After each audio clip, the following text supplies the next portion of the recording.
From our fan studios secured by DFWsecurity.com, this is Sean and RJ on 105.3 The Fan.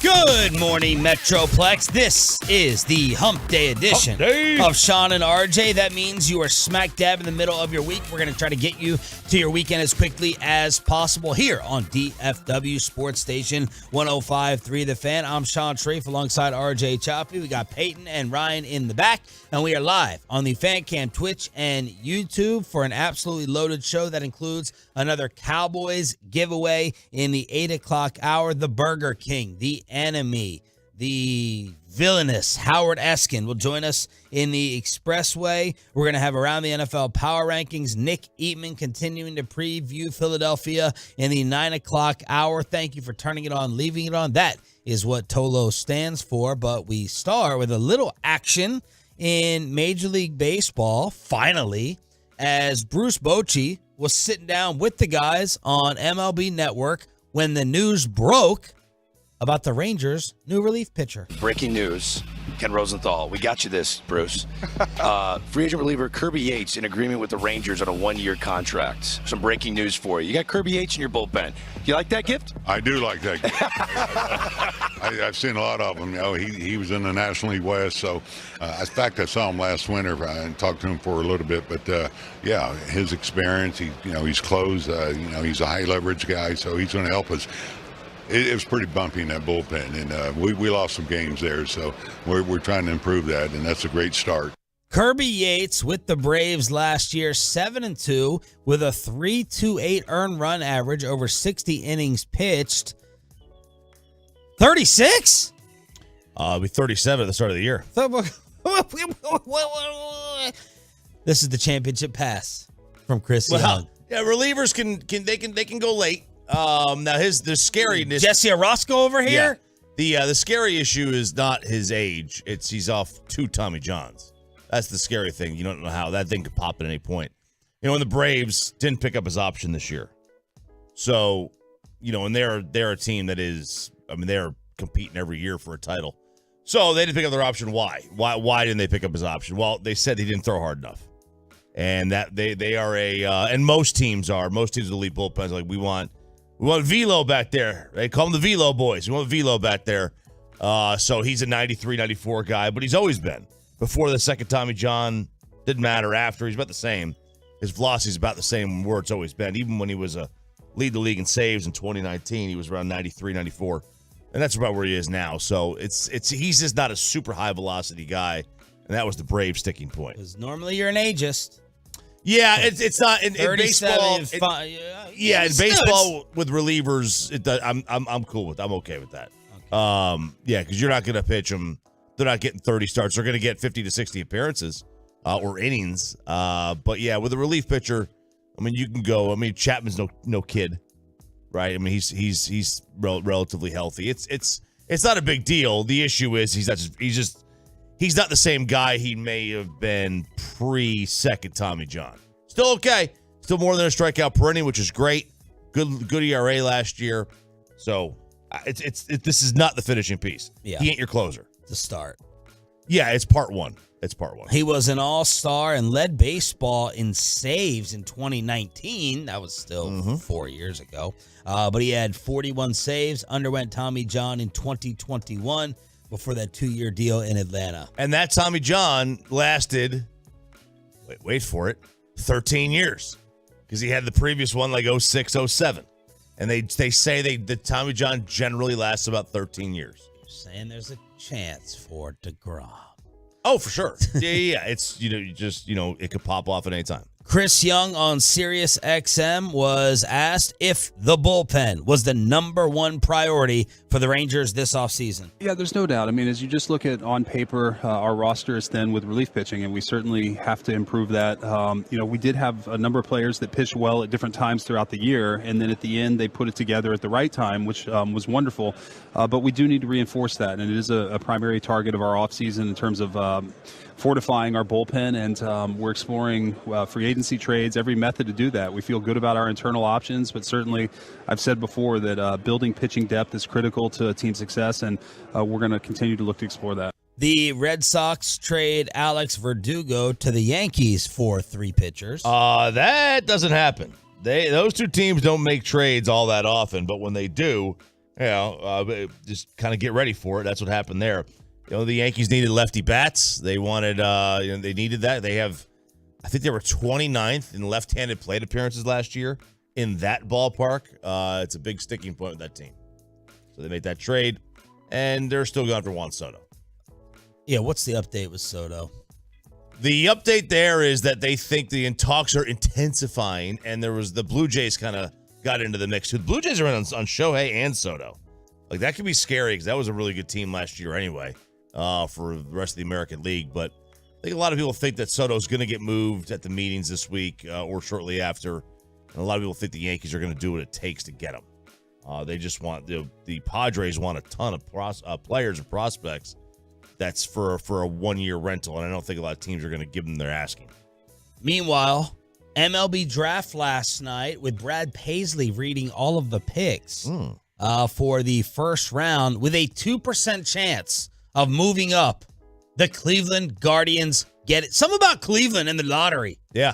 Whether it's Dan Gilbert, his family, and now you have the Guardians. Cleveland gets the number 1 pick, followed by the Cincinnati Reds and the Colorado Rockies. Yep, and they never had the number 1 pick, the Guardians, or at least they haven't, in years. I mean, they were bad, but they, for the first time in a long time, I saw the movie. They get that over. Yes, they get that overall number 1 pick. Is there someone that they're already talking about as the savior, the number 1 guy? The hype machine. I have not paid attention to the MLB draft for 24 at all, so I don't know who their, number 1 is. The number 1 mock says, it's a pay site. Screw you guys. Screw you guys. 877-881-1053 is the truckwreck.com text line here on DFW Sports Station. Last night, you got one more little mini buy off. With no football, no Stars, and no Mavericks. They're going to resume tonight against the Utah Jazz at the AAC. So, Pepe, what did you do? Did you make it a date night with the missus? No, we did talk, though, because we are going to Houston this weekend. Oh, road trip. Our first road trip. Unless you count the casino as a road trip, but that was just, Could be. Why are you going to Houston? A friend of her lives down there, and she's having a big birthday party down there. So she was like, "Do you want to go with me?" I said, "Absolutely." So we're going to head down there Friday and drive back Sunday, and then add the Sunday night game as well. So it's going to be a packed weekend for me. You're going to work the game? I am. We'll drive back at like 8, 9 o'clock in the morning on Sunday, and then I'll be able to make it up here for the game. Are you still in like you don't have to answer this, you probably shouldn't, but are you still like in evaluation mode? Or you just 100% comfortable? You don't have to come up with topics in the car, no dead period, no silence. Because when you went to the casino, did you drive with Los Hombres in the car, or you all just went separate? No, it was just separate. All the couples drove. No, we're fine. I mean, she talks a lot, and I love it. So, so there's no dead. Baby. No, she knows. I've told her that before. So I told her. She knows she's loud. I told you don't shut up. Like a few weeks ago, we were talking about our first date and like how all that went. Now that we know we're dating and everything, and I was like, I will be honest, you talked a lot there, but I was fine with it, and she thought it was funny. She thought it was fun. Oh my God! I would love to know how she responds to all the things that we laugh at. Yeah. In terms of your innocent humor. It's very innocent humor. Whether she gets like, you don't mean to offend, you just naturally offend. You do. I can see Bobby chuckling in the car right now with Tupac blaring in the background. Yes. But I wonder if she just, she gets a kick out of it or she gets mildly offended. Yeah. Knowing her I don't know her, but I'm just saying, like, the fact that she's still there, she probably finds it funny. Yeah. She probably likes it. That's good. So, yeah, because these trips are relationship accelerators, man. You go on a trip, you fast track it. 3 months of a relationship get all put into one trip because you're nonstop together. I mean, personal question. Mm-hmm. Have you farted in front of her yet? I have not. And Saturday I really had to, and I had to leave the room. I said I'm gonna go get something real quick, because I mean it was like an hour I was holding it in, man. It was really bad. I don't think she would like break up with me if I did, but like I mean I think it would be a little low blow there early on. Okay. It's kind of early. So we planned a little bit of what we were gonna do out there, with her friends. So It's going to be nice. We have the that topic, a lot of passing gas on the Wednesday edition of the show with audio. And speaking of that, I made something last night in the kitchen that could have caused that topic. Apparently, I committed a Texas food sin, and someone thinks that we should be facing Marcus Mariota and not Jalen Hurts on Sunday night at AT&T. We'll get into it next here on Sean and RJ 105.3 The Fan.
Hump Day edition of Sean and RJ. Bobby Belt Cowboys Insider is around the corner as we got a media watchdog. A lot of people in the National Football League, as Gavin Dawson would call it. I'm Sean Shreve alongside Ralph James Choppy. Thank you for waking up with us. A Cowboys giveaway coming up in the 8 o'clock hour as the Burger King Howard Eskin joins us from WI Filthy. An update in that Arlington home explosion. That was a movie scene the other day.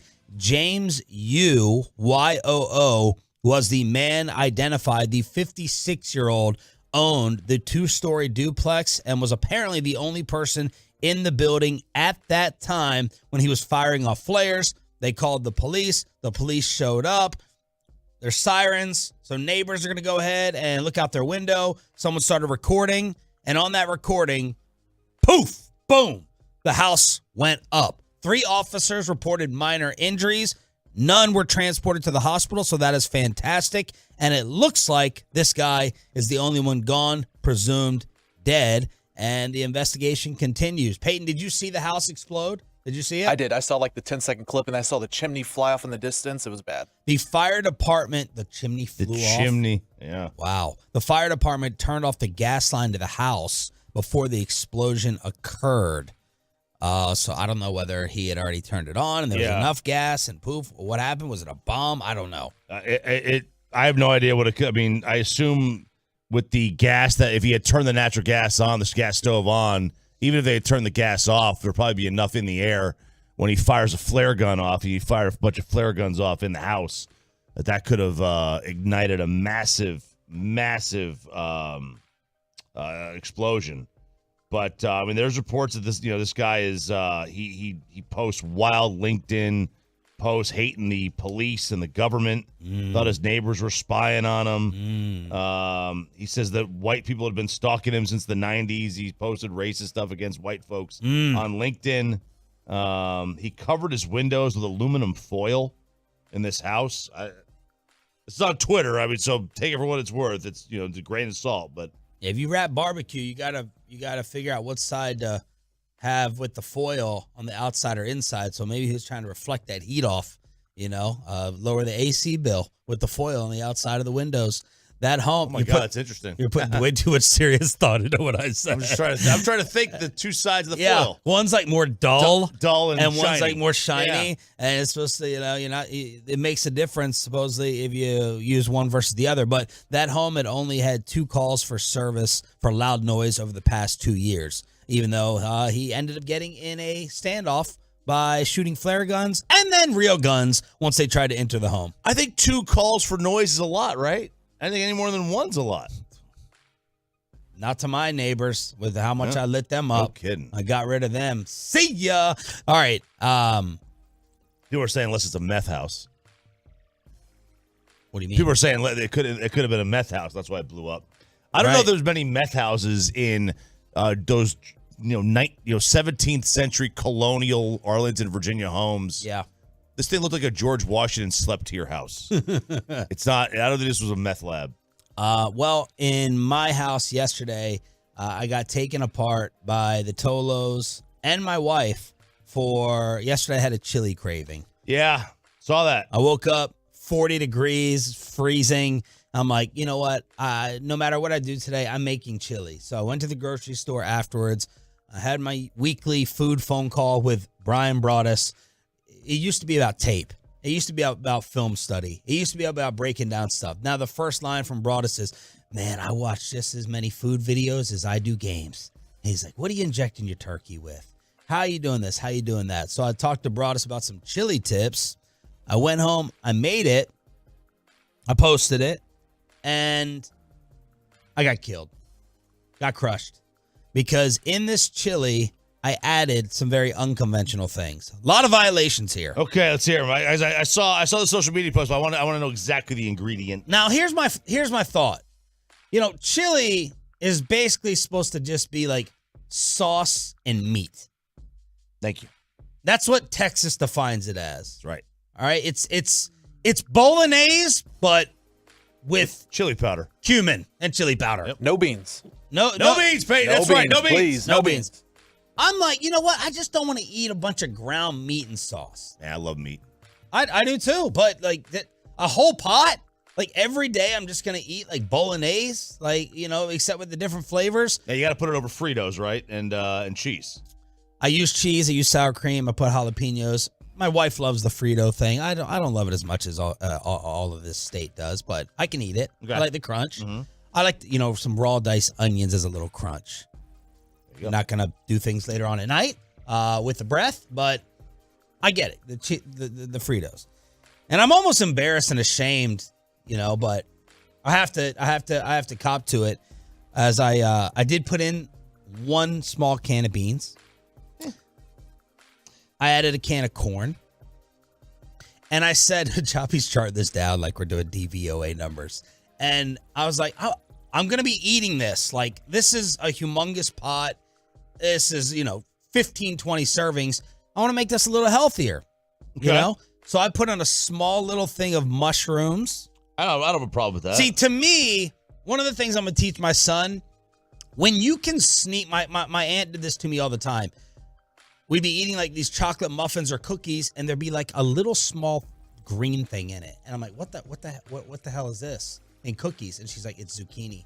I got to sneak in the vegetables to my nephews when I can do it. And you can never taste it, but it's there. It's there. So to me, when you can sneak in vegetables and you cannot taste it, go ahead and do it. It's just going to be more healthy for you. I don't have a problem with mushrooms in there. Dave Smoke still makes the best chili I've ever had.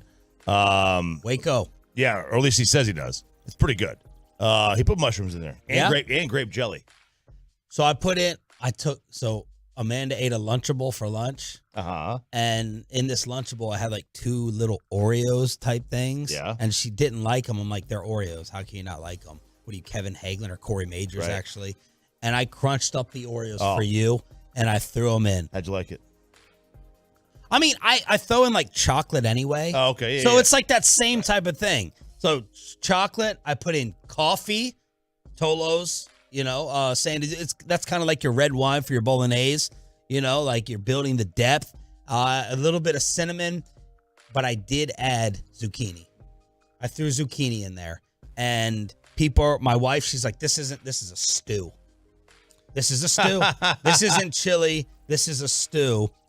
And so I got to sit here, and I wanted to throw vegetables in it. I'm going to be eating this all week long. So I didn't want just sauce and ground beef. I wanted to spruce it up. So there you go. I bet it still tasted great. It does. It tastes like chili. I bet it does. It absolutely will taste, because you're going to have the chili. The spices. Yeah, you're going to have the spices. You're going to have the ground beef. Because what I didn't even realize till yesterday, like a dummy, is the chili, that chili is really supposed to be about chili. I watched the Meat Church video with Pittman, and he's breaking apart all the whole peppers, Mm-hmm. Like, you go and get your peppers from your Mexican market, and he's like, you roast them and you soak them, and I'm like, I've never thought one time to put the attention and the focus on the damn chili peppers. Right, no. And then build it based on that. Based on that. And I'm felt like an idiot and a moron, and I can't wait to try it. I'm Texas sure it tasted red great. chili. Yeah. I'm sure it tasted great. Go ahead, break me down. I can hear the butt. Oh, no, I'm not going to give you a butt. I mean, you just got to know what you call it. I don't know what you call this one. I bet you it's a wonderful meal. I'd try it. I'd try it both. I would definitely try it. We have to come up with a name for it, because the name chili's already taken. Sean Stew chili. So with what can you add in there that eliminates it from being chili and turns it into stew? All right, so we got the ground beef. Yeah. What one vegetable? If I put in that can of corn, is it eliminated? See, now y'all getting picky with your chili lists. So mushrooms are allowed according to you, because you call Dave Smoke's chili. So you're telling me the one inclusion of zucchini gets me pushed off the boat? No, I don't think the zucchini. I get thrown off the ledge for zucchini? No, I don't have a problem with the zucchini. You don't? No. Okay, I mean, what makes it not chili? I think... Because to me, if the chili powder's used, and if I had used chili peppers, then what? I can throw whatever the hell I want in it? Because I'm basing it on the chili pepper? That is my question for the great state of Texas and the official food of this region. Yeah, it's you call it Sean chili. No, yeah. Sean chili, not Texas chili. Texas chili doesn't have any beans. I could get away with anything. The moment you put beans in, not chili. No, because what would that be then? You added a second protein. I had 3 proteins in there. I had Italian sausage. Oh, I had ground pork. I had ground beef. Oh man, that's you're scratching me where I itch. Oh baby. Oh, for good or bad? Good. I love Italian sausage. The Italian sausage has to go in everything. Yes, it does. So, Ryan, put that on the fan cam as a video clip and let the debate begin. I don't want this same old tired beans and no beans, beans and no beans. I wanted to include some vegetables, some healthier things in there. If you closed your eyes and took a spoon, you'd say this is chili. No doubt about it. Here you go. But I'm being eliminated from it. Truckwreck.com, text line real quick. You call it chili, Sean's chili. Yeah. Shirilli. Corn and squash, call it soggy. Let's see. It identifies as chili. It's chili. You made stew. Identifies as chili. If you add potatoes, it's a stew. Nope. It sounds like a taco soup. No potato. Taco soup. Could be a taco soup. Ted said Luby stew. Screw y'all. 877-881-1053. The most viral clip of the day came late last night. An NFL Network analyst who has blocked Bobby Belt, so you know he's credible, says that Marcus Mariota should start over Jalen Hurts against the Cowboys. See if you buy into this at all next. Hey, is it still called a smart speaker when RJ talks? Whatever the device, thanks for turning it on and leaving it on. 105.3 The Fan. This Odyssey Sports Minute is brought to you by Bosch Power Tools.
ESPN studios, secured by DFWsecurity.com. This is Sean and RJ on 105.3 The Fan. From news and notes to the coaches and players for America's team, let us go inside the stars on 105.3 The Fan. And we do it with our Cowboys insider, Bobby Belt, who brought in some fantastic Jack in the Box breakfast sandwiches. Thank you, Roberto. Of course. Way better than the McDonald's burritos. You become very bougie. You're like the burritos were nice in the beginning. Yeah. But what you don't know is I snuck some zucchini in there in those sandwiches. I'm going to get Matt Pittman for an emergency call-in today to try to defend me. He's not going to. No, he's not. He didn't seem like he wanted to when he tweeted about it yesterday. That's right. More on that later. 877-881-1053 to hit us up. Bobby Belt last night, as we go inside the Star, Cowboys Eagles Sunday night. Cowboys ticket giveaway at 8 o'clock here on your home of America's team. Sent out the possible clinching scenarios. This is for a playoff berth? Yeah, the Cowboys can clinch a playoff berth, which this season has gone by so fast, I feel like. It feels like week one against the Giants was yesterday. And so, but the Cowboys are in a position to actually clinch this week. They need 7 different outcomes to go their way, though. And it sounds like a lot. And there are a couple different scenarios, but they're ridiculous. They involve ties, a lot of them. There's one that just involves wins and losses, and it's not the most impossible thing. So you've got Dallas has to beat Philadelphia this weekend. All right, possible. Okay. You need Minnesota to lose on the road to the Raiders. That's a little dicey. It's not impossible, little dicey. They don't know who their quarterback is right now even. You need Green Which team? Well, yeah, either one. Mainly Minnesota. Minnesota is going to start Josh Dobbs, it sounds like, but they were cooling on that. The most impossible ask over the weekend is probably this one. You need Green Bay to lose to the Giants. It is on the road. The Giants are talking playoffs all of a sudden coming out of their bye week. You have a microphone that you have to turn on. Hayden, that's what we doing here. All right, now here's the other section of things you need to happen, and these are all very possible, bordering on likely. Seattle has to lose on the road to San Francisco. Yep. Tampa Bay has to lose on the road to the NFC South leading Falcons. Yeah. Detroit has to beat the Bears on the road. Yeah, that's going to happen. And then you need the Rams to lose on the road to the Ravens. Okay. Yeah. These are all pretty plausible. The biggest ask is Packers Giants. I think none of us would be stunned if Raiders beat the Vikings, Falcons beat the Bucks. But why did you 49ers send the Seahawks. these? Why did you send these out? Because this is the first possible week. This is the of doing very it. first possible week that the Cowboys can clinch. Last week was the first clinch scenario for any team. The Eagles were in position to clinch a berth last week. They were unable to do it. They've still got a possibility to clinch this week. They need a couple different things to happen, but this is the first week that Dallas can possibly clinch a playoff berth. This would be one of the earlier scenarios, I think, of them clinching the Cowboys if they were to do that this week. They typically are not. You don't even have a playoff berth clinched until the final 2 or 3 weeks. Yeah, I mean, it's when you get to 10 wins, that's usually right. That would be generally the time where a lot of teams, because how many teams are going to be able to get to 10 wins? But yeah, that's interesting. I mean, that's like, I bet there's a few teams out there that can clinch this week. The clip that blew up last night was NFL Network analyst, Bobby Belt coworker, David Carr. Well, he has me blocked. I don't know how much of a coworker he is. Why? He was fantastic with us at the Super Bowl. I don't know. I tweeted a joke. I didn't even tag him. I tweeted some joke about him like 8 years ago. It's just like there are a couple of people who have not been able to let go of my jokes. It's him. John Heyman still has me blocked, and Jock Taylor still has me blocked. Have you worked with Carr on set No. at any point in time after? No, if I had, he would have me unblocked because I'm so charming. But no, he has not unblocked me. I've never worked with him. Okay, this clip blew up. See what y'all make of it. This is David Carr talking about Marcus Mariota playing over Jalen Hurts against the Cowboys Sunday. I think the only way that they get there, to M-Rob's point, is Jalen is 100%, and he is that dynamic weapon in the run game because that creates your offense on the outside and your one-on-ones. Clearly, Jalen isn't comfortable reading through a defense in a drop-back pass scenario. Some would say he's not even good at it. Ooh. And I think that when you look at this team, you have to have a serious conversation if you're Philly, and you have to really say, is it better for us to play Marcus Mariota right now and let Jalen get fully healthy? Ooh. Because I would argue that it does not matter if you're the number 1 seed. Because if the 49ers come into Philly again, they do not care. They do not care. If raining In Philly, doesn't matter. I did not know that we had hired away the headline writers of Barrett Sports Media over to NFL Network. Yeah, that was a fraudulent headline. Thank you. I'm the one who called it out. I'm like, and NFL Network, they're the ones who put out the headline. Yeah. It wasn't JPA. It wasn't Dove. It wasn't Ari, any of these other snakes and crooks. Not Ari Temkin. ML football. It wasn't, well, he's a snake too. I'm kidding. I saw Ari Sunday. I like Man, Ari went with the late 90s one leg up on the sweatpants. One leg up. That's Sandler's thing. Like just legs showing on one. So he had the joggers on, and he just pulled one jogger up to his knee, and then the other one was down. Corey Majors did that the other day with both, and he's like, I just don't like my legs covered. So he's walking around here with the sweatpants pulled up to his knees. Anyway, the headline has turned into David Carr thinks Marcus Mariota is better than Jalen Hurts. This is why media is evil. Evil. And the worst. It's fraudulent. Yeah. It's a fraudulent headline. That was bad. Yeah, it's very, very bad. I mean, what he is saying is like you could say that about any quarterback that's injured. Don't play an injured quarterback, especially one that uses their legs, because you need them at optimal health. It'd be like a headline written right now that would say C.J. Beathard is better for the Jaguars than Trevor Lawrence. Like, oh, David Carr thinks that Beathard is better. Well, no, what he's saying is like the guy's banged up, let him heal. There's a difference between that. It's load management. It's rest. Get him healthy. Part 2 of the David Carr clip.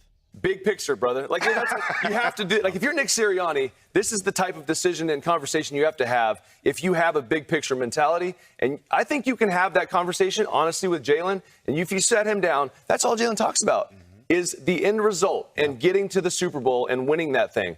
The best way we can do it. They didn't run the football at all with him. Twice. That's not it, man. That's not the winning edge. Put Marcus in there, win a couple games. Yeah. Maybe you have the number 1 seed still. You might have it. I'd say he's probably better at playing quarterback for the Philadelphia Eagles. Right now, he would be more productive. Hey, I didn't say that, Philly. Later, I didn't say that, when Philly. you're healthy, we'll see I know you in what the time it playoffs, is. I didn't say that. He said that. It's all the way good. to the Super Bowl. We'll see. And there's the clip right there. I would say Marcus Mariota right now. Now, I disagree with him. Jalen Hurts, look, you want to try this? The Eagles will never do it. You want to try this? Please and thank you. Give us the NFC East. Yeah. That 19-year streak of winning the division as a different team would continue. Because I don't think the one thing that David Carr screwed up on in saying, oh, they'd just be fine. I don't think they drop off. The next 2 games are the only games that the Eagles have left. They have us and they have Seattle in Seattle. So he screwed up by not looking at the schedule. You want to give Hurts a break? You give him a break after the Seahawks, and you let him take off for the Giants, the Cardinals, and the Giants. Not for the Cowboys and the Seahawks. You'd be gifting us the NFC East as a major, major possibility if they decided to do this. And how bad has Jalen Hurts actually been? Pretty bad. Against San Francisco, he was 26 of 45 for 298, had a touchdown. His QBR in the last 3 weeks has been 31, bad, 54, and then 40. So he's not. I'm not watching them and saying, "Oh, he's compromised, he's damaged." He looks like he's moving a lot slower. He looks like he's kind of laboring a little bit, but obviously this is not going to happen. And this got turned into roast David Carr, Warren Sharp, who's a little secret troll himself. This is as accurate as a Derek Carr red zone pass. Oh. David Carr still in concussion protocol and doubtful for the next game. What the hell? Is NFL Network this desperate for people? So this whole entire thing got twisted. Yeah, I mean, because if you look at their point totals, outside the Buffalo game where that turned into a track meet late, they had gone 31, 38, 28. Yeah. And then they've gone 21, 37, which is obviously, again, good, and then 19. Yeah. So 2 of the last 3 games, they've only scored 21 or less. Now, they've won 2 of the last 3, but, I mean, there's clearly something wrong with his body, and that's a big problem. Yeah, it's his arm. His arm is fine. What I liked was the accuracy you don't like, but his arm is okay. Well, what I liked was Carr with that subtle question over Jalen reading defenses. He's like, some would argue he's not good at it at all. So that's still a little bit of a storyline And Bobby Belt is just really, really satisfied. Look, running backs, we only ask you to read the holes. We don't ask you to read the secondary. And so that's a big ask. And look, you're going to get that same question with Mariota. So speaking of Trevor Lawrence, you think there's a Texas Rangers-like opportunity developing I do. In the NFL? I do. The Rangers last year were the benefactors of the other league having nobody around that was left. Yep. Atlanta was out. The Dodgers got knocked out. Milwaukee got knocked out. The Phillies got knocked out. At least 3 of those teams easily could have beat the Rangers in the World Series. At least 3 of them could have. Then whether they would have or not is a different story, but they easily, at least Atlanta and the Dodgers would have been favored. We got a gift. Not with Kirby Yates now. Not with Kirby Yates. Yeah, there was a gift. There was a gift getting Arizona. Yeah. You got easily the worst team in the National League to play. So, but none of those teams made it. You need a little bit of luck. And the Cowboys as a franchise have been anything but lucky over 30 years. The Romo snap, the Dez play, the Rodgers sideline pass. I mean, the fact that the Giants had this miracle run in 07. I mean, there's a number of things that happened. So you go over and you look at the same thing here this year. First off, you have a conference that is void of elite quarterbacks, like truly elite quarterbacks. And then on the other side, Burrow is already out. Mahomes is helpless. I'd still pick him over anybody in a one-game thing because he's Patrick Mahomes. Yeah. Lawrence, you have no idea his future. Whether he's playing or not, he's going to be not 100% the rest of the year. Herbert is going to miss the postseason, and Allen might miss. And it's a high ankle sprain, by the way. It's a high ankle sprain for Lawrence. But, again, those things take – he will not be literally 100% at all the rest of the year. So all of those guys are as good as Dak, and in some cases better than Dak. And when you have – I mean – really don't waste time. We don't have enough time for it. So, when you have a quarterback advantage, generally in football, you win the game. And Dak is already as good or better than anybody in the NFC. I mean, he's in that – you could easily say he's the best quarterback in the NFC. Yep. So, when you have that, it's not hard to say that this is turning into a situation where you could easily see this happening. This could be one of those years where everything falls right. It's easy to say that, but also, who are the top 3 MVP candidates in football right now? Purdy, Dak, Hurts. It's all the NFC quarterbacks who, for all the the NFC took leading into the season of look how downgraded you are and you can't compete with the AFC, the quarterbacks in the NFC have outplayed the AFC quarterbacks to this point. And so you can talk about them ducking or missing this or that. Just in a vacuum of this year, the NFC's had the better quarterbacks. Right, but nobody actually thinks they're better. They've played better, though. This year they may have played better, although we are completely – Josh Allen's played just as good as anybody else. Josh Allen's been really good, yeah.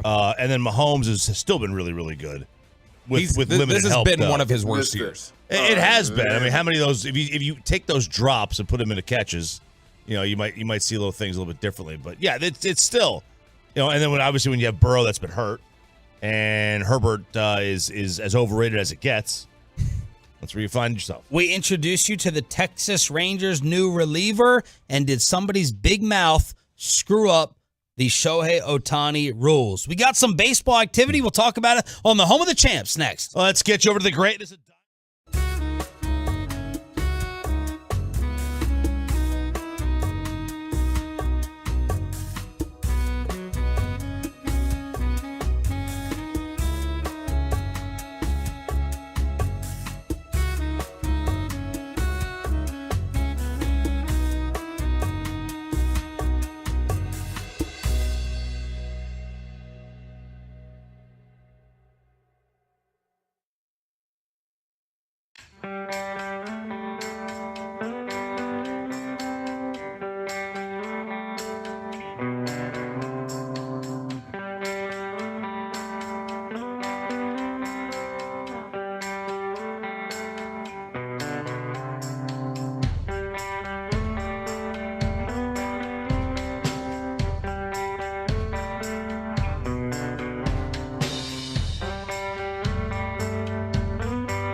Segment here brought to you by State of the Art Weight Loss, That's Soda, and by the personal injury lawyers Frankel and Frankel. Life is unpredictable. Accidents happen. Frankel and Frankel are the go-to attorneys for car and truck wrecks and DFW.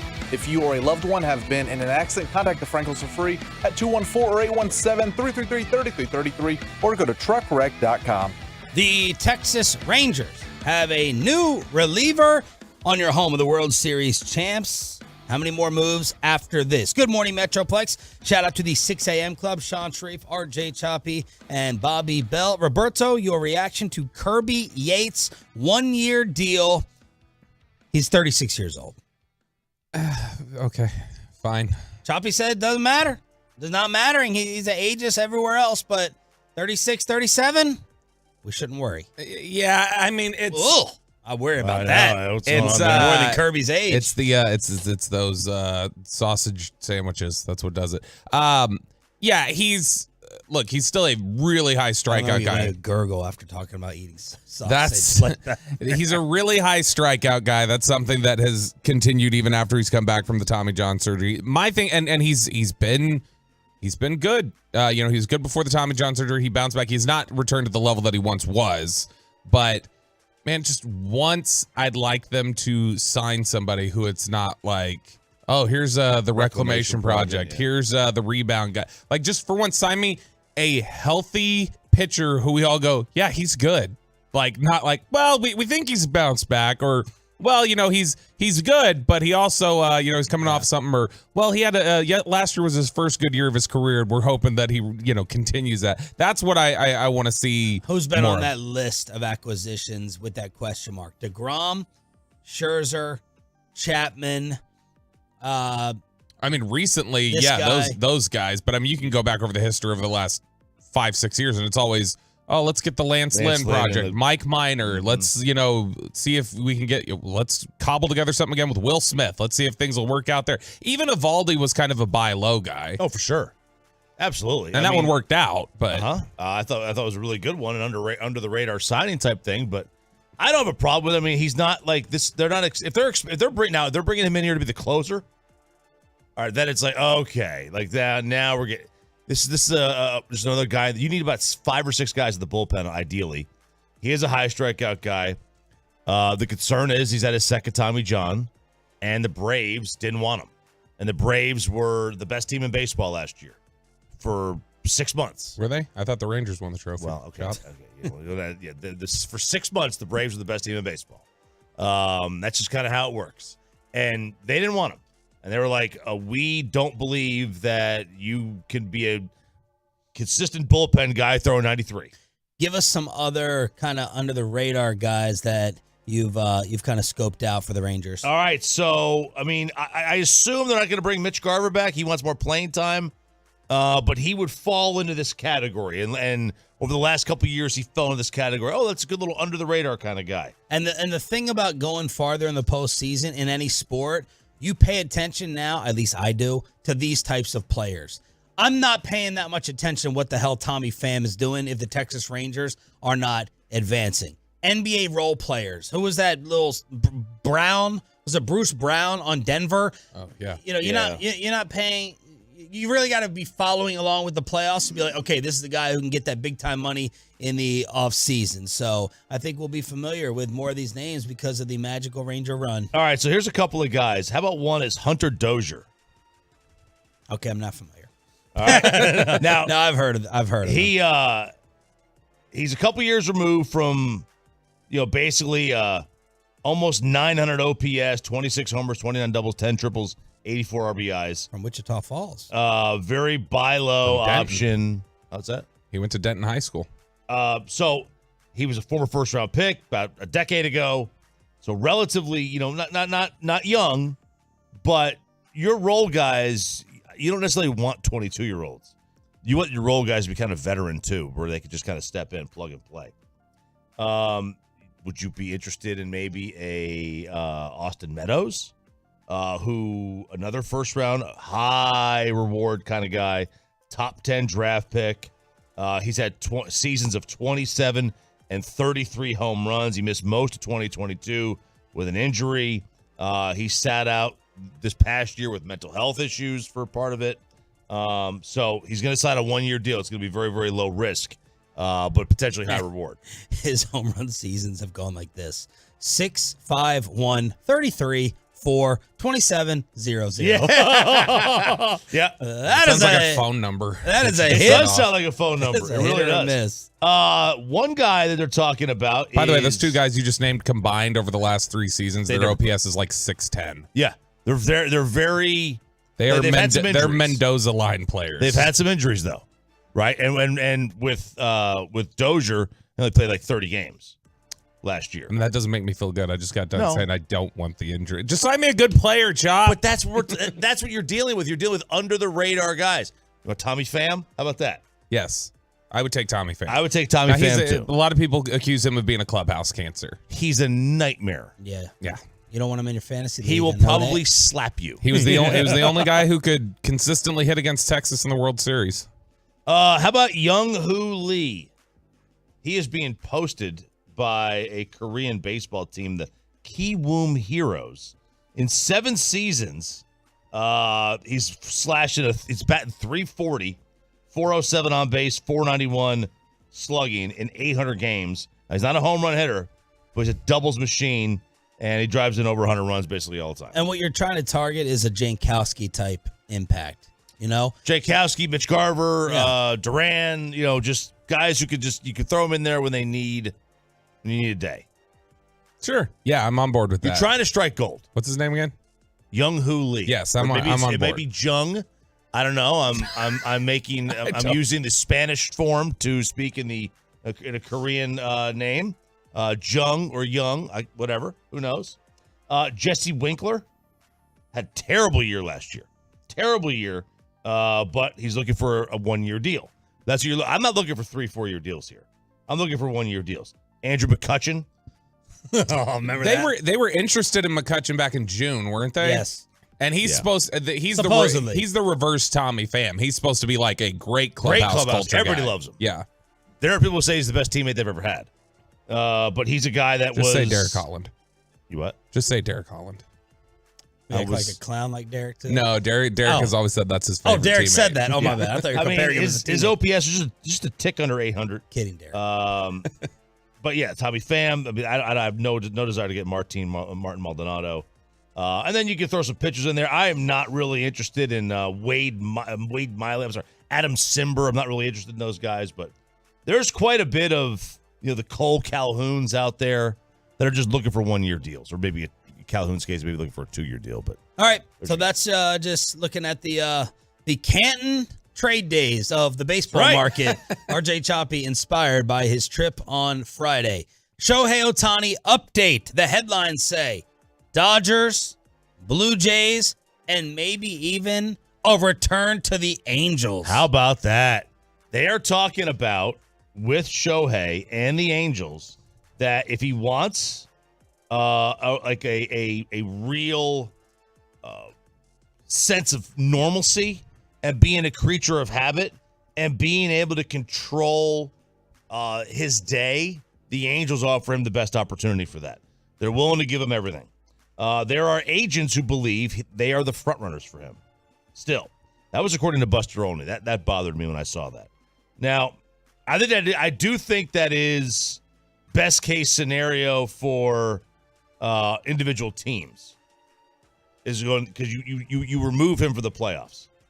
If you're a competitive team, if you're the Dodgers, if you're the Rangers, if you're the the Blue Jays, whoever, Astros, you want Shohei on the Angels because that eliminates him from being able to beat you in a playoff because they'll never go. Sure. Yeah. They'll never go. Oh, shots fired at Wash. Right? That's it. Let's put him there. You keep in the second biggest market in the world, and Mike Trout will stay if Shohei stays, and they'll be able to sell tickets, and you'll be able to sell tickets, and you'll never have to worry about them beating you. But if he goes to the Dodgers, just give him the trophy. If he comes here, just give it. That's great. Give us a trophy, but you don't have to worry about him in the Angels. You don't have to worry about him at all. Now there is a report that there are people around him who say one of the things is he would never play in New York, and then the Mets and the Yankees are out.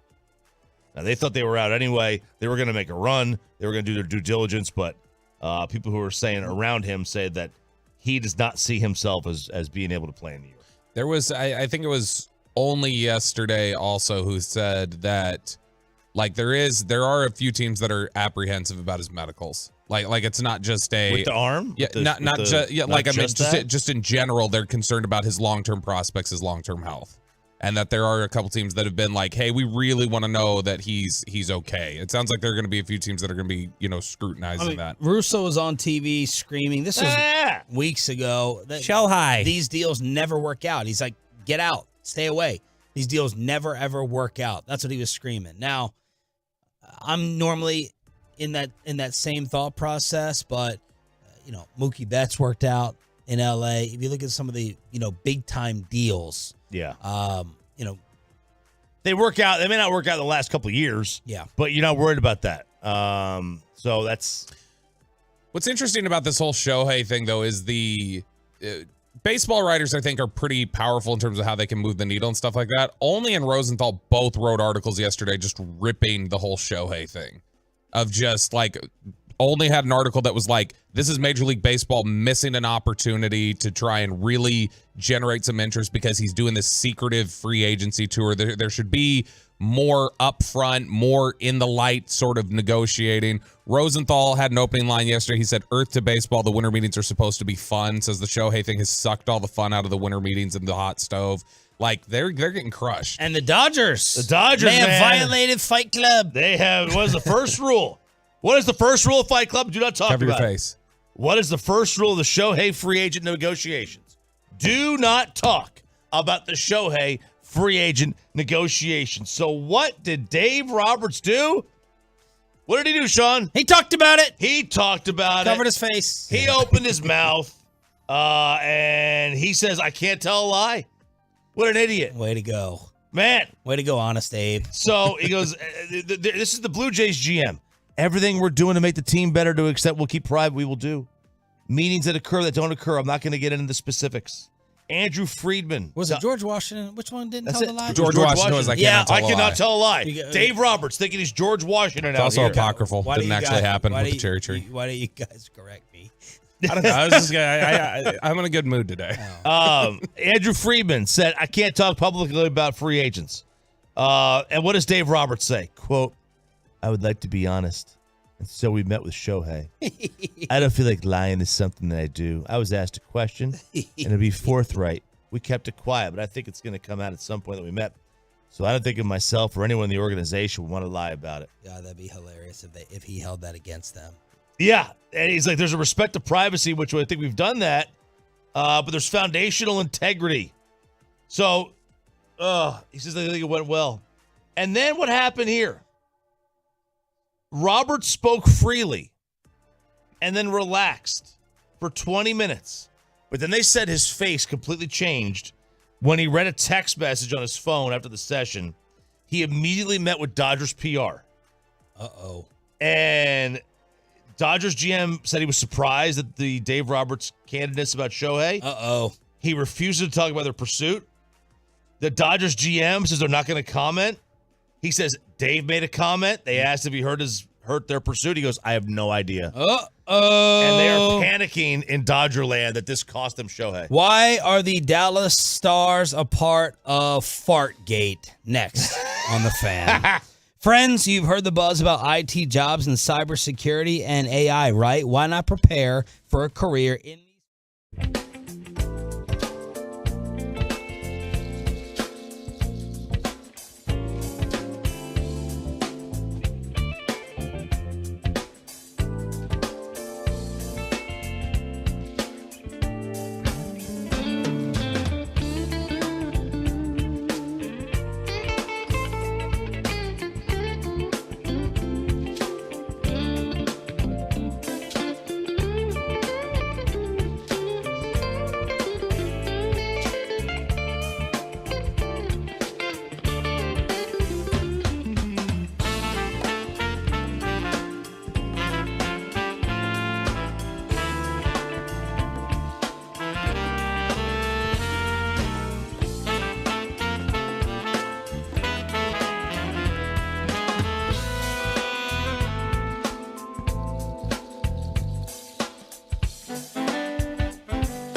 RJ right here on 105.3 The Fan segment here brought to you by Ciroc Vodka and by Classic Chevrolet. Classic Chevrolet is leading the way to finish this year #1 in America. They're racing hard with year-end savings on over 400 Silverados. Shop them all today at ClassicChevrolet.com. This is Texas. This is Classic Chevrolet. Relax and enjoy the difference and find new roads. The Burger King Eagles sideline reporter, filthy staple Howard Eskin will join us at 7:20 this morning. Can we get him on Zoom so we can see that Super Bowl ring of his?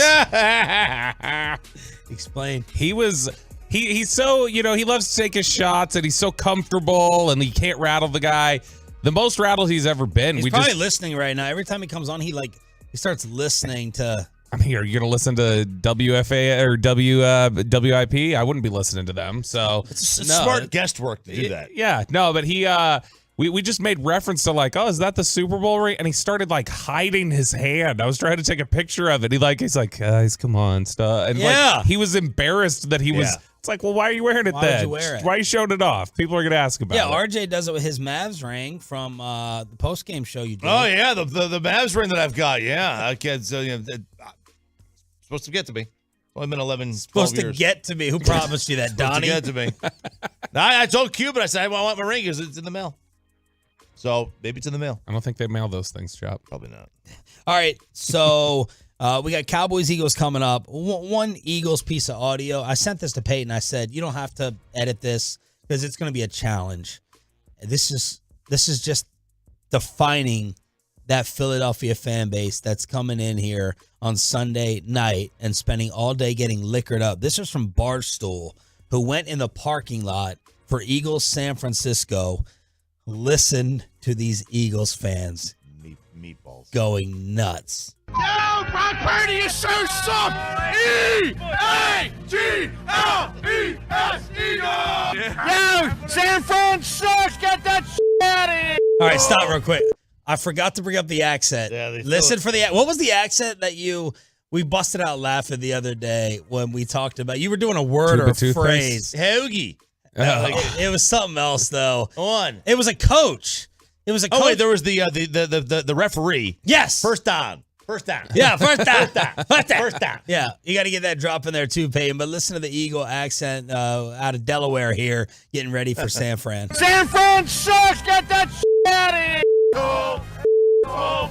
Brock Purdy's a fucking. Brock Purdy's the biggest in the league. Go Birds! Eagles are unkillable, baby. Brock Purdy didn't get a fair shake last year. He can shake. Let's go Birds! My favorite thing is he said, I need to watch my mouth. We got the best cheesesteaks, we got the best women, we got the shittiest men, and we're still the best. E-A-G-L-E-S, Find your ass back to San Francisco, you sissy.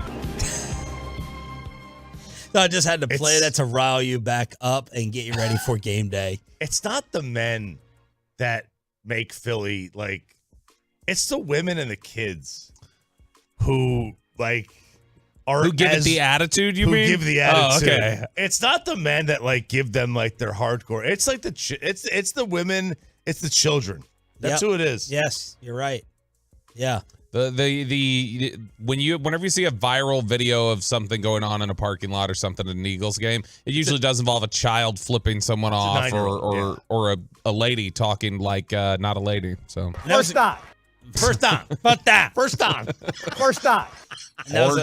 was a good job of editing right there. The video, I mean, the audio doesn't do it justice because of the bleeps you have to take out, but my word. All right. They're still second to you behind San Fran in terms of your hate list? Yes. The fan base and everything? Easily. I think because Philly fans will get they could take it. Yeah.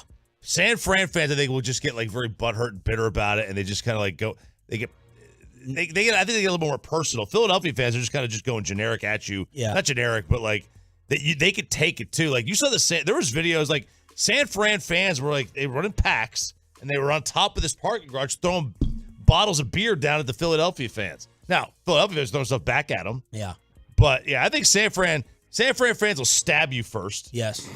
They'll stab you first. Eagle fans will drink with you and then talk trash to you in your face. Right. Just hanging out. So after the Stars Lightning game the other day, the Tampa goalie, who wants to try to say this, John? Andre Vasilevsky. Vasilevsky. Yeah, well he's done. Fantastic. He is, let's see, two-time champ. Conn Smythe Trophy, which is the MVP of the playoffs. He's won the Vezina Trophy, which is the best goalie in the league.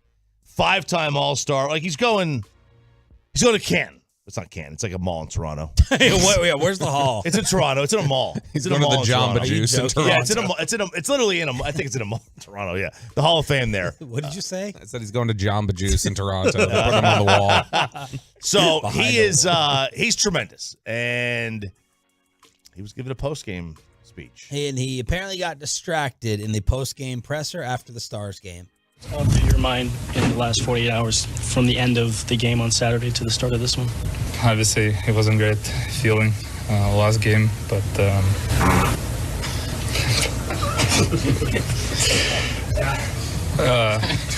what was the question?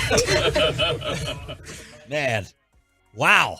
A lot of times that happens and everyone just continues, and we're trying to figure out whether it's legit. Like, did that actually happen? But, Is that? But everyone stopped down. Look at RJ. Here you go. They're funny. Farts are funny. They're Bob, you don't like them? No. I love it. I don't think they're funny. Me and Bobby are on the same page. I'm so proud of young man Peyton, who said he had to pass gas for an hour in front of his girl and got up and left the room to do it. Yeah, I mean, he's emotionally abusive, but at least he's holding that in. You talk too much. You talk too much. And then I didn't even listen to whatever this John Kerry. All right, so John Kerry is speaking at a climate summit, and we got rid of a lot of the audio because you can't talk politics. That's what climate change is. So he's speaking. Ask about it. He is speaking at this climate summit. His forearm is undergoing climate change. Yeah. Now, cloudy and dark. You've got to really listen here, okay? Because it's very muffled. He was on a padded seat, and he buried this, you know what, right into that seat cushion. Okay, there's no better place to do that. An airplane seat, you can't hear it. You could bury that thing in there, man. It's like using a silencer on a gun. Oh, God. I will break wind at no less than 18 times on a cross-country flight. And no one can pin it on you. No one can pin it on. That's why I always try to sit next to old people or kids. All right, old people, they can't control their gas. And John Kerry's 79 years old, and I don't think he can control his either. And here we go. I find myself getting more and more militant because I do not understand how adults who are in position of responsibility can be avoiding responsibility for taking away those things that are killing people on a daily basis. And the reality is that the climate crisis and the health crisis are one and the same. All right, did you hear that? I heard something. I don't think that was it. Oh, there's no doubt because the lady next to him she was sitting there normally, and then she gives one of these things where she puts her hand right to her head, like, ooh, like that. Oh. Basis. Maybe he had just made a good political point.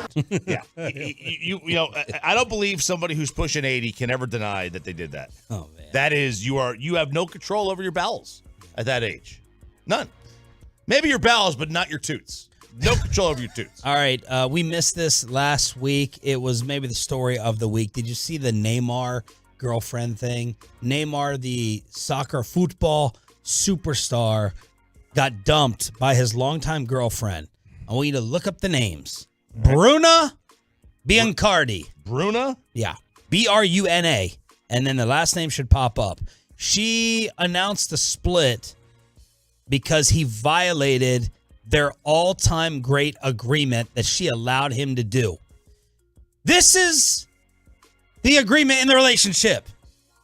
Neymar can sleep with other women. He's allowed to. By the way, they have a child together, okay? But he has to use protection. He cannot kiss them on the mouth. And don't embarrass me. Don't let this get out there. Don't let it get out in the press. She draws the line at kissing. Hey, man, you watch porn. Yeah. And they don't kiss. They don't. They very rarely kiss, right? I've heard. That's true. So that's true. Neymar got caught DMing or messaging this Brazilian OnlyFans model. And the OnlyFans model put him on blast. Neymar said, no, that's from way a long time ago. That's not current. That's BS. And they broke up even after having a child together. But those were the rules, and I would love to know on the truckwreck.com text line. Love is dead. We need to get Lucius on the hotline here. We need to figure out what rules, what openness, what awesomeness you are allowed or you allow in that relationship. That's all I care about is the truckwreck.com text line. You just want to find somebody who has these exact rules? Yes. or something similar. Peyton, you got these rules? Peyton? No, not on my list. Like, there's two ways to go about it, right? It's like Amanda always says. If you get involved with someone that famous, you know that they're not going to be loyal and it's not going to be a monogamous relationship. So you either don't get involved or you have some type of rules set up in place. And they did. Protection, keep it quiet, no kissing on the mouth, and Neymar screwed this up. I'm still thrown. Screwed it up. Screwed it up. Like, that is, if you're Neymar. What a deal. If you're a professional athlete, that is as good of a deal as you're going to find. You're not going to find a better one. And she is amazing. What was the Andre Kirilenko deal back in the day? It was he basically got one a year. Like, one a year, you can do whatever you want. AK-47, good callback. And he never took advantage of it, allegedly. Oh, really? But that was just the rule that was in place. She was some, like, Russian pop star and then told him that could do that. All right, trucker.com text line. Trucker.com. Oh, Lord, don't get us fired. Oh, man. My wife allows me to take care of the dishes. I can have a sip, nothing more. I'll take a sip. Let's see. Not a dang thing. I am locked up, homie. Yep. I can look, but I can't touch. My rules. You think you're my girlfriend, but I'm single. I'll take a little sip. There we go. 817. We swing from time to time, but no kissing on the mouth. Always together, though. See? I would be murdered for even suggesting this to my wife. Oh, man. Yo, all right.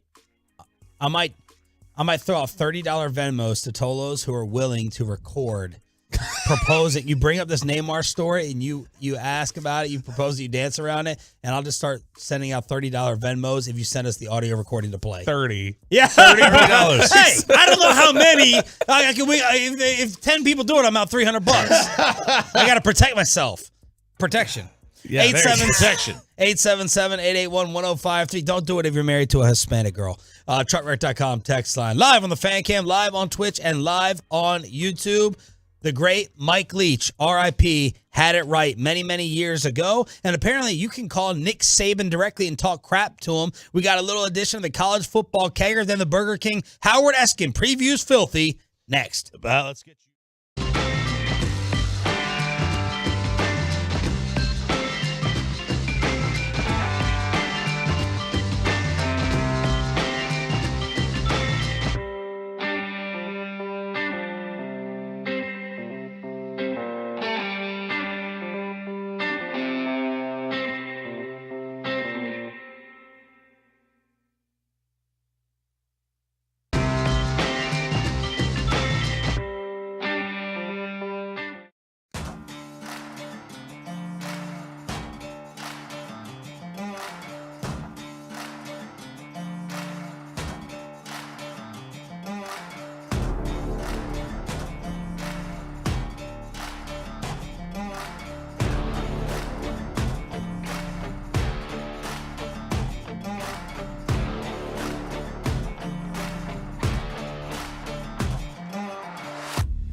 at DFWsecurity.com. This is Sean and RJ on 105.3 The Fan.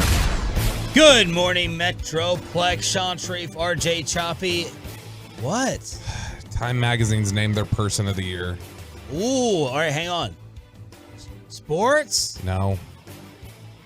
It's my most hated celebrity. Kyle. Taylor Swift. Taylor Swift. I get it. I mean, there's really no argument against it. Why do you hate her? She kept the economy going. She made the NFL more popular. Think about that. That's her greatest achievement. That's her greatest She's achievement. made the NFL more popular. She put Travis Kelce on the map. She did. Go I swear to the hoodie. I love it. The hoodie. She became friends with Brittany Mahomes. Brittany Mahomes. Brittany Mahomes has a friend. This doesn't even look like her time photo. Like, she's brunette and she just looks kind of different. What's your hatred for? I guess it's more her. She's her the only people. chance I have of saving my stock. I mean, all these achievements. All that, you know the best thing that's coming with this is the green hoodie. Go Taylor's boyfriend's brother. Go Taylor's boyfriend's for an Eagles for an Eagles hoodie. That's come on, that's perfect about this entire situation, because how many of the Taylor Swift fans have any idea who Travis Kelce is, let alone his brother? A lot. That's how psycho they are. No, now they do, but like prior to this, they had no idea. No idea. And now they're like, go Taylor's boyfriend's brother. Yeah. I don't know. They just took like vapid, empty pop music and have turned it into she's Bob Dylan. She's the female Bob Dylan. What a brilliant songwriter who anyway, I don't want to get us dovetailed in my hatred. I'm having a good morning until that. All right. So why are you in such a good mood? I don't know. I came in a good mood. Awesome. Thank you for bringing that on a Wednesday. You're welcome. Hump day. Nick Saban is getting harassed. This is audio that was acquired after he stood up with a banquet Sunday night in the video from Tide Illustrated saying, we still have naysayers out there. We still have players who don't believe in us. And he said that his phone is getting blown up by people from Florida who somehow got his cell phone. I don't know how in the hell they got my number, but it is out there. 250 anonymous callers on Sunday calling him every name in the book, talking about how Alabama should not be in the playoff. Bobby, what time did you call?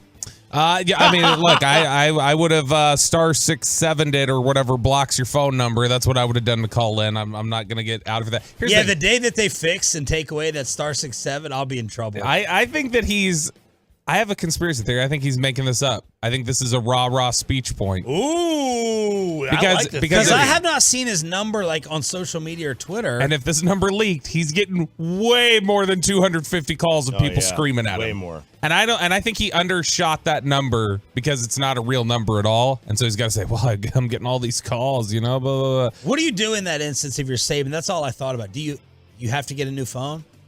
You send your assistant to go get a new phone? No. Once that number's out there and put on all the message What boards? was it? What was it? You remember? I think you have to. Yeah, completely unpolitical. You remember when Trump read Lindsey Graham's cell phone number at a rally and he immediately had to smash the phone? Did he? Yeah, he had to get rid of the phone instantly because his phone just was like being blown up 1,000 times a minute. I thought Lindsey Graham liked Trump. No, not then. They didn't. Oh. So I wonder, what is the bigger pain in the butt? Calling everybody you know and giving them your new number, or dealing with an influx of calls for a certain amount of time and then just fighting through it? I don't know. I might want to just fight through that. What a pain in the butt it would be to change the number. If I gave my number out on the air right now, I get more than 250 Whoa! calls. I'm just saying. No, I'm just saying. Oh, Mr. Love of the Star podcast. This is I'm a $2 million. This is a well for our audience. This is not a me flex. This is the number of people that listen. Say it into a microphone. I'm not going to say my phone number. That's what you always say to Peyton when he texts something offensive. Say it on the microphone. I'm not going to say it. All right, we getting an NIL solution? Maybe. Oh, by the way, real quick, Newey Scruggs tweeted this out yesterday, and I wanted to pay homage to the great Mike Leach, rest in peace, who years and years ago, 2017, said this about the idea of the 4-team playoff. Hurts it as the mind-numbingly short-sighted notion that 4 teams for a playoff, somehow establishes something, and that's a very clever approach. I mean, that's such a brilliant approach. That's why everybody does it that way. Nobody does it that way. I mean, if we were so smart, wouldn't all the other sports say, I know what, let's have a committee, because why not? Because, we're American, we love committees. Let's get us a committee. Well, who should be on the committee? Well, I don't know. This guy's a good guy. Let's have him on the committee. Well, there's people on the committee that don't even have remote associations with football, nor have they at any level other than being a fan. But you know what? Let's have them on a committee. Why not? And then, it'd be fun. We'd go to that resort. We could talk, we could hang out at dinner, and then we'll decide which 4 teams should go. Because you know why? We don't need to solve this on the field, because we're the ones that know. 6 years ago from Mike Leach. He rest in peace. Prophet. He is a legend in every sense of the word. But the NCAA may be having a new structure for the NIL. And I see to roll your eyes. The president of the NCAA has suggested and is going to propose the creation of a subdivision that allows schools to directly compensate athletes through a trust fund and NIL, according to Yahoo Sports, perhaps the most revolutionary concept introduced in NCAA history. So what they're going to do is they're going to make it possible for all colleges and universities to offer these student athletes any level of enhanced educational benefits they deem appropriate. Second, rules should change for any school at their choice to enter into these name, image, and likeness. Within the framework, you have to invest at least $30,000 per year into a trust fund for all eligible student athletes. So let's say you have 100 student athletes. You got to put $30,000 in per year there. So the average college student athlete would make $120,000 during their 4 years at school. That's good. Sure. You'd be paid directly through the school. They're also going to have their own rules on transfers and recruiting and stuff like that. So basically what this is going to do is you're going to take the schools that A, can afford it, and B, want to be able to afford it. They're going to put all this money. So if you have 100 student athletes a year, $30,000 per student athlete into a trust fund every year, that's your payment to get into the subdivision, and that's going to be basically the Big Ten and the SEC. And they are not going to, that's not like the cap. It's not like, hey, we're creating this structure and this is all you get, and you're not allowed to make money outside of this anymore. No, apparently you can still make money outside of it, but the schools are going to facilitate. Because I was going to say, schools would players would check out of that. They would check out of it. Because for the vast majority, most of these players are not making $30,000 a year. So for most of them, it makes sense. Right. But for the quarterbacks that you're trying to get to transfer, like when Matt Rule says it's $2 million to get a good quarterback. He said it's going to cost $1 million in NIL money to get what you need in the portal. Make no mistake that a good quarterback in the portal costs $1 million to $1.5 million, $2 million right now. So just on the same page, right? So let's make sure we all understand what's happening. There's some teams that have $6 or $7 million players playing for them. So we just kind of believe in doing things like the old school way, the hard way, building. But that doesn't mean we won't look at people in the portal. It's just we did it last year, right? It just means to be clearly an impact player for us if they're like a one-year player, or they have to be someone that has multiple years to get in our program and develop. Boy, this is such a wild reality now that we're talking about college football the way we talk about professional sports. Like, well, we build with our farm system. We don't really go out and spend on free agents. Like this is how we build our program here. We develop the quarterbacks. We don't go pay for one in the portal. That's a nice way of saying we don't have the money. This happened. This is actually, I can't say the school, I can't say the player, but there was like last year or 2 years ago, there was a player that wanted to come out in the draft, and the school said, they're like, we really want you here. They're like, where do you think you'll get drafted? He's like, I don't know, 3rd round. They're like, all right, go bring us back the salary of a 3rd round player for next year. And they did, and then they facilitated the NIL money, which I think is against the rules, but they facilitated the NIL money for him to get that amount to stay in school and not go into the NFL. Look, there's a lot of players who said that they took a pay cut going to the NFL. It's just the way it is. I mean, like if you play some of these football factories, I mean, that may be the case. Howard Eskin, the Burger King from WIP, will start previewing Filthy at 7:20. What does he think of David? How do I separate these guys? David gets sacked. Yep. And Derek loses point spreads. Okay, Derek cries. Yes, Derek cries, which, by the way, did you see what his former teammate said, Bruce Irvin, as we go around the NFL? Bruce Irvin said... Who wasn't a former teammate of Bruce Irvin's at this point? Right. Derek Carr gets rattled when defenders get near him. I played with him in Oakland, so I know when you get around him, he gets rattled. He's a hell of a player, but we knew if we got around him, we could rattle him a little bit. Boy, if you played on those Seattle teams from like 2012 to 2015, you just don't have a filter. You will say whatever, and it's great. Like we had KJ Wright on. He was great. Richard Sherman says whatever he's going to say. That something about that culture was we just, we talk. And they have no respect for quarterbacks. No, at all. No. Howard Eskin at 7:20 to preview Cowboys Filthy. David Carr suggesting Marcus Mariota should start over Jalen Hurts starting Sunday in Arlington. We'll get to that in about 10 minutes. A Cowboys giveaway at 8 o'clock. All right, coaching carousel. Diana Rossini says that the Bears have already had conversations about possibly hiring Jim Harbaugh, depending on what they do with Eberflus. They could pair Harbaugh up with the best quarterback coming out of college that they will have, courtesy of the Bryce Young trade. So, Harbaugh, Chicago rumors. Sean McDermott apparently safe in Buffalo? That's the report. They're reporting it. The Athletic had reported that Sean McDermott, he's not on the hot seat, that he's definitely not going anywhere this season, regardless of what happens. And the likelihood is that he's not going anywhere after the season ends. And I don't know why, because like we talked about, Josh Allen is having one of the best years of any quarterback in the NFL this year. And they are wasting his prime with a guy who... It's pretty stunning. Everybody knows I'm not a big Mike McCarthy fan, but why is it that the heat is so turned up on a guy like McCarthy and McDermott just avoids all of it? Yes, I don't see what the difference is. I don't get it. I mean, look, if you're gonna miss, if they're in danger of missing, like they're the 11th seed.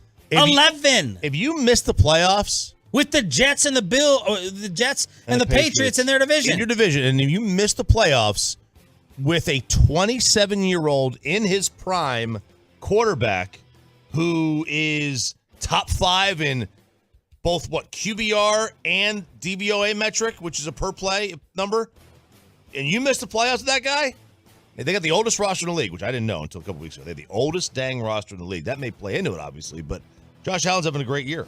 Rossini reports that the Panthers coaches, some of them, wanted Andy Dalton to start in Week 5 to give Bryce a little bit of a break. But it was overruled, and that David Tepper, the owner, will try to get Lions offensive coordinator Ben Johnson after trying to hire him last season. Johnson decided to stay, and now he's a hot name throughout the league, and people are saying David Tepper quickly becoming one of the worst owners in sports. He spent over $2.5 billion on the Panthers and Charlotte FC, but has gone through 5 coaches in 4 years, including 4 in the last 18 months. They also don't have a first-round pick, and he's on the hook for roughly $25 million in buyout fees for the last 2 coaches. So, still cheaper than Jimbo. Still cheaper than Jimbo. I saw the other day that Frank Reich is going to get $25,000 per day for the next 3 years. The Bonilla deal, baby. It's insane. Ben Johnson is not going to take that job. He's going to tell him no. There's no way he's going to go work for that guy. I know it's his hometown or whatever. You would be insane to go work for that dude. But he does, apparently the chatter around the league is that he does, not just because of the Ben Johnson thing, he does subscribe to the RJ Choppy belief of, I'm never hiring a defensive head coach. That's Tepper. That's one of Tepper's big things, is that if you want to talk about names, like you never have to worry about Dan Quinn going to Carolina or anybody else. Apparently, he will never hire a defensive head coach. All right, should Marcus Mariota start over Jalen Hurts? Will he admit that Dak is the MVP? Is that meatball bouncer going to be on the sidelines on Sunday? The Burger King, the hated one, the enemy, Howard Eskin from WI Filthy is next.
It is the expressway right now on the Fan, and it's brought to you by QC Kinetics. 1st and 10 Niners in the Philly 48. Purdy looks left, now middle, throws, caught. Broken tackle by Deebo Samuel, runs for a first down, 30, 20, 15, 10, 5, touchdown! Say it with me. San Francisco! How'd that sound, Howard Eskin? Just, you know what a beautiful play by those San Francisco Whiners. I mean, it was unbelievable. Hey, listen, it's one play in a football game, one game in a season. You guys They did it 6 straight times. You look for anything just to make yourselves feel good. I'm telling you, it's unbelievable. It really is sick. Speaking of whiners, has Darius Slay stopped crying about getting called out by an Eagles legend yet? You know what? He got to pipe down. I will say that he's got to pipe down. Just these guys on social media get caught up in all this nonsense on social media. It's not social. It's not media. So stay away from it. And if somebody criticizes you, just suck it up. Suck it up. Move on. But you only make it worse by engaging in it. So I'm on board with him. Just stop. Just stop. I love players that, and I'll never forget Cole Beasley. The Eagles won in Dallas one year, and I had a Twitter fight with Cole Beasley when he was with the Cowboys, and it's just because he's such a little worm. But, so I had a Twitter fight, and the Eagles won, and I put something on. I'm waiting in the bus, waiting to go to the airport, and I said something about Dak Prescott, and it wasn't 35 minutes after the game, and he's tweeting back at me, "You just got your ass kicked." This is what players do, and he's responding to me on Twitter. It's come on, man, but he's not the only one. Yeah. So players got to stop that. But I think Darius Slay's got it back, but you can't say anything to players anymore. But he's got it. Just let it go. Howard Eskin, WIP from Filthy, joining us for Cowboys Eagles week on 105.3 The Fan. Howard, was Seth Joyner right? That was Seth Joyner, the old school linebacker, saying this Eagles secondary doesn't tackle. Harsh or more accurate? Well, they didn't tackle on Sunday. Seth Joyner gets a little carried away. Okay. I mean, he played when there was leather helmets, I think. But the game. Yeah, when you were 60. I was 58. But Seth gets carried away. It's just Seth and I had a Twitter fight and a verbal fight. You get a lot of Twitter fights. Give us your top. Give us your top 2 Twitter wars or your athlete wars in Philadelphia in your history. Well, Cole Beasley was number 1. We went back and forth for a while. Did you get into the vaccine too? No, I didn't get into the vaccine. He realized he couldn't win that, so he stopped. Okay. Richard Sherman just blocked me when he started complaining. I mean, I love this guy. But the thing is, with Seth Joyner, I don't even respond to him on Twitter, but I respond to him on the air. We were supposed to have this debate because he's into, you got to run the ball, you got to run the ball, you got to run the ball. No, you got to pass the ball to score points, and you score points to win. And the game has changed. And Seth just can't understand that. I think he understands that more. But Seth, I mean, I covered Seth, and I know, and this is one of the things I said. If he didn't have Reggie White, Jerome Brown, Clyde Simmons, and I forget who the 4th defensive lineman was, and he had Buddy Ryan, where all they did was blitz after those guys took care of business on the offensive line, it made it a little bit easier. So Seth did a really good job when he was a player, but the game has changed. So I don't even pay attention to Seth Joyner, and either should Darius Slay. But we've had our battles for sure. I'm proud of you. I'm proud. Most people who started their career pre-war would not think that passing the football is the way to go. Wait a minute. Which war are you talking about? Civil. The Great War. Hey, all right. RJ and I fought over this. Was it Custer or was it? It was not Custer. Custer's last All right. Chop and I disagreed over this. You're on the sidelines for these games. What in the heck is that idiot, that Jersey Shore bouncer, famous Dom or whatever this moron doing, touching Dre Greenlaw and these players? What happened on the sideline, and how long should the NFL suspend this idiot? Let's go with the back end first. He's not getting suspended, and he shouldn't get suspended, and he shouldn't be that close. But he happened to be there, and he's trying to stop him from after the tackle on, it was Devontae Smith on the sideline there. And I happen to be standing there. I'm laughing the whole time. I'm actually laughing that all this is going on. But Greenlaw actually touched him first, and I don't think Dom, he might have gotten a finger on him. Oh. Okay, so he stop. It's just, and then here's the best part of this. After the game, I just happened to be walking past Greenlaw, Dom, who's a great guy. I've known Dom for over 25 years. He really is a good guy. He's got a heart of gold. He went and picked up that loser Darius Leonard at the airport, I heard. Well, he always picks up players at the airport. I mean, that's part of what he does because he knows the airport security can get in there and not have any problems. Just goes through TSA without a problem, breaking the law. No. He's got pre-check. If he comes in a private airport, you can go on the runway, so that's not a problem. You drive up on the runway. But he was with Greenlaw and the general manager, John Lynch, and they're all laughing about it. He knows Greenlaw. He knows him. So they're laughing about it after the game. It was, in the heat of the moment, and that's what happened. He's not going to get suspended. I'm sure he'll be told, hey, listen, just be careful. There's things you can't get involved in on the sideline. But we're making a big deal out of that. The Eagles got their ass kicked. And you can't deal with Big Dom. He became such a big name. And then Mike Florio, and I get along with Mike, but he went overboard with, you got to have something on the pregame show. Oh, there's going to be, disciplinary action. No, there's not. And you just move on. It was an incident. Hey, Greenlaw gets suspended because he got thrown out of the game. Not suspended. I mean, he'll get fined because he got thrown out of the game, but big deal. I mean, you guys, you pick at the littlest things because you are nitwits and dopes in Dallas. The worst fan base in the history of sports is in Dallas. Wait, what's been going on? We've been trying to spy on Philly whenever things go wrong, and it sounds like y'all are doing therapy sessions in the morning now. Could you explain to us? Yeah, could you detail for us why Philadelphia as an entire city has gone soft? Yeah, we're actually missing that blowhard, that overrated blowhard, Angelo Cataldi. Yeah, your best friend. You guys, what therapy are they doing? There's some fans that are really upset.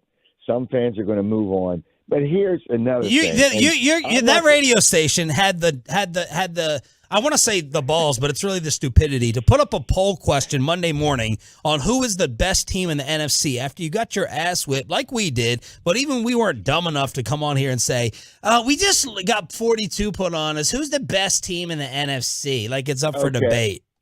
I will agree with you. It was a stupid question. Listen, stupid is stupid. You can't help stupid. You can't teach stupid because they're just stupid. All right. So you can't worry about that. Was a stupid question. And I, for once, I agree with you guys. But the reality is, it really is one game. But and I'm not going to say it's wrong what the NFL has done. This week, the Eagles will play a team that has had 10 days off 3 straight weeks. 3 straight weeks. Oh, here we go. They have played a team that played on Thursday night. Is that really – I mean, who set up that schedule? And that's not – it's not hey, listen, what about the gauntlet we just went through? We played 3 games in 13 days. What about that? That's what the Eagles are doing. 3 games. But here's the thing. When you play on Thanksgiving – you never play a short week the next week. It's a joke. You play Thursday night. You get rid of your Thursday night game with a regular week. They take care of Jerry Jones and the Cowboys and they kiss their ass. And Jerry's, What was the blowhole? What was his point? Glory hole. Glory hole. The glory hole. It's an old oil term. Your hole's correct. Yeah. Howard asking WIP on the Boomer Jacks Bar and Grill hotline. Hold on. My Dak Prescott. I'm choking. That seemed like your Jalen Hurts MVP impression. Yeah. Howard, how much is it paying you to admit that Dak might be the freaking MVP? Brock Purdy's the MVP. I can't believe it, but Brock Purdy impressed me on Sunday. Yeah, those screen passes were great. Just because Dak Prescott has a star on his helmet doesn't mean he should be an MVP. That star stands for never winning a Super Bowl. Again, that's what that star stands for, all right? Because, what was it? You talk about old. When was the last time was the NFL actually in existence when the Cowboys won a Super Bowl? You'd remember. Joke. Yes. Hey, you were there. You were there. You were there. I actually was there. That's the pathetic part. I was at that Super Bowl, those Super Bowls, but it was so long ago. I can't remember what city. I do remember Troy Aikman was the quarterback. Has Philly forgiven you for your Jimmy Johnson love that you've showered upon him over the years? No. Every once in a while it comes up. Jimmy Johnson was the best coach in football. Jimmy Johnson is a great, great coach, and Jerry Jones is an idiot for getting rid of him. And then you get Barry Switzer, the all-time dope as a coach, and the only reason he won a Super Bowl is because he had Jimmy Johnson's players. Barry Switzer is a real idiot. I'm telling you, one of the worst coaches I've ever seen in the NFL. But that's why Jerry Jones might have the worst coach number 2 in Mike McCarthy. Won one Super Bowl with Aaron Rodgers. I mean, please, spare me. See, that's where the Eagles have an advantage. They have an advantage because it's so great for Eagles fans to have Mike McCarthy on the Dallas Cowboys sidelines. It is so great. I mean, you guys have him on every week. Is that like dead air? That's the most boring conversation. Garrett was. I've heard it a couple of times. It always is. Just like anything. Boring. Garrett was. Boring. Garrett was way worse. Really? But Garrett's a good guy. But he wasn't a good coach, but he's a good guy. Howard Eskin joining us here on Garrett, by the way, Garrett was a listener of mine being from the area. So I got to give him some props. Yeah, his personality fits yours. That makes sense. Howard, I want to get your take on this. Derek Carr on the NFL Network. David Carr, not Derek Carr. Derek will be in media soon. How long did he play in the NFL? David Carr? What did he play? 5 seconds or 10 seconds? It was 11. It was 11 seconds. Just look. He had this to say about Marcus Mariota and Jalen Hurts. I think the only way that they get there, to M-Rob's point, is Jalen is 100% and he is that dynamic weapon in the run game because that creates your offense on the outside and your one-on-ones. Clearly, Jalen isn't comfortable reading through a defense in a drop-back pass scenario. Some would say he's not even good at it. Yep. And I think that when you look at this team, you have to have a serious conversation if you're Philly. And you have to really say, is it better for us to play Marcus Mariota right now and let Jalen get fully healthy? Because I would argue that it does not matter if you're the number 1 seed. Because if the 49ers come into Philly again, they do not care. They do not care. If raining in Philly, doesn't matter. Thoughts? Marcus Mariota better than Jalen Hurts right now? The rain has nothing to do with it. I mean, you didn't even know. First of all, it really wasn't raining this game. I've been through 4.5 rain games, so I know what rain is. 4.5 in 1,000 years. This game was like this season. This season, it's been brutal, but it didn't affect anything. Kansas City, it rained, and they won that game. And it rained pretty much the whole game, and it rained against Buffalo the whole game. But the reality is, Jalen Hurts has got to play better. But to make a comment, you got to go to Marcus Mariota, David Carr, whatever his stinking name is. He's relegated to talking nonsense. That's what he's doing. He's not playing football anymore. Just give it up. He was probably, how many times was he replaced as the quarterback? So he knows about being replaced. You can't. David Carr's an idiot.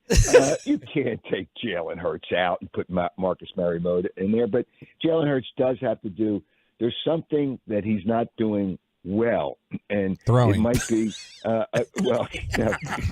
he's is he hurt, Howard? Is he compromised? Is he banged up?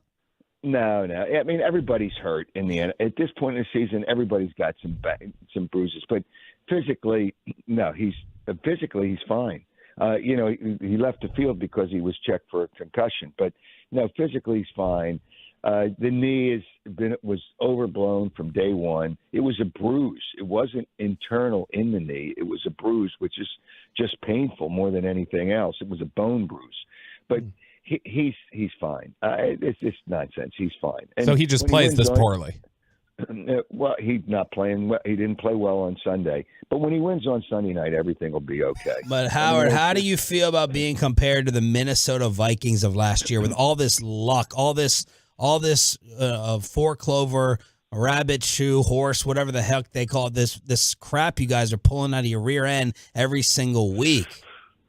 Yeah, but what nitwit, what dope compared the Eagles to Minnesota? Me. Bobby did. They're the Philadelphia Crimson Vikings. That's what we're calling them this year. Stop. No, I mean, it's just stop. I'm not going to criticize Kirk Cousins because I think he's not a great quarterback, but he's a good quarterback. But the reality is you can't compare him to Minnesota. But they have to get better in things they're doing. I mean, you got to be an idiot not to understand that. They got to get better, but, they'll find a way to get better on Sunday night. They have won in Dallas. They haven't won there for a while, but I've been there when they won. And, you just expect Dak Prescott to revert to who he was, a turnover machine, throw one or two picks on Sunday night, and, things will be fine. It's just I will say this. If before the San Francisco game, if the Eagles had won, and I knew it was going to be a tough game, I thought they were going to lose in Dallas. And then when Dallas won, Dallas was going to lose the next week in Buffalo. I've already got that. And they're still, if they win, Dallas wins on Sunday night, they're losing in Buffalo. So I already got that part of it figured out. now that the Eagles lost to San Francisco, I think this is going to be a real chance that the Eagles straighten it out, get it better. And it's really hard to beat a team twice in what really is obviously you're playing in the same division when you're playing a short period of time. That's why the NFL sets these things up that way. They don't want the team to win twice against the other teams. But I think this could be the time that they do that. I'm not saying they will. I think they have a really good chance to beat the Cowboys, and it wouldn't surprise me a little bit that they come away Sunday night. I'm just sad that Cole Beasley's not there to fight with me on Twitter after the Cowboys lose. Howard Eskin, WIP and Filthy here on 105.3 The Fan. What do you think about the Shaq Leonard pickup? If he's healthy, he's a good addition. Now, I don't know how many snaps he's going to play on Sunday, but he adds depth to him. And they were missing a linebacker last week, Cunningham, who should be back this week. So that will help. Dallas Goedert will be back this week. That will help. Yes. And these things and their offense could be better. The tight end means so much to a quarterback. I mean, everybody finds a way. That's kind of an escape for a lot of quarterbacks. And Dallas Goedert is probably one of the three best tight ends in the NFL. So, you can't take that away from him. And he'll be back on Sunday night. Cunningham will be back. But Shaq Leonard will help with depth. Again, I don't know how many snaps, but he's got to stay healthy. The reason he was out there, he wasn't healthy. I don't know what the situation was in Dallas. I don't know what that brilliant mind of football, Jerry Jones, said why he didn't sign him. It's so great that you have Jerry on each week to talk a lot of BS. I mean, look, I do dislike Jerry for this, and we'll let you go with this. What do you think of the report that Roger Goodell hates and wants to finally get rid of that stupid, cheating, illegal tush push play that you guys execute? The report that Roger Goodell wants it out. I know. I'm disappointed because wait a minute, everybody can do it, right? Everybody could use it, but not everybody could do it. The Eagles have the right personnel. Really, it starts on the line of scrimmage, the right personnel to be able to do it. I mean, it's a big deal. I mean, why would you eliminate it?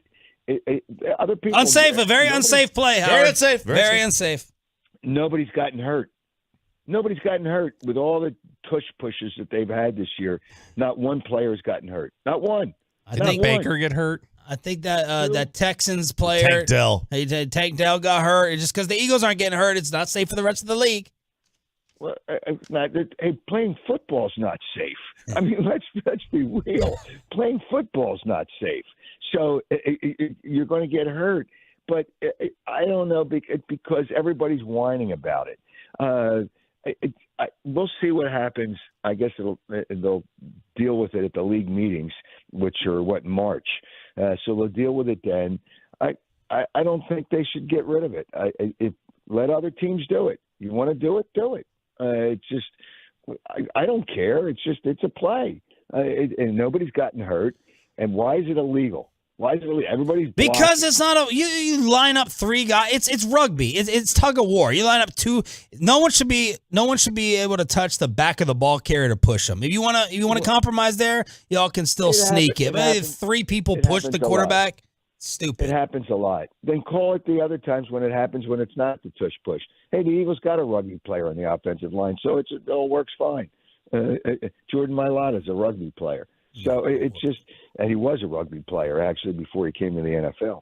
But I don't. It's just I care if they eliminate it, but the Eagles will score another way. What's the difference? I mean, it's a joke. Well, look, have a miserable trip and experience here. We'll get Bobby to find you in the press box, and you should work. Boring. You know, the only thing is I got to spend all Sunday in Dallas. Doing what? Nothing. Well, at halftime, they're going to serve up cheesesteaks for you. Yeah. They like to do that when y'all come into town. Yeah, but here's why a cheesesteak in Dallas can't be as good as the water. The water. The bread. That's exactly right. Yeah, you can taste the pollution in that bread. You know, it's just something else that sucks in Dallas, the bread. Hey, Howard, I was really disappointed in Bobby. He lived out a food dream of mine. I got him in line early at Angelo's, and he gave it a 6 out of 10. He brought me back a piece of Angelo's pepperoni, unrefrigerated, 24 hours in his dirty, grimy bag, and I still took 2 bites of it, and I was impressed. But Bobby gave it a 6, Angelo's Pizza. I'll tell you what I'm going to do for you guys, and I'll get 2 cheesesteaks. I don't eat red meat anymore. I like it, but I just don't eat it. I'll have a chicken cheese, but because I love the bread. All right. I will send you guys, if Dallas wins, I'll send you each a cheesesteak. The only problem is I don't want to spend the money for overnight shipping, so I'm going to ship it ground so you get it 4 or 5 days. Okay? Hang up on this ass. Hang up on this fool. Hang up. I said hang up on him. Man. I wasn't joking. Hang up. Well done. Howard Eskin, WIP, Boomer Jack's Bar and Grill Hotline. He's like my fun, my fun uncle. Man. I love him. I know he's hated. I know he's despised. I know people ask why. I want to put my arm around his little Burger King head. All right, let's get to chopping it it's a big head. up here on the expressway. All right, here we go, fellas. Let's have a little fun today. Gentlemen, Start your engines. Cavallari, however you want to say it. I know who she is. Mrs. Jay Cutler. First, you didn't know who Neymar was. That is not knowing Kristen Cavallari. That's probably a feather in your cap. Neymar, that's not good. But she was on one of those early MTV shows, but she was married to Jay Cutler. Yeah, she was. It was The Hills or she's got some shop Laguna here. Beach. She's got some store here that I'm sure wives have been in. So she has a podcast as well. Well. And on the pod, and she is getting destroyed for this by other women. It's a great topic. She says, in reference to the question, how many dates until it's okay to give it up to a guy? How many dates till you sleep with a guy? I've been on this thing in the last 2 years maybe of being like, you should make him wait 3 or 4 dates. I don't think it matters. It doesn't matter if you sleep with him the first date or the 10th date. If there is chemistry and feelings there, it doesn't matter. I saw this relationship coach post 90% of couples who are in the best relationships where they found the one all slept together the first or second date. So I don't think it matters. Wow. All right. What was that stat at the end? A made-up one. It was probably a made-up one. But the whole idea is the conventional wisdom is if you sleep with a guy too early, he's not going to respect you. Right. But if a guy wants to date you, I don't believe his opinion of you will change. At least it won't for me. If you sleep with me in the first date, I agree with you. It's not going to change. If I want to date you, it's not going to change. I think she's right. I totally agree. Did you with Amanda? Never. First of all, I would never answer that publicly. No. If it was yes, I wouldn't have answered it. But no, not on the first date. Okay. No, not on the first date. We didn't either. She didn't talk for about 10 minutes, but we didn't on the first date. She didn't talk. No. But she was just very. We were gazing into each other's eyes. Dear God, I know what you're saying. We were gazing into. I didn't say anything. We were gazing into each other's eyes. Muffled syllables is what you're saying. Yeah, this whole respect thing. It's like, do I think you're hot? Are you cool? Do I want to hang out with you again? Yeah, that's it. That's it. That's the order. Not like, okay, like, I'm going to lose respect for you. No, I'm buzzed. I'm drunk. Yeah. I want to sleep with you. I would really like you to feel the same way. Right. Let's do that. If you go in, if the guy goes into it already like without respect anyway, or like he just doesn't like her, it doesn't see himself, then it doesn't matter. And it doesn't matter if he does like you either. I don't think it matters regardless. The guy's already got it in his mind what's going to happen, what he wants, whether he wants a hookup, a friend, or a date. You're already in one of those boxes. Yeah, I don't. Maybe in certain scenarios or contexts. Yeah. Like if it's like a. Only Mike Bassick would think like this still. No, I don't have respect for you. The fact that you're willing to do that. No. If there's like a clear maybe if there's like just some clear aggression where it's like you're so overeager. That's what I'm saying. Yeah. You don't have to say it. BSM is listening, okay? If there's a clear aggression there, that's a little much. I'm sure. Yeah, it doesn't cause anybody to lose respect if they're like, wow, I spat game and I won this over. Here I am. This is great. That's different than if it's just like there was no effort involved and she just seemed like, yeah, I'm interested in doing this. You got thoughts? Yeah. Or you want to be a Mr. No, he's in a relationship. Yeah, I don't think I got to plead the fifth here. No, I mean, I'm with y'all. If my mind is I want to date you, then it doesn't matter if you want to sleep with me on the first date or not. The thing here is to hear from the female Tolos, who think that this was disgusting for Kristen Cavallari to admit, or whether they're like, I'm down, I'm game. Let's get right to it. 877-881-1053. 469, if she'll fall for you in a day, she'll fall for someone else in a day as well. 214, my wife and I did. We also had a quickie in the family bathroom at our first Mavs game together. Oh, my God. Oh, my. Wow. Let's see here. 469, y'all have a simp mentality. 817, first date. Simp mentality, what does that mean? 817, first date. She's a freak like me, can't commit to her. So there's actually a lot of, I'd say it's pretty split right now. Okay. All right, you want school buses or Christmas lists? School buses. All right. From trains to buses. I took my kid while I was out. But you want to talk to me about innuendo. Don't say it. Meanwhile, you can't shut your mouth after one sentence. You can't be quiet. I took my kiddos to school. Ever. While I was out last week. Took the kiddos to school. It is time to bring back school buses. I mean, I'm pretty sure I see them on the road. Not as many. You've got like 4 school buses per school. There's 1,000 kids. And first of all, there's too many cars on the road. All right, for starters. Second. Listen to Grandpa over here. I am a firm believer that school buses is where you learn that words don't hurt, is on school buses. Because you get mercilessly bullied on the school bus. Mercilessly. It's good for kids. Hard knocks. It is. Soft kids who can't handle getting made fun of. When I was growing up, had mommy drive them to school. That's who got. Wasn't an option for me. If you got driven to school, it's because you couldn't handle getting made fun of on the school bus. The morning after your team loses, doesn't matter the sport, the bus ride is where you get it worst. Without question. It's the biggest growth potential in America. And this was all because of your week off? Because of my week off. Because I was taking the boys to school, and the line, holy cow. I don't ever get to take my kids to school because of the hours we work. The line to take these kids to school, oh, my God.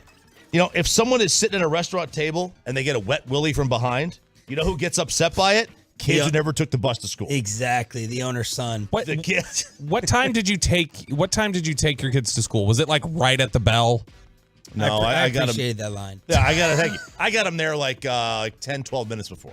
Okay, because generally if you're there 20 minutes before, there's not a line. There usually is, at least at our school experience, there is a just massive line when it's the last 5 minutes because everybody's pushing it off as late as they want. They can. But the Wet Willie's a weekly occurrence on the school bus. Sure. Every single week. Isn't that like a tap in the nads? Yeah. You know what I mean? It's like you go up to your buddy. Absolutely. I gave you one the other day. I walked right up to you, gave it to you. You were perfectly fine with it. The bus is where you learn to. Well, I have to be now. You have to have eyes. You have to have your head on a swivel. On a school bus, your head's got to be on a swivel. You don't sit facing forward. You got to sit facing side. Otherwise, you're going to get a knuckle on the top of the head. You learn to crack pencils. Yep. You learn to flip quarters. Uh-huh. You know, trade Jolly Ranchers and Mambas. This is where you learn to hock a loogie out the window. Yeah. Like spit out the window over the car on the other side. I mean, I was homeschooled, learned none of this. Bring back buses, baby. Yeah. Bring back buses. We should make Bobby take the bus to work and back. now. Now. Just to see a work experience. Like, let's see if I can take the bus for a week. Did you ride the bus, Peyton? No, my parents refused to let me ride the bus. They said bad kids ride the bus. Wow! Man. Dude, I had to ride the bus. I did too. It sucked. Because I had the longest drive. I was the first house picked up and the last house dropped off. That was one of the longest drives too. 45 minutes. Yeah. Oh, what a beating. It's pitch black out there waiting for the bus in the morning. So I'm a big proponent of riding the bus. We got time for the crystals. Let's do this real quick. I want to pour one out for one of the greatest to ever do it. He is retiring from music. He is going into the cloth. Daddy Yankee. Daddy Yankee is calling it a career. Really? He started it all, baby. He made it mainstream. Reggaeton. One of the best to ever do it. Salute, young man, old man. He's becoming a priest. He's going into the clergy. He's going to devote his life to Christ. This is just like the Mark Wahlberg movie I watched the other day, where he was a fighter and then transitioned over to religion. Yep. Oh. Could have been a lot better movie. Really weird. I mean, gaps when and Mark people- Wahlberg's in it. I know. What do you expect? Amanda's like, you want to watch this? I'm like, I don't know. I've never wanted to watch Mark Wahlberg in a serious role, but fine, whatever. Who was the guy that did the great Mark Wahlberg impression who used to come in here with us? Oh, the comedian. I don't know. Oh, my God. It was so great. So this guy's retiring. He's retiring. Rich Little. It was not Rich Little. He's retiring. This is fantastic. Look, it's a great career. Great song. Yes. Great song. Chopping it up every hump day. Hump day. Expressway.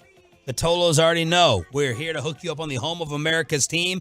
We have a Cowboys ticket giveaway and some possible surprises in this week's Around the NFL Power Rankings. How high up do you have the Dallas Cowboys? Dallas Cowboys. Next. Let's get you over to Platinum Chrysler, Dodge, Ram, Jeep. It is, of course, Stephen Gilchrist owned store, Gilchrist Automotive.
From our fan studios secured by DFWsecurity.com, this is Sean and RJ on 105.3 The Fan.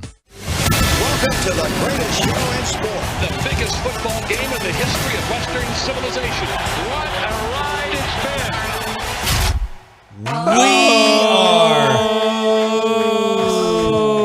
I was about to say we are already down one for the Hump Day edition of Power Rankings here on Sean, RJ, and Bobby, as RJ Choppy just barely made it in time. You called Peyton? Yeah, I had to find out how much time we had left. What just happened when your phone rang and you were like, what? Well, I knew one of two things happened. He's either in the bathroom or he's locked out. He went to grab a drink or something. He's locked out. So I said, Chop. And he goes, how much time we got left? And I could hear the echo. I knew he was in the bathroom.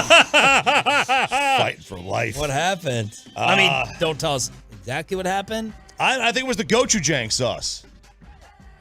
I think it was the gochujang. The gochujang? Yeah. What is that? I'm not really sure. It's from Trader Joe's. It was like a Korean spice that I put in the salmon last night. May have been that. Okay. Whew. Man, that was a sprint. Bobby goes downstairs, and you barely make it back to the car. Is that the Tampa goalie? Yeah, it was the Tampa goalie. Tampa goalie press conference, I should say. All right. So 1 through 5 or 5 through 1 on the truckwreck.com text line, 877-881-1053, 877-881-1053 in order to give us yours. Here's my dilemma this week. I had the 5 teams set. I don't think any of us can have a different 5 teams. Oh. That's how confident I am. Bobby, I don't care what you say. You're a troll. I am not. I'm not. I'm a football guy. 1 through 5, 5 through 1. We all have to have the same 5 teams, I believe. I don't know what to do 2 through 5. I still haven't written it down. 2, 3, 4, 5. No clue what to do. So get yours in. Pepe, let's grade from last week. Last week, Sean Sharif. Number 1, San Fran. Genius. Number 2, Philly. Number 3, Kansas City. Number 4, Dallas. Number 5, Baltimore. Bobby Belt, 1 San Fran. 3 out of 5. Bobby Belt, 1 San Fran, 2 Baltimore, 3 Philly, 4 Kansas City, 5 Dallas. And then myself, 1 Philly, 2 San Fran. Can you slow down for 1 second until we grade them? What? 4 or 5, because San Francisco beat Philly, and I had San Francisco above Philly. Give me Bobby's again. Bobby had 1 San Fran, 2 Baltimore, 3 Philly, 4 Kansas City, 5 Dallas. Kansas City lost. That was it. And Philly. But I had San Francisco above Philly, so that counts as a victory. No, we're doing how many correct you get. That is correct. If any of the teams lose, if 1 versus 2. Good God, I want to. That's a silly You've been rule. sitting here for 14 weeks. And for 14 weeks, I make this argument. No, that's the first time I've ever heard it. We've never Bobby, heard you you say need it. to go. He needs to get his head examined. Yeah, you do. Like, you don't have a better memory than I do. You change things. You think you're smarter than a lot of these other people. I'm pulling when I said it last week. I did it last week. I wasn't here, so I didn't hear that. We've not changed the grading of it for 15 weeks. Stop. Cannot be argued. Committee Sharif over here. Yeah. All right, so Sean and RJ. Did we decide? and then Bobby. There's not even an and Bobby. I don't know what to do, 5 or 1 or 1 through 5. I really don't know. I don't know what the best way to go is. What was RJ's grades? I wasn't here last week. Okay. And then Pepe? I had 1 Philly, 2 San Fran, 3 Baltimore, 4 Kansas City, 5 Dallas. So we all have the same teams in the 1 through 5. All right. What's your dilemma? Do we go 1 through 5 or 5 through 1? I don't know, because the suspense would be are the Cowboys at 5 or 4 or 3? Where are they? We'll go 1 through 5. Here's the rest of the country. Blog and the Boys bumped the Cowboys from 3 to 2. NFL.com 5 to 4. ESPN kept them at 5. USA Today 5 to 4. Yahoo from 7 to 4. It was stupid to begin with. CBS bumped them down from 2 to 3. The Athletic from 5 to 3. Sports Illustrated kept them at 6. Wow. Sports Illustrated, day by day, disintegrating in front of our very eyes. We're going to go 1 through 5. 170,000 unique viewers, Sean. We all have San Fran 1. Can we just save time there? Sure. I do have San Fran 1. I finally moved them up. Well, that shows how wrong you've been over the past few weeks. No, I look, when they play the Chiefs in the Super Bowl, I will still pick Kansas City because I will always pick the better quarterback. But you cannot say that San Fran is not the best team this year. You cannot say that. Bobby was first on board, then me, and now you finally joined. About time. Welcome. Yes, 1 San Francisco. That's easy. Slam dunk. Pepe. Yes, 1 San Fran. Start us off with 2. Let's get to the drama. Kansas City. I mean, look, am I going to pick them to beat Miami? Yes. Am I going to pick them to beat Baltimore? Yes. Am I going to pick them to beat Philadelphia? I would. Even though they lost to Philadelphia? They outplayed them. Would you pick them to beat Green Bay? Yes. Did they beat Green Bay? Doesn't matter. I'm not results-based. I like the committee. Okay? I don't care about results. I care about who I think would win on any given day. And I have Kansas City, too. And they're going to make the Super Bowl, and I have no problem saying that. They're just not the second best team in football right now. Are they going to make the Super Bowl? Your power rankings have always been. If you had to pick them right now, I'm picking who would win tomorrow. You think? Okay. That's what I do with my power rankings. You do it your way. You would never. Right now, tomorrow, Kansas City's not in my top 5. I pick 5 other teams tomorrow to beat them straight up. That's how I do mine. I wouldn't pick those teams to beat them straight up. Yeah, tomorrow. because you Mahomes. Yeah, I'm sorry. It's your lazy fallback. It's not lazy fallback. Your safety net. He's the best player, so I'm just going to pick the best player. I picked the best quarterback. It's not lazy fallback. You're not talking about any of the teams and what they're actually doing. Football in the modern era. That's lazy. Yeah. So where's my VV, Elemental P, QRS TV to have them tell me what to do? I'll just do Mahomes every week. You just barely got on San Fran showing your power rankings have been wrong throughout this whole time. Okay. All right. Go ahead, Bobby. Ignore science. With a bye week. You took the vaccine and you ignored science, but you ignore science here. Hey, I don't want to hear that bell no more. I don't care if Gavin told you to play it or not. I don't want to play. I don't want to hear that bell. Hear no bell. I don't want to hear no bell. We fight to the death. Oh, hear no bell. We don't break it up. With a bye week this week, number 2 once again, and the AFC favorites, in my opinion, the Baltimore Ravens. Baltimore's been good all year. You could make an argument the 3 games they've lost that they were right in striking distance to win all 3 of them. I mean, Baltimore could very easily at this point be 12-0. And when are you going to give Lamar any credit for it? I said Lamar's played okay this year. He's been played okay. Yes. He played okay. So the second team in your power rankings. I mean, his QBR is under 60, but yeah, he's played okay. Okay, so it's basically what Dak was last year. I mean, I didn't say Dak was all world last year. Oh my God. I didn't. We can go back and talk, again. All you've wanted is for them to be last year's offense. Yeah, the offense was good. That's not a problem. Yeah. Stumbleina's over. By the way, the fan text is lighting up, agreeing that I have made that argument before about beating the team. So, just saying. Well, they're idiots too. All y'all are idiots. So all y'all can be in the Bobby fan club. I've been sitting here doing it every week. Every week we go 3-2 or 4-1 or 5-0 or 2-3. That's the way it's been. We do. So there you go. Tell your daughters thanks for texting in. What? Actually, it was 337 that gave him.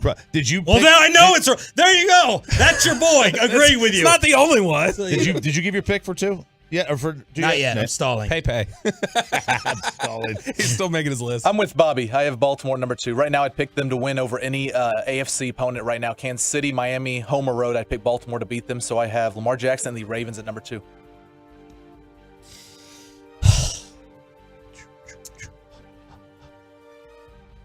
The Miami Dolphins. All right. At number 2. And again, these are 4 different coin flips for me. I do need your nerdism for Miami's defense. All right. And are they actually playing as well as their offense? Because that's what Michael Lombardi keeps saying. I think he's saying it because he's boys with. All you got to do with Lombardi is track the old school. You got to figure out who the coordinator is. He loved Wink Martindale and he loves Fangio. So Fangio is the DC in Miami, and he's been praising them up. But they've won 4 of their last 5.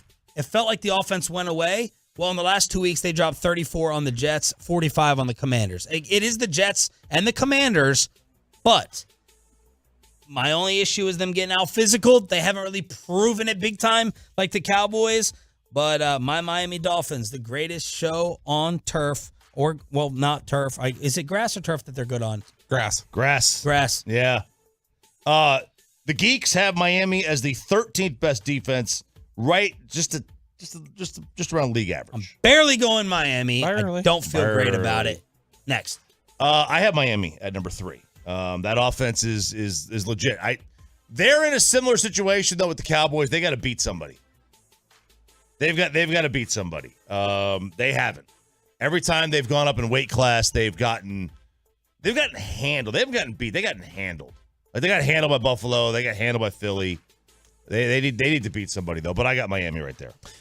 I also have the Miami Dolphins, number 3. That is a team that in a couple weeks is terrifying to think about how they're going to stress Dallas's secondary. I genuinely don't know how Dallas is going to be able to cover what they do in the passing game. Miami is completely in a league right now that has really... You don't think Duran Burnt will be able to hold down Tyreek? No. I think it'll be a tough day for everybody. But in a league that has seen had a real down year in terms of offense, that's one of the passing attacks that can do pretty much whatever they want. So Miami 3.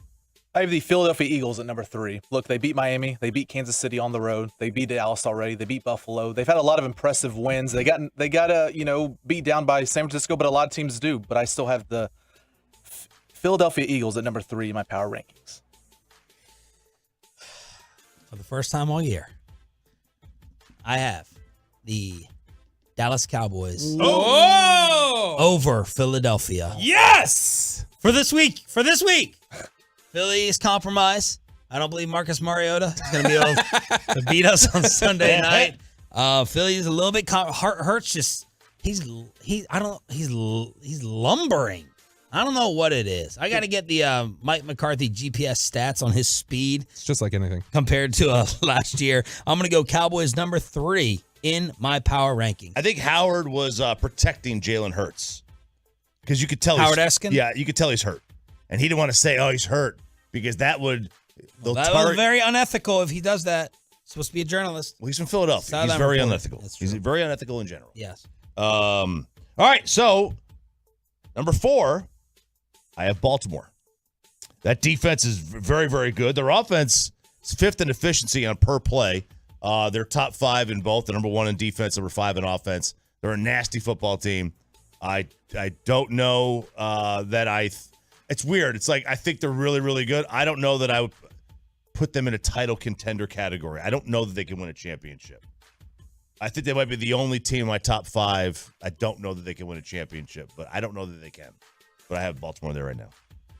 By the slimmest of margins right now at number 4, I do have the Dallas Cowboys. And I think Dallas still has plenty of problems that have not totally been exposed on defense yet, but I think they have them. I think the offensive line has had some trouble recently, but I mean, the way the offense is going, the way the quarterback's playing, they get an edge right now. They still got to win on details. I still got to see them win close games where the details matter, but Dallas at number 4.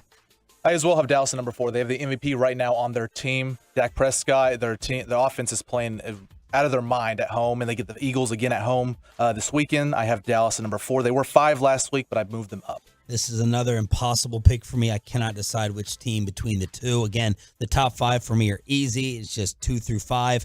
I'm going to go Baltimore 4 and drop Philly down to 5.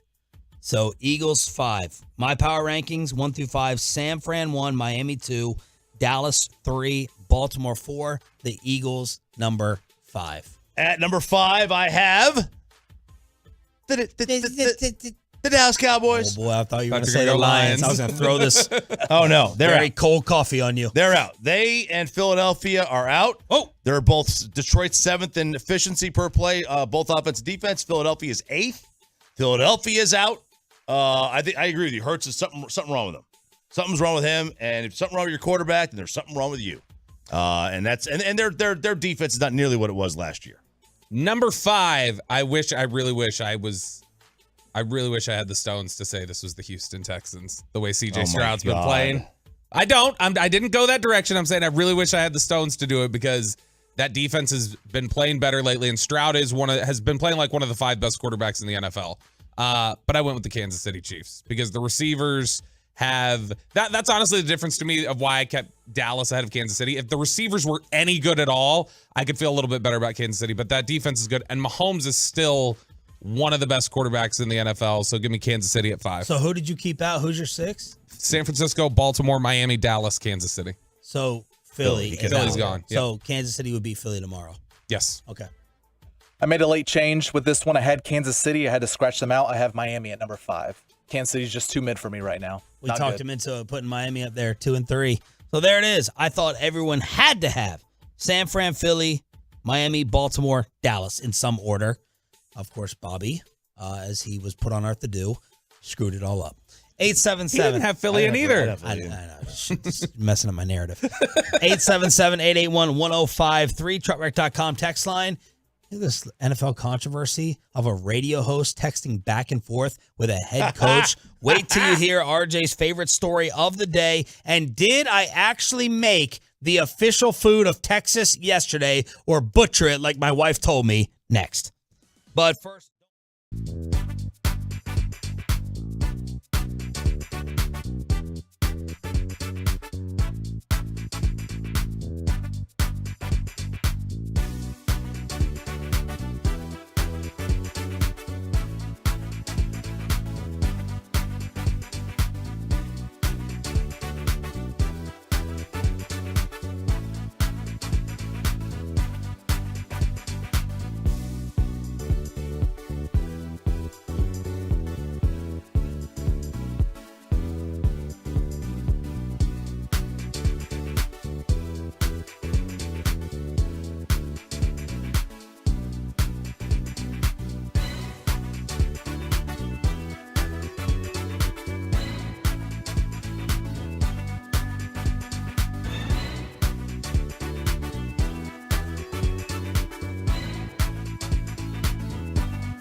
Life is unpredictable. Accidents happen. Frankel and Frankel are the go-to attorneys for car and truck wrecks and DFW.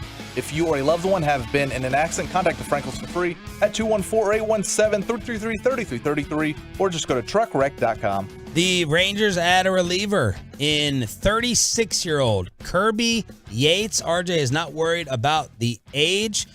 He was on the Atlanta Braves last year, 61 games out of the bullpen, 7-2 with a 3.28 over 60 and a third innings pitched. 3.53 career ERA across 9 seasons. Yeah, I mean, he had about 90 strikeouts last year in those 60 innings. I mean, that's really, really good. That's what you want. He's not a flamethrower. 93, 94, Braves wanted, and they had him. They declined his option, the club option, because and part of the reports were saying that he didn't have the velocity that they were looking for, which is odd because they knew that going in when they signed him. And he was coming off a Tommy John, a second Tommy John. They knew he didn't have the velocity before that. He was 93, 94. Why would they expect him to throw 98 all of a sudden? But yeah. They went in a different direction, and the Rangers pick him up. Only in Texas can this be a topic, but I got roasted by my wife and RJ Choppy and Tolos for my attempt at cooking chili yesterday. And I put in some extra things. I said, I don't want just meat and sauce for an entire week. Uh-huh. Cooking for, 10 servings. Oh, yeah. And I want to put some vegetables in there, try to health it up a little bit. So I called Brian Broaddus. We talked, had the convention, and I went home. I did put a can of beans in. Violation number 1. I did put a can of corn in. Violation number 2. I did throw in some mushrooms. And then the big crime to many, I put in some chopped zucchini. All with the spices, all with the chili spices, and it is getting rejected. It's getting called stew. People are saying I make goulash. It's goulash. I mean, there's no noodles in it. So, taco soup. Taco soup. I mean, very insulting. Because to me, you close your eyes, you take a bite. It tastes just like chili. I'm going to bring in some for Peyton and Brian Broaddus to try and see if they sign off. But on the hotline, emergency call-in is Matt Pittman, who commented on this from Meat Church last night. Okay. What did you think of my chili? Well, first off, why did you call Brian Broaddus? Were you looking for draft information? Why did you call me?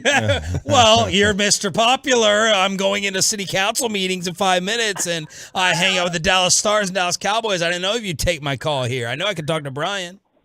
Okay. By the way, also friends with Kirby Yates. Texted him last night. Super excited about that. A Hawaiian pitcher. Yeah, pending his physical.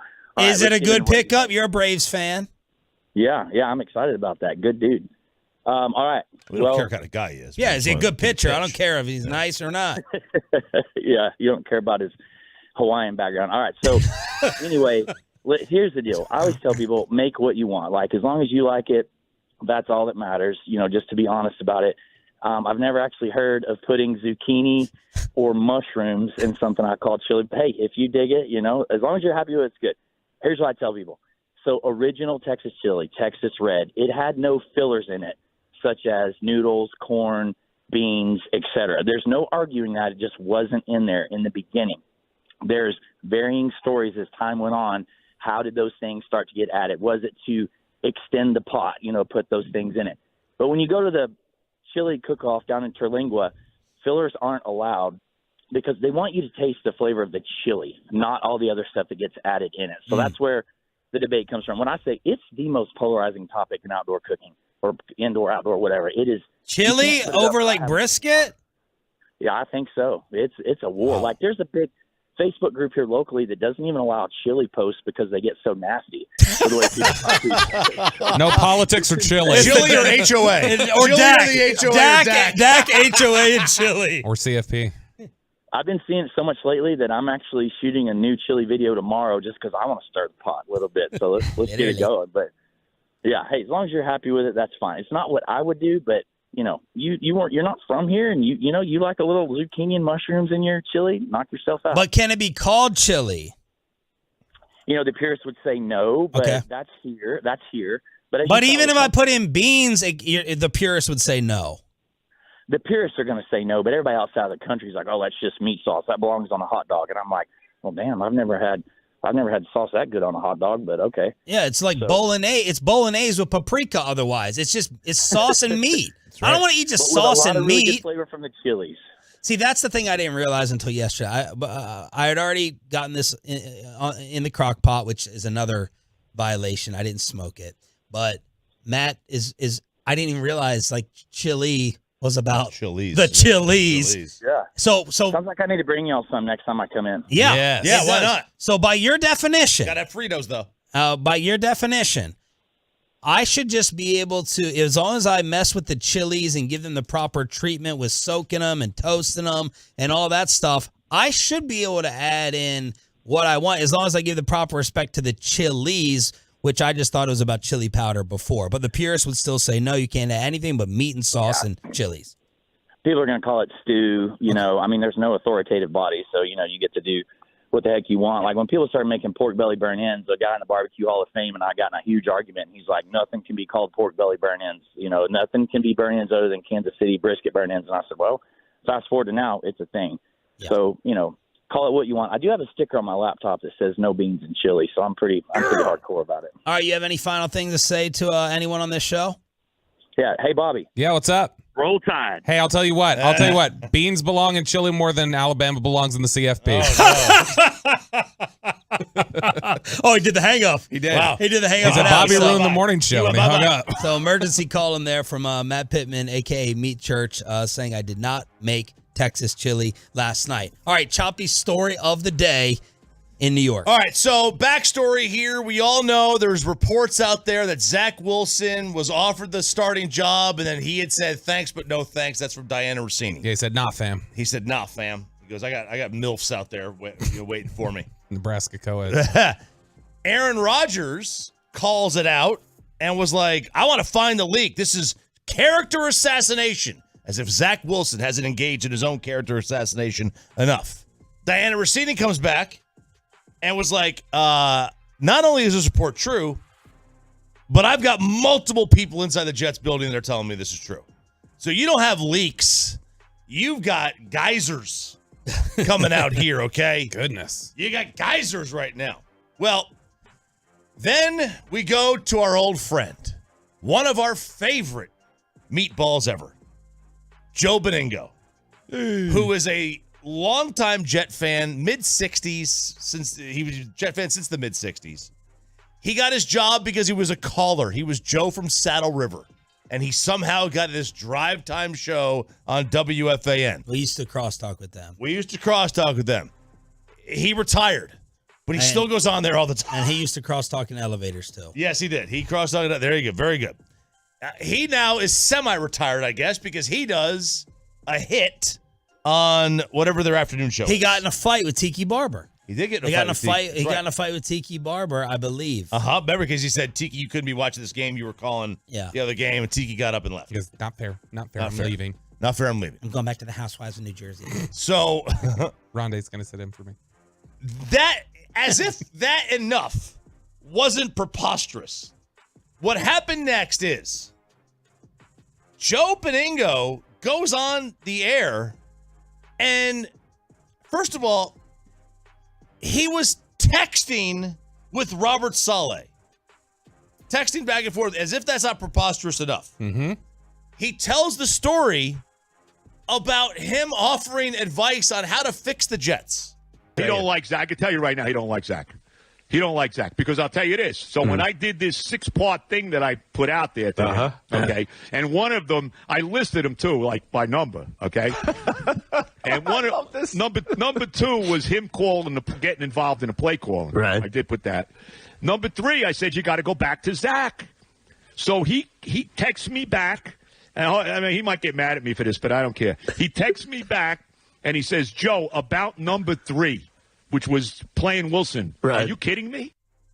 Oh, so as if it's not preposterous enough that a radio host gave his top 6 list, who's semi-retired, is giving a 6-point plan on how to fix the football team to the head coach. It's like Bobby texted to McCarthy. That's why they turned the offense around. He then suggests that a defense-first guy calls the offensive plays and then spills the beans about this on the air and tells the whole city that Robert Saleh doesn't like Zach Wilson. Doesn't like Zach Wilson.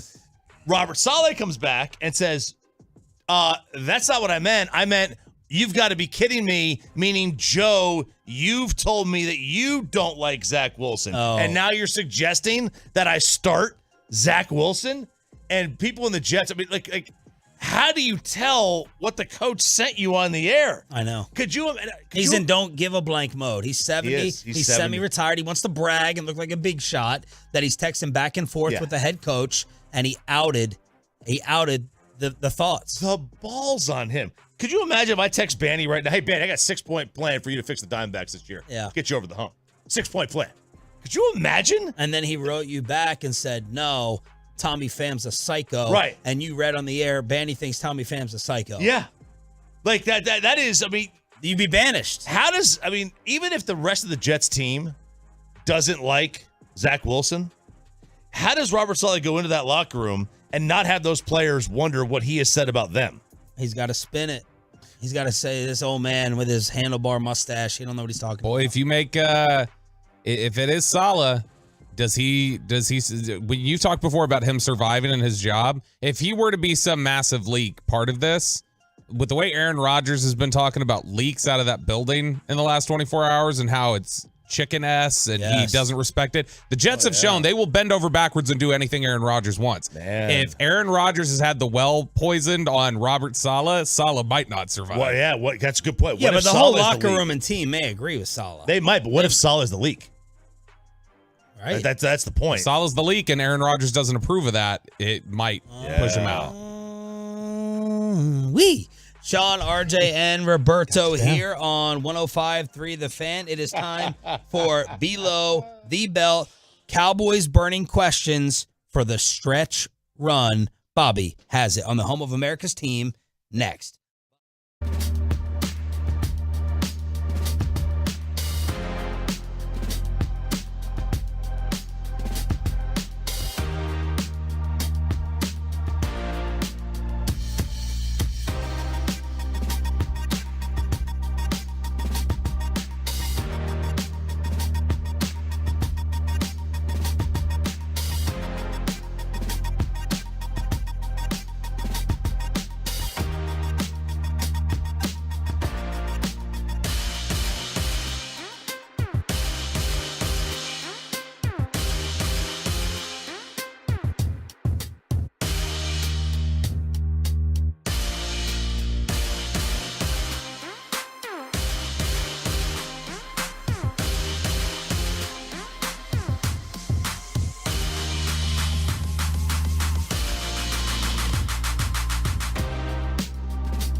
Classic Chevrolet is leading the way to finish this year #1 in America. They're racing hard with year-end savings on over 400 Silverados. Shop them all today at ClassicChevrolet.com. This is Texas. This is Classic Chevrolet. Relax and enjoy the difference and find new roads. The great Bobby Belt. You ruined the morning show. Don't make me take off my belt. Don't make me take off my belt. We're not. A new role for CeeDee Lamb. We'll see if Sean and RJ are in favor of it. More on that in just a second. We got some Cowboys burning questions coming up here. Really quickly, there is a scenario, ladies and gentlemen. We talked about it earlier today, but there is a scenario where the Dallas Cowboys can clinch a playoff berth this weekend. It's just going to take a ton. You need the Cowboys to win. You need Minnesota to lose to the Raiders, the Packers to lose to the Giants, the Seahawks to lose to the 49ers, the Buccaneers to lose to the Falcons, Detroit to beat the Bears, and the Rams to lose to the Baltimore Ravens. And if you laid down that 17 parlay, RJ Choppy, which is not the most impossible thing, all of those outcomes are favored by Vegas other than Raiders beating the Vikings and Packers losing to the Giants. But if you lay down a $100 bet on that 17 parlay, what are you getting, do you think, Chop? 1120. 5,271 on a $100 bet for that parlay. I don't think that's the most ridiculous one. Look, if you're looking to add some juice to clinching the playoff berth and you want to throw that on top of it, might not be so bad. We don't need this. I mean, we're getting in anyway. Yeah. So There have been greater collapses before. We've seen the Rangers in 2012 on the last weekend in Oakland. Yeah, if this team loses 5 straight to end the season, then that's a great collapse.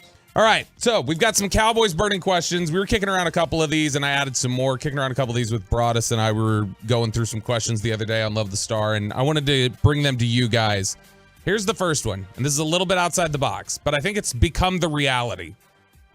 Sean, CeeDee Lamb. Which, by the way, that 5 straight comment you just made, Philly, Buffalo, Miami, Detroit.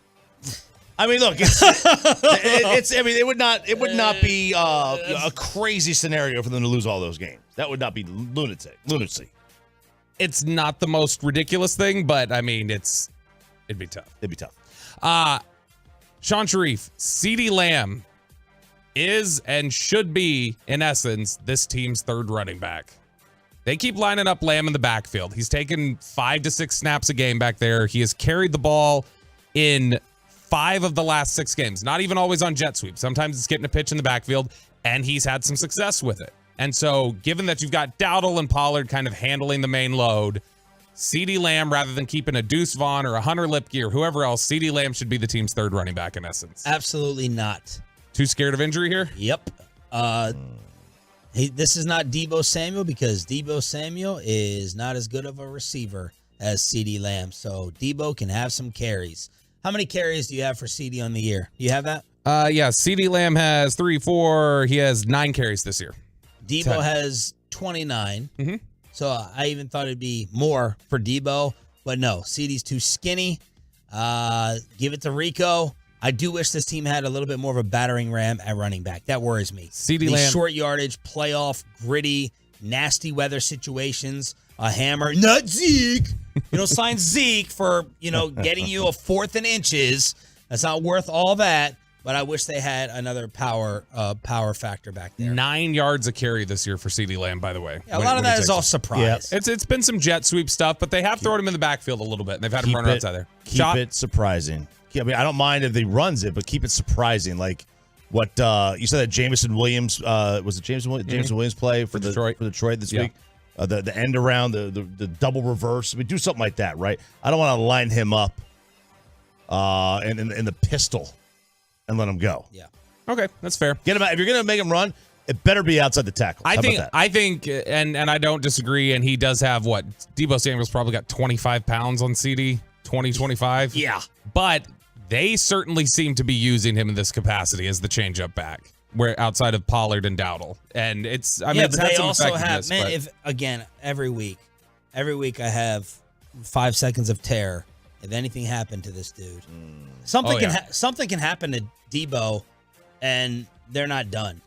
They have Ayuk, they have Kittle, they have McCaffrey. We're finished, toast, over. Which is greater negligence, because you always hear people make this complaint. If a guy like CeeDee were to get hurt on a punt return or carrying the ball out of the backfield, which would you be like, that was just critically stupid? Why'd you have him out there? I'm okay if it's like that big moment that you need the punt return. Actually, I mean, I got Turpin for that. You don't need to be out there for any punt returns whatsoever. He's not better than Kevontae Turpin returning. RJ Choppy, power rank your confidence in these 3 players. Michael Gallup, Tony Pollard, Terrence Steele. Ooh.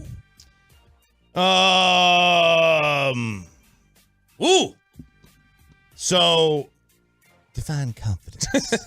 That you're going to get the best of their abilities on game day. On any given game day, regardless of the match. I think we already are getting the best of their abilities on game day. On all 3 of them. Maybe. Woo. That's a take. Right? I mean, like, we've got 12 weeks of knowledge here on what the best is. In all seriousness, if the offensive line blocks for Tony Pollard, he'll get yards. He is what he is. Yeah. I'll tell you this: Gallup's separation numbers are higher than I thought. Now those are only on targets, right? I don't know how that works. I'm pretty sure that's only on targets. It's 2.5, which is, I mean, Lamb is like 2.8, and Cook's like 2.8, so it's not that bad. Steele worries me because that's a one-on-one. What's your order? I would say my order of confidence is Pollard 1, Gallup, Steele. Pollard 1 is easy. You could have even kept him out of it. Steele's more worrisome because inconsistency. Every play you need him. Yeah. You have to rely on him. Michael Gallup can get forgotten, and I don't care. But confidence factor, I'll go Pollard, Gallup, Steele, just because you're more reliant on Steele, and it's terrifying when he misses. I mean, Like, they need to have a stat on when you make contact sometimes or miss the entire defensive player. Seriously, like a total whiff, a whiff stat for tackles, because this guy has outright whiffed with players going right around him throughout this year. It's looked like some of his rookie year snaps again, which Man. which had not been a problem the last 2 years, but he was come back. Now, the other issue with Steele is he had played really well the 2 weeks prior to this. Like, he had played pretty well in 2 straight games. So I think that's the thing, is that my confidence in the consistency you're going to get from Steele is not very good right now, because I don't know what his issue is. I don't know from week to week why it looks good sometimes and other times it doesn't right now. Gallup, I know what Gallup is, and Gallup is not a starting NFL receiver anymore. And that's even including if you have 3 starting receivers. Like, he is just at best a 4th receiver that you're paying $12 million a year to. They need to, in all likelihood, cut Michael Gallup or trade Michael Gallup after the season. So when you and Broadus watch him, how does it look different than last year? It doesn't, but that's the problem. He looked bad last year. You're talking about 2 years now. He looks like the same guy who was coming off that ACL. Brian has gotten to the point, and I know we talked about it earlier this year. Brian's gotten to the point where he says he's just not a scheme fit here. Like, he doesn't fit what they're trying to do. He's not like a really good route runner. Brian said he'd take pretty much everybody else, on the receiving core as a route runner over him. And because of that, he's just not going to get open. Yeah. And so that's kind of where it stands at this point. I think he needs to get cut. I would try to trade him if you can. Yeah, for some team would have a need baloney. Some team would have a need for him. I bet you would go to Chargers. Yeah, I mean, I'm sure somebody given an opportunity like that. Sean, after 2 fantastic years, we have now seen the leveling off of Micah Parsons, which is still great, but Micah Parsons is beginning to level off. No, I'm not freaking out or worried about that. The 0 stat line doesn't worry you? I think he's been great this year. I just don't think I think he's the same player we saw last year. And the biggest thing that they have to worry about with him, this guy gets worn out late in seasons. I don't know, because as I told you all, and I never believe in weights listed by teams, he doesn't look that big for as powerful as he plays. He does not look anywhere near as big as Lawrence Taylor did to me. Now, I think Lawrence's shoulder pads and all that stuff kind of threw you off, but those Oprah Winfrey 90 shoulder pads. Micah is like super lean. He goes 1,000,000 miles an hour. I'm not worried about Micah Parsons right now. You talking about the 0 stat line from the Giants or the Seahawks? Giants where he had no tackles, no nothing. Yeah. Seahawks game, even he generated some pressures, but he was not as much of a factor as you would have hoped. He had 2 tackles, 0 sacks, and I'm not seeing the quarterback pressures. You got next level stats on Micah? I do. Of all the edges, he has the highest double team rate at 33%. Wow. Now and their pass rush was missing against Seattle, but it felt like Seattle was getting the ball out very fast too. Now the issue that I think that is being lost with his size or lack thereof is that you can't, if you're going to have a guy that's his size, you have to play him exclusively on the edge. Speed needs space, and you can't have him bottled up. If he is in space, his size is not going to be a disadvantage; it's going to be an advantage. But he does create a lot of havoc coming up the middle. He does. He has the highest pass rush win rate at 37%. The next highest is Myles Garrett at 27%. Wow. Micah Parsons has 60. But that double team stat, his was at 33. Who's the next highest? Myles at 32. Okay. And then Davion Clowney at 26. Nick Bosa at 25. Wow. Nick Bosa is double team 8% less than Micah Parsons. A lot more attention on that San Fran D-line, too, to worry about. TJ Watt. So Micah's double team 33% of the time. Where's TJ at? It's harder to double team TJ because he stands up. 15%. Wow. And Micah has in 40 fewer plays than TJ Watt. Micah has 20 more pass rush wins in 40 fewer plays. Wow. He is, without question, the best edge rusher in the game. Woo! Right. But has he leveled up? Like we all got into training camp and thought he was going to take it even another step up. Has he done that, or is he the same guy we saw last year? What's the double team rate compared to last year? Do you have last year? I can get last year. Here we go. In watching him, does he look different to you? No, I think he looks the same. I do agree. Exactly. He hasn't leveled up like I expected he would. Broadus caught a lot of heat because he was talking about, I think, the Giants' backup tackle kind of limiting Micah, and all the Parsons fans lost their minds on Broadus, but it was a legit point. It doesn't have the double team numbers, but his pass rush win rate this year is 37%. Last year was 30%. So he's winning more.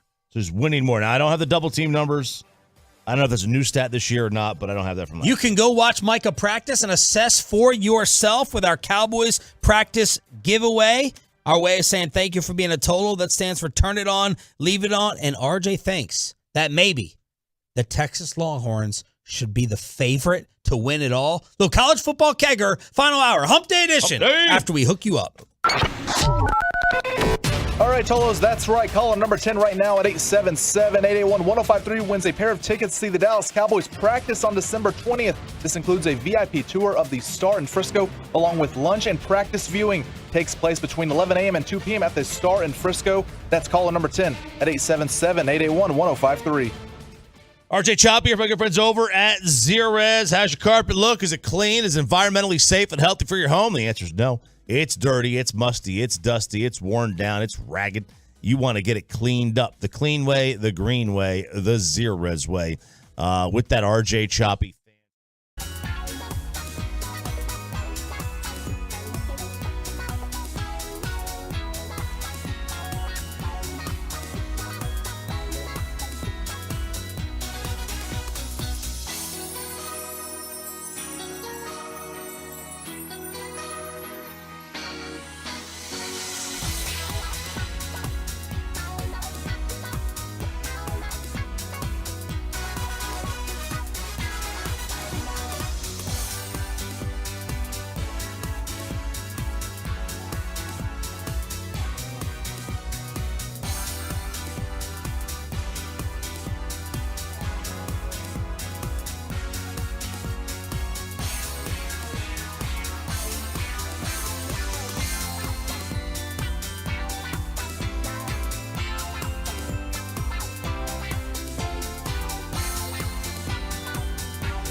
From our fan studios secured by DFWsecurity.com, this is Sean and RJ on 105.3 The Fan. I'd like to know where Lou Holtz is right now. We're not hosting an intergalactic kegger down here.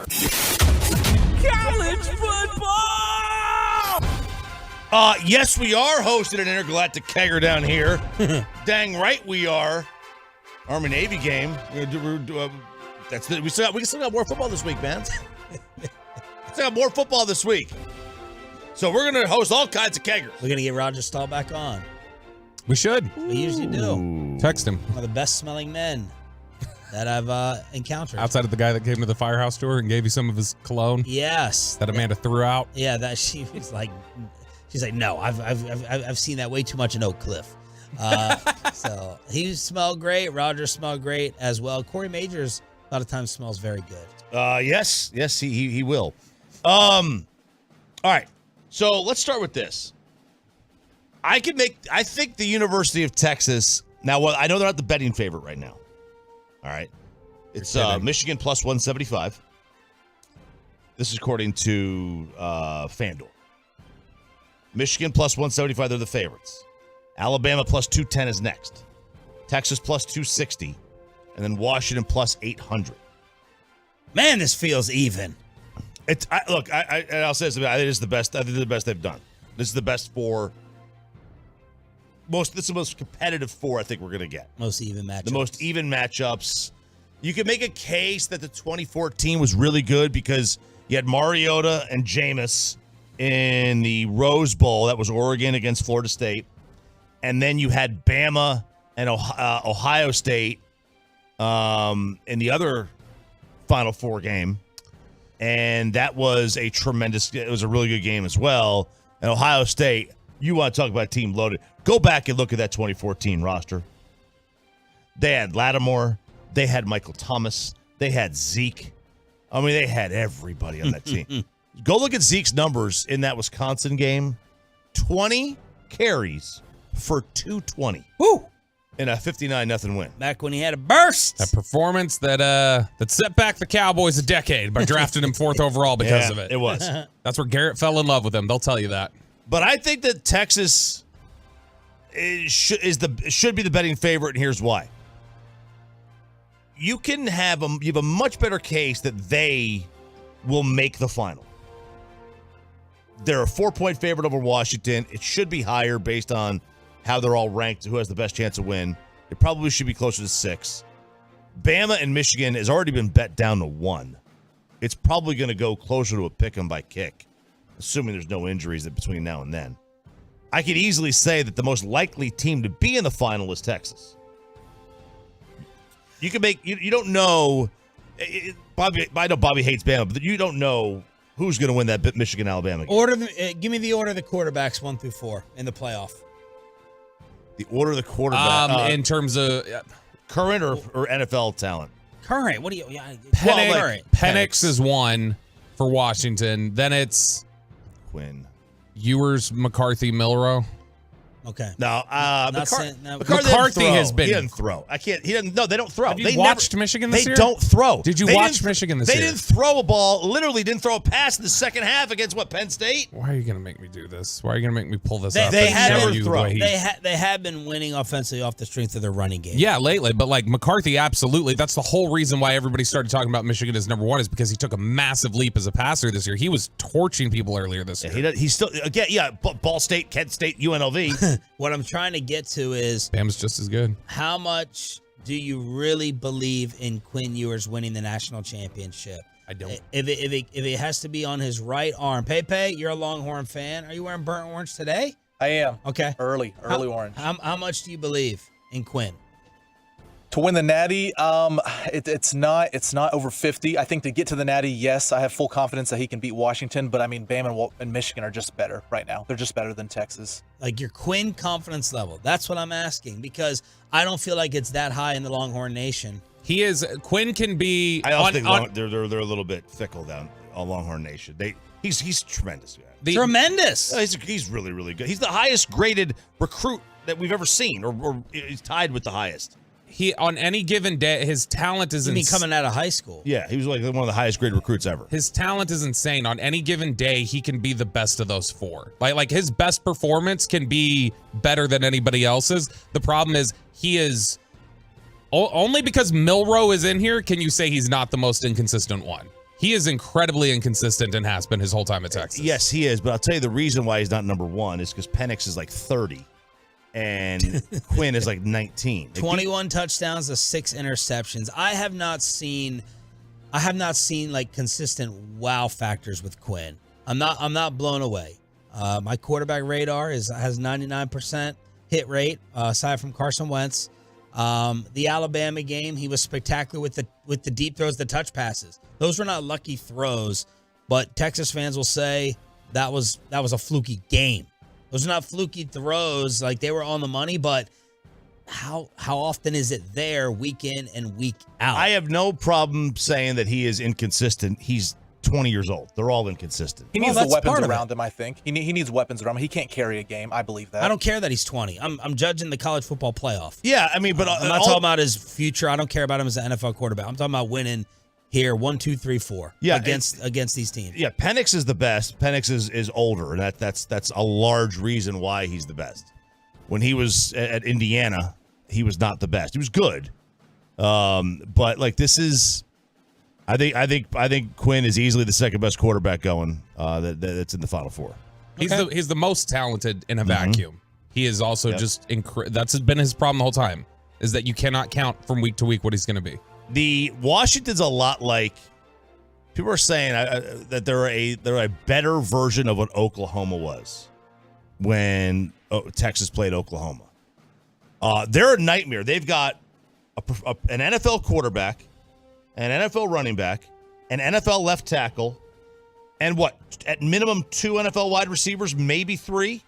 Maybe you get the third one in there. Yeah. But so they've got it. They're a nightmare to deal with. But there's a reason that they have them as plus 800 and everybody else 260 or better. But I do believe they figured this out. They got the absolute best Final Four they could have asked for. Now, if you want to say that you could have put Georgia in there or whatever, I think this is as good of a Final Four as we're going to see. Thank God it's the end. Give us more. Yeah. I want to see more. Now, again, the 12th team has no chance of winning. But I think we're going to argue less. We don't argue nearly as much. Oh, we're definitely going to argue less. Yeah, because we talk about the snubs in the NCAA tournament, right? On the after show at 6 o'clock that night. We don't even talk about them anymore because college basketball is become nothing. So we don't care coming in here that day after Selection Sunday. They'll talk about it for a little bit. And the next day it's over. The next day it's over. But with this, with 4 versus 5, I mean, you have a legitimate chance, a little bit legitimate gripes here. Oh, yeah. You talk about that for a while now. So that's that. Let's go to Nick Saban's daughter, Sean. Man, this is a time where you just don't need to do this. What's her name? Kristen Saban Setas, S-E-T-A-S, Cetus. Love Kristen's. Yes. I'll take a little sip. All right. I'm sure you will. Well, so on her Instagram story, she is not happy with people coming at her for Alabama being selected for the college football playoff. Doesn't she always pop off? Loves popping off. Loves. And I would think, all I imagine is Saban, the father, like coming home or getting her on the phone or FaceTime and going off on her and lecturing her like he does his players. But apparently he does not do that with his daughter because she do not care. He says, look, it's her account. I got no control over that. That's the approach he takes. She's an adult. I can't say anything to her. So here's what she says. This is the one time I'm going to address this, and I really shouldn't address it, but I feel like I should a little. I understand people are not excited about the committee's decision. That's not my expertise, not my place. Nothing to do with me. I try to keep my page fun, positive, yada, yada, yada. And that, like Alabama, like that football, those things. If you don't want to be here, you don't have nice things to say, take it somewhere else. And my whole thing is, man, like, why even go there? Just because Alabama's getting roasted. Saban apparently got 250 harassing phone calls because his number got out there on the internet. So she's defending Pops. She is, but like, people always listen to you on social media. Like, if you tell people that you don't want to hear that anymore on social media, they're going to give it to you more. Yes. You just got to ignore it, and they'll stop. It's simple.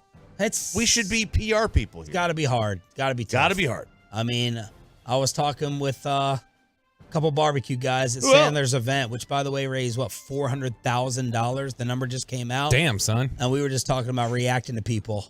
I mean, it's got to be hard to. You may as well just not have social media. Because if you have it, you're going to take a peek. I would, and I would pop off too. Do you know what? And as I do every day. I'll let you in on a little secret. You know what I do on Cowboys game days now? To not pop off and get distracted while only I'm retweet David Hellman and John Machota and not us. I do retweet you. I don't retweet Choppy because Choppy doesn't tweet during the games. But what I do is I mute. Make an Instagram videos. He does tweet. He's busting your. I don't accept that. I don't accept that criticism. See, this is how hard it is not to respond. I think it's stupid, but I do it anyway. I mute notifications during games from people I don't follow.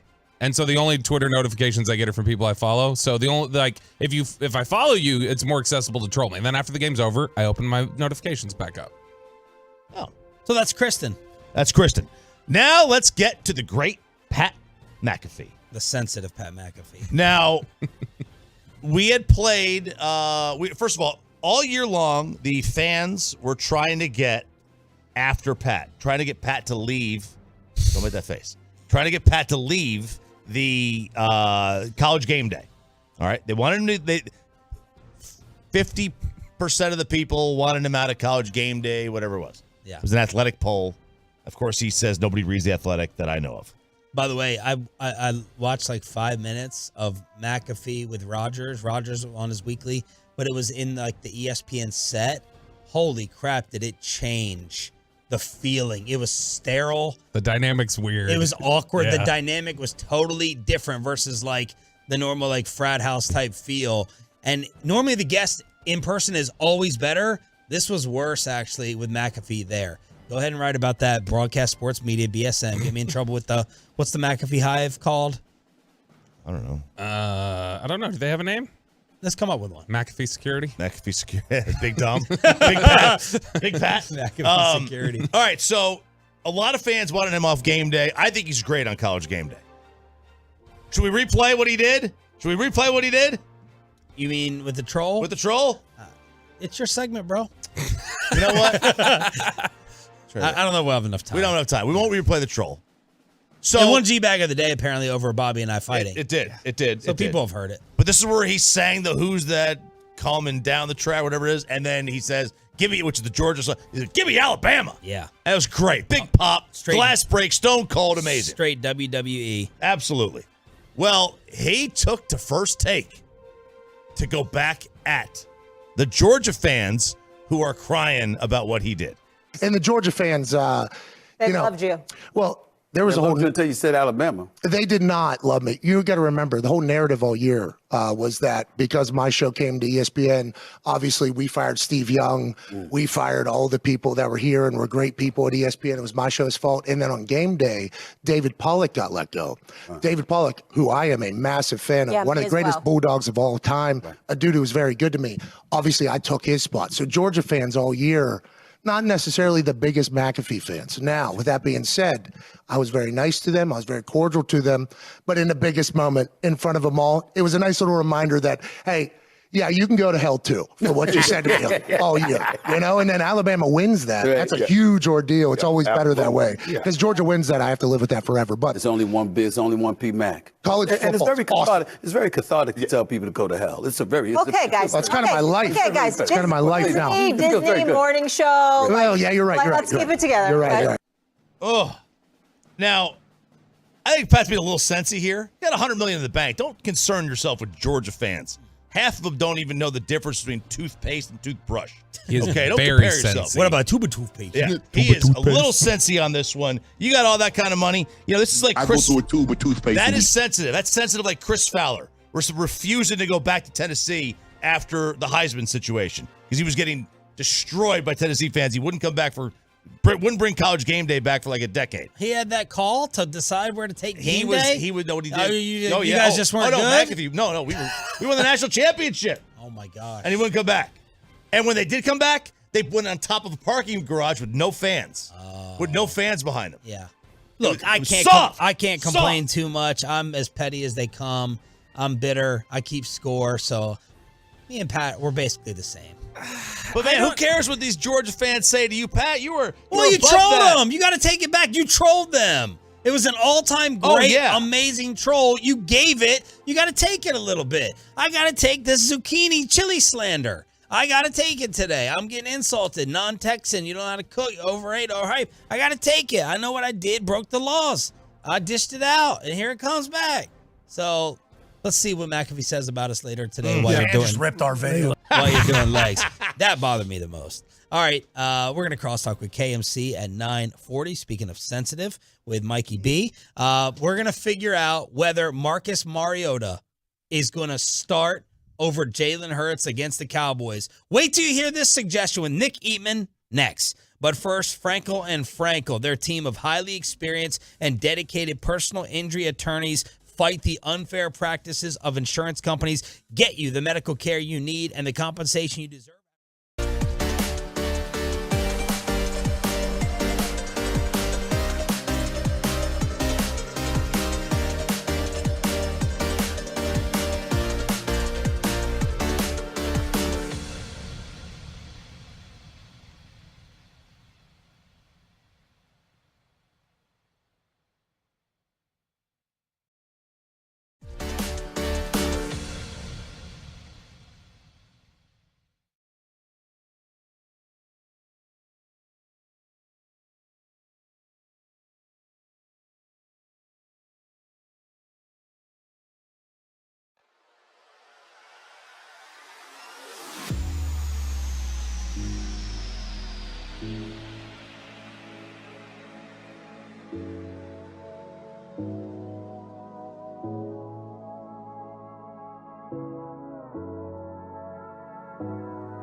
lawyers Frankel and Frankel. Life is unpredictable. Accidents happen. Frankel and Frankel are the go-to attorneys for car and truck wrecks and DFW. If you or a loved one have been in an accident, contact the Frankels for free at 214 or 817-333-3333 or go to truckwreck.com. It is now time for Nick Eatman, DallasCowboys.com, brought to you by the WinStar World Casino and Resort, the official casino of the Dallas Cowboys. Please game responsibly. And we are going to start this off by playing David Carr's suggestion that has gone viral. The number one sports clip in DFW and the NFL is David Carr, NFL Network, suggesting that Marcus Mariota should maybe play right now over Jalen Hurts. Big picture, brother. Like, that's what you have to do. Like, if you're Nick Sirianni, this is the type of decision and conversation you have to have if you have a big picture mentality. And I think you can have that conversation, honestly, with Jalen. And if you set him down, that's all Jalen talks about is the end result and getting to the Super Bowl and winning that thing. The best way we can do it, they didn't run the football at all with him. Twice? That's not it, man. That's not the winning edge. Put Marcus in there, win a couple games. Maybe you have the number one seed still. You might have it. I'd say he's probably better at playing quarterback for the Philadelphia Eagles. Right now, he would be more productive. Hey, I didn't say that, Philly. Later, I didn't say that, when Philly. You're healthy, we'll see I know you in what the time it is. playoffs, I didn't say Jalen. that. He said that. It's all the way good. to the Super Bowl. Nick Eatman, what do you think about that?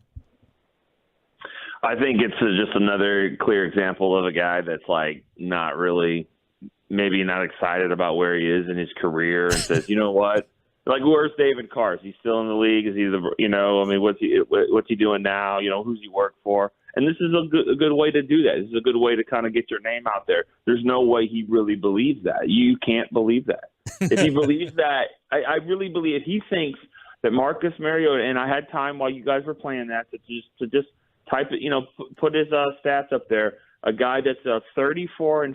That's his career record as a starter, 34-40. If he thinks that guy over 9 years or so is better than Jalen Hurts, I mean, I don't think he really believes that. And if he does, I question what he's really looking at, honestly. I know he's played the position, but there's no way you think that way. But here's what I think he's trying to say that did get lost, and his own network screwed him with the way that they recapped it. He thinks that Hurts is compromised or banged up or hurt, so that they should give him a game or two off to let him recover if the ultimate goal is the Super Bowl. Does that change your opinion? But no, not really, because I don't think he's saying that, Sean. I really don't believe that. If you're saying that, you say that.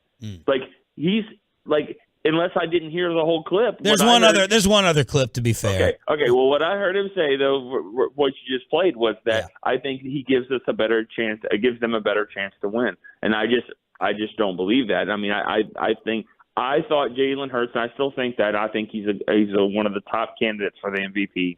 I just think he carries that team, and I think the way he plays the game is kind of the reason why that they are with it. Now, the way he plays the game is also a reason why he's banged up a lot. Yeah, I mean, because that's. Let me play you the other one just to be fair, so we don't do what everyone else on the internet does with their little 10-second, 15-second clips. Here's the other clip. I think the only way that they get there, to Rob's point, is Jalen is 100% and he is that dynamic weapon in the run game because that creates your offense on the outside and your one-on-ones. Clearly, Jalen isn't comfortable reading through a defense in a drop-back pass scenario. Some would say he's not even good at it. And I think that when you look at this team, you have to have a serious conversation if you're Philly. And you have to really say, is it better for us to play Marcus Mariota right now and let Jalen get fully healthy? Because I would argue that it does not matter if you're the number one seed. Because if the 49ers come into Philly again, they do not care. They do not care. If raining in Philly, doesn't matter. That's everything. Yeah, I mean, I think there's a way to say it. I think if he's like, right now, get him ready for the playoffs. He's not healthy. The number one seed doesn't matter as much. Get him ready to go. Yeah. Mariota maybe can win some games. I think there's a different way to say it, but the first clip you played to me really suggests that this guy feels like Mariota gives them, this team, when healthy, a better chance to win. And I don't know how I could say that because I think Philadelphia has an advantage. That they have an advantage because of the way that they have an extra down. I mean, they have that advantage, and I agree with what Jerry said yesterday. I do think it's not just the pushing; it's the combination of Kelce and Hurts that, you know, I don't think if those guys pushed him in the back, I still think they would get the first down. Yeah, if Hurts doesn't squat 8,000 pounds, they probably couldn't do that. You can't do that with combination. I'm sorry, Dak and Biotis don't have that same. We have, you know, and a lot of teams don't. Teams don't do that. And Mariota did it the other day too, and I think they got the first down. It was pretty close. I think Kelce's kind of the reason for that. But if they take it out of the league, you know, I'd be fine with that. I think that's what they should do. Nick Eatman, Boomer Jack's Bar and Grill hotline from DallasCowboys.com. So, one more thing on this. If they take that play out of the league because of the pushing from behind, would they also take out of the league when a running back gets kind of, gets 3 yards downfield, gets held up, and then the linemen come and push him up, which they do, right. Would they also have to take that out of the league too? Exactly. The only way I could think that you would maybe regulate this a little bit is to say, if you're lined up in the backfield, you cannot push anybody. If you're one of the eligible players that are lined up in the backfield, you cannot push a player. So that means linemen technically could do it if their running back gets past them. That's the only way I could see where you keep both in. It seems like it would be kind of confusing. The whole thing's confusing, really. I mean, like, what's forward progress, stop? I've never understood that. And where it got to that point where you could just push people in. You know, if it's your team, you love it. Everyone gets all excited, and you're like, yeah, we're tough, we're strong, look at us. We're not going to be denied. But if it's the defense, you're like, well, you know, what else can we do? You know, so I don't know. That seems like a play that they need to kind of figure out. Every week, I check out your big picture storylines for a game preview, DallasCowboys.com. How is this Eagles version different from the first matchups? Like, how different is it? Well, their lip is bloodied. I mean, that's one thing. I mean, you know, they've been just busted in the mouth. And you know what? We talked about this a few weeks ago when the Cowboys played it. I don't know where it stands now. Remember the 49ers were like, 23 out of 24 wins? After they play a team, that team loses. And then the Cowboys actually, they won the next week against the Chargers. I don't know where that stands now, but I'm sure the Cowboy fans would love to know, to hope that it, that same thing kind of carries over with the Eagles. I mean, I just think that they've been exposed a little bit, but that doesn't mean you can do what San Francisco does. I mean, you don't have a Debo. You don't have a Christian McCaffrey, of course. You don't even have a Trent Williams. Used to, but not to that same level. And so I think that, what San Francisco does when they're healthy is just different than anyone else. But I do think what's different about them, I think Hurts is beat up even more, and now they're like you just played, there's a lot of question marks. Their confidence can't be the same as it was before. Yeah. But going back to that Cowboys game, remember how they rallied. They got beat. They got hit in the mouth too. They came back and was like, this is a huge game against the Chargers going into the bye. You have to figure out a way to win this game. So I wonder if Philly kind of has that same approach about, an emotional game. You got to go win. You can't have two in a row. So how do they handle the emotions is really going to be the biggest thing for me. Nick, we did power rankings earlier this morning, and the three of us, not Peyton because he loves Philadelphia, but the three of us had Dallas ahead of Philly. Do you think right now that that's a fair claim to make, is that the Cowboys at this moment are a better football team than the Eagles? I would not do that if I was doing the rankings. I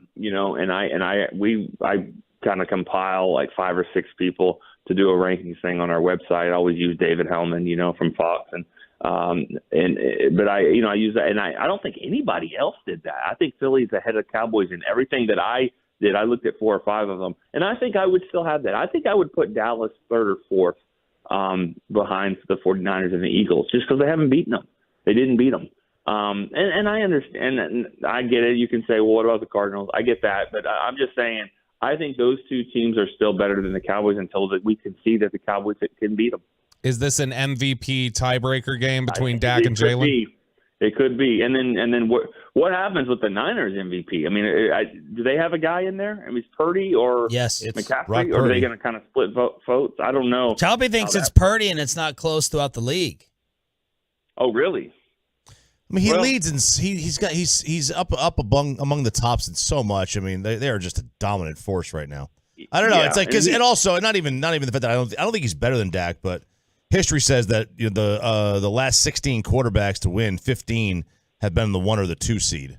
Really? This might be. You're right. Then this looks like a tiebreaker, but I think that Dak has a chance to. I mean, obviously, with the world watching, go and beat the Eagles. I think he would be right up in there. And there's this. I'm staring at the schedule right now, and it's unbelievable when you think of there's only a handful of teams that are 9-3, and the Cowboys are going to face 3 of them here, and they are one of them. And the Cowboys are going to face 3 of them here in the next 4 games. Nick Eatman, DallasCowboys.com here on DFW Sports Station 105.3 The Fan. So Dan Quinn had an interesting quote the other day. I didn't think the first part matched the second part. You tell me what you think. He was talking about Deron Bland against DK. Our team's going to target Bland more. If they do, they better be careful. And then Michael Gelkin tweets, Dallas made halftime adjustment, had Gilmore travel with Metcalf rather than stay on the left side. Is this going to be a pattern, you believe, of Deron Bland getting targeted and picked on after the last 2 weeks? Well, yes. I mean, I think that it is going to be a plan. I think he's a guy that he gives up plays. And I agree with what Dan Quinn said. I mean, be careful because he makes them as well. Yeah. He makes the plays. Now, how many can you give up before you can justify it? But when you look at the schedule, you look at the receivers they're going to face here. Philadelphia has 2, I would call number 1 receivers. I think Miami does as well. And Buffalo, I don't know if they have 2, but they have one of the best in the game in Diggs. And so, and Detroit's got some weapons as well. But I think that these teams have multiple weapons that they're not going to be afraid of Deron Bland. They're going to throw at him. But he does obviously have a tendency to come back and have a bad memory, and he goes and he makes plays as well. But I hear what Quinn is saying, but I don't think that's going to stop teams. I think they're going to go right at him. Thank you, brother. Fantastic stuff. We'll pick it on Friday. See you guys. Thank you. Nick Eatman, DallasCowboys.com, brought to you by the WinStar World Casino and Resort, proud to be the official casino of the Dallas Cowboys. Please game responsibly. Don't say nothing about baseball. Yeah, there's a little baseball. Don't say nothing about baseball yet. That's my tease. Okay. Things are starting to warm up a little bit on the hot stove. We'll talk about it on the home of the champs. Crosstalk with KMC is next. Let's get you over to the greatness of Diamonds Direct. Make holiday magic this year with something beautiful and something timeless from Diamonds Direct. Lots of amazing gift ideas. Stunning eternity.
ClassicChevrolet.com. This is Texas. This is Classic Chevrolet. Relax and enjoy the difference and find new roads. Things are starting to warm up a little bit on the hot stove. First, yesterday, Bruce Bochy getting the breaking news that Chris Young added a reliever to his bullpen. This broke yesterday on the MLB Network. Breaking news. Ken Rosenthal, we got you this, Bruce. Free agent reliever Kirby Yates in agreement with the Rangers on a 1-year contract. Some breaking news for you. You got Kirby Yates in your bullpen. Do you like that gift? I do like that gift. I've seen a lot of them. You know, he was in the National League West, so in fact, I saw him last winter and talked to him for a little bit. But yeah, his experience. He's closed. He's a high leverage guy, so he's going to help us. It was pretty bumpy in that bullpen, and we lost some games there, so we're trying to improve that, and that's a great start. You've given 2 reactions. I was surprised at first because he goes, "Oh yeah, I've seen a lot of that guy," and it sounded like maybe he had no idea who that was. But then he got deep into the specifics, and I appreciate that. And then I just also appreciate him just stating things that we know are factual that sometimes people are afraid to say is that the bullpen was bumpy last year. Yeah, that was the thing we learned from him last year a lot of times during our interview with him, which was at 12:20 every day or every Tuesday on the Fan. Was he's honest. Like, he was open. Even remember the day where he was like, "I don't have a clue what's wrong with these guys right now." Yes. And we were like, "Oh my gosh, can't believe he admitted that." But the reality was they had something they had to battle through. I always wonder how that bullpen discussion goes when you're struggling and you stink, or like I was convinced he was going to avoid Aroldis, and what the conversation is in terms of being straight up. I mean, I feel like, see, that's the thing. I just don't know how many athletes have that perception of themselves. Like, I think that about humans. We all have, like, blind spots of our own selves. He's like, "Hey, you've been pretty rough." And how many people are like, "What do you mean? Have you seen my whip on second pitches to third batters this inning?" I really do think this is a small sample just based on a conversation I had with somebody. Well, that Bochy just kind of lets you think it out yourself and figure it out yourself. Like, gives you the space to go do it. He doesn't have to come sit there and pat you on the butt. You're a professional. You know how to do this. Figure it out on your own. And if you can't, you won't be out there. And I think that's something that Bochy allows them to deal with. Meanwhile, the latest rumors, talks for Juan Soto apparently intensifying with the Yankees. And you're about to say some Craig Kimbrell news. Which is interesting because if you switch the letters, I feel like you should still get the same result. Wow, Craig Kimbrell. Every day it sounds like you're closer to a stroke. I hope it's not true. Oh, no. But the words. Do you feel like Craig Kimbrell's lats are like really good because he's always like doing lats? I wonder how he doesn't rip up his elbow because he does that stupid thing. And I saw the study one time that pitchers, when they break, the ones that come down here and hyperextend downwards. Radio. We're really kind of what? You got it. You're doing great. Also on the fan cam. Also the fan cam. But here. not everybody can see the fan cam. Well, if they wanted to look at me, they could. A lot of people are getting pulled over in the HOV lane right now. They pull their arm down. Yeah, but I hear what you're saying. If you type in YouTube, if you type in Al Leiter and Tommy John, he has like a 15-minute segment. This is years ago on MLB Network. That's amazing. That as long as when your lead leg, your foot gets down, the ball is now like parallel to your shoulder or above your shoulder, you're in a pretty good position. So yes, but if your foot hits and the ball's still down, like let's say waist high or something, you are in a horrible position. So is that why he's doing that? Why does he do that? You're supposed to do that. You're supposed to drop the ball. But when your foot hits, the ball needs to be up. Wish you would have passed that on to Jack. That would have been nice. Jack hasn't had to have Jack hasn't had any surgery. That's not the point. It's a mechanics joke, Mike. Yeah. By the way, I don't know Mike Kirby and the Yates, but one of my dude. roommates and teammates for 2 years was Tyler Yates, his older brother. Oh. So I don't know Kirby at all, like as a person, but I do know Tyler pretty well. His older brother, who pitched in the majors. Look at the Choppy's not concerned about the age. That's the first thing I'm like, who the heck is this? And why I've they heard that up about Choppy. He's not concerned about the age. I think you Hey, of the knuckleballs. pitcher? Oh. I think you signed 36. kind of a Will Smith, Aroldis Chapman type of guy, right? This dude used to be dominant. He's still solid, but you don't know when he's going to lose it. It might be 3 years from now. It might be in the middle of the season. So it's like a Tommy John. Kirby Yates is a good pitcher, was a great pitcher 4 years ago. But they also paid him like nothing, right? Right. So you're in a 1 year situation. 4.5.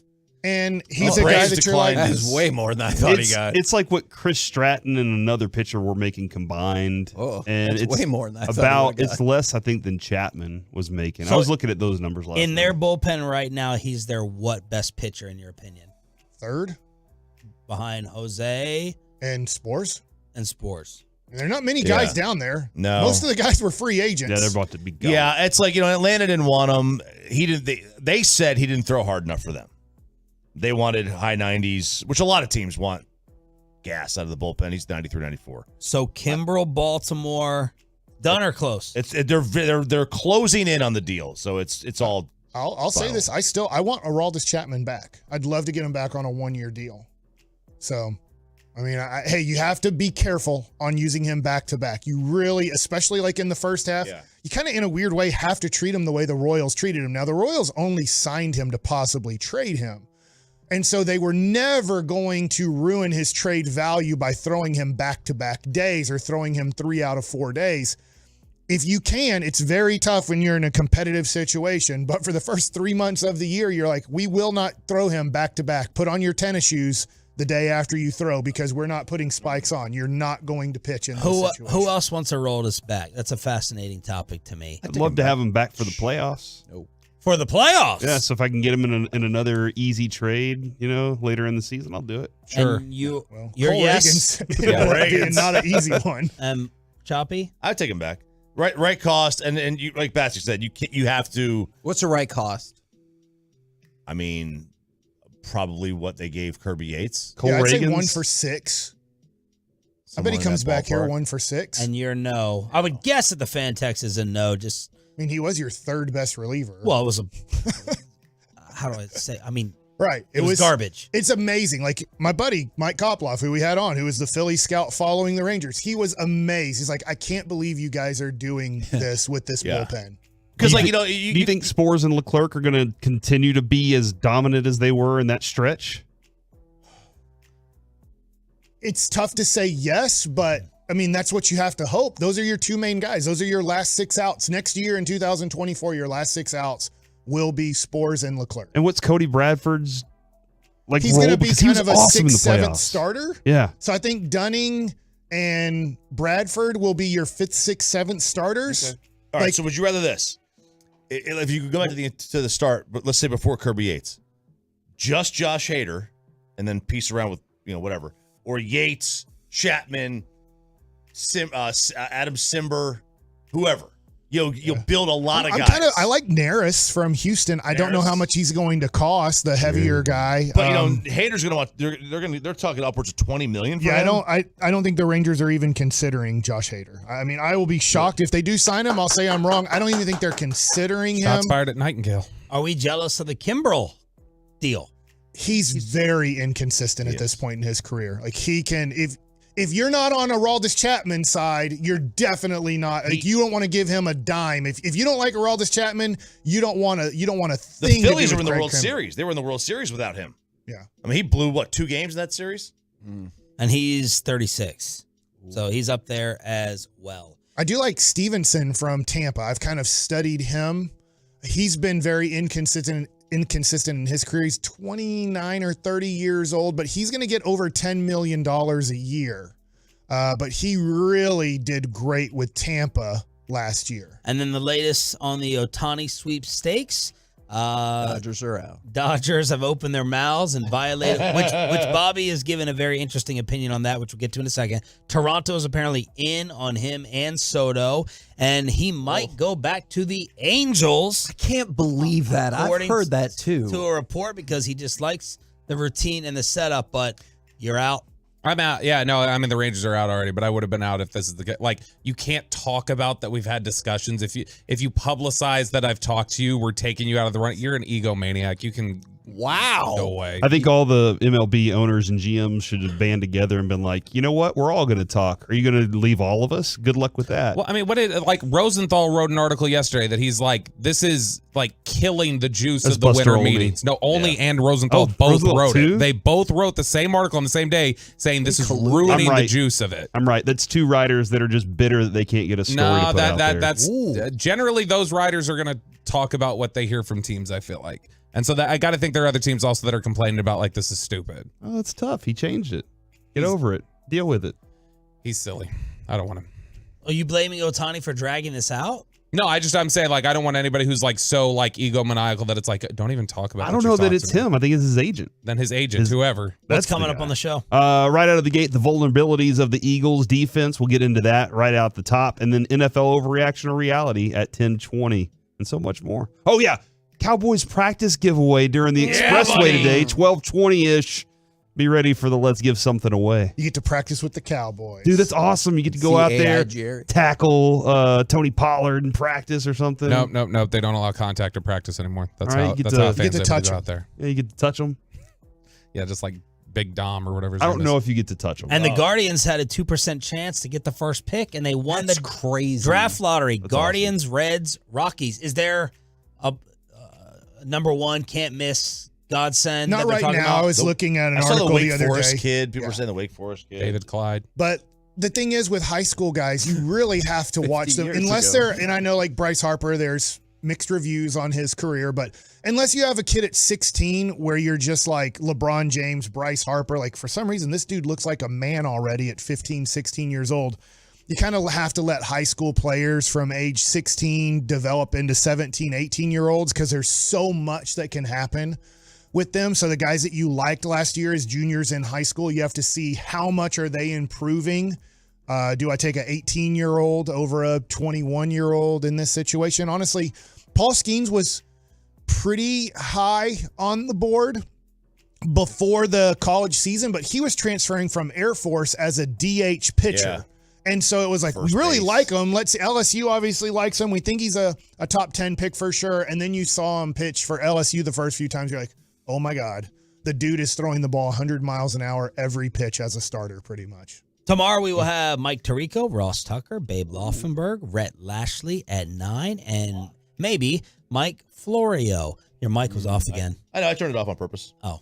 Hey, I thought that was I'm impressed with most of those. Shut up, guys. Mike. I thought this was a very professional crosstalk. KMC is There were next topics. You led it well. on 105.3 The Fan. We will gladly beat you.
Odyssey masterpiece right here on 105.3 The Fan. You got me, Kevin Hagelin, Corey Majors, Mike Bassick, and Alex Medford are rocking with us today, and it is Cowboys Eagles week. I'm sure you're aware of that, Corey.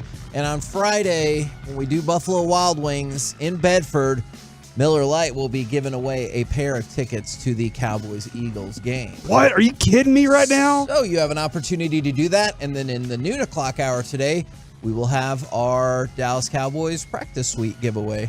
I just want to tell you, Kevin, Practice on the practice experience. suite giveaway, that's amazing. You get to be at practice and practice with the Cowboys. You get to put your helmet on and get out there on the field. I don't think that part is right. You can ask. They might say no. You can ask. You'll be in the position to ask. That's the thing. That's fair. So that's awesome. Nobody else can give you that kind of experience, and that's what's really cool right there, Kevin. But for the Cowboys-Eagles games, who draws those names?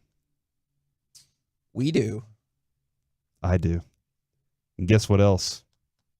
Who's going to be the first one to put their name in there? Not you. Why not? You can't win. I can't win Cowboys-Eagles tickets? No. Why not? You're an employee of the company. So somebody Although I else guess out. Miller Lite is giving them away, so that's an interesting gray area. So somebody in Bedford is going to win these tickets. Or somebody who makes their way to Bedford. All right, let's see it, Bedford, or other people around Bedford. There you go. All right, so we're leading into Cowboys-Eagles, and what I really wanted to talk about is the vulnerabilities shown by the Eagles defense in the past 3 weeks. Like essentially since the last time they played the Cowboys. And here's a great example. If we can fire off cut number 1, this is kind of what I'm talking about right here. Elijah Mitchell in the game for the first time in the backfield today. Fake it to him. It's Samuel on the end around. Has a block. Samuel sprinting towards the end zone, and he's in. Touchdown, San Francisco. Now, I don't want you to think, well, it was against the 49ers. The 49ers crush everyone, so I don't buy into that. All of that is fair because the 49ers crushed us. They crushed the Eagles. They look unbelievable. But the struggles for the Eagles defense actually go back to the last 3 weeks. So essentially, since the last time they played the Cowboys. Now, check it out. It goes like this. The Eagles had given up 21.7 points per game in their first 9 games. Okay. All right, good job. Proud of you. Last 3 games, 31 points a game. Okay. We talked yesterday about, and this is where the issue is. It's 2 things, run defense and third down defense that is absolutely crushing the Eagles defense. So the run defense going into their bye had not given up more than 107 yards in a game. They had the number 1 run defense in all of the NFL at one point. Since then, they have given up at least 146 yards rushing in every single game. To take that one step further, because you might be like, well, maybe those teams just ran the ball a lot. No.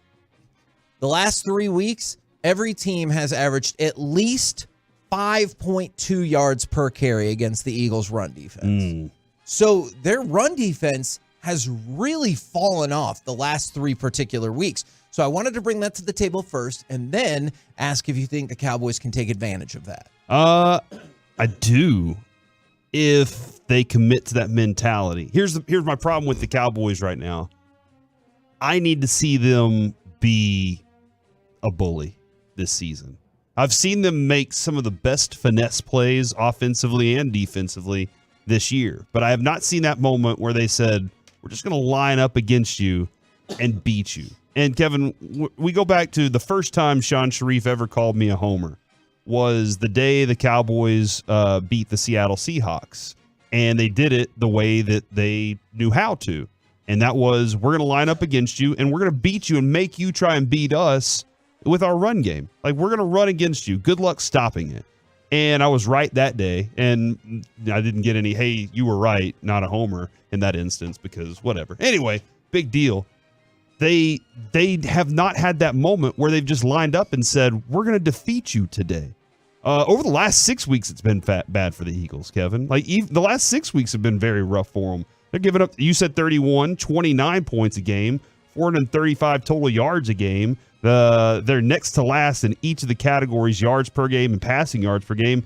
And in NFL history, they're only the 5th team to allow 2,000 net yards and 1,500 passing yards and 15 passing touchdowns and 4.8 yards per carry in any 5-game span. So this is a bad time for the Philadelphia Eagles defense. And what is it? You have a young couple of guys up in the middle and Jalen Carter and Jordan Davis, right? Trying to do that, taking on more snaps in the NFL than they've ever taken on before. And then on the backside, you have a bunch of guys that are trying to figure out what their jobs are. And maybe at some point they'll be good, but right now they're not the elite secondary that we thought they were last year. There are a lot of young players that have to grow up here. And that's what they're kind of stuck with because of injuries, and it put them in this situation. And a couple of people brought up, and I understand this, is that's why they got Darius Leonard. And that is true. Is Darius Leonard is going to join Zach Cunningham, Nicholas Morrow, Christian Ellis, another person to add to the linebacking room that has been spiraling. Now, my question for everybody then is this. How quickly is he going to make an impact? Like, I realize he could be ready to go and ready to play, but he just signed as well. Do you think he's going to be ready to play a lot on Sunday? No. Okay. I will say that Sirianni has the familiarity with him, that he knows what he can and can't do. He knows him enough there. But I don't think that they're going to be able to just say, all right, you got to go be that playmaker today, and his instincts are just going to say, oh, these are the right gaps to fill, and this is where I make my big plays. And I think there's an opportunity for Dak Prescott to really take advantage of that in the passing game or even in the running game if they decide that's where they're going to go. But I really do think, Kevin, it has a lot more to do with their secondary not being able to stop people than it does necessarily their run defense being inept. Yeah, I definitely disagree with that. I think the numbers bear out that is not accurate, but that is just my opinion. You think Keely Ringo and Eli Ricks are James Bradbury and Darius Slay? No. Yeah, maybe they can replace him at some point. Yeah. But that's not necessarily where it is right now. Is the other issue that you run into is the third down aspect of it. Can't get off the field on third down. You can't get off the field. They are horrendous third down defensively. The NFL average, what do you think the NFL average is for a team converting a third down? Like percentage right wise? Yeah. 65%. 40%. 37%. That's whoa. 65%. Yeah, I guess a lot more scoring. Think about New England. They're probably 0% for the year. The Jets, I know, are really bad at this as well. Now that I think about it, I think the year that the Eagles won the Super Bowl, Carson Wentz was like 75% conversion rate until he got hurt, and it was just outstanding how good they were at it. No wonder he was going to win MVP. That makes sense to me. So 37.2%. In the Eagles' last 3 games, they give up a first down on third down 58% of the time. And I know some people have said they don't believe that the Cowboys' rushing attack can take advantage of the slide from the Eagles' run defense. All right, well, here is something that should be greatly in the Cowboys' favor. Cowboys are second this season in third down conversion rate. And in the last 3 games, 52.5%. So people will say you're, strength versus strength. This is straight up strength versus weakness. Is the Cowboys have been one of the elite teams in the NFL at converting on third down. And where do the Eagles sit right now? They have been trash when it comes to getting off the field on third down. So then my next question is, if you don't think the run can take advantage of it, do you think that the Cowboys in general can take advantage of the Eagles on third down?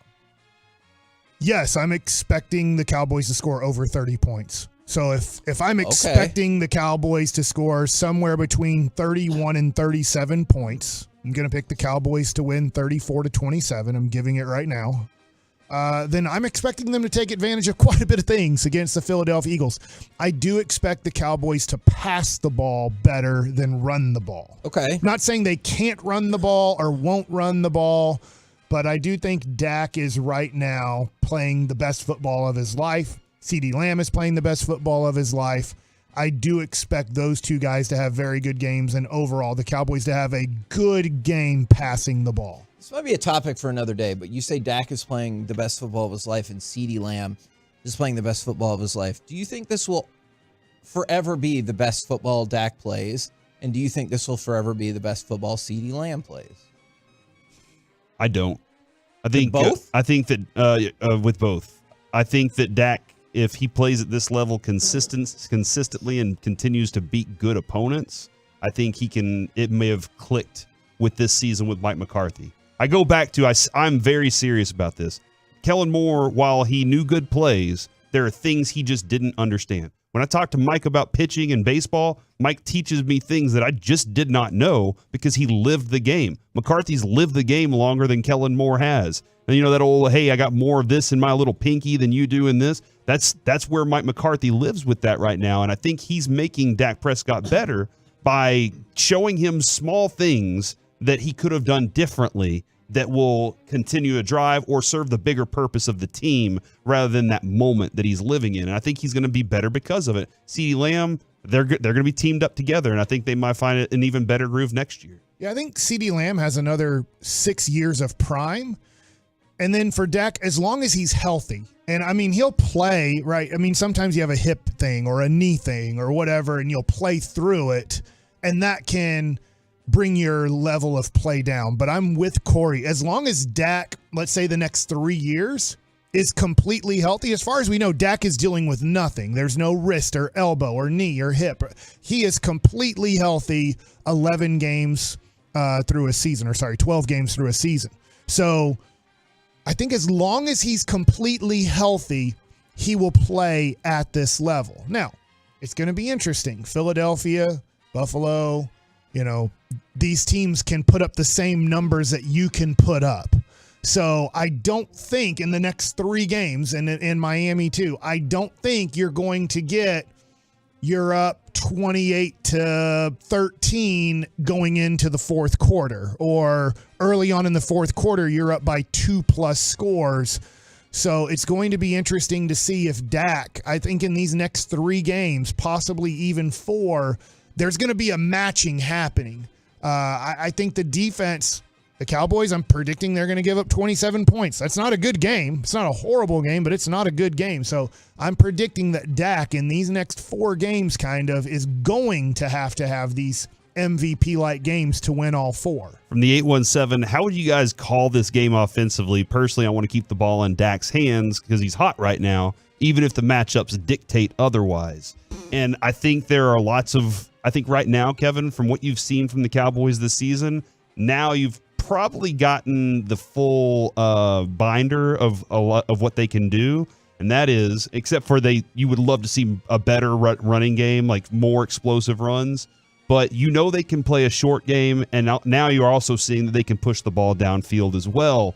Those two things complement each other whenever you have a defense that decides, okay, we're going to stay back on you. All right, well, we're just going to pick you apart underneath. Well, now we're going to come up on you because you're trying to pick. Now we can beat you deep. So the Cowboys have that full Rolodex now to go to. So I agree with them. I think keep the ball in Dak's hands for this game for sure, and use the run whenever you see that we have something big that we can open up here. And that could really change the way that Philadelphia Eagles look at the Cowboys this week. The KNC Masterpiece right here on 105.3 The Fan. Coming up next, let's do some NFL overreaction or reality right here on The Fan.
Frankel and Frankel are the go-to attorneys for car and truck wrecks in DFW.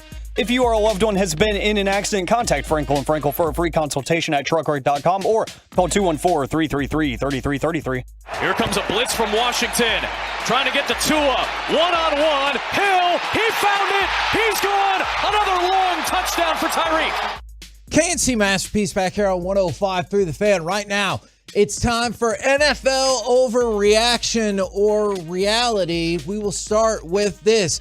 Tyreek Hill will reach 2,000 receiving yards this year. Right now, he is on pace for 2,102 yards. Would obviously shatter the standing record. What say you guys? Yep. I think he's going to do it, man. I think he's going to get the 2,100 yards, maybe even 22. I think so too. Okay. NFL overreaction or reality. He's going to do it against the Cowboys. Ooh. He's going to do it against the Cowboys, Kevin, because who's going to stop him from running past him? Name one player that can keep up with him. How are they going to do that? Going to put Hooker at the 20-yard line and say, good luck? I say Deron Bland has 3 interceptions and gives up 300 yards in that game. Are any of those for a touchdown? Yeah. All right, then hold on. No, the 300 yards or the interception? Both. That's what I was at. Okay. 4 then touchdowns. You have answered a C block question for later in the day already. 3 from Tyreek Hill, 1 from Deron Bland. Okay. And you can decide. And then he you gets think Defensive Player of the Year and Offensive Player of the Year in one game. I don't. Okay. When will Deron Bland be considered for Offensive Player of the Year? Does he have to have more touchdowns? Well, but that's the thing. He has to do better than Tyreek Hill because that's his main competition. Okay. So that was actually my question is the first 2 candidates for Offensive Player of the Year, Christian McCaffrey and Tyreek Hill. Do you think either should be considered real candidates for the MVP? Like, I realize they're not at this moment, like just if you look at the betting odds, but do you think they should be, or do you think this is just the way it is because of the importance of the quarterback? Tyreek Hill should, but the question will always go back to who threw him the ball. So that's why this is kind of similar to the conversation about Micah and Dak, right? Where it's like, hey, you're not going to vote for both of these guys in this instance. Which one are you going to choose from? And the guy that distributed to the rest of the team is going to get the credit. So I think Tua would get the credit, even though Tyreek Hill's doing something special. And that's where MVP has to be that conversation of, are we deciding that he did something special this year, like a running back finally broke the record, or are we deciding that MVP is the most important to their team, or just the best player on the field every single Sunday? Because it's always been Mahomes. But right now, he's not having an MVP season. Sure. And is that because of him or the garbage that's around him? That's the question. Yeah. So like that's where like the conversation of MVP every year changed a lot, but now it's more like, hey man, it's the quarterback and we'll figure it out from there. Somebody put on Twitch yesterday, because I was talking about Kansas City, and they're like, oh, I thought you've kind of said that quarterbacks are supposed to uplift their wide receivers no matter how good or bad they are. And I'm like, the SOB won the Super Bowl with those guys last year, and he's 8-4 with them. And I did throw out the stat that he leads the league. Mahomes' passes lead the league in drops. I'm not saying... Yeah, you can't make them catch it. Yeah. So it's definitely, at least, I would say largely on his receivers. If you want to give some of the blame to Mahomes, okay. But I think a lot of it goes on the receivers. It's the way it is. Quarterback Forever? will win the MVP forever. Okay. Now, I will say this. If he goes for 2,500 yards, I think he has a chance. If a running back runs for 2,500 yards in a season, I think that they have a chance to win the MVP. But at this point, I think that Tyreek Hill would have to go. You said he's on pace for 2,100. If he goes for 2,500, I think he has a real chance to win the MVP. Even though, and I just want to make sure, I think I already know the answer. Even though 2,100 would break the all-time record, you're like, not buying games. Okay, if he broke it by 16, would that make any difference? Yeah, I think if there was 16 games and he had 2,100 yards, I think it makes a difference. And I have to go to a much larger number because, yes, Emmitt Smith used to win the MVP, and so did Adrian Peterson. But I don't know. Who was the last human being? Was it Adrian Peterson? I think it was, because when Corey said if you break the running record, I was like, man, was Adrian Peterson breaking 2,000? One point a Redskin won the MVP for kicking the football. Yeah, Brock Purdy is also on a historic run offensively with San Francisco. So that's another thing that stands in that way is 2 historic runs. Right. Maybe you're probably going to give it to the quarterback. Yeah, I think you're probably right about that. All right. Corey, this question, I'm going to start with you. NFL overreaction or reality? DeMeco Ryans for the Texans is the coach of the year. Now, he would probably be the second favorite right now behind your boy in Detroit.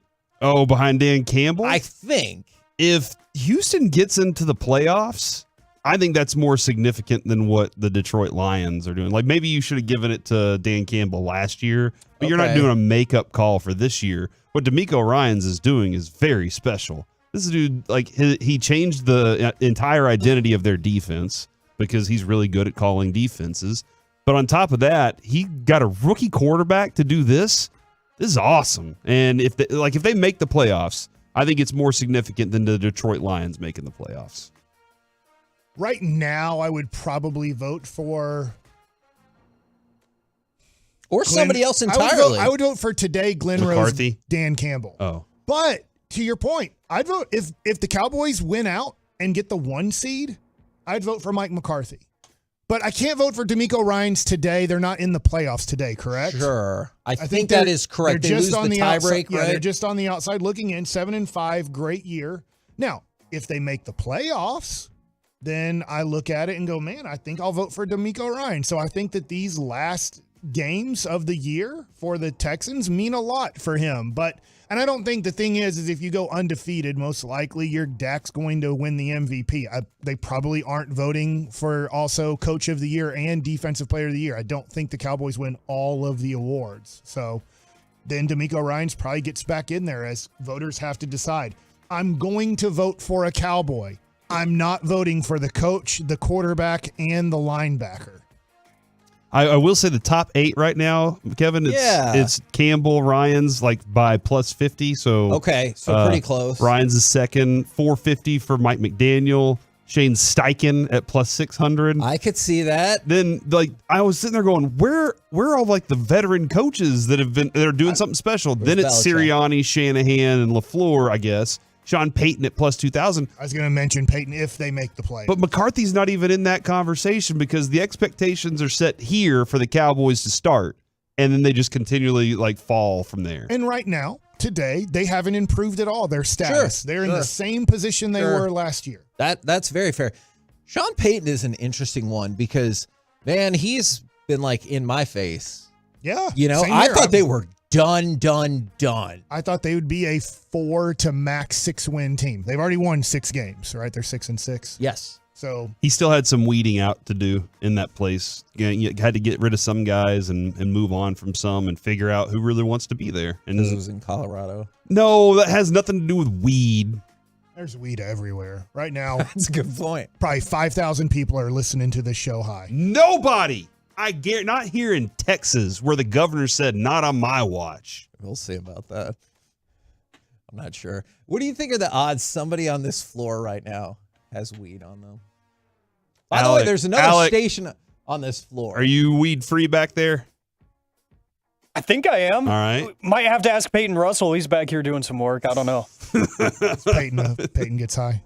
I don't know that to be the case. I don't know why you looked at me for that. I do not know that to be the case. I know certain people that get high here, but I don't know Peyton that well. Yeah, I don't think anybody right now on this floor. I don't think anybody has brought it into the building. What about in 4 hours? Absolutely. 100%. I did not expect both of you guys to say that. Fantastic. All right. Let's go from that to the 49ers will win out. There's a lot of people for the 817. I like this one. I feel personally attacked. Are they personally attacked because they're like, I'm definitely listening right now? Like they felt like it was a challenge. From the 972, I'm definitely high. Yeah. No period. Yeah.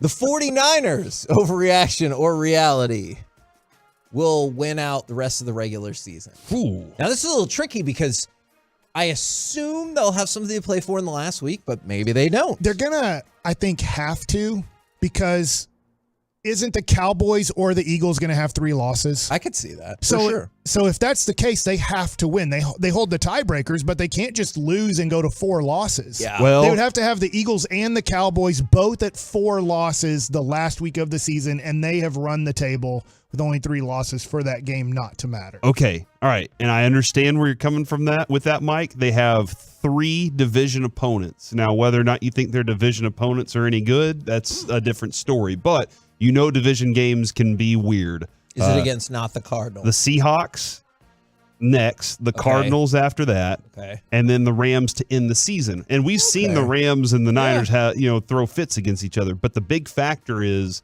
they have the Ravens December 25th at home. Now I know that's a home game, but it is the Ravens, so that could probably be the most important one out of all that, because I don't think the Commanders are doing anything. But the Ravens on Christmas Eve is an absolute that's one you have to really pay attention to for if you're a Cowboys fan. Now, wait, you said the 25th or 24th? 25th? Yeah. Is that Christmas Day? Yeah. Oh, okay. What? Well, the Cowboys play Christmas Eve, right? That is true. And by the way, I'll be at Old 75 on Christmas Eve if you want to come out and hang out for that one. Will you be giving out presents? You'll be at church at 3:25? I honestly think I am. What do y'all do at 3:25? I like going early. Because then you do evening church too. Yeah, and then we go to my parents at nighttime. Gotcha. Man, I have so many more questions about that. We'll pick that up another time. Overreaction or reality? Look, I realize there's still season to be played out. Brock Purdy will be the MVP. I think it's overreaction right now. Okay. But what he's doing, again, the numbers that offense is putting up is awesome right now. So it's very likely. If Dak goes undefeated, Dak gets it. If Dak wins out, What if Purdy goes undefeated too? That will be tough because he beat him 42-10. Yeah, they'd both be 14-3, right? Right, and so you'd have to look at it, and I think if that happens, I think the 49ers defense is going to dominate a lot of those. Even the Ravens, the Ravens scoring 20 points would be not a miracle against the 49ers, but that would be quite a few points. I think the Cowboys are going to be in a high 30s to low 40s shootout with Miami. That game's going to get into the mid 30s. The Buffalo game will probably, weather dictates a little bit there, but that game will get into the high 20s to mid 30s. I think this game Sunday night's going to get into the high 20s to possibly 40 points.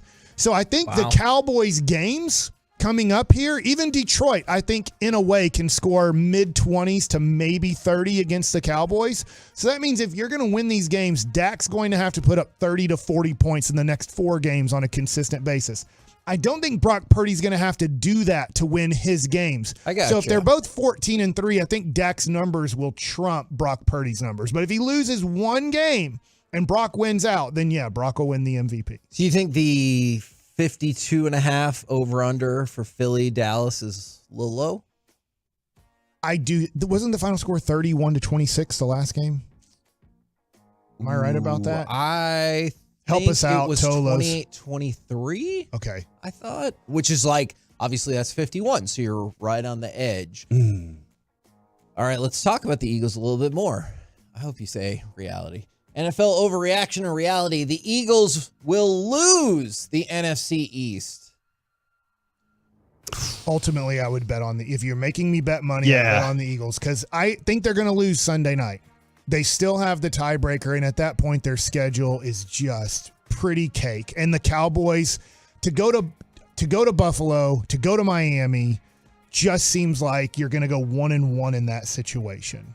I think this is interest. I'm not going to say that. I think it's an overreaction. Okay. But I do think it's interesting if you look at the way that defenses are going to start playing the Eagles here at the end of the season. And Kevin, we were discussing this morning before we got started, and that is the shell coverage has become the staple against Philly, and they haven't figured out how to get past it.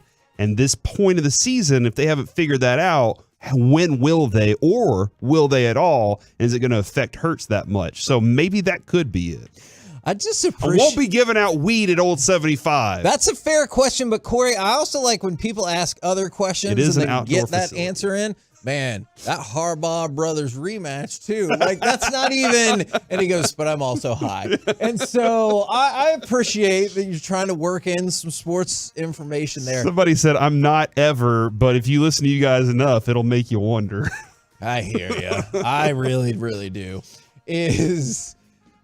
Well, I know people are disappointed now about that turn of events for Old 75. We'll see what Dude, they got great drinks. They got great food. It's an awesome facility. It's all outdoors.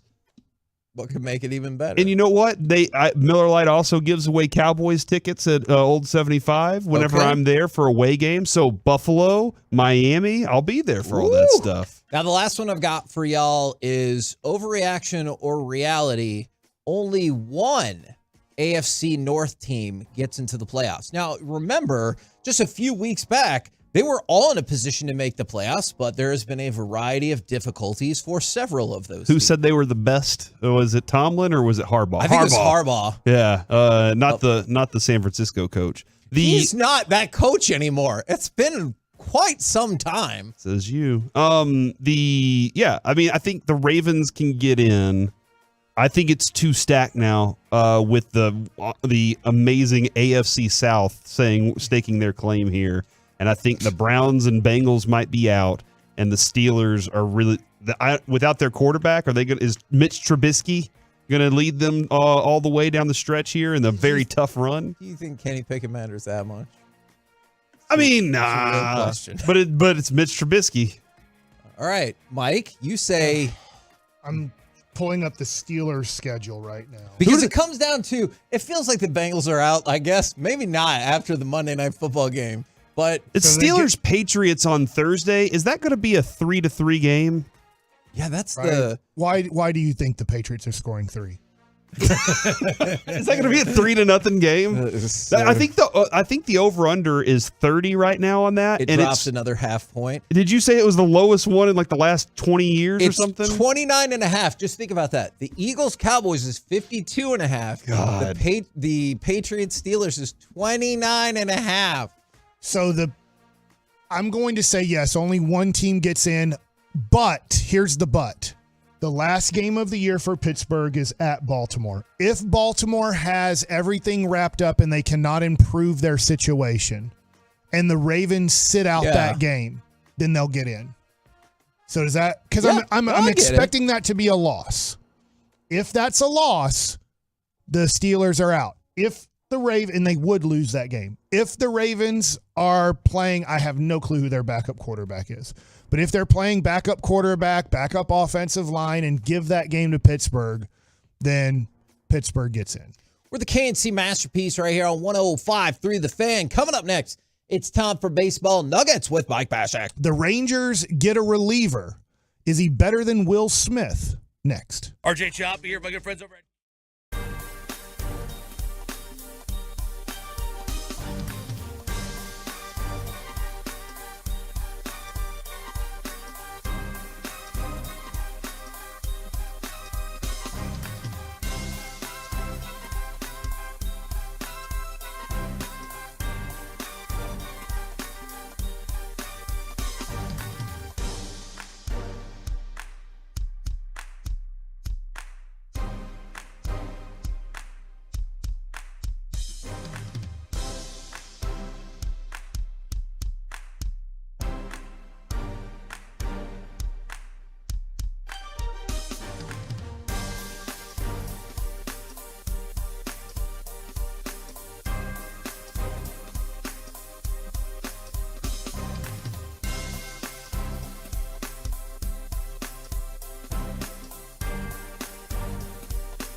is leading the way to finish the year #1 in America. They're racing hard with year-end savings on over 400 Silverados. Shop them all at ClassicChevrolet.com. This is Texas. This is Classic Chevrolet. Find new roads.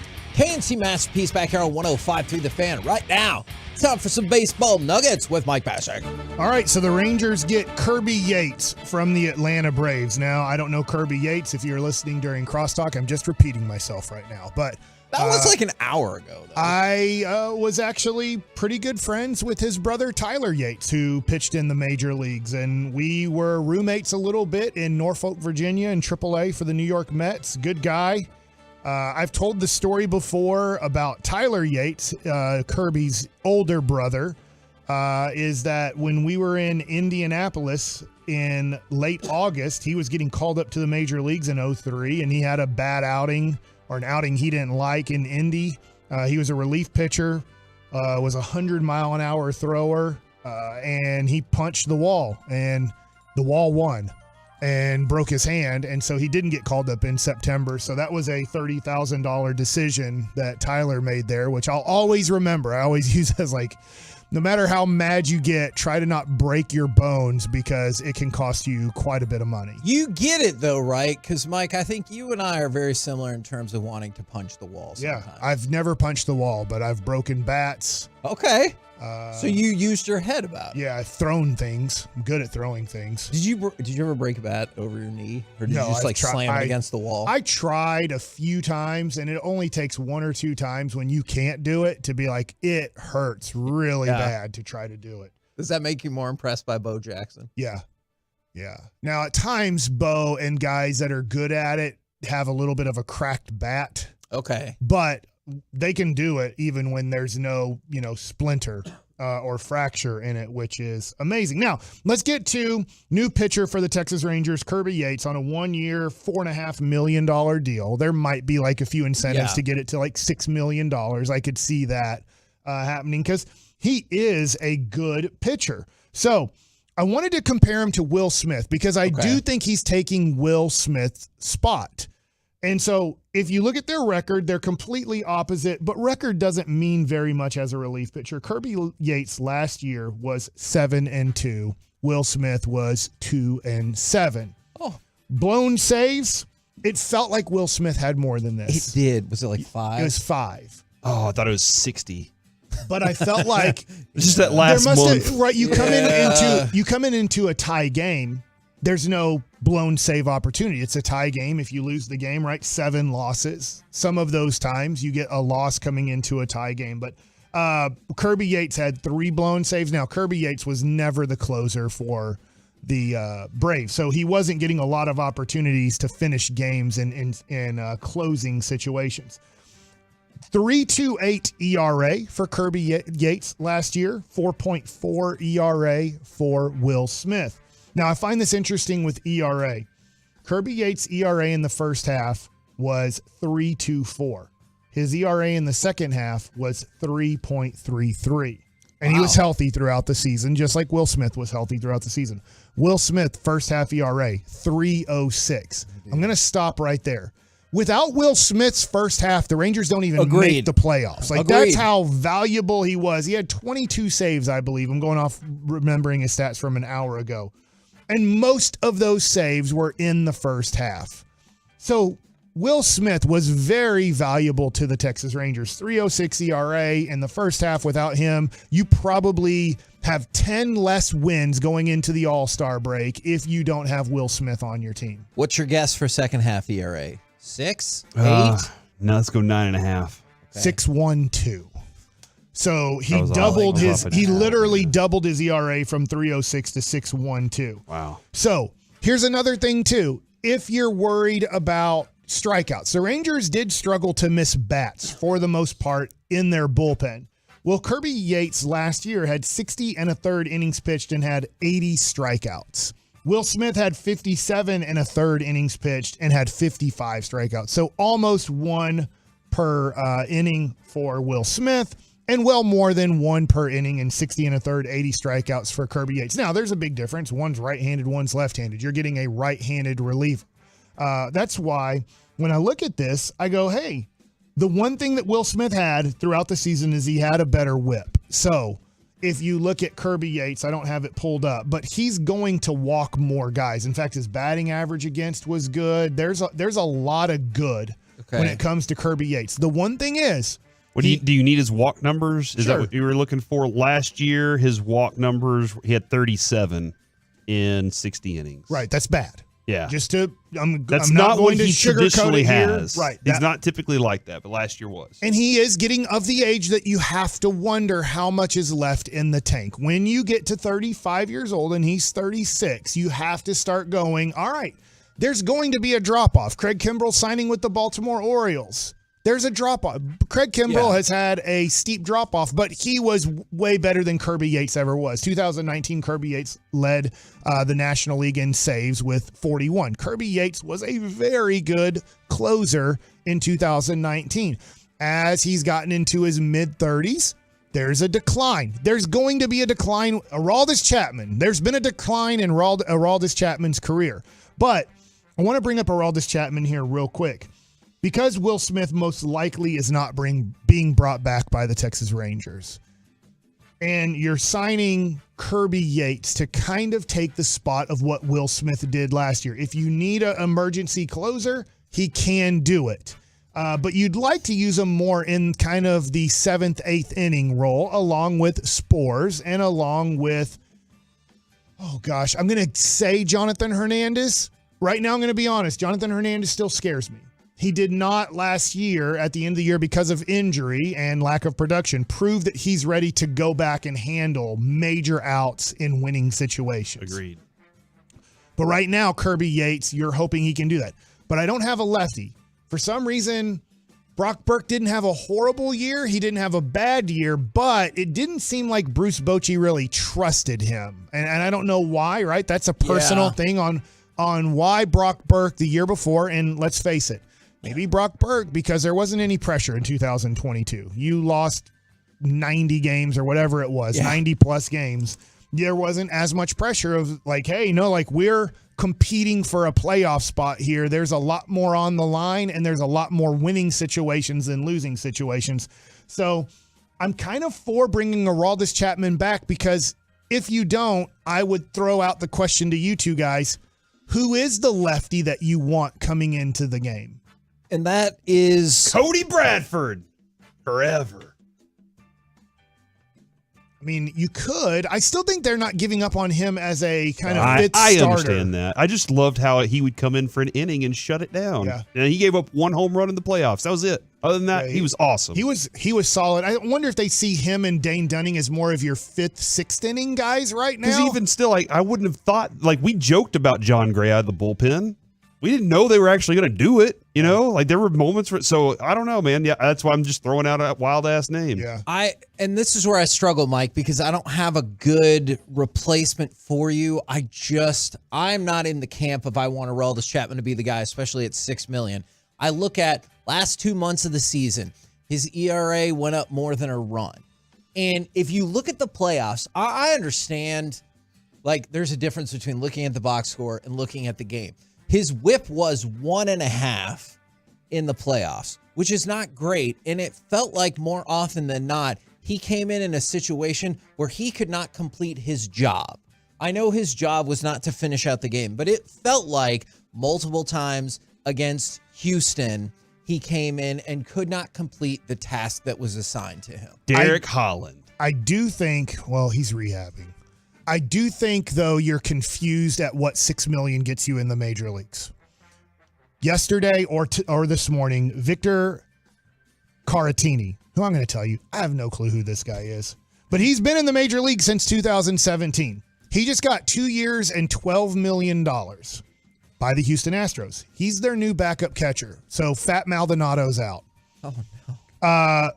259 batting average last year with 7 home runs and 25 RBIs. That's $6 million a year in Major League Baseball. And if you look at his career, 236 batting average. He has 38 home runs in 6 years in the major league. So I do think $6 million isn't bad. Like if you're a good reliever, you're getting $12 to $20 million. So I'm kind of paying about half of what, like if you want a Stevenson, And I would rather have Stevenson than Aroldis Chapman. I don't want to, for people to think that, but I just look at it and go, dude, it costs $6 million for a dude who you're projecting to bat 250 with 7 to 10 home runs. Now, I know that's a totally different position than reliever, but relief pitchers that are good now are $10 to $15 million. Guys that are on 1 year, hey, I think there's something left. Kirby Yates are $4 to $8 million. So I feel like I'm putting Aroldis Chapman in that, hey, if he hurts you, if he doesn't have anything left, it didn't really cost you anything. Now, to your point, if Aroldis wants, and he might, I don't know, if Aroldis Chapman wants $10 million, then I'm not in that market. And maybe there's nobody in that market. We know the Yankees aren't going to want Aroldis Chapman. We know the Astros, I don't think, are going to want Aroldis Chapman. I think that there's certain teams that are playoff teams that are kind of out on Aroldis Chapman, but I don't know. Could a team like the Royals go back after, I'm not saying specifically them, go back after Aroldis Chapman, go, we're just signing him to get a prospect. We'll give him $8 million. $2 more million than, let's say, the Rangers are willing to give or a few other teams, because we think if we use him sparingly and in favorable roles, a team in July, like the Rangers, are going to say, we'll give you Cole Reagans for Aroldis Chapman. And now we just bought a prospect for $4 million because the team has to take on half of the salary of the year. So it'll be interesting. The Rangers have added a pitcher to their bullpen. I don't think they're done there. And when we get to Mike Likes It, I'll probably talk a little bit more about Juan Soto and what's kind of going on around Major League Baseball. Okay, I might have something for you, Juan Soto, coming up in just a little bit as well. We're the KNC Masterpiece right here on 105.3 The Fan. Coming up next, let's talk a little bit about the Stars' charitable endeavor, plus Dallas Cowboys insider Mickey Spagnola. All of it next right here on The Fan.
ESPN studios, secured by DFWsecurity.com, it's the KNC Masterpiece on 105.3 The Fan. KNC Masterpiece right here on 105.3 The Fan right now. Brought to you by Ford, built for Texas, built for you. It is our Dallas Cowboys insider, Mickey Spagnola. Good morning, sir. Good morning. Here we go. Mickey, when did you start hating the Eagles? Yeah. When did I hate the Eagles? Yeah, when did you start hating the Eagles? Well, at what point did you go, you know what? I'm not a big fan of them. The fake Neil. Probably at that point. Now, hate's a kind of a strong word. That's why we used it. Dislike, or strongly dislike, maybe? yeah. Or Okay. No, how about this? This would be it, because, you're working, right? Irritated. Okay. The All right. fake Neil in 87. That's the one. All right. That All right. kind of said, you know what? These guys over here are kind of jerks sometimes. I like it. Do they irritate you, or did they irritate you more than any other team in the league? Yeah, maybe. Yeah. What about when they hoped that Michael Irvin was dead? Oh my God. Yeah. See, there's a lot, right? That was 99. That's my moment, I think, by the way. I mean, there was just general with Buddy Ryan there, right? Yeah. But then, early in the 90s, the Cowboys kind of owned them for a long period of time there. But there were always like little things like that. It's like, golly, this team. I don't know that anybody else really irritated me, but they sort of did. And we've seen a couple of stories the last couple of days about, what Cowboys players are doing with some of their off time and going to children's hospitals and everything like that. And then DeMarcus Lawrence is their Walter Payton Man of the Year nominee. I was curious. I know some of the things that players do for charity get publicized, and others they don't want anybody really knowing about. Have you ever had any experiences along with the Cowboys at charitable events? Have you ever got to do a tag along or anything like that? It's been a while, I think, since I've done that. I mean, I've done the Salvation Army when they, kind of distributed Thanksgiving meals ahead of Thanksgiving. I think I've been to that. I've been to the hospital once or twice when they do the children's visits for Christmas. That's about it, I think, or maybe they're just escaping me. But yeah, and they've been doing these Christmas visits forever. And it's kind of been a staple of the Cowboys organization going even way back. So yeah, it's a pretty neat deal. And when you talk to the guys, it's almost benefits them as much, if not more, than the kids, because they get to feel like they've given something to those kids that probably need a whole lot of help. Which I think is super, super cool. Now, have you checked your email in the last couple of minutes? I don't believe I have. Okay, Should I have news for you. Mike McCarthy is experiencing abdominal pains, Snowman. got it, this morning that warranted further evaluation. He has appendicitis. Oh, no. He's slated for surgery this afternoon, expected to be released later today, and still anticipates coaching on Sunday night. So we're not having a press conference today? I was just thinking that exact same thing. I was just getting my stuff ready to come down to talk to you guys. I guess my email didn't pop up on me before I left my desk. Dan Quinn will be at the podium today at 11:30. Okay. And Brian Schottenheimer will be at the podium tomorrow. Mickey, do you think we can run the Dan Quinn podium without having our finger over the dump button? I would be on guard. If I was like you. Alex. He's passionate, Just got Kevin. harder. He's a passionate man about what he's doing. Appendicitis, That huh? stinks. And Do it you just still have your pops up. appendix? Yep. Yeah. Me too. Yeah. Go us. Maybe we never had one. Oh my gosh. Have you Or we ever got seen- really good ones. which doesn't mean anything, right? Because you don't need it. Yeah. What is it there for in the first place? Yeah. Did we need it back in the day, like when we were killing buffalo or something and just like eating it raw? I don't know. I think it helped process things. Maybe I'm not sure. But yeah, We couldn't make a fire back then. I mean, a We lot of just times eat when it. they do surgery on you, and if they're going in for intestinal stuff, they just take the appendix out. Kind of a preemptive strike, I guess. I've seen that before. A place for the body to store certain types of gut bacteria that could be altered or changed during an intestinal illness or with overuse of antibiotics. So that's the lesson there. That's why you take probiotics. Exactly. There you go. And I guess that was funny. And now, with the biggest week of the season until the playoffs. Okay, this leads right into what I was going to ask you guys. That winning consecutive games in this league is hard. Who has the longest winning streak this season? Cowboys? Eagles? Kansas City. What? Kansas City won 6 straight. Wow. The next longest was 5 straight by 6 teams. Philadelphia twice because they won 5, lost 2, won 5. Is that sounds right? I mean, no, it wasn't that way. No. I think that was maybe San Francisco. No, they won 5, lost 1, won 5, lost 1, which theoretically would mean they're about to start another 5-game winning streak. So, which now that you brought that up, Mickey's kind of freaking me out a little. So the longest now the longest active winning streak. Cowboys. Right? Your Cowboys, Colts, and San Francisco. 4 straight. So my point is, it's really hard to win, 4, 5, 6 games in a row in the NFL because there's so many different factors, right?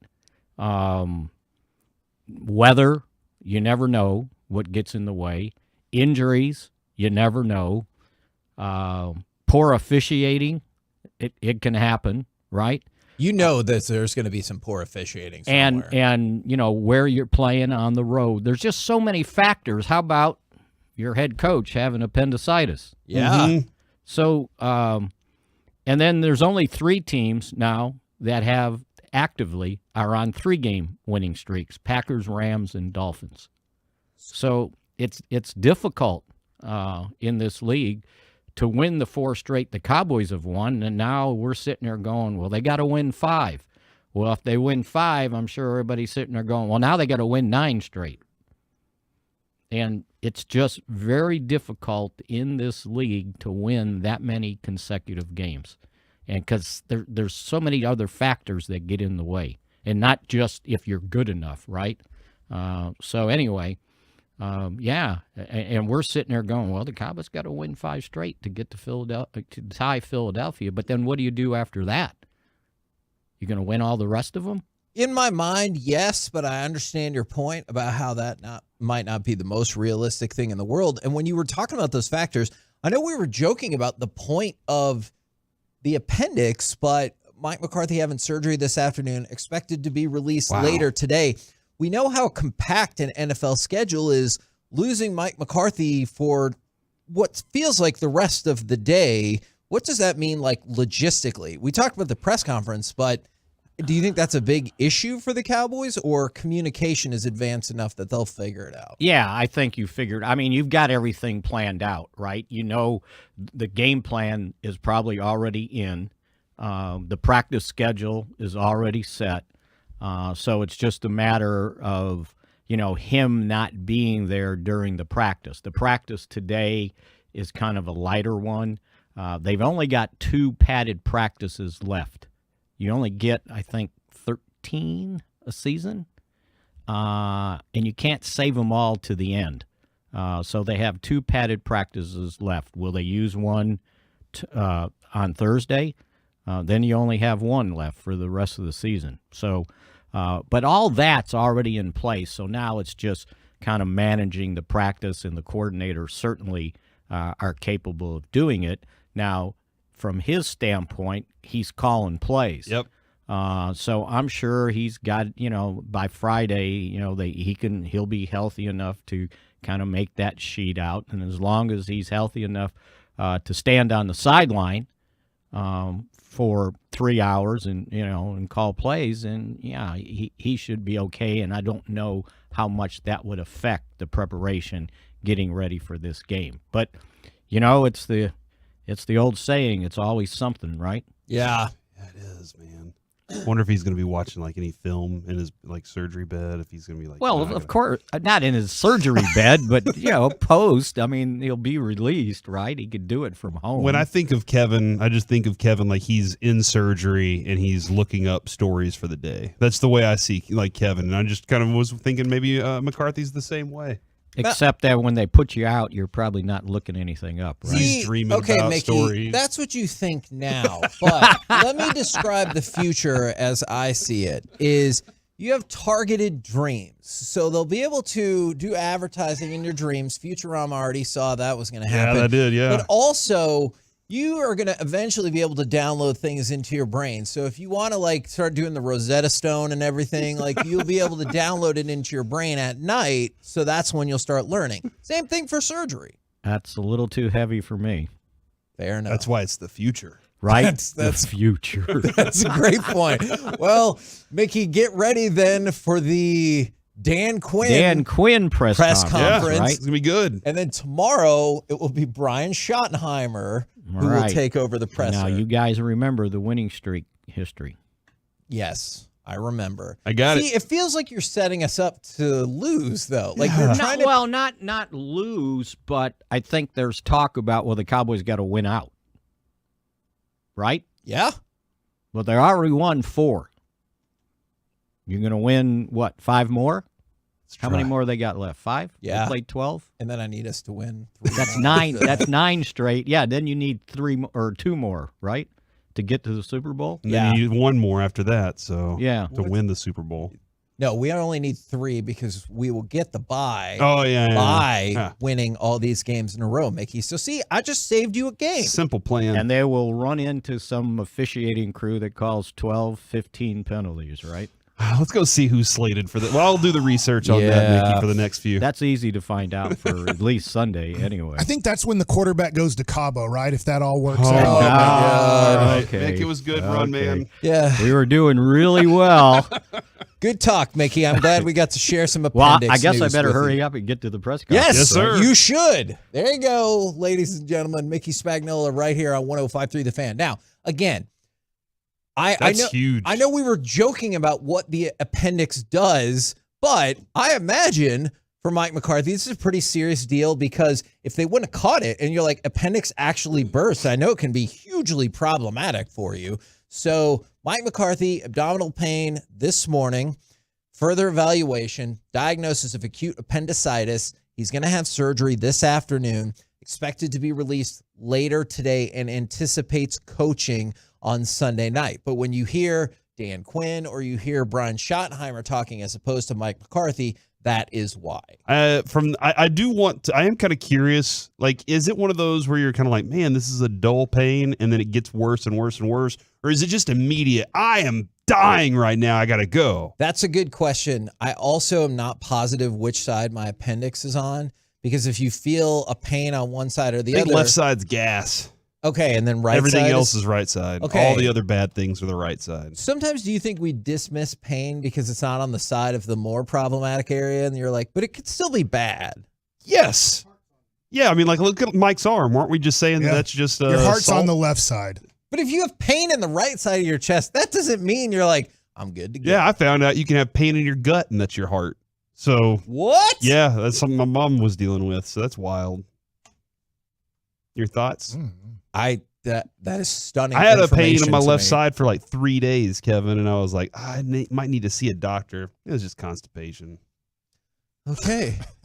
Man, you and Mike tell these crazy stories that I have it's like M. Night Shyamalan. Take though, a 'cause dump, I you'll have feel no better. I have no idea. I was like, where what's it's gonna going on end. here, man? All right, I wanted to throw this out there real quick in case anyone is interested. Is Jason Robertson, his charity game is this Saturday following the Stars game, and all proceeds benefit Children's Health. It's a cool event. It's going to be at the American Airlines Center, as you probably could have guessed. And it's going to be, the teams are going to be coached by Jason Robertson, Wyatt Johnston, Thomas Harley, Joe Neuendijk's going to be there, Craig Ludwig is going to be there, and there's probably going to be more. A helmet's going to be passed around the arena to collect donations to benefit children's health. You can watch the game on DallasStars.com or on the app, but you can also still try to get in the building and look at other ways to support the cause. So really cool deal that Robo is running out there. We're the KNC Masterpiece right here on 105.3 The Fan. Coming up next, well, I guess we will hear from Dan Quinn, but also... Think he'll be on time? Man, that's a I great think yes, question. and I think this will be the one you like the most this year. Forget pitching in the Yankees. Would you make this Rangers deal for Juan Soto? Let's talk about it next right here on The Fan. This is the KNC Masterpiece, followed by G-Bag Nation all afternoon. We appreciate you turning it on and leaving it on. DFW Sports Leader, 105.3 The Fan and the Odyssey app. Buffalo Wild Wings in Bedford. On Friday, we will be there for the Friday football feast. Buffalo Wild Wings, 1933.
Frankel and Frankel are the go-to attorneys for car and truck wrecks in DFW. If you or a loved one has been in an accident, contact Frankel and Frankel for a free consultation at truckwreck.com or call 214-333-3333. 1-0. Here's the pitch.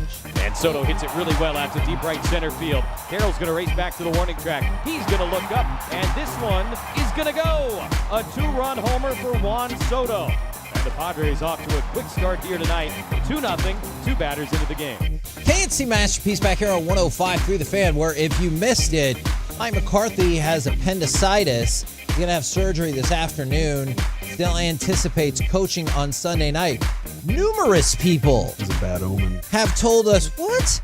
Numerous people have told us that they have had appendicitis from the 214. Before my appendix almost exploded, it felt like I was held up and several people were kicking me in the nuts. Oh, gosh. In that area, huh? Yeah, that's weird. Because you get that kind of feeling down in your gut, too, if that happened. I mean, I've had kidney stones, but it is in the side. It feels like it's definitely on the lower side of your body where you're having pain. So I'm not feeling it in my nuts. Okay.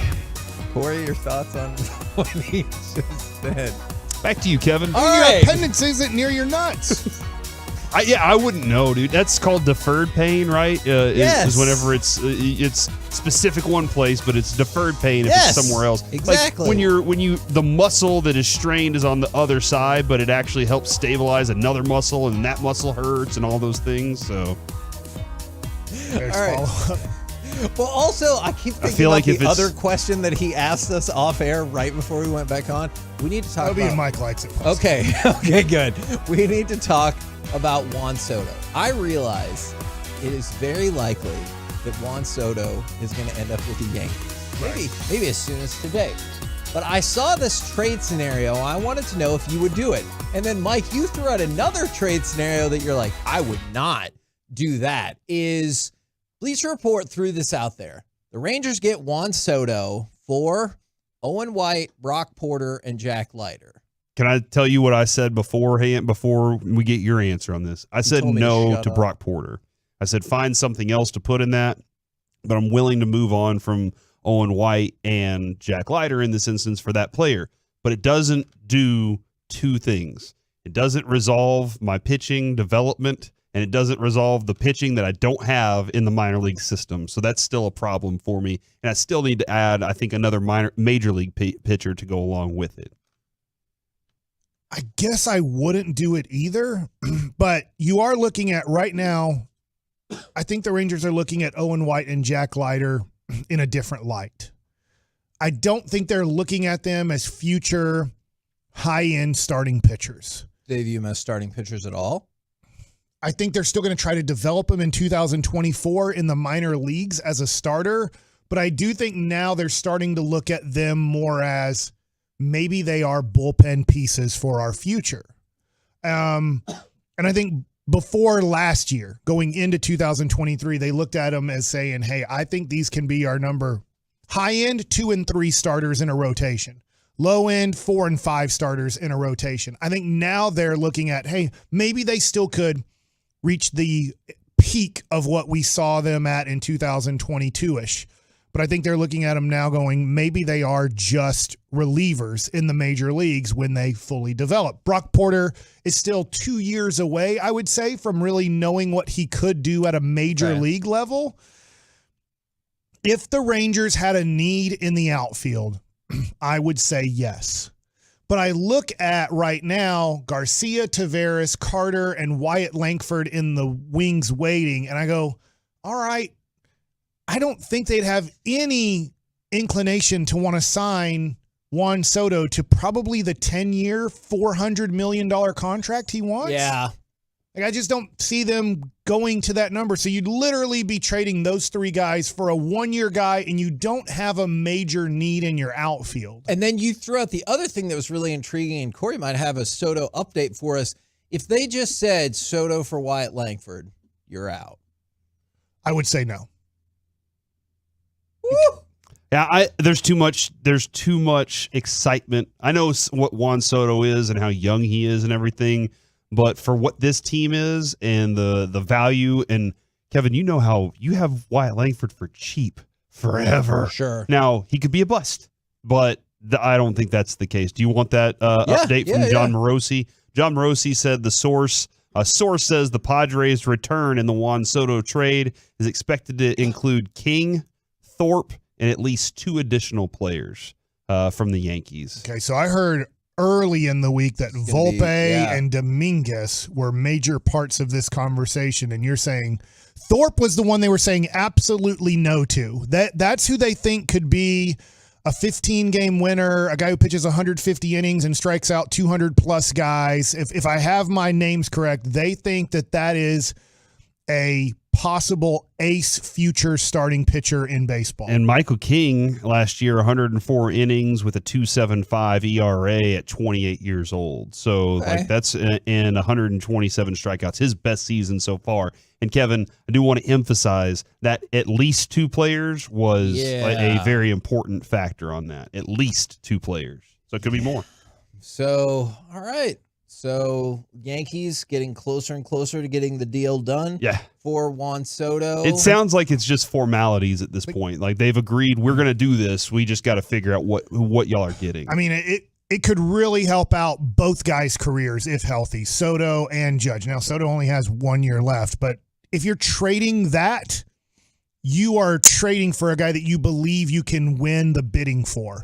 That being said, I wonder this, not that the Yankees have been super in on Shohei. If you're trading all of that for Soto, I don't know how in the Yankees would be on Shohei, because if you're paying Aaron Judge approximately $40 million a year for the next 10 years, then you're going to sign Soto to a $40 million a year contract for approximately 10 years.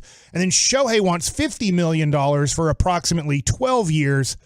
I don't think you can. I know how much money the Yankees make. I don't think you want to do that. We got Dan Quinn ready to go. Brought to you by Ford and your North Texas Ford dealers. Ford is the best in Texas. Recovery, and I know he'll be getting ready to rock. So with all that said, I'll open up to questions regarding the game and see if we want to get started.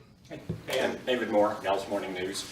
How did you find out, and I know y'all have a plan in place when Mike's not able to be here, but just how you found out and just kind of the sequencing of it. Yeah, I think first off, finding out, the second part of your question first, I think you always have to have a contingency plan, and Mike's great about that. He does. I think we all learned a lot a few years back in COVID when, coach is down, a player's down, and how does that go? And so he's done a fantastic job of mapping, not just him or me or anybody else who could have been in that same spot to say, hey, this is the next step and this is how we go. So we're super organized and ready for that.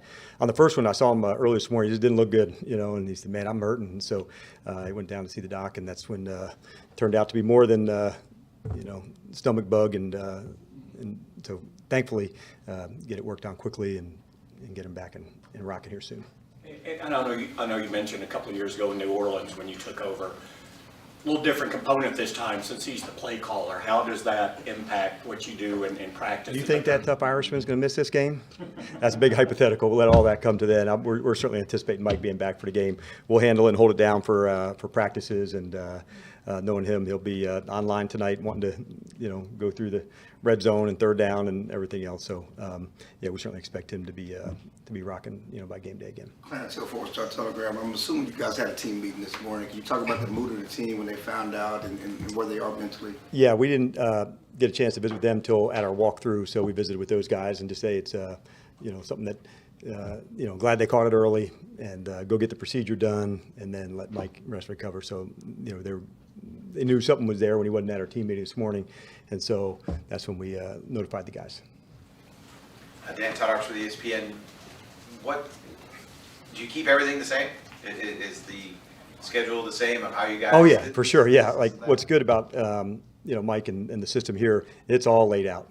To about how we'd go and what we would do from yesterday, today, all the way through through the game, the meetings, the schedule. So pretty easy on that one. You just take it and run with it. And between myself and Brian and Bones, we got it covered and we're ready to go do that. We expect great practice, just like it's been set up to do. So we're ready to go do that. Hey, Dane? Jake Slater, NFL Network. When you said he wasn't looking good, what was his initial symptoms when he walked into the building? Stomach pain, I don't feel good, so more just when something's wrong, you don't feel right. And so he's an early riser. So when you see him there, we kind of pulled up at the same time, walked in together. And so he was going right over to see Jim. And thankfully did right there. Tough as he is, usually just, I'll fight through it. And then next thing you know, you're like, oh, this is not good. So I'm glad he went, got squared away. And good news for him. He's a fast healer, so he's been through them before. So we certainly expect him back quickly and get his procedure done today. You said he's been through it before. No, not appendix. You only have one of those. Yeah, he is a very unique individual. But more importantly, he's tough. He's battled with his back and all the stuff. But like I said earlier, Mike's done a great job of contingency planning.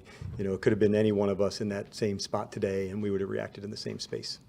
Calvin Watkins, That's One News. You guys obviously have long hours and that kind of thing. You just talk about the health of you guys as coaches and how important it is for you guys. Yeah, it is super important. And, it's something that's just kind of part of our profession that you really have to try as best we can to manage it as often as we can. And the weeks like we had, the previous couple make it tougher. But by and large, we got a good routine. We know how it works. And, it's not just for coaches, for players too. Everybody, it's not a sprint, and we know that. So staying really consistent in our processes help us as coaches and as players, just because it goes a long way. Babe Lothmer, Cowboys Radio. Dan, talking about the game coming up. There we go. So 5 weeks, teams change a little bit without giving away, obviously, any schematic adjustments. What do you see different that they're doing today than what they did 5 weeks ago? Yeah, that's a good question, because you really have to dig in when you're playing, division opponent as well. They'll have some looks that are different from the first game. We'll have some looks different from their game. And then we'll just have to see from a personnel standpoint. Sounds like their tight end may, be back, who had been injured over the last few games, which, like on any team, that would change, some runs or passes and how that would factor in. So, but past that, how do they play against us? They're an equipped team. They've got good skill at a lot of spots. So you're really trying to find, what things were we vulnerable to, or what could we do differently, and you try to dig into those first, and then you also look into, hey, what has changed since then, concept or a play that they've had good success with. Generally, those are ones that would get repeated.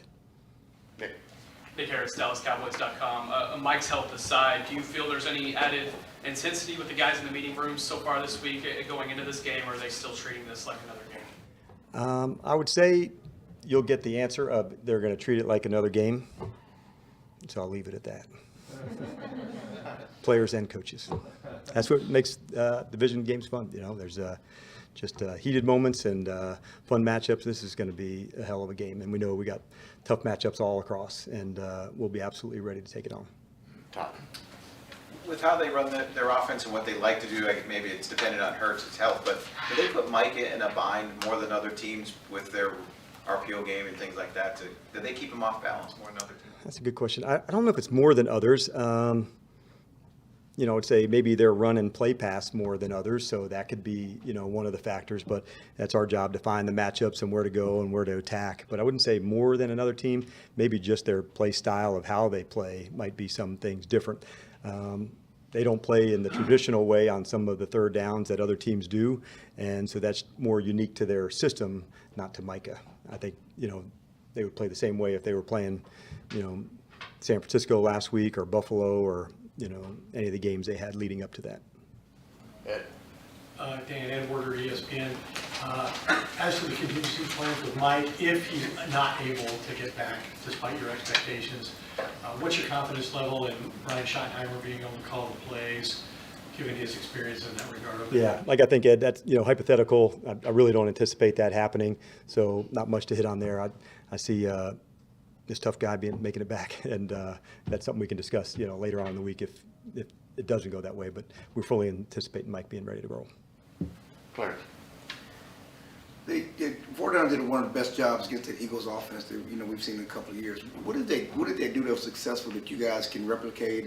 Yeah, it's a good question. Somebody hit me up with that earlier, and I think each game's a little bit different. When you get ahead like they did, that certainly changed things because they weren't in their normal rhythm. Of where they get the runs and the play passes. When you get behind, you got to take some shots and throw it downfield to get going in that space. So I thought that, as much as anything, just the first quarter, God, it was just like the game totally switched, as you went into the second half. And so that, I think the score differential probably affected the game as much as anything. Is Jalen running as much? Do you see, because of the need, that he's not doing some of the things he did last year? As far It's interesting. The carries are still awfully high. Now, I know about 30 or 35 of them are on sneaks, but not all 112 or how many there are. And there's, quarterback draws. That's, certainly an effective one for them.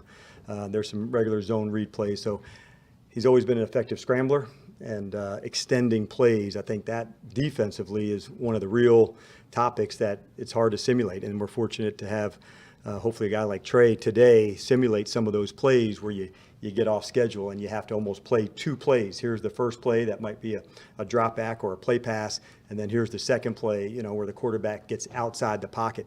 Those are actually the hardest ones to simulate because, you guys have been to practice. There's cards, run this route, do this one.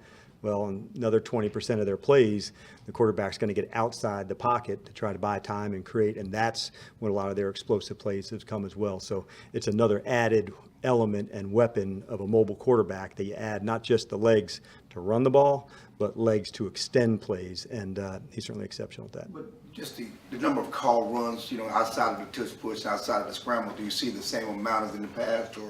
It feels the same, but I don't know that off the top of my head because I know I got another 20-some quarterback draws. I got another 20-some, off of a quarterback counter, run check, or a zone read. So there's quite a few. I don't know if it'd be the same amount or volume. That's a good question. We have to defend them either way, whether they're higher or lower. You don't know, hey, this is the game. They have more of them. But I don't know. I just know if you're over 100, usually you're up there in numbers. Todd. Is the best or only way to defend the tush push to avoid 3rd and 1 and 4th and 1?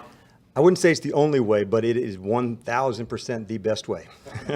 And there's very few of those, in the 3rd and 5 category. So it's definitely something that you have to look at and you have to be ready to defend. They're excellent at it, and we'll have to have a good plan for that, and we do. Garrett Podell, CBS Sports.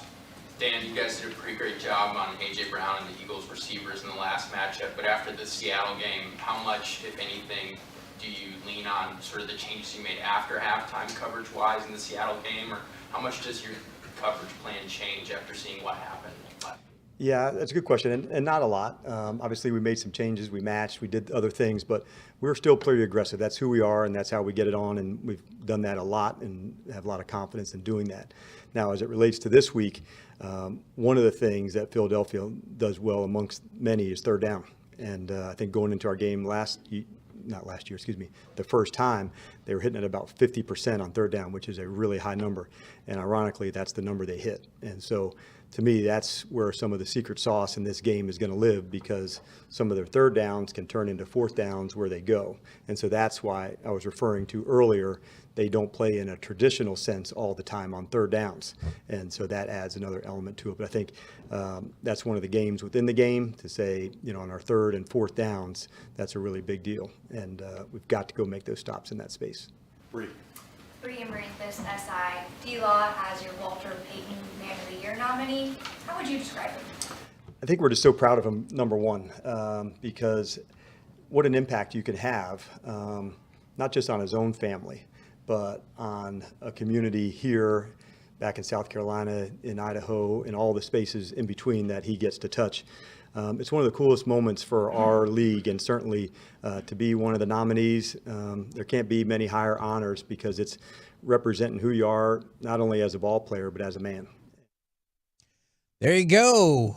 Defensive coordinator Dan Quinn filling in for Mike McCarthy today. Tomorrow, offensive coordinator Brian Schottenheimer will fill in for McCarthy at these press conferences as he has appendicitis and is getting surgery today. Coming up next, well, since we had Dan Quinn, it's time for Gridiron Gravy. Maybe we throw out another amazing stat about the Cowboys defense. Let's do it next right here on The Fan. All right, Tolos.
Finished the year #1 in America. They're racing hard with year-end savings on over 400 Silverados. Shop them all at ClassicChevrolet.com. This is Texas. This is Classic Chevrolet. Find new roads. Two receivers to both sides for Smith. Blitz comes. Throw right side to Ron Bland with another interception. No way for the NFC Defensive Player of the Month. Number 8 on the campaign. KNC Masterpiece back here on 105.3 The Fan right now. Time to go around the entire NFL and dip into some gridiron gravy. And we'll start with that Cowboys defense. This is wild to me. Now, we've talked about how good the offense has been this year, and because of that, we very scarcely talk about the defense. Yeah, you know what? That is an excellent point. Is the defense has the 31st most plays that they've been involved in. So essentially, the second to fewest defensive plays. So they're getting off the field pretty, like, in a timely manner most of the time. Or you would, that is definitely right. Either getting scored on, like the DK Metcalf pass, or just not allowing a lot of long drives. This feels a good play. This feels like a moment where Mike could go, all right, I like what you're saying here. Don't let that happen. Yeah, yes. I would agree. Or the offense is holding the ball a long time, but even though they've had the second fewest total plays defensively, they have the 5th most takeaways. That is an astonishing gap right there. So to me. even in whatever time window you have to be on the field against them offensively, it turns out the percentages are bad for you. Yes. Like that's positive thing, man. Easily the Cowboys defense has the highest turnovers forced percentage defensively in the league by far. And yet I still think there are fans out there that are like, it's not good enough still. Like, no matter what numbers you pull together and like, it's good. Yeah. This is really good across the rest of the league. You're not getting this type of stuff. Is that their own fault for those first few games when I was like, oh my God? It's the Cowboys' fault. I mean, it's just the brand itself. The expectation is very high. And Mike, I know for the last 30 years, they have not met that expectation. But I do go back to financially they have. Absolutely. That sheet looks great every year. But at the when you were watching the Danny White thing, he was like, Roger, all these guys, Danny White, I did all these good things, still not good enough. No matter what, True. Because everything is expected differently for the Dallas Cowboys. Danny had like conflicting feelings though while he was quarterbacking because he's like 3rd and 6. He wants to punt. Yeah, I feel like punting right now. I knew that's where we were going. And so he didn't want to quarterback the rest of the drive. He wanted to punt it. I've been getting hit too much. Now, as we gear up for the Eagles game, some of you might have heard this by now. Let's go to cut number 8. David Carr has a radical opinion for what the Eagles really need to do going forward. The only way that they get there, to Imrov's point, is Jalen is 100% and he is that dynamic weapon in the run game because that creates your offense on the outside and your one-on-ones. Clearly, Jalen isn't comfortable reading through a defense in a drop-back pass scenario. Some would say he's not even good at it. And I think that when you look at this team, you have to have a serious conversation if you're Philly. And you have to really say, is it better for us to play Marcus Mariota right now and let Jalen get fully healthy? Because I would argue that it does not matter if you're the number 1 seed. Because if the 49ers come into Philly again, they do not care. They do not care. Let's stop it right there. Now, Mike, you clearly had not heard this already because your reaction was awesome. At what point? Let's just say you're right about, let's just go with, all right, you're right about their starting quarterback. He stinks at reading defenses. At what point since Mariota left Oregon did he ever look like he knew what the hell he was doing? He's been horrible pretty much his whole career. Like, I'm not saying he's not a good backup. If you have Marcus Mariota as your backup quarterback, fine. But for the most part, there's always going to be 30 quarterbacks or more better than Marcus Mariota. He's not reading defense.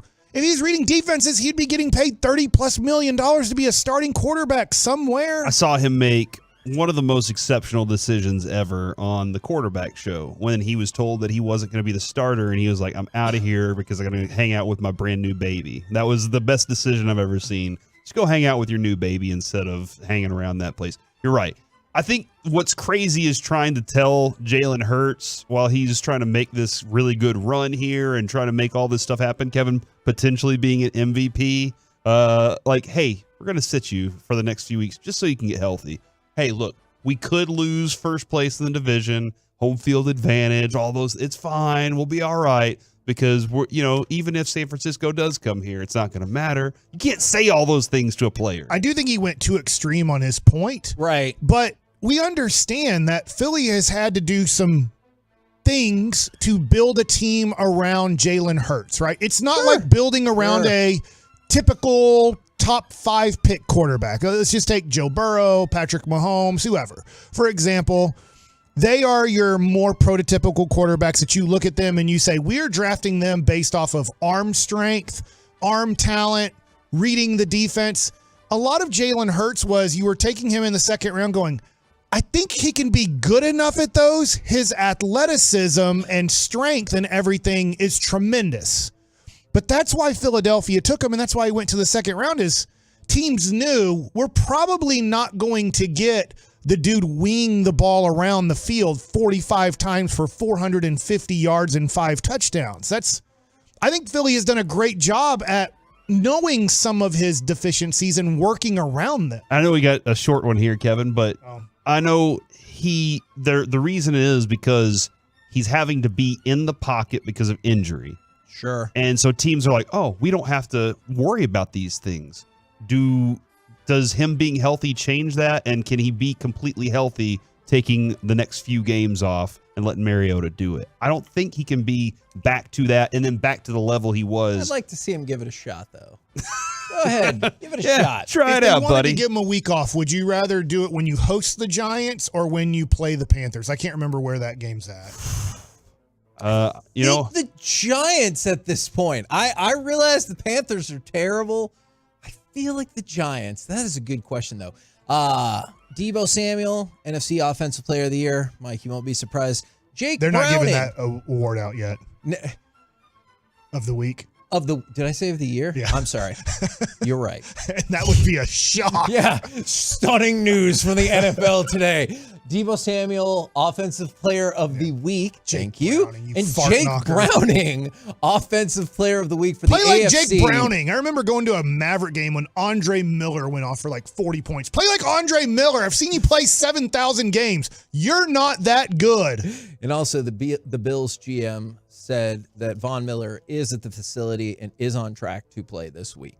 We're the KNC Masterpiece right here on 105.3 The Fan. Coming up next, from the mind of Corey. Should get a lot of feedback here. Oh, Twitter's definitely getting a lot of feedback. When did you start disliking, Mick, or hating the Philadelphia Eagles? 877-881-1053. You want to get involved in the truckwreck.com text line. We'll do that next time. Remember, in the noon hour.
studio, secured by DFWsecurity.com.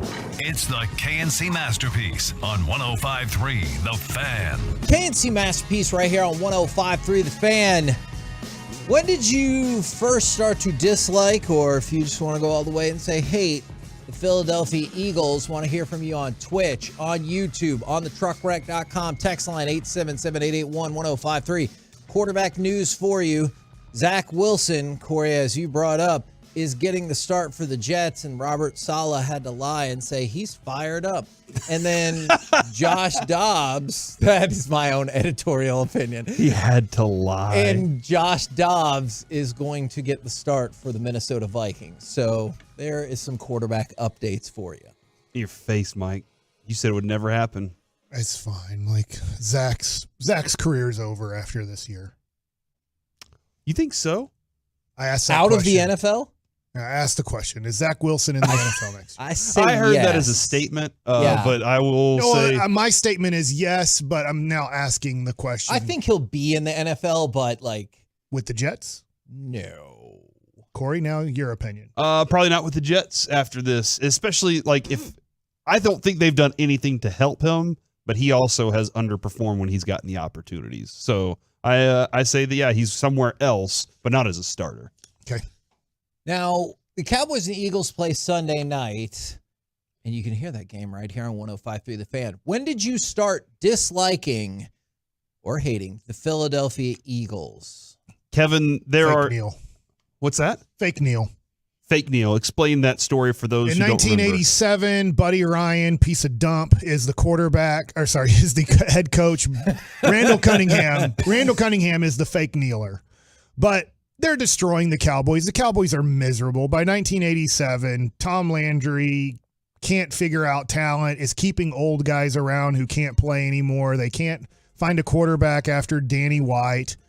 And Philadelphia's won the game. There's less than a minute to go. They're kneeling out the clock. The game is decided. It's over. The Cowboys have lost. The Cowboys defense is just standing there waiting for the 2 to 3 kneel downs to end the game. And Buddy Ryan calls in fake kneel it. And I can't remember the receiver. I don't know if it's Mike Quick or not, but just run. They're probably on the Cowboys 22-yard line, I'm guessing. It's not like a bomb, but it's like, fake kneel it. All the Cowboys will think we're kneeling out the clock because we are. The game is over, and you go run and get another touchdown on them. I mean, that's just Buddy Ryan. That's what I hated I really did. I hated when his son was part of the Cowboys staff. Like, in a weird way. I know his son had nothing to do with it, but I thought Buddy Ryan was such a trashy person. Oh, yeah, man. That I was just like, I don't want his son being part of this. Did like, you part of read the Cowboys. newspapers back then, too? Like, was that how you consumed things, or was that just something you saw on TV? The kneel down? No, the stuff, any other stuff regarding Buddy Ryan. Was there other stuff that you'd read about it, or was it stories? Just watching him. He's just a D-wad. Because it was my dad. I remember my dad was just like, he hated him too, and I was like, wow. And then I look back, and I know the newspapers weren't too kind around here regarding him, of course, so the media in that way was like, nah, he doesn't matter. So I got a lot of that from my dad back then. He didn't really respect anybody. I don't know who he respected. He punched, when he was on the Oilers, he punched a coach in the ear hole. Did he punch Ditka too? And Ditka was the head coach. They got in a fight on the sideline, right? I don't remember that, but that could have happened too. I've heard that story. I didn't know if that happened on the field or like behind the scenes. I think there's video. Yeah, there's video. No, I don't know. I'll go look. I also just watched the fake kneel down play, and where were they? They were close to scoring, right? It wasn't a long pass, was it? No, they were at the 33. Okay. Yeah, I just remember watching that with like my grandpa and uncles and my father, and they were just like, "What a piece of ass!" Yeah, he is. Buddy Ryan, he was a piece of ass. I have lots of different opinions rolling in on Twitter right now. Okay, the McNabb era. I think that's when I really started to grow a hatred for them. Okay. Because like I always kind of didn't like them, but that's probably where I was paying most attention to football and started that idea. And it was tough to beat that team, man. They were a really good team. Armin Williams tweeted me and said, I was born this way. And there are two answers that stand out the most. A, at birth, I was born into it, probably before I was born. And then the other answer is Michael Irvin. And the Michael Irvin moment when that fan base started cheering and thinking that dude was paralyzed or even worse. That's what it is for me. The 5th game of the 1999 season. Although Bounty Bowl, I'm sure, will come up for plenty of people. But Michael Irvin tackled by, was it Tim Hawk, and headfirst into the turf. Hudson Hawk. I don't know how many people know that reference. He suffered non-life-threatening injuries, but it was a spine injury. He was carted off the field, and the trash Eagles fans were stoked that maybe he was paralyzed. Don't know. Yeah. But they were stoked that he was really, really hurt. Yeah, that's you hear Michael Irvin talk about those things, and you never was the ESPN the thumbs up, Kevin, was that time where you were like, you saw that and you're like, okay, he's okay. Yeah. And that's like all you're waiting on. And Michael Irvin has even said a number of times, you don't realize how important that thumbs up is until you're laying there. And you're like, I am okay. I need to give everybody that nod. Have you ever heard his explanation? I guess maybe I had before. I just didn't remember it. About why he never got really mad at the Philly fans for that. No, please explain. He said, I remember my dad, and a lot of those fans are just like my dad.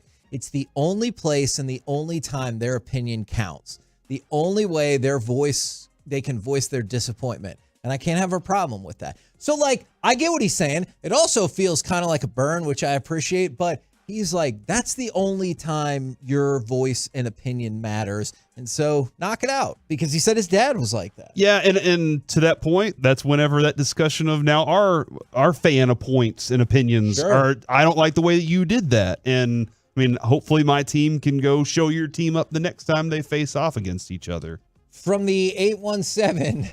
I've hated them since, let's just say, before they were born. That's what we're going to shorten it down Kevin, to. Again, that is when somebody said, it was a buddy of mine on Twitter, says it was probably while watching The Big Lebowski. And there's the line, and he said, man, come on. I had a rough night, and I hate the effing Eagles, man. I get it. Is that it? Is that the moment for you?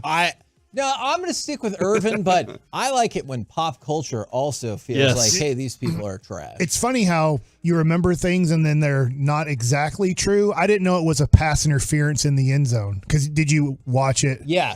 So it was to Mike Quick. It was a pass interference. Good for the DB for staying with them. Yeah, they actually, and then with 2 seconds to go, up 30-20 on the 1 yard line, they run, I think it's Eric Byers. I can't remember what his first name was, but Keith Byers, thank you, piece of dump. Ran it into the end zone. Did you see the video? Did his dance. Hey, look, man, 37-20, game over. Have you seen the video of the Niners fans walking into the Eagles stadium and how it's one of those things where every step you take, there's 2 to 3 different Eagles fans flipping you off, yelling at you about how you're the worst, cussing at you, and it feels like threat, and you're just kind of walking through it all with the shame bell, the whole time. You're naked and you're walking through with the shame bell. Well, and that's the feel, and I don't think every stadium's like that. Every place is like that, where you have that kind of feeling of these people are the worst. Okay, well, think about this. That little kid just flipped me off. Well, man, I did think that was a baller move. I'm not going to lie. That kid's a jerk, but I thought it was kind of funny.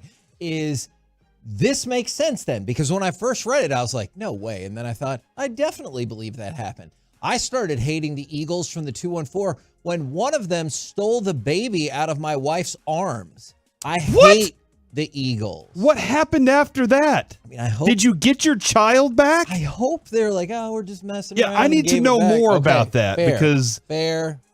I will say that the fans are one of the main factors that I'm seeing too. Is it's the fans, but this Sirianni group is something I don't like either. Like his whole persona. He did get, he corrected his jaundice from last year. He got under the sun and the lamps and everything, so he's not as jaundiced this year as last year. But this is a dude, and I will say, I do wonder, if he was your coach, would you feel different about him? I think so. Or does the personality rub you the wrong way? Because his whole, like, I'm the most passionate dude in the entire place. I'm Pete Carroll times 20, but I'm also with the Eagles, is one of those things that I'm like, oh my God, dude, give it up. But they're good. And so he walks around with that swagger, and the players love it too. A.J. Brown's talked about that. He's like, I love the way he acts around things because it gets us all fired up for stuff too. Did I miss it? Because I was trying to find has anybody brought up the Bounty Bowl of '89? I haven't actually, because we just mentioned that might be a possibility, but that extended it. So then 2 years after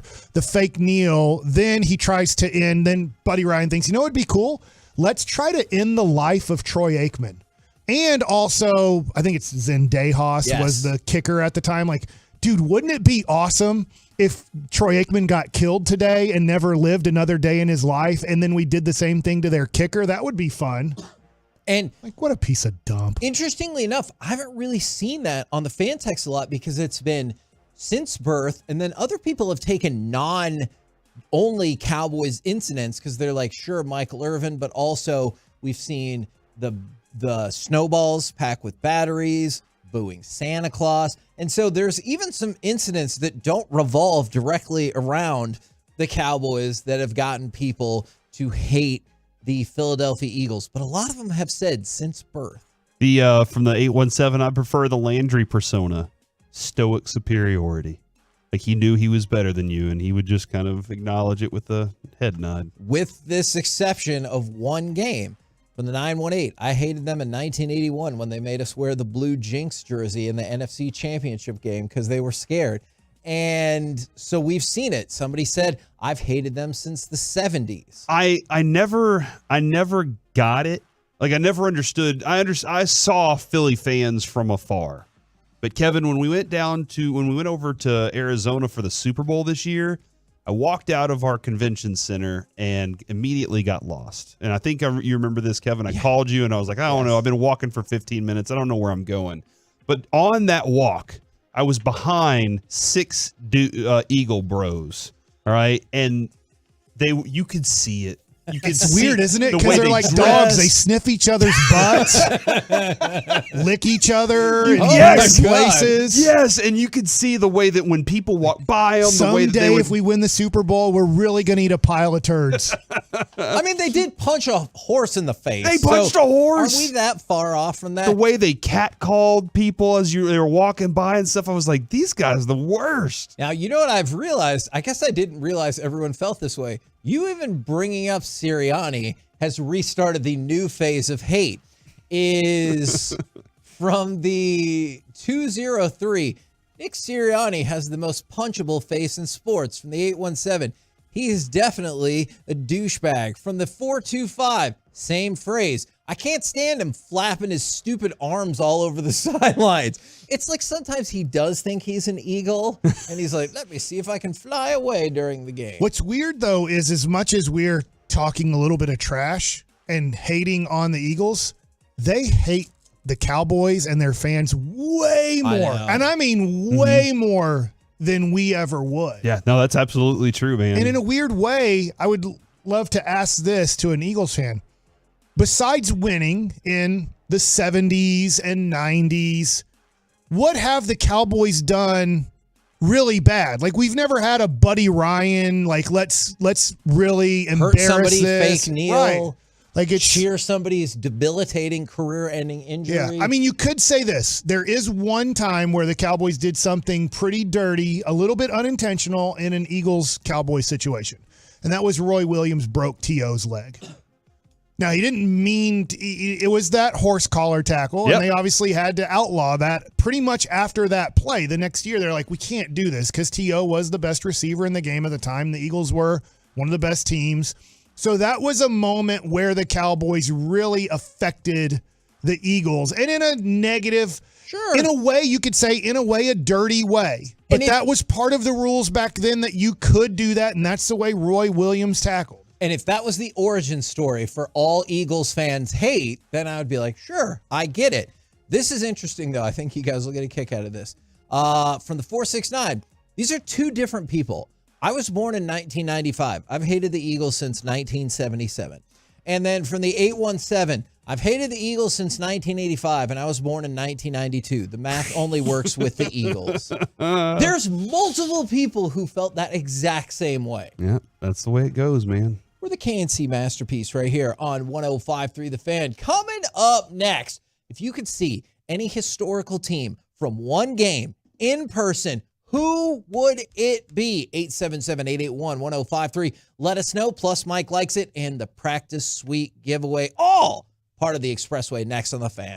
All right, fellas, let's talk about men's T.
windows.com now. And the Expressway on 105.3 The Fan is brought to you by QCkinetics.com. Hurry up the floor. Douglas across the timeline. Stops. And an offensive foul on Sherman Douglas. They're going to walk away from here with 70 wins. Pippen holds the ball in the backcourt as it ticks down. The Bulls, 70 wins. There it is. 70 has become a reality for the Chicago Bulls. KNC Masterpiece. Right here on 105.3 The Fan, where we have piqued the interest of Mike Bassick. Dude, and was he playing with Derek Coleman and Ronnie Cycli at Syracuse? That you heard that was an NBA game. How did I just remembered as a kid, I could remember so many college basketball players and where they played, and I can't Douglas remember. Was going to be awesome. Doodly squat of college basketball now.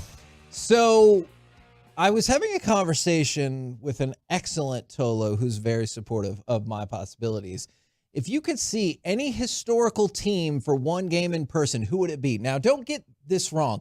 I don't mean you're like, I want to see the Wilt Chamberlain 100-point game. I just mean your regular run-of-the-mill game, but you want to see, hey, what makes this team so amazing? And we've already got quite a bit of feedback from the 469. The 1988 Los Angeles Dodgers, because Orel Hershiser was the best. From the 469, the 1991 Pittsburgh Penguins, Mario and company. I want to, from the 469, hey, Kevin, one historic team I could see in person, probably any of the Jordan Bulls teams. Now, we pulled that clip, thank you very much, Alec, from the 95-96 Chicago Bulls, who set the record right there with 70 wins. They would go on to win 72 regular season games on their way to the NBA title. So I want to throw this out for the people who are naming those teams in the 80s and 90s. I wanted to go way back in time because literally I can go to YouTube, or you can go to Dodgers history, or you can go to Bulls history. You can see all of those games.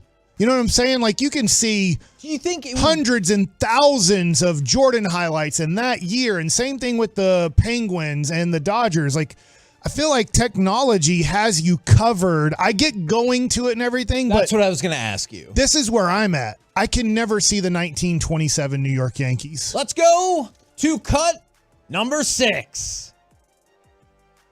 You had your murderer's row of Ruth, Gehrig, Lazzari, Coombs, and Musial.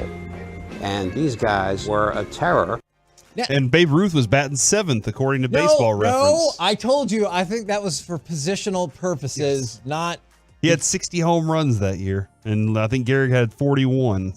He had 47. 47. So... Still had a line in it. I think this is fascinating. That is also my answer. That is also... Corey's. I've changed my answer since. Okay, hold on. We're going to get to your answer. Because I kind of figured y'all would throw that out. So. We're going to get to your answer in just a second. But you've always heard, oh, well, it's not like they're the 27 Yankees. Yeah. And you've heard Murderer's Row. Yeah, the pitching coach for the Texas Rangers, when my dad pitched, Billy Martin was the manager. And Billy would get ticked off if you weren't throwing strikes. And the pitching coach would have to go out there and tell all the pitchers that Babe Ruth died over 40 years ago, throw the ball over the plate. Billy's getting pissed. So, with that in mind... Or he would tell Gaylord Perry, stop screwing around and throw your spitball. I'm tired of you throwing your regular pitches. It's really weird when I hope this makes sense. I couldn't find any audio of 1927 Yankees games. But there is video, not games, but there is video highlights here and there. Yeah, in super fast motion, because Babe Ruth's feet did not move that fast. I agree with you there. But here's some of the numbers from that team. Truly incredible. Is Lou Gehrig that year, he hit .373 with 47 home runs and 173 RBIs. At the time, I believe that was the record, or it was the most ever for the New York Yankees. Yeah. Babe Ruth hit .356 with 60 home runs, a record, and 165 RBIs. We talk about OPS, their respective OPSs, 1.240 and 1.258, unless you think those are the only two. Earl Combs hit .356 that year. Oh, Earl Honeycombs. Maybe. I have no clue if that's his nickname, but that would be a good one. I just think maybe Coombs. And yeah. the other thing too is, let's say we were watching that, Kevin, together, and we have seen baseball from 1985 to 2023. How would we look at that sport? There wasn't television back then for the most part. So you don't really have like, hey, go back and watch all of these games and see how different the game looked. And the stadium looks small. I don't mean dimensionally for the outfield. I just mean it looked like the fans were like right on top of you. Yeah. And it didn't go, like the fans didn't go that far How back. weird would we look wearing T-shirts and shorts at the game instead of our suit and tie? Yeah, that's a good point. That team. And you're going in as media, so you would have to have that little press tag and your fedora. Okay, that part I'm in on. I'm definitely in on that. I don't write. I just do sports talk. Right? They're what the hell are you talking about? That sounds like the bee's knees. Is that team had 9 Hall of Famers. Name one. Babe Ruth. Okay. I almost made the mistake of naming multiple. 6 Hall of Fame players, a Hall of Fame manager, 2 Hall of Fame front office members. So just that team that year had 9 Hall of Famers. They won 110 games and only lost 44. So this is with the condensed schedule. So the 1927 New York Yankees make a lot of sense to me. Let me read a couple more, and then I'm going to get to yours, Corey. From the 469, the 1988 Showtime Lakers. From the 940, the original Dream Team. I know you could have watched it, but I would have wanted to be there to see it in person. And so I understand your point for sure, Mike, about being able to watch it. But some people have said, hey, I just really wish I could be there in person. I understand. To experience the greatness. I was lucky enough to go to 2 Jordan games. 88, I went to the Green Arena, and I believe 91 or 92. The problem with 91, 92 is they were so good and the Mavs were so bad. Yep. Jordan probably played 20 minutes and they won by 74 points. So it was, that one wasn't as good. I can also remember too, like one of the things that I would throw out there in person is when Shaquille O'Neal entered the NBA, I remember getting to go to one of the early Orlando Magic games at Reunion Arena. Okay. He was a human being that I'd never seen in my life. I was lucky enough that my grandparents had season tickets to the Mavs. It's amazing if you think of it. 7 rows from the court behind the basket. A ticket was $38 to $42 face value. Wow. That's in the 80s pretty much. And so they had season tickets. So I was lucky to see every great player in the 80s and early 90s live. And I remember when Shaquille O'Neal came out for the Orlando Magic, one of his first, let's say, 3 years, Patrick Ewing, David Robinson, Robert Parrish, Kareem Abdul-Jabbar, nobody looked like that human. You're like, this is a freak of nature. Nobody looks like this. He's Karl Malone, except 5 inches taller and as big and runs better than Karl Malone. You're just like, this doesn't make sense. This is a freak of a human being. And so that was really cool to get to see one time in person early on in his career. Somebody said, and I didn't really think about this at all, the 1985 Edmonton Oilers. So that team had, you might remember this name, Andy Moog on it, and he was behind, or Grant Fuhrer was part of it, Mark Messier, Wayne Gretzky, Paul Coffey, like that, Yari Curry. That team was a monster. They won the Stanley Cup and lost 3 games in the playoffs total. And obviously, we're talking like peak, unstoppable to the world Wayne Gretzky, but that's an interesting answer right there. Corey, you said you pivoted. What do you got? Well, a couple things real quick, Kevin. One, Yadier Molina has just been named special assistant to the president for the Cardinals, so he's back with the Cardinals organization. Free money. Ooh. 2, we didn't think about this well enough. Dak called plays on the sideline during a preseason game this year. So now that we know the Mike McCarthy situation with his appendix, if he's not there, Dak's got this, right? Okay. All right, so I've seen a lot of these 2023 Texas Rangers answers, and I love it because I want to go back and watch that too. It was so much fun. I don't think I've ever experienced such great joy from a series. I know, like we experienced the 2011, and it happened, and it was fun because that playoff run was a blast. But the joy that this, anyway, that's not the one for me. Corey, can you imagine if you could go back in time and tell yourself before Game 7 of the ALCS, you're like, hey, just take a deep breath. It's going to be okay. We're going to whip their ass all game long. Yes, but I probably wouldn't have loved it as much if I'd have told myself. I probably would have been like, damn it, why'd you tell me this? I probably would, but it was so much fun to whoop their asses like that. But the answer I have is the 1972 Miami Dolphins. Ooh, that's a good answer. Because everybody says you can't win them all, but they did. Right. And so they're the exception in professional sports is they did. And they're the only ones that have ever done it. Why were they that much better? What was it about them that they were a perfect football team and they got to do that? So I don't know if I'm going to get that from one game. I might have to watch a few games from them. But I do want to see them play. And Mike, I wasn't alive to watch them play. And whatever footage they have, like, I don't know what I'm going to get from that. But I want to see that live and watch what perfect football was. So I would say you can go back and watch them. I never have. Because they're not my team. I've gone back and watched Cowboys games in the 70s. It looks like a different sport. Does it? It does. And look, I'm not trying to take anything away from Terry Bradshaw or Roger Staubach. But it is like you're watching a really different sport. It looks slower. There's a lot of handing off. Yeah. There's pads. There's just. I'm not saying it's bad, but I can see why football wasn't as popular as others. Like now, it is 10 times more popular.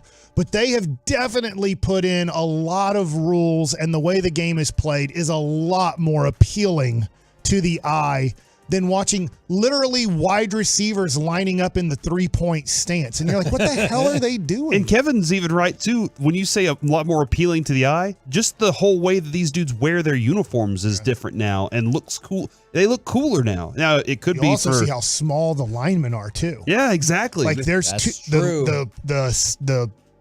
I'm just assuming the center's probably 230 to 240 pounds. Mark Stepnoski wasn't a 300-pound man. No, and I'm even talking center. like 70s, right? Yeah. Your tackles are 250. Like Jim Brown running, when you see Jim Brown highlights, he's bigger than his offensive lineman. Yeah. So that's where I kind of want to put my eyeballs. And it goes to the idea, the concept. Because Mike, do you think that team would be perfect in today's NFL? The 72 Dolphins? Yeah. No, they would lose every game.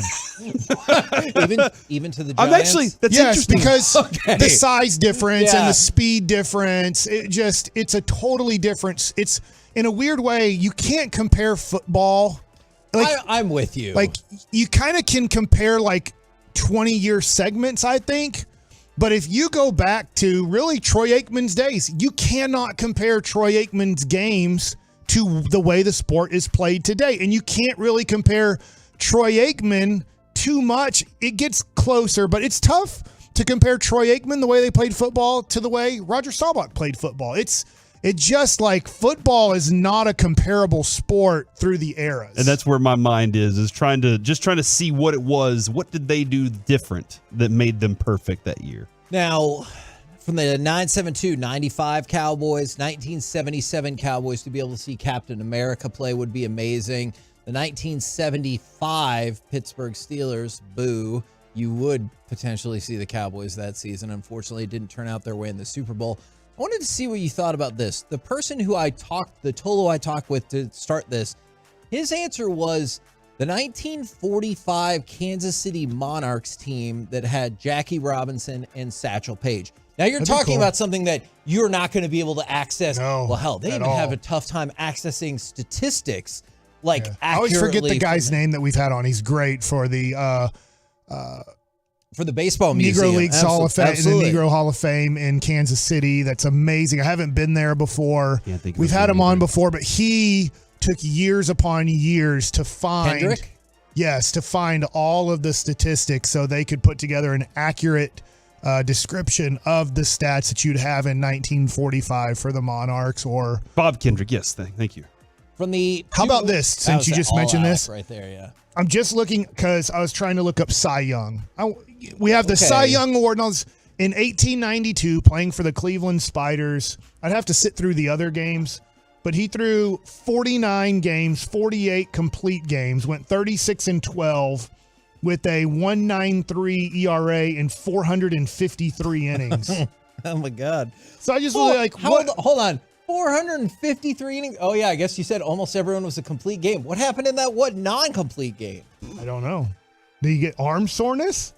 Like, how are you doing this? Like if you told him, hey, guess what? Now, this is amazing too. In 453 innings, if you like strikeouts, how many strikeouts do you think in 1892? I think I know the answer, Corey.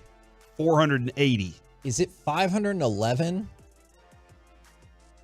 168. Oh my God. I thought 453 innings and 168 strikeouts. So maybe it wouldn't be impressive. Maybe like all he's doing is getting ground balls all the time. So those weird gloves. Yeah, ground balls back to the pitcher all day. God. And he didn't win any Cy Youngs either. He's like Nolan Ryan.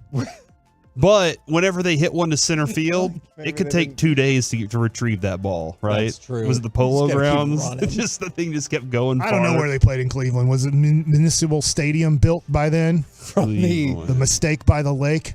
From the 4-2-5, it's got to be the 27 Yankees. I don't know how you pick anything else. That was what several of us picked, so I'm with you there. The 1947 Brooklyn Dodgers for Jackie Robinson's rookie year. I think that's one of the things that makes the Monarchs team so intriguing. That was a great answer. Yeah. I never thought of that. Because you still get Jackie Robinson only 2 years before his major league debut, and you get Satchel Paige as part of that team. That's pretty amazing. I'm assuming like you would see Josh Gibson play them too. Like you'd get to see kind of some of the other greats. I know reading Willie Mays' book, he was not playing in that league in 45, so you wouldn't see him or Ernie Banks or Hank Aaron, but I'd have to go back and look and see. You would see some, everyday people. What year was that for Cleveland again, Mike? 1892. Okay, that was League Park. And Kevin, confirm with me, you hit that thing to center field. What the hell? Is that center field like 585 It's going to take forever. I didn't know, Mike. I really didn't. I was talking about the Polo Grounds, but this picture. Because they probably used it as a football stadium, they probably too, did. or rugby or whatever. League Park. Holy moly. That's pretty amazing right there.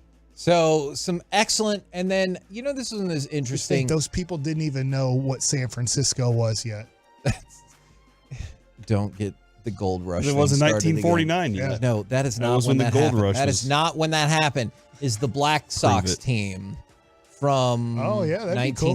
Was it 1919? They said 1918. So. I thought it was 1919. Shoeless Joe? Yeah. Man, I do want to watch that to see if he ever really threw a game. If he ever really did. Would you be the decider? Would you analyze the season and then go to the playoffs? I would come back. No, I would come back nowadays, and I would be like, we got to change this, guys. I went back to the future. Hey, do you know that somebody, as they're like scrounging around fixing games for $100 a piece, we're like, hey, guess what? Where I come from, there's a player that's about to get $600 million to play baseball for like 12 years. I would love to see. They tell me to get out of town, and they're just Jeepers creepers. Are you imagine serious? There's not even that much money in the world. You think the owners would sell those teams as much as they did back then, going, hey, guess what? Even the crappy teams are worth $1 billion. And the New York Yankees that you think are worth a lot, they're going to be worth like $7 billion in 2023. Must have sold Babe Ruth. And you're like, no, there's a lot of other complicated things. Now, we got Mike Gas prices will be back to like $2.79. The United States of America isn't worth $1 billion. I would love to see Mike in the past. But a pack of bacon is $24. Just explaining things to people. Now, I don't know if people are free on December 20th or not, but what if you and a guest could take a tour of the Star, get a catered lunch, have the opportunity to check out the Cowboys practice, because it's an opportunity you can't buy, but you could win it now? Let's give something away! 877-881-1053. Caller number 10 will win that very experience. You've heard it on Sean and RJ. They're going to do the giveaway again on G-Bag Nation today. But this is your opportunity. That once in a lifetime practice experience can't be bought, can be won right here on 105.3 The Fan. Now it's time for Mike Likes It. All right, let's start off with something we haven't talked about, and they haven't played in a while. The Dallas Mavericks play tonight at home against the Utah Jazz. And the last game they played, it was arguably the craziest game in Mavericks history. I wonder if you would put that Lakers fourth quarter game up against there, but that's when they were up by a lot, but didn't, because you went on a 30-0 run in the fourth quarter and lost. I was there for the Toronto game where they came back from like 28 down, but they ended up winning that game. Yeah. And so the loss part is what makes it wild. Yeah. So I know this is weird. This needs to be a win for the Dallas Mavericks. They are now 11-8. That's not a bad record. I mean, you're only 19 games in, and it's not crazy time or anything to panic. But you look at your next 3 games. After that, you play Friday at Portland. They are a rebuilding team. And then you play Monday at Memphis. Then the schedule gets a little bit harder from there. But the Mavericks, we've talked about it a little bit, but just looking at tonight's game, you need to start taking care of business of these teams that on paper you are better than. Because if you don't look like you're going to be able to beat the good teams. At this point, you can't really beat Denver. You can't beat Oak City. December 14th, you do play home against Minnesota. We'll see if Minnesota keeps playing that well. But if Minnesota beats you in that game, you're just going to kind of look at it and go, guys, you better just beat all the bad teams to make the playoffs, because it's not looking like you can really beat the teams that are considered top 4 teams in the West or top 4 teams in the East. So it'll be interesting to see. I'm assuming Kyrie just sat out because of load management. I believe that is correct. And so they've played 19 games. Let's say he plays tonight. That would be he sat out 4 of the 20 games. So if you just do that through an 80-game season, I know there's 82. Put you on pace for 64 games. Would you guys be happy with that? If Kyrie played 64 games, would you say that was a hell of a season? Yes, for sure. Absolutely. Get that opportunity to watch that player is what I'm paying my money for, right? And I understand the people who would say, no, you still missed 16 to 18 games, but I'm going to say yes. Okay. Can the Mavs win if Kyrie doesn't have an injury and Luka doesn't have an injury? They just load manage him. Luka had to miss a game because of the birth of his baby girl. But let's say Luka, because they do load manage him, let's just say they sit him out 5 games. He sat out 1. He sits out 4 more games, but doesn't get hurt. They're just kind of, hey, this is the 3rd game in 4 nights, whatever. We're giving you a night off. Your hip's bugging you a little bit, whatever. Do you think the Mavs can get to 50 wins if Kyrie misses 16 games and Luka misses 5? Because that would be missing the least amount of games possible for both of those guys. I don't think so. Just because they're going to lose a few games, even when both of them are on the court together. I think still they going to can lose get some. close, Yeah. but I see that peaking out around maybe 46 to 48. I don't have them pegged as a 50-win team. I got you. I said 42-40 to start the year, and then I thought I was wrong when they got off to the 8-2 start. I'm not saying I'm right. I'm hoping I'm wrong. I'm hoping they're close to 50 wins, but after these last 9 games, I'm like, they're probably going to be a hair over 500, hopefully more than I think. Yeah. That's kind of where I am. Real quick, I know Omax Prosper isn't playing at all. Nico said he would reevaluate the team after 20 games and kind of look at what he could possibly do to help improve it where their weaknesses are. Would you already be willing to start throwing out the name Omax Prosper to teams to try to get like an okay backup center forward? Or are you just kind of more in like, let's just develop this team. Who cares if we win a lot or not this year? I am firmly in category number 2. I understand with the stars that you have why that might not be the route they want to go. I'm in category 2 on that all the way. I want to keep him around.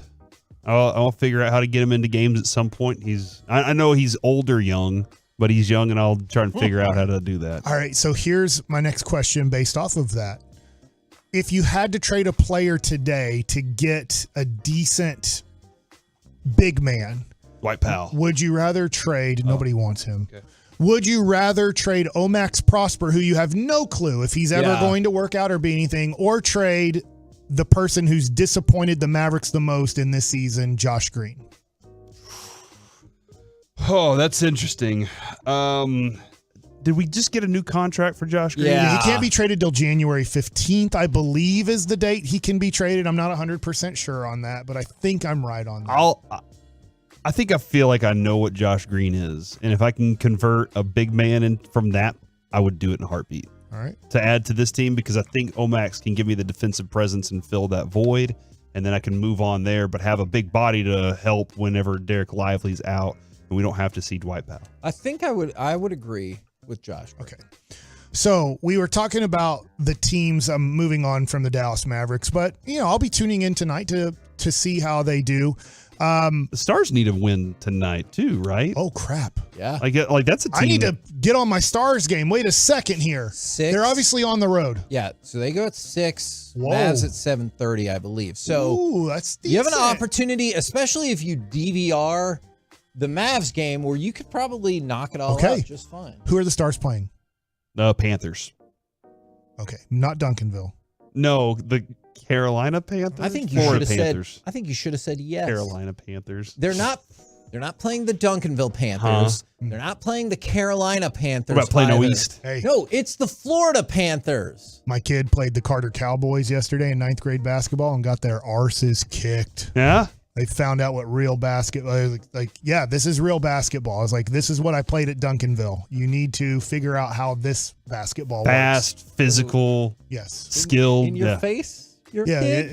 In your face, Bishop Lynch. Yeah, his kid got dunked on by his dad. Didn't get dunked on. Well, emotionally and I told my son, I said, as a unit, as a team, do you know how scared I am to ski? Like, you guys laugh at me and make fun of me because of, it's pure fear, right? It's really not that bad, but in my mind, I'm so scared once I got off that lift to be like, I can't do this. This looks like straight downhill. And I know it was the bunny slope. It looked straight downhill to me. I couldn't slow down. I couldn't control myself. And that's what those boys looked out on the basketball court. And I said, you just have to, in a way, it's not easy, but you have to get over your fear of, after the first minute, it was literally 1 minute. It was 7-0, and the Carter ninth. I stayed and watched most of the JV. It was a very competitive Bishop Lynch Carter varsity game. It was 50-45, I think, final score. Carter won that one, but it was kind of like, you'll get over it, but right now there was definitely a fear of like, dude, they know what they're doing. They're moving the ball. They're playing fast. They're physical. They're a little bit intimidating. And it was like after 3 minutes of that basketball game, there were 7 or 8 Bishop Lynch basketball players on the team and said, I want nothing to do with this. Okay. Now, when it comes to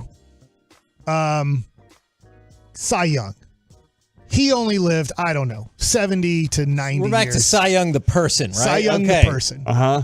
But I was wondering, Corey and Kevin, if you were one of the first humans on Earth and you lived to be 900 years old, how many kids do you think you and your wife would have?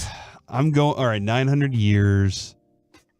Are my kids living long too, or are they dying? No, they're living approximately 900 years. All right, then I'm thinking. I think I'm probably having 20 over the 900-year span because I want to spend a lot of time with my wife. All right, and I know how tough it is to raise the 3 I got right now. That's a stressful part of the life. So I think after a while, I'll be like, you know what? I want another kid, and then I'll probably space them out differently.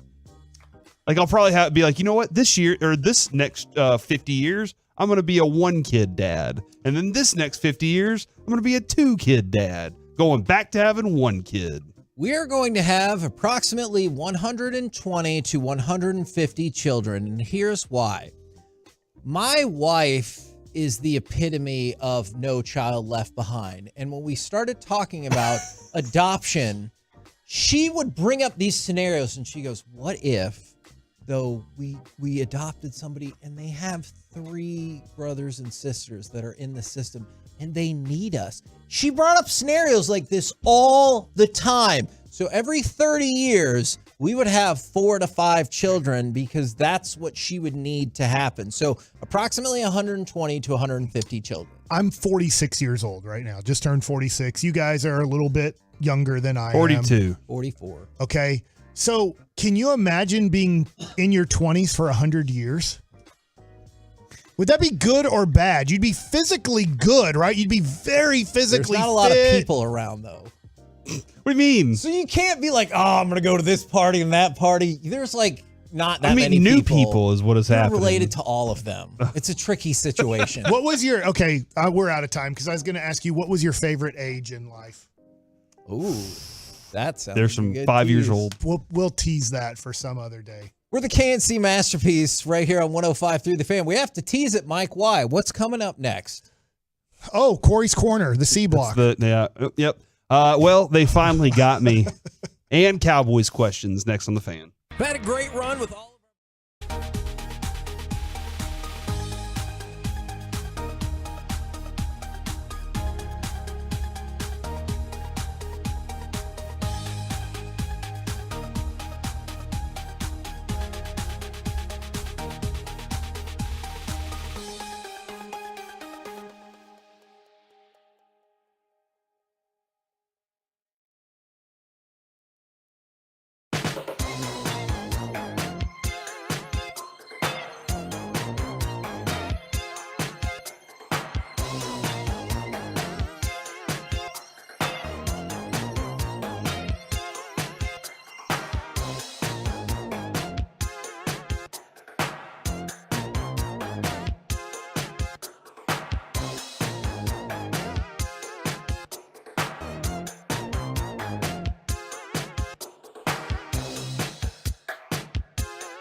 Fan Studio, secured by DFWsecurity.com. It's the KNC Masterpiece on 105.3 The Fan. KNC Masterpiece right here on 105.3 The Fan. Casey of Euless was the winner for our Cowboys practice extravaganza. Thank you very much to everyone who participated. Don't forget, G-Bag will run that giveaway in their show today as well, and I believe that will be the last one. So make sure you turn it on, leave it on. Now, time for the C Block starring Corey Majors. Choose your own adventure and choose it wisely. Oh. They finally got me, or Cowboys questions to start. Ooh, I know I know what this story's about, so maybe you might. Give me the results again. They finally got me, or Cowboys questions to start. Cowboys questions. All right. Sounds good. What is the Cowboys' identity right now? Football team. All right. Good job, Mike. That's right. general. Yeah. I think offensive passing powerhouse. Because I think of Dak and CeeDee Lamb. And so, and I don't mean to diminish contributions from anybody else, but instantaneously when you said that, I thought Dak to CeeDee Lamb. Yeah, I guess in another way, to put it in another way, a little bit more general besides football team, is they want the game to be a pure passing game because they're best at pass rushing. They're not that great at stopping the run. They're getting better, but still scares me to death that 49ers will just bully you and into submission pretty much by the fourth quarter. Yeah. So I think that the Cowboys are best when both teams are in like this fire passing attack, because that lets Micah Parsons be at his best, it lets the defense be at their best, and it lets the Cowboys be at their best offensively. Because they've built this defense around speed so much, Mike's right about that part, in that they want you to try to throw the ball because, as you pointed out, Kevin, earlier, it's going to turn into a conversion of some sort for them. And if it's an interception or if it's you just having to leave the field early, that's what they're best at.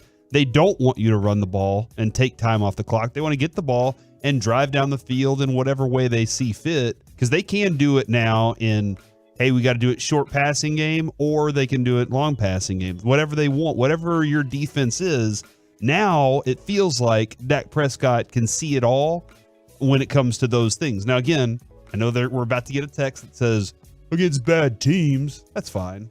But you got to build that identity at some point, and they know what they're good at. And can they do it against the best team, against the Eagles, or the second best team or third best, whatever you feel? Can they do it against those? You got a bunch of games that give you this opportunity real fast.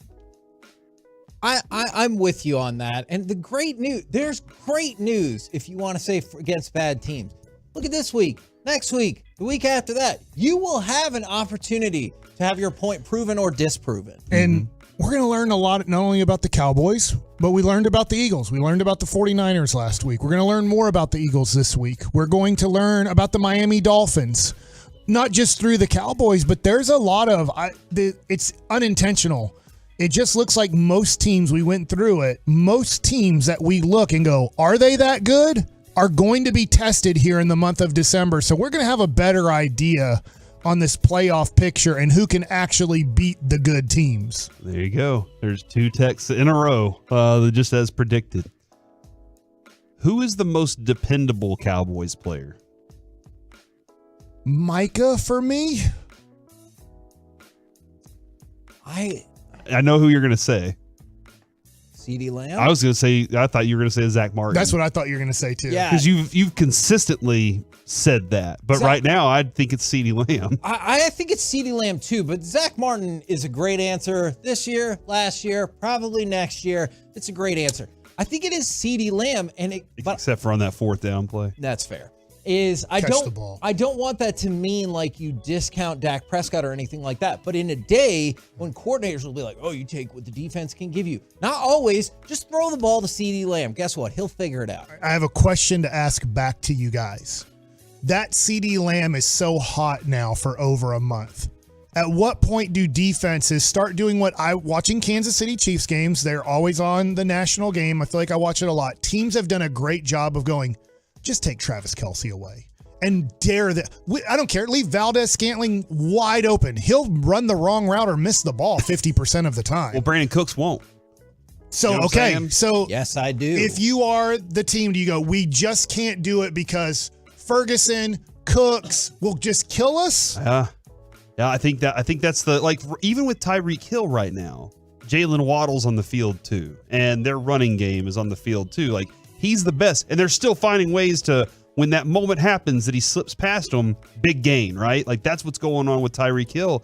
Defenses are just in a bad position with some of these guys right now, where you line them up in slots and you create mismatches that you would probably have in other different coverages. I know you're supposed to be asking the questions. Can I ask another question? Don't you think he picked the right one? Yeah. Don't you think Mike McCarthy's doing a great job of going, don't go away from the hot hand, where Kellen Moore didn't care? Yes. He's like, no, watch this play. Yes. It's like, no, and then nothing against Kellen Moore. I think he's solid. He's fine. He's good.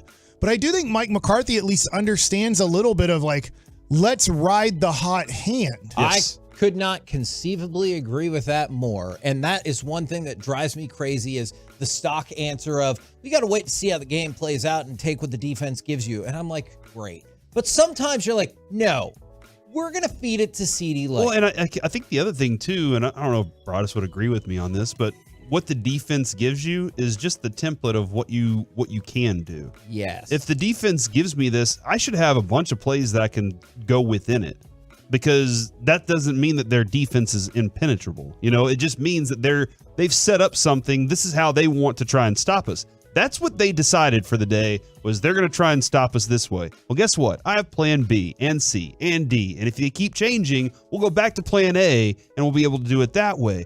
The thing with CeeDee Lamb that I like so, in that feeling of he's the hot hand, is he has faith and confidence that it will happen.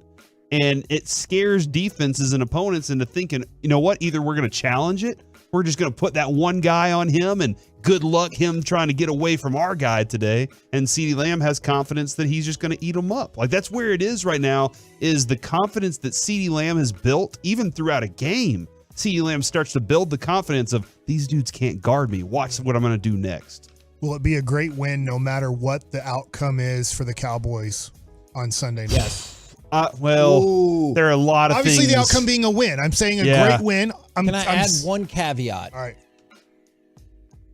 Injuries could change Yes, that. that's exactly where I felt. Outside of injuries, I think no matter what it looks like, 3-0. It's great. Great. 2-0.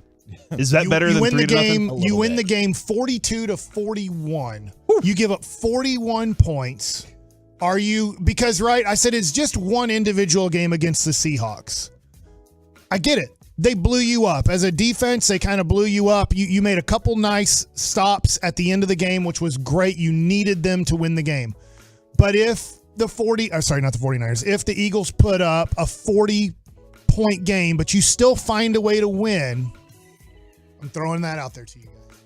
I think it's a great thing, because there's going to be a moment in that game where Dan Quinn will talk about resiliency because you made that one stop. Because if you're winning that game like that, there's going to have to be a drive or a play or a whatever where you make that stop, and they're going to be like, well, we can make the stop when it matters the most. And what's the thing right now that's keeping the Cowboys from being the number one team in the East right at this moment?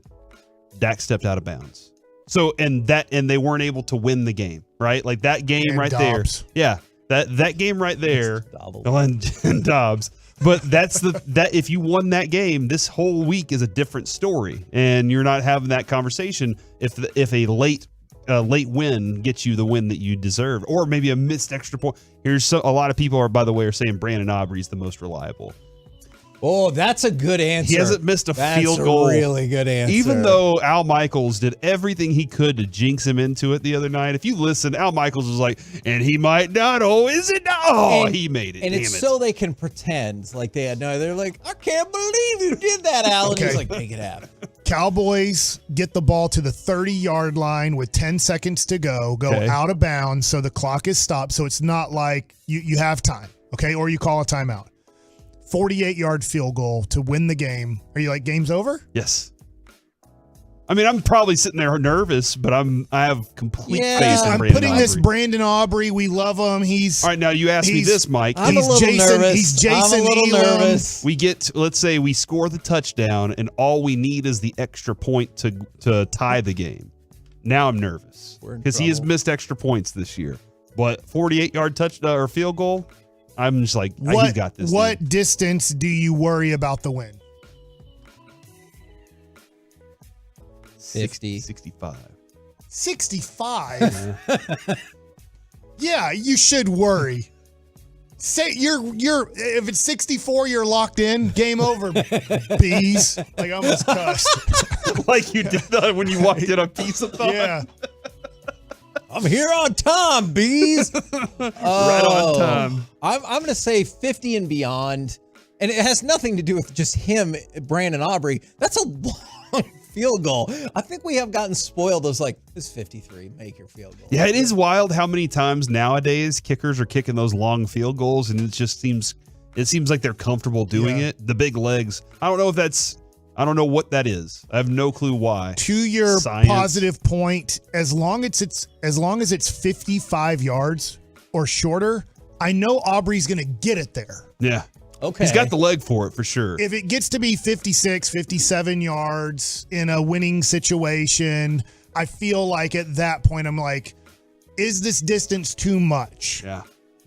Yeah, no, because the target gets smaller. My number. Not that I feel like he's going to knock it in, but I know that 55, he's getting the ball there. Like a pitcher, when you watch a pitcher throw and they hit that little target as often as they do, you're like, I mean, that's pretty impressive. You know, they're able to do that. And then when Adolis hits that little target from right field, you're like, geez, man, what a throw. It's just so different because of the distance they had to cover to get it there. When he did that against Arizona in the World Series and saved us a run. God, it's just going to live forever in our brains, all these highlight moments that we love so much. It's weird that my brain just went to when he punched the ground and that sent Evan Carter up to the major leagues. All the moments, dude, we need to write a story about it. I'm sure someday somebody will write a book about the Rangers. Skip Bayless will. He'll point out who he thinks, their sexual preferences are randomly. You're like, what the crap is doing? What is that doing? That was a thing that really happened. I'm surprised.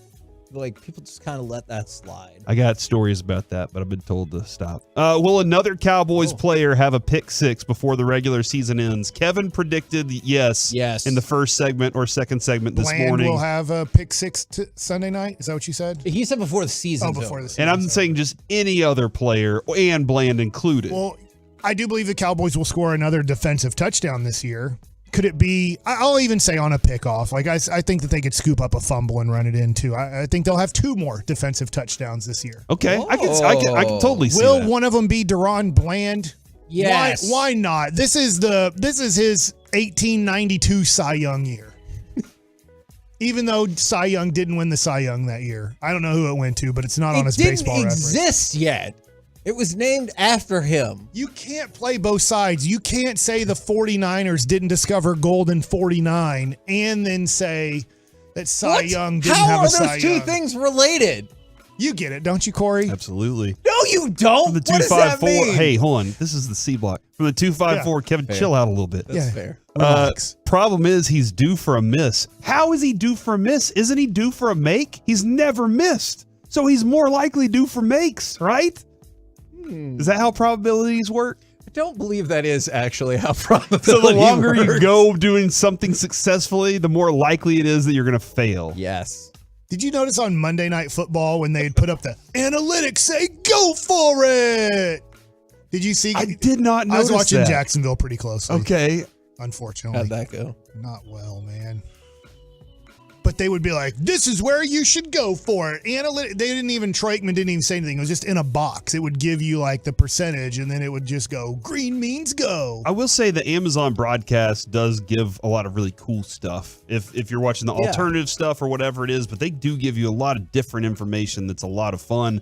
And that's something that I didn't know what the next place was for TV broadcast whenever you're watching, because I thought we kind of maxed it out. I was like, you're getting all the angles, you're getting all the replay, you're getting really good content from guys like Greg Olson. We maxed out on where we are, but then now they're adding even new elements of, like we said, predictive AI on who's going to blitz and things like that. It's wild. We're the KNC Masterpiece right here on 105.3 The Fan. Coming up next, it's time for us to power rank the NFL power rankings. Where do you think the Cowboys sit in the power rankings? Where would you put them? 877-881-1053. You want to weigh in on the truckwreck.com text line? We'll do next right here on The Fan. We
7. Throw over the middle. It's Brandon Cooks. He was wide open. Beat Bobby Wagner to the spot, and Dak Prescott found him at the goal line for 6. KNC Masterpiece back here on 105.3 The Fan. It's time to power rank the NFL Power Rankings. Plus, you want to hear from KP about his Mavericks time. I do. He's on with JJ Redick on the old man in the 3, and there's some very interesting nuggets about his relationship with the Mavericks. So whatever order you like, man. Okay. Just let Mike decide, because he did great last time. You want to go power rankings or... Power rankings, even though I'm wondering this to the Tolos. Are you guys having issues with going to cbssports.com? That's it. Okay. No. It pulled up immediately. I'm not either. Pull up the quarterback power rankings if you can. Okay. Okay, maybe Corey will run this part. Where would you put the Cowboys in your power rankings? The way they're playing right now, they're a very hot team. I would probably put them like 4. Okay. Oh, God. 2. Behind only the 49ers? Yeah. Okay. Do you want to go with... Not even Baltimore. I think with Mark Andrews being out, I would pick the Cowboys to beat the Ravens. I do get They that. had a bye week last week, so we really haven't seen how they've been able to... So they won. No. That's what Wade told me. You haven't seen how they've been able to recover from that or what addition. But I would say if you're going to have that type of injury, going into a bye week is probably a great opportunity to now reinvent some of the things or add some new things to your offense. He and Odell Beckham had started to kind of grow. Lamar Jackson and Odell Beckham had started to kind of grow a little bit there, and they have the number 2 ranked defense in the league right now. So maybe that's kind of where we're sitting. And that being said, maybe I should have them 3 because Philadelphia has a better record. And if this game was in Philadelphia, I would feel different about this game. I think the Cowboys are a different team on the road. And not horrible, but I do think they play at their best in Arlington and are not the same team. They're just not that good on the road. They don't carry that explosive offense and everything, it seems like, on the road that they do here. Okay. Do you want to... That makes sense to me. Do you want to go NFL, Athletic, or ESPN, or do you want me to just tell you where the Cowboys sit in all of them? Tell me. Okay. ESPN goes San Francisco, Philly, Miami, Baltimore, and the Cowboys at 5. So they didn't move at all, right? It wasn't last week Correct. they were 5 in every one? Correct. That's the only one they didn't move in. Okay, yeah. I'm not... Yeah, it's fine. That's, I think, the lowest you can have them. Is number 5. And I would still say I understand your rankings. Okay. NFL.com, San Francisco 1, Baltimore 2, Philly 3, and Dallas 4. And then to round it out, The Athletic, San Francisco 1. So one thing you do see across the board is San Francisco's number 1 in all of these, and rightfully so. San Francisco 1, Baltimore 2, and Dallas 3. So ESPN, The Athletic, and NFL.com have the Cowboys 5, 4, and 3. So whenever, and you brought up the predictable text of Dak hasn't played anyone, the Cowboys haven't played anybody. These are not my rankings. I'm telling you, huge media entities, one of which is associated with the league, they all have the Cowboys top 5 last week. Now they have them 3rd, 4th, or 5th in the NFL. I like it. There's going to be movement one way or another after this weekend, I would imagine. I am just for the looking. Cowboys. I am looking right now too at the Ravens, like their season this year. They have pretty much steamrolled every NFC team they have played. Yeah, they've lost to Pittsburgh and Cleveland, common opponents, and they lost to the Colts in overtime. But pretty much every NFC team they've gone up against: 38-6 to Detroit, 37-3 to Seattle, and I know 31-24 against Arizona's weird, but Arizona's weird, bro. Wouldn't you say they've had an easy schedule, though?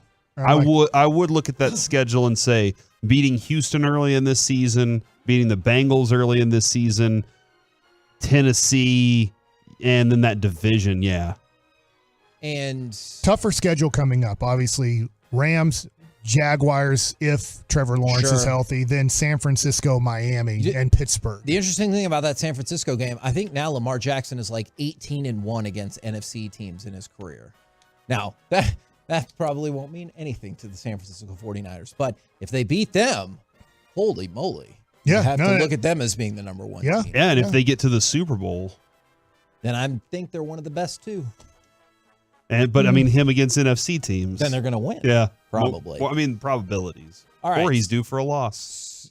Man, we should not have started talking about the probability thing. All right, so all the Cowboys are top 5 everywhere. Do you want to hit QB power rankings? Do you have those as they broke Mike's computer apparently? I only have number 1. It does tell me on this. It says, unlock the full power of CBSSports.com. CBS Sports covers the full spectrum of sports for you, from the court to the field to the gridiron. Your browser or blocker is impacting your experience. Okay, you need to turn off pop-up blockers. Then.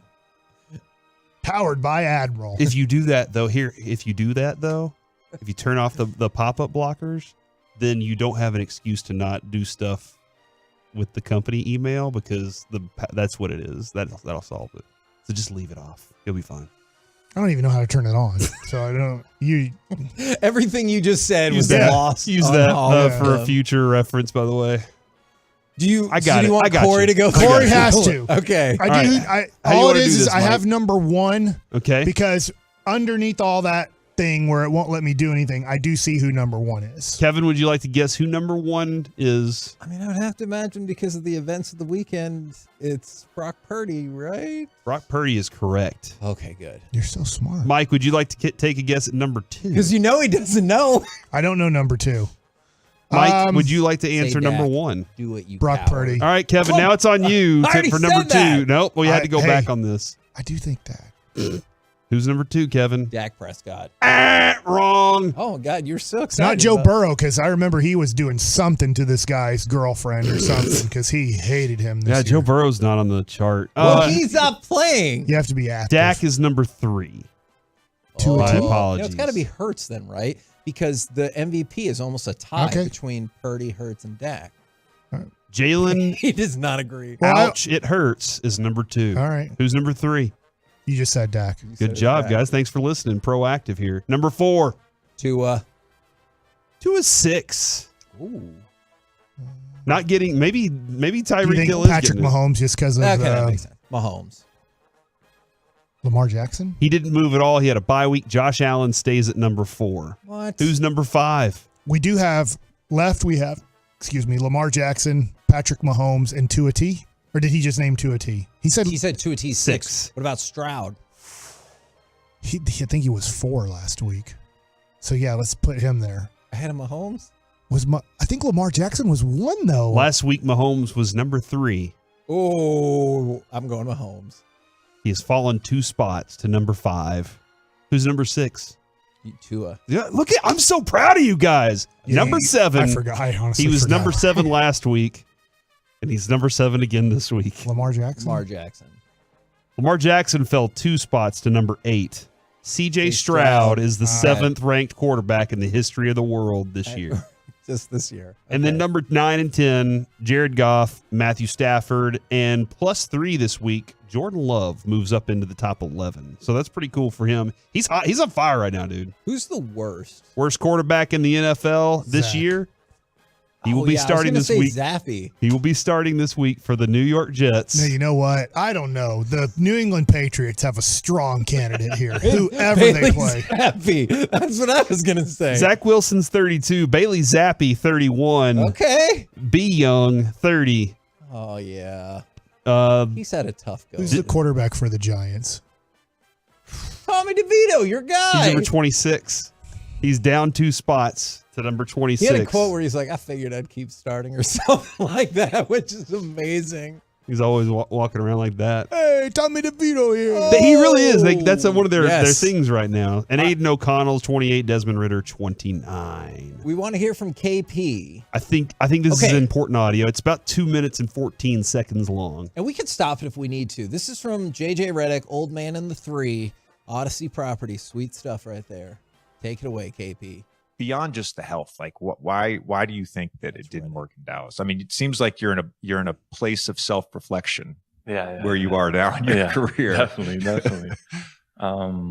It's a big mix of things, it's a big mix of things. Maturity for sure. I'm talking about what I could have done better. And then I wasn't that much into analytics and numbers. Like if somebody, I think at that stage of my career presented it to me the right way and said, this is what we need to do. This is what we need from you. You're going to be way more effective doing this. Like kind of explain it to me better. I think that would have made a difference a little bit. Do you feel like there was a little bit of a young bull with you, specifically with like the Luka dynamic? Is that fair? Young bull? Young bull. Like, what does that mean? Like a contest. Early on for sure. Yeah. Early on for sure. But I think we both tried to make it work, It's just, I think communication, like maturity, communication on both of our parts should have been better. I was only there 2 months and I only had my personal observations, but I was thinking about, we were playing a game in Memphis and Rick called a timeout and Luka sat down. We had the 5 seats. Pause it real quick.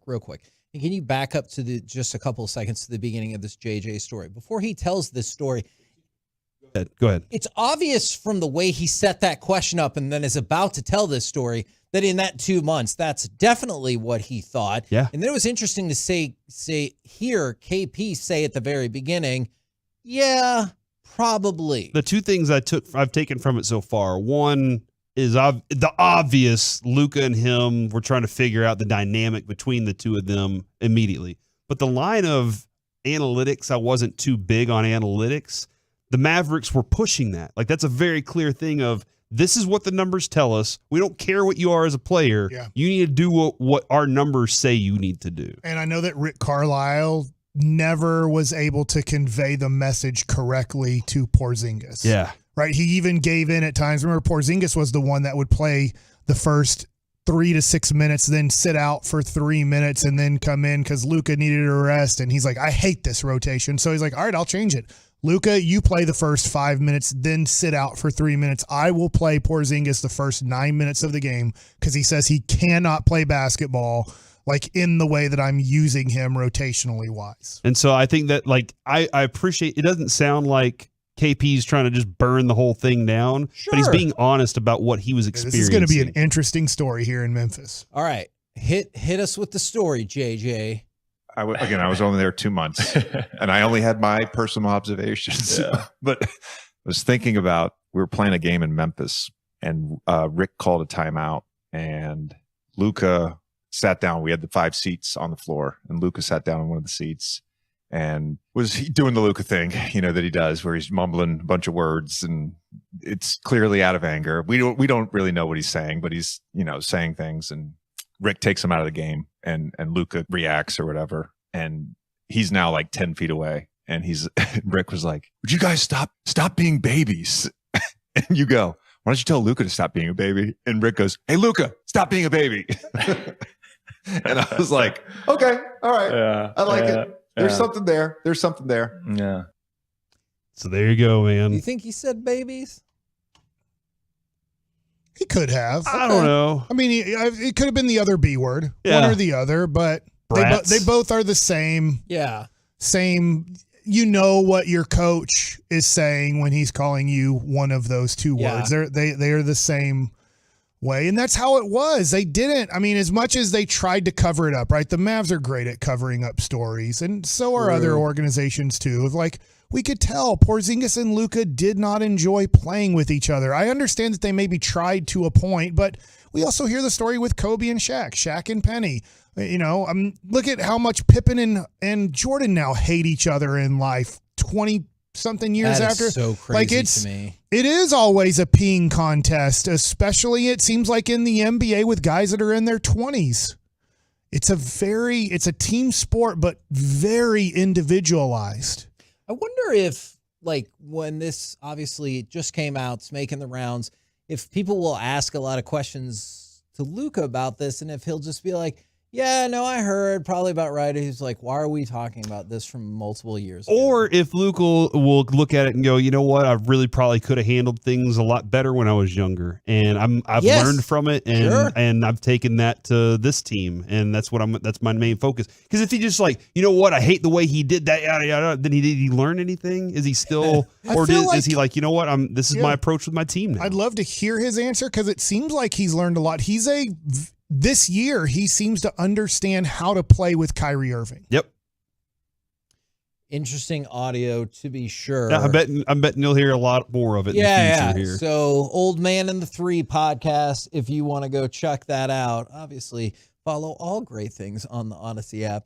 We're the KNC Masterpiece, cha-ching, right here on 105.3 The Fan. Coming up next, we're going to chit-chat with those fellas from the G-Bag Nation. Right here on 105.3 The Fan.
Classic Chevrolet is leading the way to finish the year #1 in America. They're racing hard with year-end savings on over 400 Silverados. Shop them all at ClassicChevrolet.com. This is Texas. This is Classic Chevrolet. Find new roads.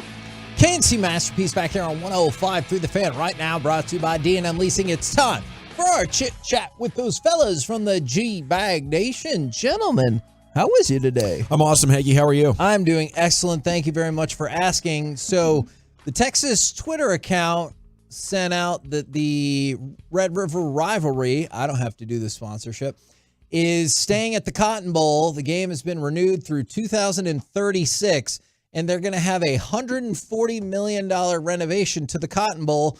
Is that enough to fix that stadium? They need a lot of help with that stadium. They do. But I think, okay, so Brian and I were talking about this because, Brian, you went this year, and I know your feelings, and you can go ahead and share more of that. But it's the issue with getting inside the building. It's absolutely, that's the biggest problem. I've experienced it twice. The hockey game against Nashville. Yeah, Winter Classic. I don't know how you can get 78,000 people into the smallest corridor ever. They have to widen it. They have. Yep. There's something They are. there's something that has to be done where you in the concourse. It's built for. And you guys were talking about being reporters in the 1940s wearing the hats. Yeah, that's the kind of people that were showing up at the games. Not the big slobby people like me that can't fit in the corridor. So yeah, I just that's if you're gonna spend $140 million, that's the one spot, the entrance to the Cotton Bowl. Get that thing opened up where people can actually get into the game. Now And parking on the midway, okay, like VIP parking of some sort. Yeah, yeah. I think it's cool to maintain a lot of the older feel to it, but we need better access and thoroughfares. Yeah, no, I'm with you on that. It is beyond narrow. I mean, it's so narrow once you get inside, and even to try and get to your seats, then you're dealing with concession lines that are in the way of people trying to get to their seats.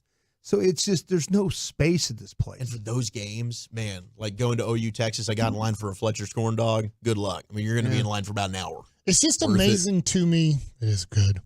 That Kyle Field, that they were able, after the Johnny Manziel year going to the SEC, they were able to blow up that stadium for the most part and rebuild it before the next season started. Like 4 hours. That was a 24/7 job. I believe they had an Aggie company that was on that job. Then they'll be dedicated. That's what I'm saying. They knew the mission and they knew what they had to do. But they get it done quick, Mike. You're right.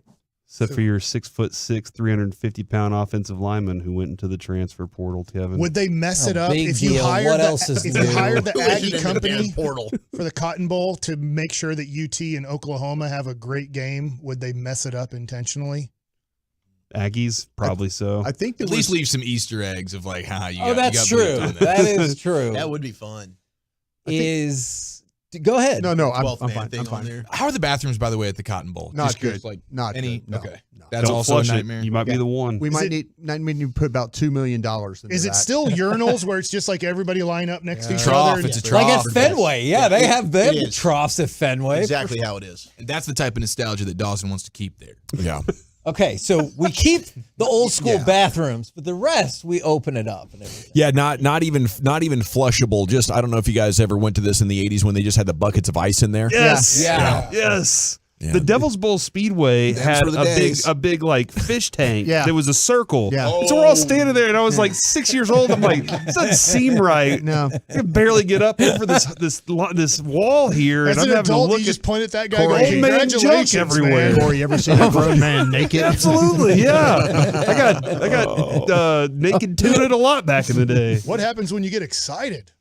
You know what's really sad is Corey also said when he was 6. So this whole story is really twisted. That is slant weird. To it.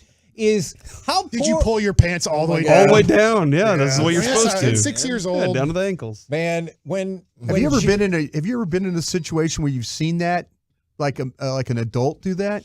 No! I was at a Mavs game. What? I was in a Mavs game with the pants all the way to the ankles. Yeah, did you just go to a different bathroom, or are you like, I need to get out of this situation? You know what? A little attaboy ass tap. I think it's a European thing.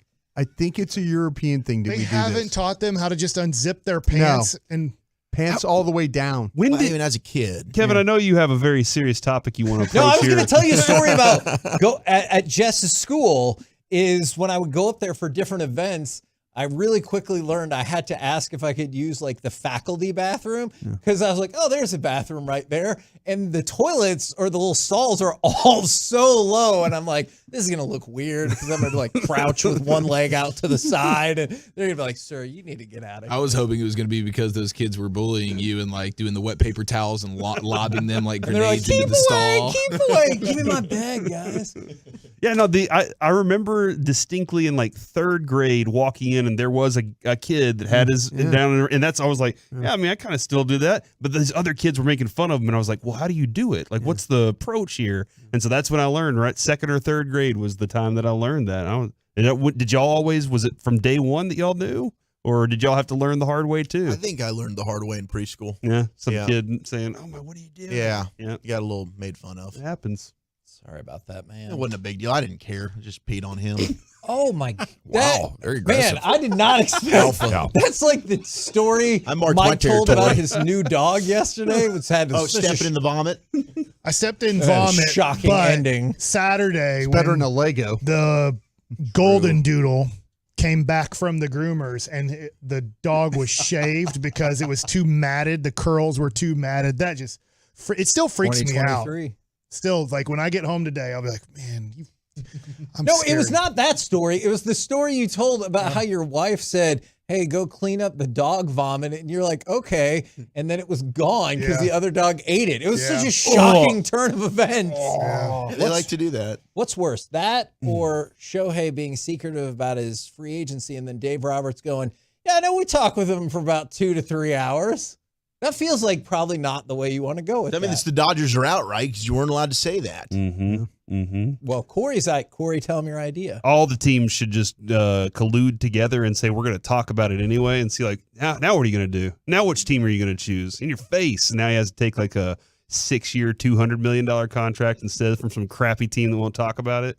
And then he's going to be a broke ass in Kansas City. Plays for just hanging out with the Royals. Plays for the Swallows. Yeah. The Swallows, the Barons, Michael Jordan's old team.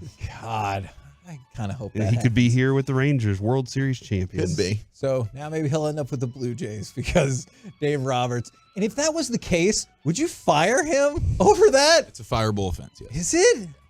Wow. He's my buddy, but I'll tell you what, if he goes, I would have chose the Dodgers, but they're out now, I'd be like, I have to let you go, Dave. Like, you kind of knew the rules. Woodward I'd give him the taking over. choice. I don't know, man. Lovie Smith did the Texans a favor by trying to win that last game. That's true. Got him a better quarterback. Man, Lovie knew what he was That's doing. Yeah, you want to fire me? Look at your quarterback situation now. Yeah, I know what I'm doing. I'm I Lovie saved you Smith. from yourself. Yeah, idiots. What do you guys got coming up on the program today? Pure Gold as always. Hagee, thanks so much for asking. We have a big day of guests, including Mike Golic Jr. at 3 o'clock. We'll be talking football with him, and Baldy at 4. Of course, reaction and Brian's perspective on the very eventful day at the Cowboys as well, right out of the gates. And then that giveaway again, right? That's right, 5 o'clock Let's hour. Go! Roll home with the G-Bag Nation. We have been the KNC Masterpiece. Make your way back with us tomorrow, 10 a.m. to 2 p.m. right here on 105 through the Fan. Say abdominal pain, Kevin. Ooh, abdominal pain. I'm not feeling it in my nuts. Miss any show segments?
From our fan studio, secured by DFWsecurity.com, you're rolling with the G-Bang Nation on 105.3 The Fan. Here we go. It's hour number 1 of the G-Bag Nation on 105.3 The Fan. Hope you're having a fantastic day as we are off and running. General at your service. There's Brian Broaddus, Lucius Alexander's in the Pimp Cup. Wolchuk and Chiafalo are here, as is college football Carter Freeman coordinating your video.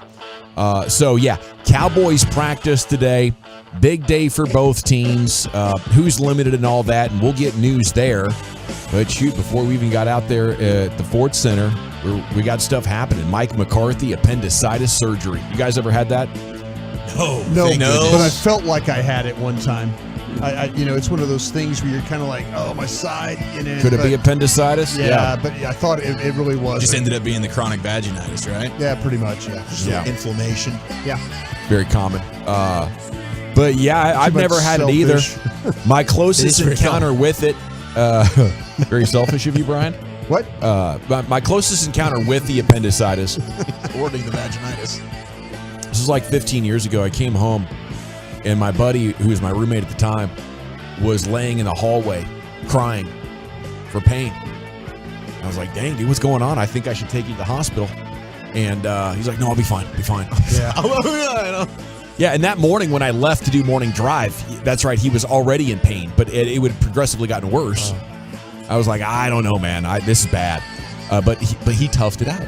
The next day, he goes whitewater rafting all day long. What a savage. Like, you know how much oblique and ab you need to raft as you're rowing? And it was a long ride. He comes home at like 10 o'clock at night. Like, yep, I guess I'm fine. Ab started feeling okay, no stomach ache, so...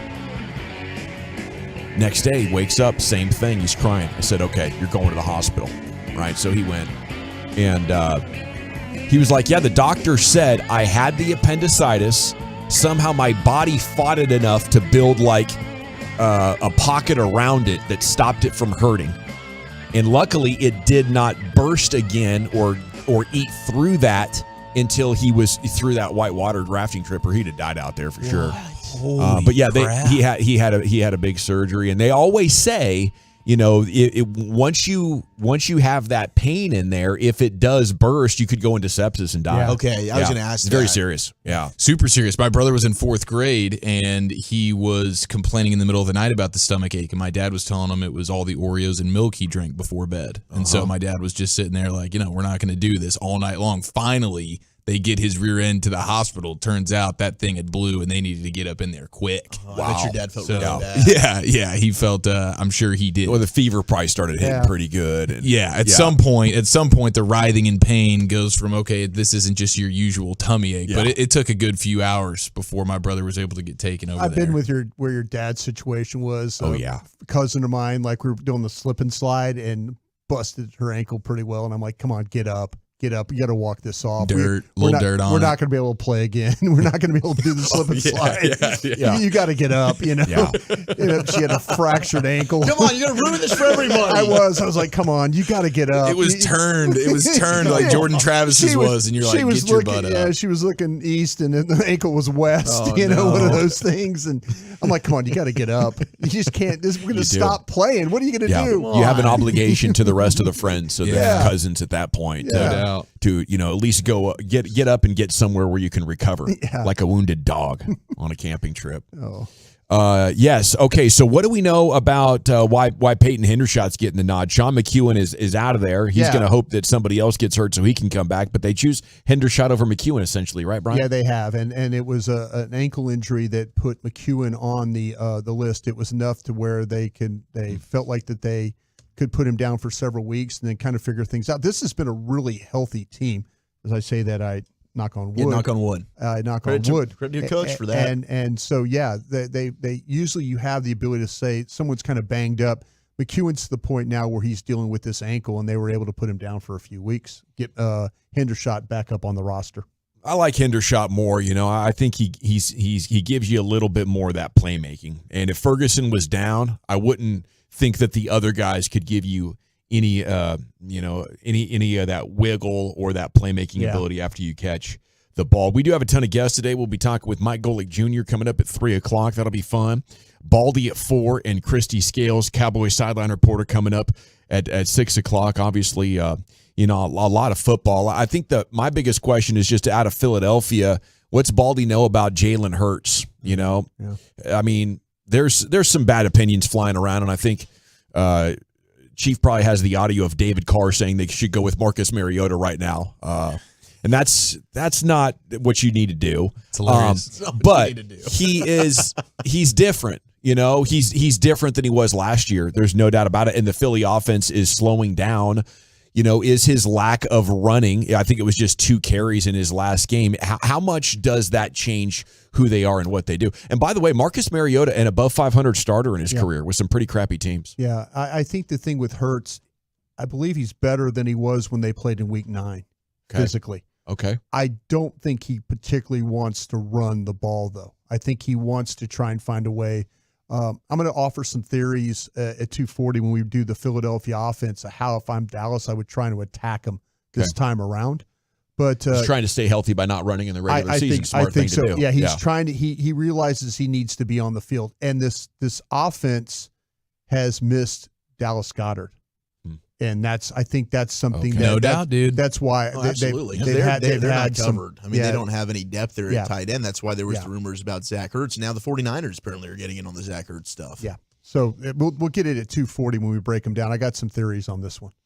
It is interesting. I think, if you go into the playoffs last year and you're hurt and you're like, maybe we didn't have our absolute best stuff there, I'm willing to decrease my win probability in the regular season to increase my chances of being 100% healthy for the playoffs if I'm a big hoss like Jalen Hurts, because that power ability totally changes the kind of coverages we see and makes the game a lot easier for us. Yes, absolutely. I just wonder if it's hey, I'm super healthy right now, I'm just trying to maintain that health, or I am banged up. Because I think early on in the year, he was still ready to just take off and run on you. No, absolutely. And in Week 9, he wasn't healthy with the knee, and I believe he's playing through it, but it's not as bad looking as it was before you played him in that Week 9 game. Yeah, I mean, I just go back to that Buffalo fourth quarter overtime when they had to have it and he had to use his legs. He did. He's definitely being way more, I'm going to pick and choose when I'm going to take off, versus last year, you're right.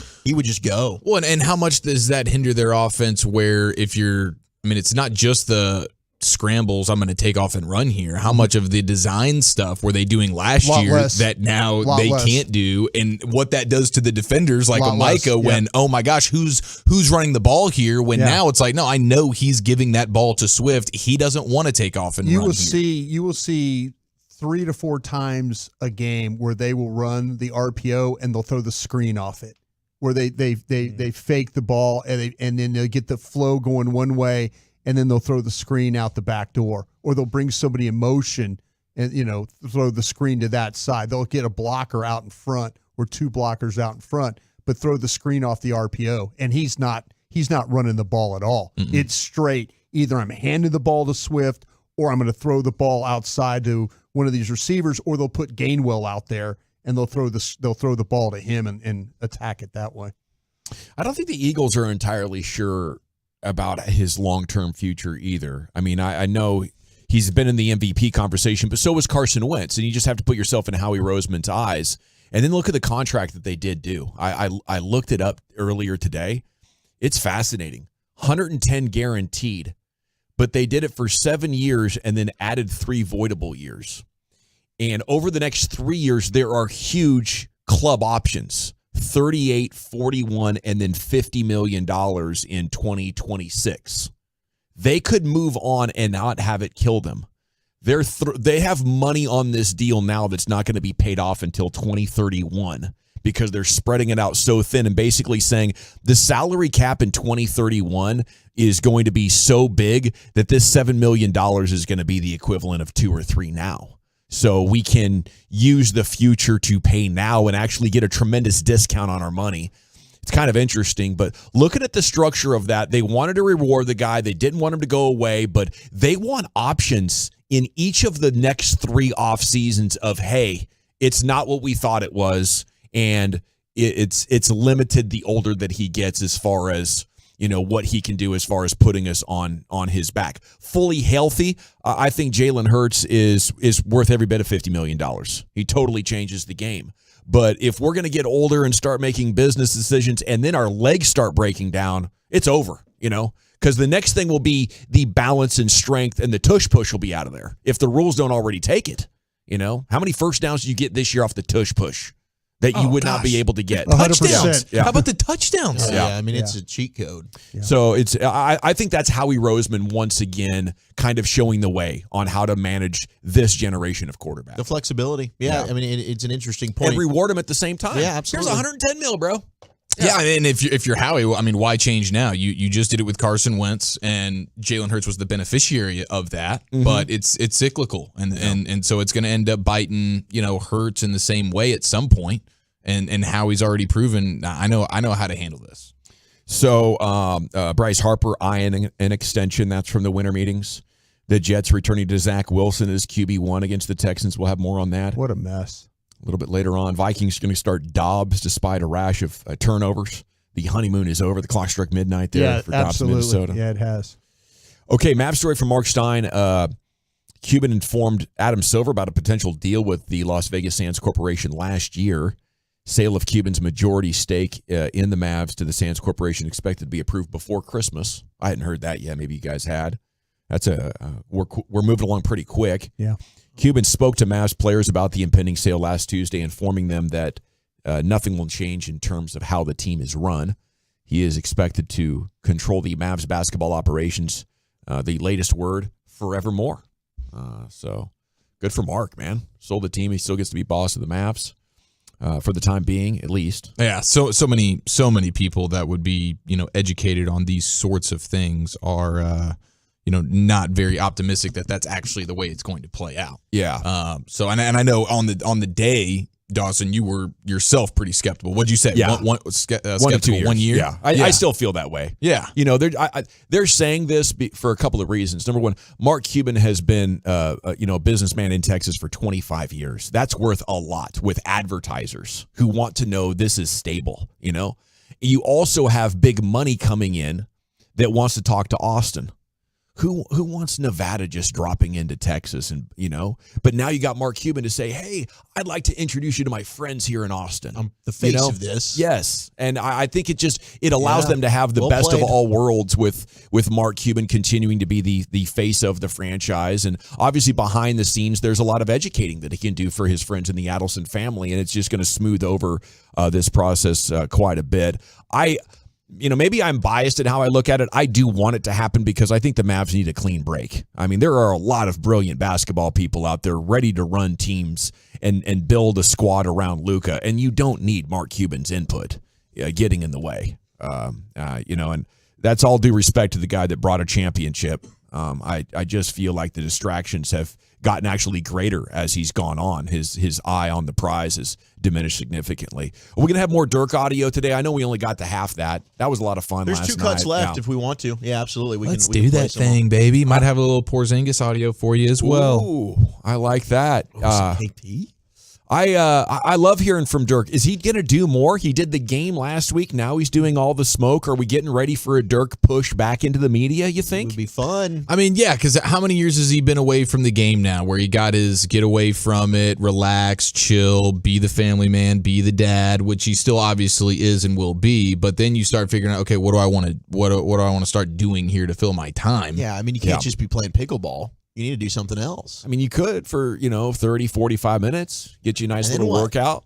Maybe you could find an over 40 league. I know Dirk was a hell of a tennis player. He could probably dominate if he really wanted to. Yes. And I would think that, but who knows what the injuries do, He really went hard those last couple of years, and I don't know how that's going to impact the mobility at that size. I think he's lent voice to that of like how he sort of regrets getting as far into his career as he did, and what those last few years really like the price ultimately that he had to pay for that with the ankle. Yeah, not being able to run around with the kids quite as much as maybe you hoped.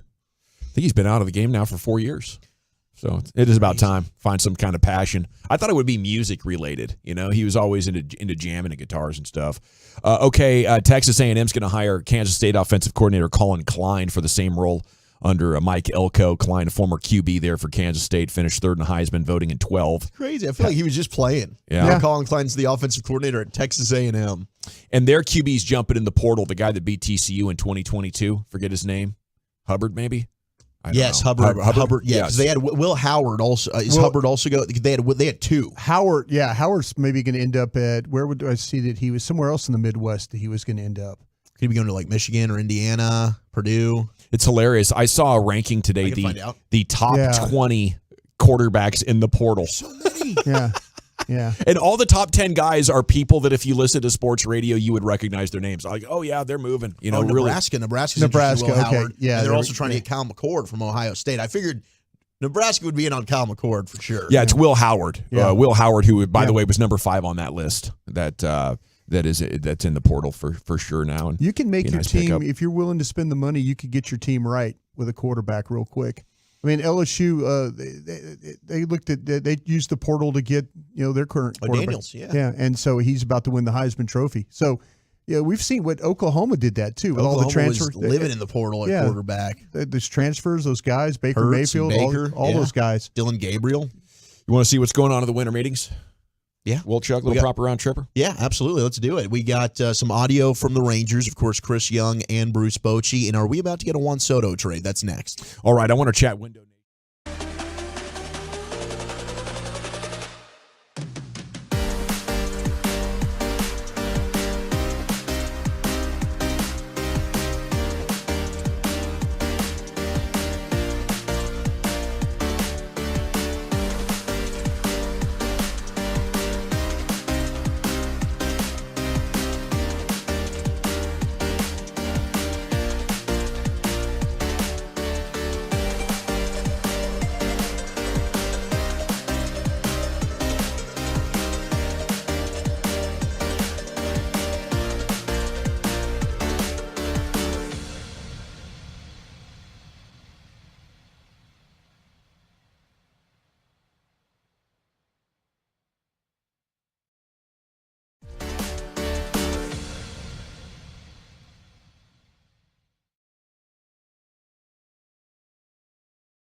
Welcome back, Nation. Hope you're having a fantastic day. It's time now for Zach Wolchuk to give you a winter meetings edition of Around the Bases. Segments brought to you by the Frankel's. Life's unpredictable. Accidents happen. Frankel and Frankel, the go-to attorneys for car and truck wrecks and DFW. If your loved one's been in an accident, contact Frankel and Frankel for a free consultation. 214 or 817-333-3333. Go to truckwreck.com. And here he is, the Wooly Bully, Zach with an H. So yesterday, the Rangers added reliever Kirby Yates on that one-year deal. If you missed it, no signings yet, but Chris Young and Bruce Bochy were both making the rounds there at the winter meetings. And here was CY with Sirius XM Radio, just on the importance and the focus on that bullpen. Yeah, there's no doubt. I mean, as you just look at on paper, our roster is thin with relief pitching, and we certainly have to improve that. We did have a number of players that pitched well at different times throughout the year, and then at the end they put it together at the right time, which was wonderful. But we do need to reinforce that, and it is a primary target of our offseason in terms of fortifying our bullpen, and we're exploring free agency trades, every method to do that. We feel good about our internal options, but certainly I've said before that building pitching depth is critical to team success, and we're going to continue to look to explore that. I like that he mentioned the trade market. Emmanuel Clase, certainly a name, I think, to monitor, who was a former Ranger and is now available from the Cleveland Guardians. We've talked about Thompson, who's a guy that was with the Tampa Bay Rays, who is a free agent. You could sign him. Heard Baskey talking earlier today, maybe 10 to 12 million type of year. And Josh Hader certainly is out there, but some of the numbers that are being reported that Josh Hader could get out there in free agency, I just think it's a little overpriced. I think I would probably be out if it gets to be 20 million plus on a Josh Hader. I'm just no thank you on that personally. I mean, relievers are too fickle, I think, to be jumping in with a commitment like that. Absolutely. $20 million. I mean, there's reason to believe the Rangers have struck gold with their trade formula from last season, where the other team is taking on some of the salary. Yeah. They have the prospects to roster build like that. They don't necessarily have the money under the luxury tax threshold right now. Sure. Especially if they want to get Jordan Montgomery plus some other things. And then Boch was also chatting with MLB Network and Sirius XM Radio. And, he was asked about the difference, because we heard all about Bruce Bochy and just being a wizard when it came to managing a bullpen. And the challenges coming to the Rangers and winning a World Series with them this past year compared to when he was with the Giants and winning championships in San Francisco. We didn't have the defined roles that we had in San Francisco, or as much.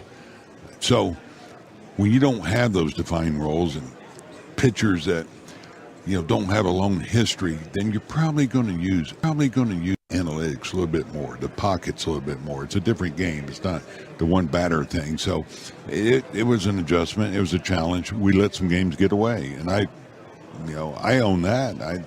Trust me, I take that personal. Because our bullpen did have its moments. Start the season. That's where it started. Jose Leclerc, he just wasn't healthy. Johnny Hernandez, they were our eighth inning guy and ninth in our closer. And, thank goodness Will Smith came along and pitched very well for a while. He saved us. But getting back to your question, I was trying to adjust. If I had my preference, sure, I'd have defined roles. You got the 7th, 8th, 9th, keep those guys pretty much in order. But, we're trying to match it up the way we thought gave us the best chance. And a lot of times it didn't work, but it got better as we went. As you saw, Sporzy, he got back on track. Leclerc got back on track. We had Chappie. He came through for us, helped us kind of get things in order. So that's what I want to get better at this year with this bullpen. I'm talking about this particular bullpen, so we don't let those games get away. I mean, it's interesting because CY also, was chatting with reporters, and he talked about the volatility with the bullpen. And just because Jonathan Hernandez struggled last year doesn't mean that he's going to struggle this year. Just because Jose Leclerc was dominant. We've seen ups and downs with Jose Leclerc. That doesn't necessarily always carry over. So I'm sure Boch is hoping, hey, maybe a Jonathan Hernandez comes in and finally can provide us. Maybe he's the 7th inning guy. Maybe it's Kirby Yates. Maybe it's Yates is your 7th inning guy. You go to Sporzy in the 8th, Leclerc's in the 9th. You hold it down to get those defined roles. But certainly the bullpen is the focus, as both Boch and CY have talked about it. And one of the bullpen pieces it seems like is going to get off the board with Craig Kimbrell closing in on signing with the Baltimore Orioles. He was an all-star for the Phillies last year, 35 years old, has that herky-jerky, weird throwing motion. But, he's also a guy, if you didn't like Aroldis Chapman, very erratic is Kimbrel. And I know you guys yesterday said, I don't want Chapman back. Wouldn't be surprised if he is. Okay, it seems like the Rangers don't mind that model. Like, this guy might walk a guy, but he'll probably strike out two of the next guys. He gets you 1.25 strikeouts per inning. So just you just don't want to be forced to cross your fingers. Use him as much. Right? Don't you like his stuff? I love his stuff. Yeah.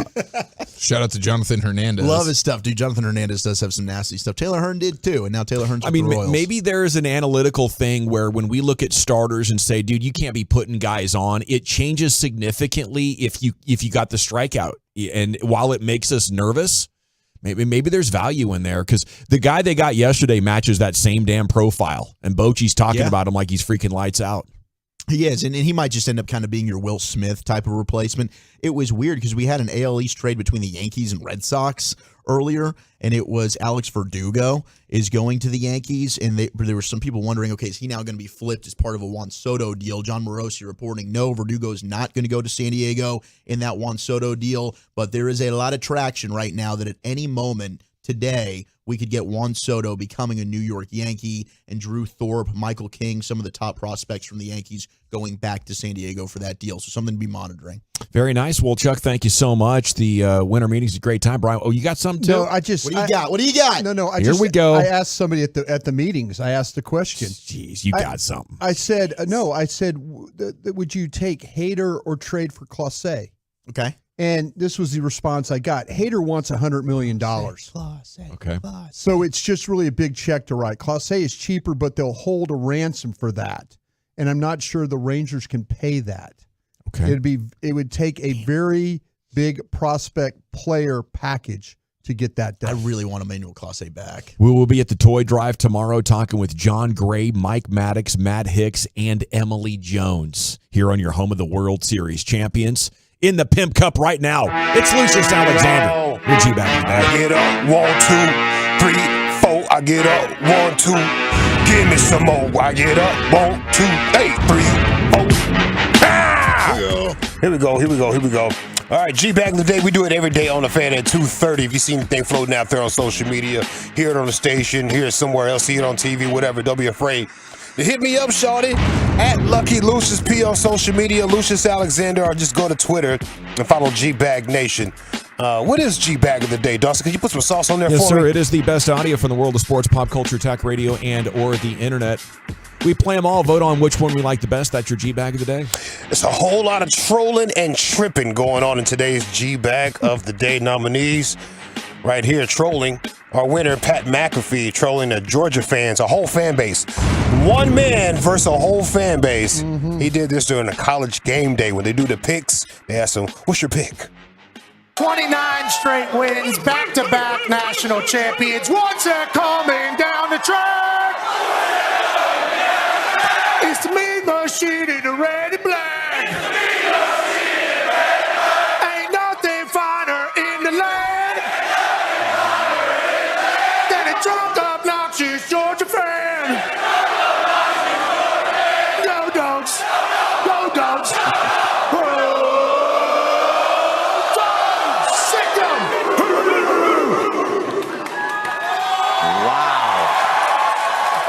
Alabama to break home. They got roped into that one, bro. Well, it was all chanting. It was like, yeah, here it comes. They were so loud, too. Yeah, they were into it. They were feeling it. They were feeling it. All right, let's see what I got here. Number 2, Jerry Jones tripping. He was on the RJ and Chop show. Which one of these guys is Chop? They asked him his take on the college football playoff situation. Jerry, did you have any hot take or opinion on the college football playoff committee and whether they got it right or wrong? I didn't, and I wouldn't touch that with yours. Wow. Hey. It's a great line. Yeah, I wouldn't touch that with yours. Now with his, I would. Yeah.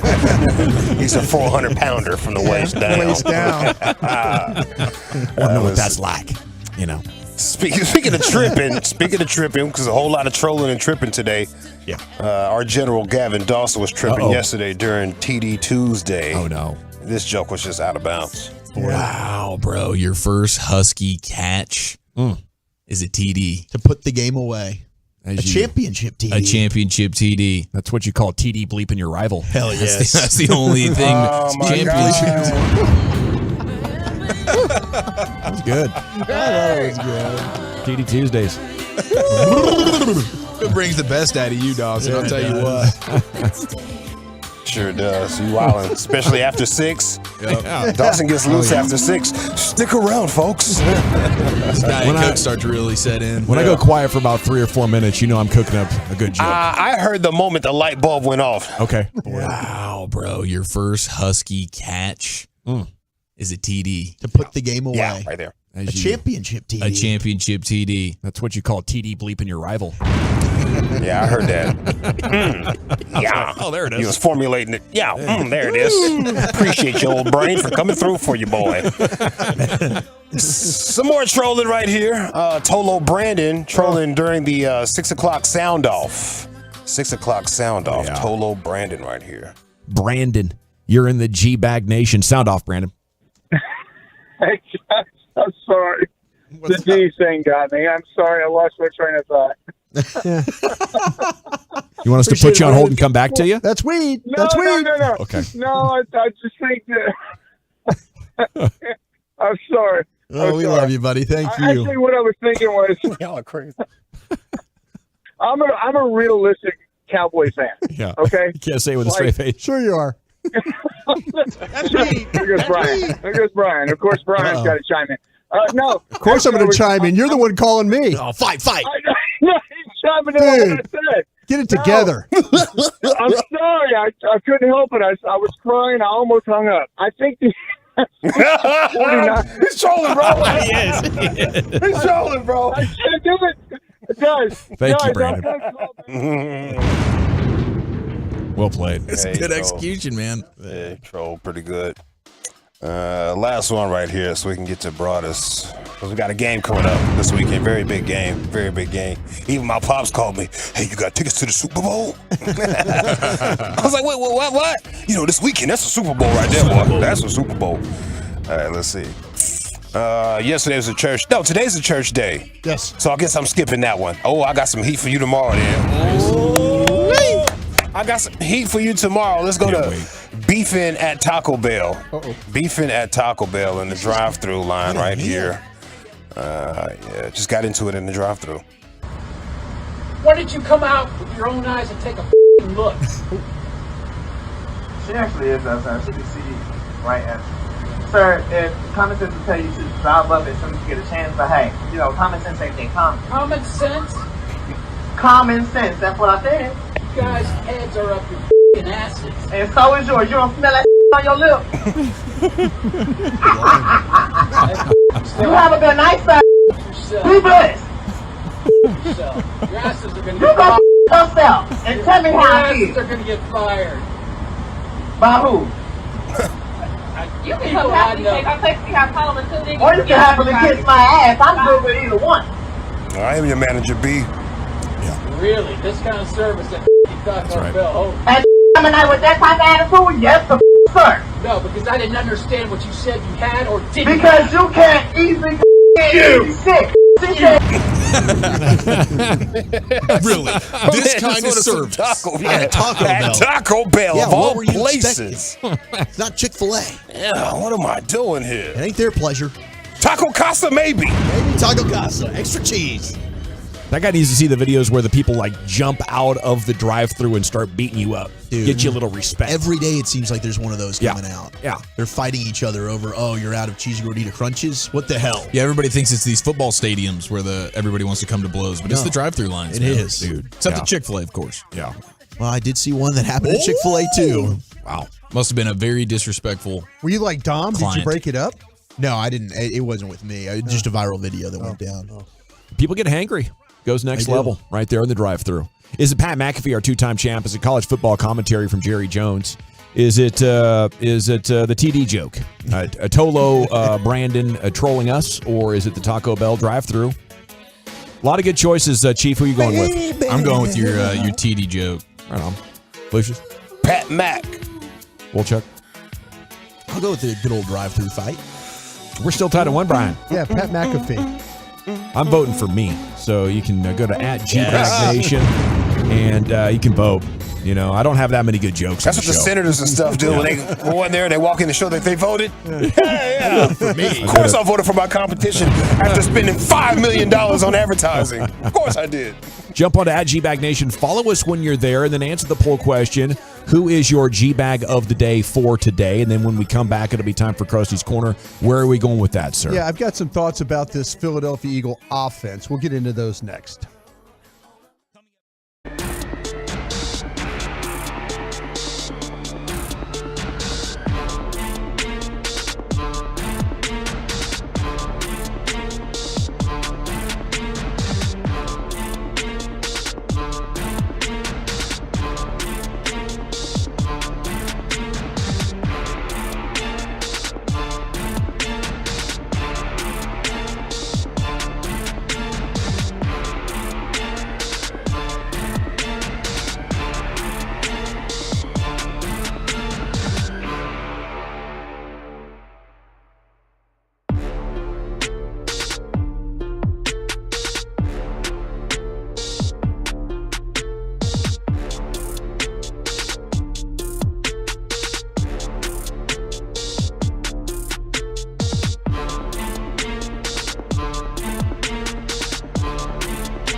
toy will receive a complimentary ticket to a 2024 Texas Rangers home game. For more information, go to rangers.com/toy drive.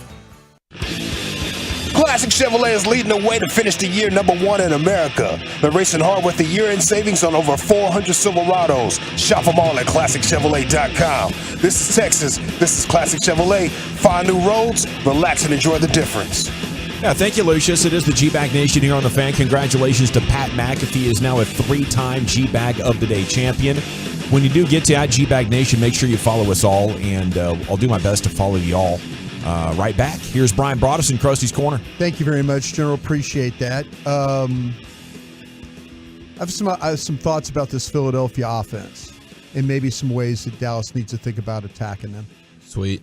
I think the thing that I would do first, and you guys can tell me if you would do this differently, I would only rush 4 against this guy.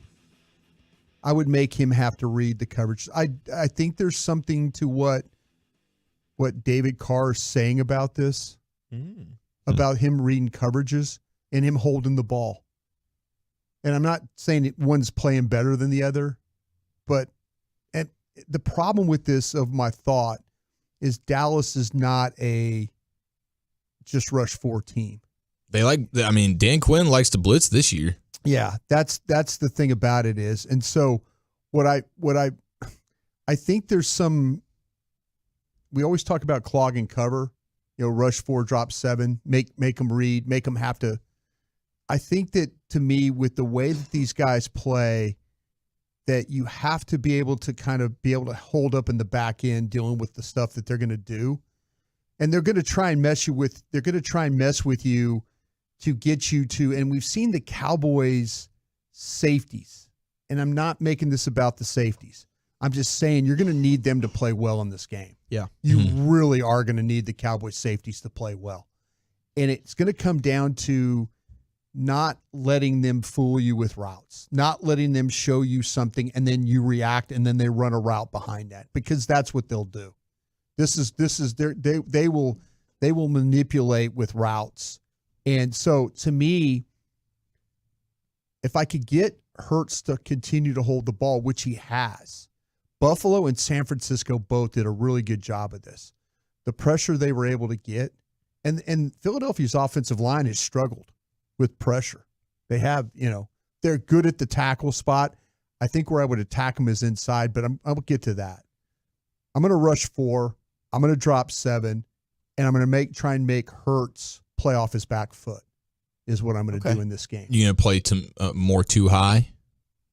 Not as much single high? I'm not going to play as much. And see, that's the problem, because Dallas is a team that plays predominantly single high. Mm-hmm. They don't play cover 2. The problem is I don't think they have a safety that they could play on the hash that A.J. Brown's going to have a field day down the sideline. They're going single high all game. That's what I'm saying. Because they've been rotating Wilson and Hooker at that role. And now you're trying to think of like, okay, if you play too deep, who is now, I might play somebody. We've talked about this robber and how teams play where you play with a safety in the middle of the field. You play with a deep safety and then a safety in the middle of the field, and then you play your linebackers underneath. So you're kind of got everything covered at all levels. As much as they run these crossing routes, playing single high could be a little bit of a problem for them. So I'm trying to figure out, though, but I'm not going to play a whole lot of cover 2 because I really don't have a safety that can play on the hash opposite of what Hooker plays, that can play with any depth. It's interesting, talking about Hurts and the coverage thing. I know we'll hear the David Carr cut later, but John Owning had a really interesting nugget where, you talked about the blitzing with Quinn. Yeah. Another thing they're doing is they're not disguising coverages until 3rd and 4th down plays. Well, he's predominantly blitzing him on 2nd down. Quinn's predominant blitz down is 2nd down. He doesn't even get the 3rd. He's going to do something completely. He might rush. He might give you a different rush, but he's not. He's really doing it on 2nd down is when he feels like he needs to try and create a negative play for set up a 3rd and long. Yeah, that's what he's trying to do.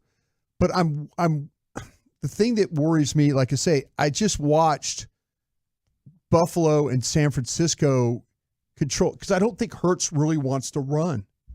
And I worry when you bring pressure on him, that's when you force him to run. You force him to, when he feels pressure, if he sees a crack, a crease, or he feels like you've got their backs turned and they're running with receivers, he'll take off running. And I don't know if I want him doing that. I think I want to make him play off his back foot. The longer he holds the ball, the more likely he is to make mistakes. Or he'll hold the ball and then start to drift and throw it away. So now, and that's what San Francisco was able to do. Yeah, we know he'll throw it away. They got him drifting and he threw it away. The coverage he just couldn't get through the coverage.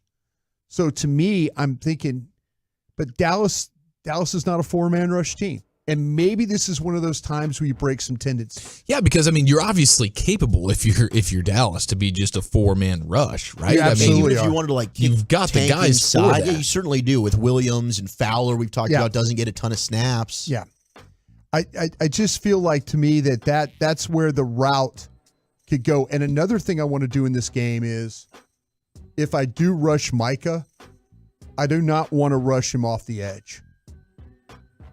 I'm going after Kelce, and I'm going after the inside players here. I'm going after the Kelce and the two guards in this game. I am not going back and watching Micah rush against those two tackles. I felt like that it's not beneficial to Micah. Try and line him up one-on-one with Cam Jerkins or Kelce at center. Mm-hmm. We've seen that Kelce's become a one-shot blocker. And I mean one shot, like he punches, snap, punch, and then he's kind of disengaged and doesn't really hold on to his guys. So I'm thinking about Micah, just the one-on-one, him through the middle of this Philadelphia defense. I think that's the quickest way to affect. And that is something the Cowboys do a lot of. That is something they do a lot. And especially if they know that there's a center. And maybe what you could do is you find a way to cover the two guards. Because the tackles for Philadelphia block one-on-one a lot. They're on an island. Mailata and Johnson are one-on-one a lot. And your D tackle play has been really strong lately with Osa and Hankins. Yeah, I try my damnedest to get one-on-one matchups with those three inside guys and then with Micah, because there was too many snaps where. And listen, folks, every single time both those tackles are going to jump out of their stance early. The officials aren't going to call it. They're going to jump counts. That's just the way have been for years now. They're just the way they play. And the officials, the league, they've allowed them to do that. And so to me, it's nothing you can't complain about. But if they're jumping snaps, that's putting your edges at a huge disadvantage. Maybe that's what Goodell should do. One of these is going away, the tush push, or your guys being, false starting every play. It'll be the tush. You only get to choose one. I'm more worried about Smith than I am Brown in this game. Devontae Smith? I was wondering which corner you'd want on which receiver, because we saw the adjustment with Gilmore starting to travel with Metcalf after Bland was having issues. Right. The size will be a problem again. But I feel like, though, to me, that Smith is the one that when you watch Hurts play, when it gets to the crucial time, that's the direction he's going to go.